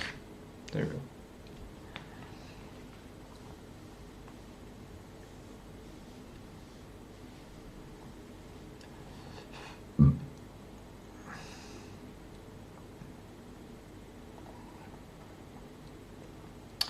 Try, recognize, upgradable, must, upgradability must, okay, upgrade.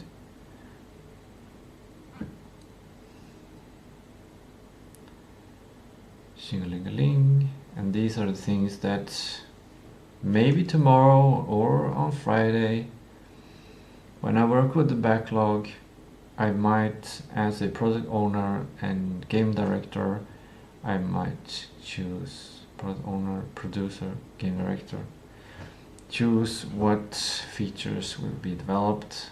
Well, Saturday is sprint plan, so then yeah, it's good. There are several like workflows I have here. There is this workflow when I was looking at things in the world, like the map, and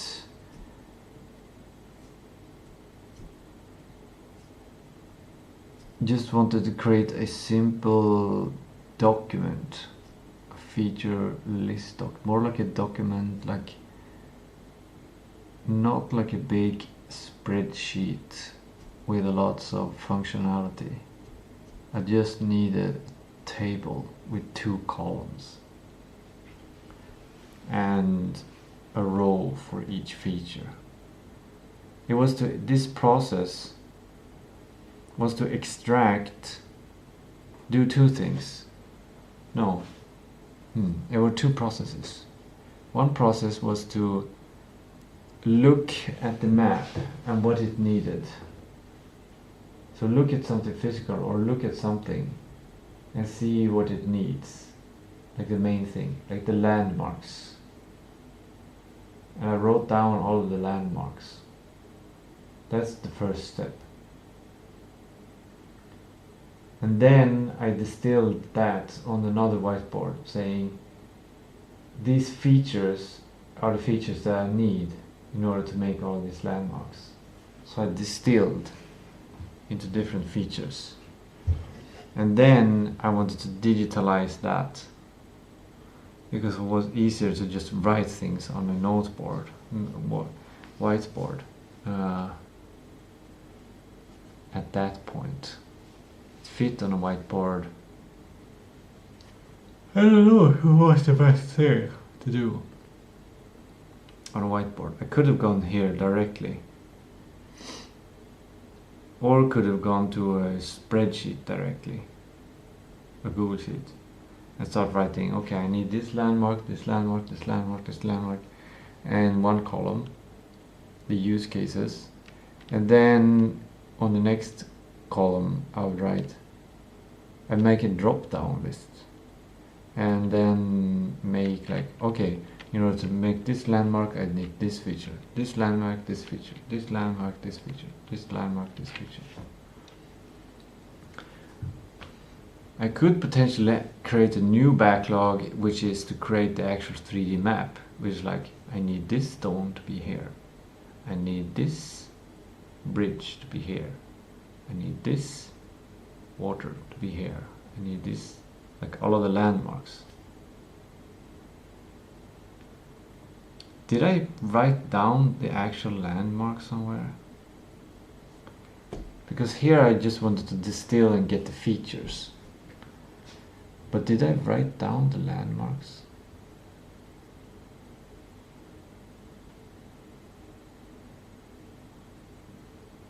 I don't think. Like, then it should be said like 5 roads. Like there are no bridges. Like the North Bridge. These are which wishes. That is something that I can do.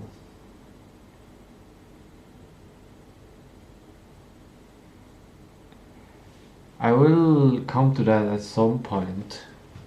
I will come to that at some point too, to try to figure out what landmarks I need or start working, or I might forget to look at that one to prioritize what landmarks I should be doing, and I might just start using the tool, getting lost in the tool. When I've made the 3D map tool, I'll start to use the 3D map tool and make this feature, this feature. But maybe I should remember then that I have this workflow where I can look at that map and get a lot of inspiration. Like I've already decided the landmarks, they are there.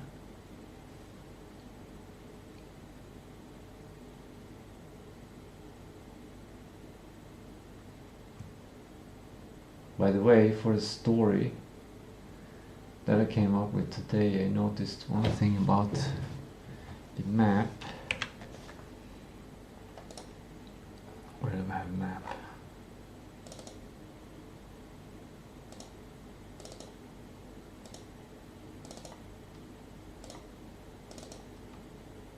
Here we have the map. I realized one thing: if we do a block here at the north bridge over the train track, and we block this south entry on the track, and we have the idea that we're gonna have this left part of the world unlockable, or that it's the right part of the world that is unlockable. Not sure, but I think you will, since you will actually you'll come here by train, so you will start on the right world, which doesn't really make sense. Like in Zelda games, you start with a smaller world, and that's where you run the tutorial, and then you expand. Anyway, my idea is that if you can drive out here, then you can drive around this world, this road, and I think I have to make it so that you can disconnect, so you can drive around here, and that's a way to get to this other part. And maybe that would be the way, the first way to get to this other part of town, and from here you can unlock this part and you can unlock this part. That would be a fun way to discover. Like eventually you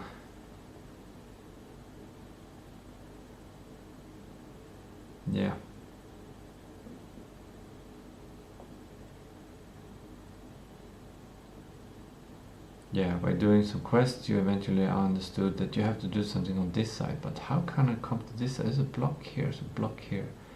And somehow you gotta understand and get guided to that you actually have to drive all the way here to this sign and take the long road, the outzoomed pause from story, the act end road,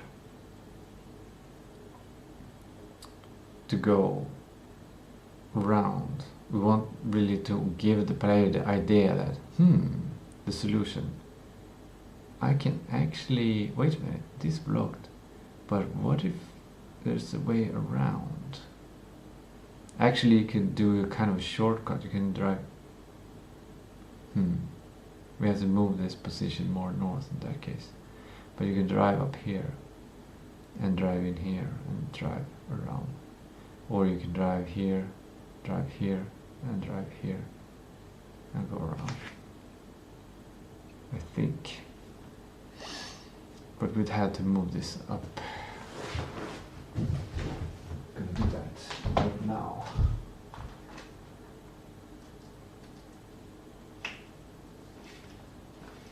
Maybe. It's nice to make things more complicated.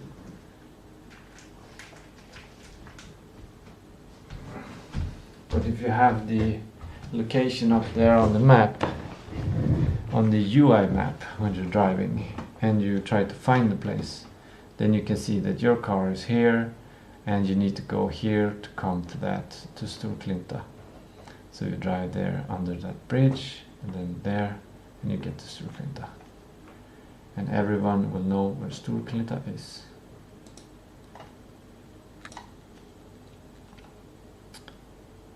Right. Okay. Oh, now it's just 4 minutes left until the stream ends. I checked yesterday, and it seems like it's off by 5 seconds. It was off by 5 seconds. No, 7 seconds last time. So when there's 7 seconds left, when there's, it's both. One time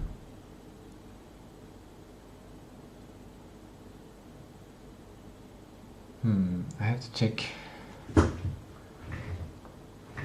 Am I done with the writing the history here?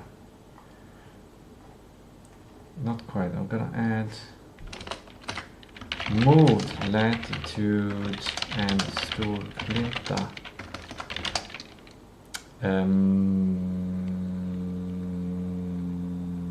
Park hotspot more north, so you can drive north to get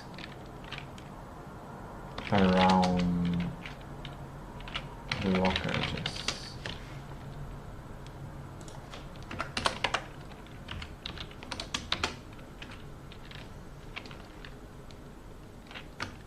So you can go north to go around north, then west to get to west, Jörn west side. Wouldn't that be cool? Like a gang. But there aren't, I don't know if there are any gangs in this place. West side, east side, north side, northwest side, southeast side.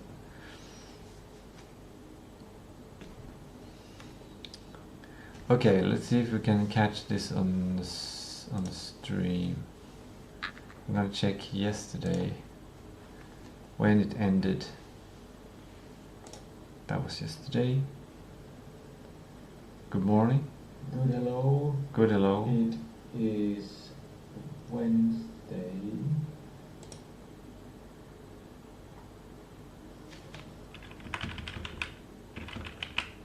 That, so everyone starts using AI with all the money for information work, so needs to solve it somehow. And that's it. Okay, thanks for watching. Okay, 1 second. So I think it's actually, it stops at 11:54:59. I think it's the same here. Yeah, 11:54:59. But I think I was off by 7 seconds. Now I'm just having fun and distracting myself with unnecessary information, I think. A little bit of end day meditation. Start counting. Goodbye in 10, 9, 8, 7. So, about 10 seconds too early. Like there's this other clock here. Here's the stream that I have up.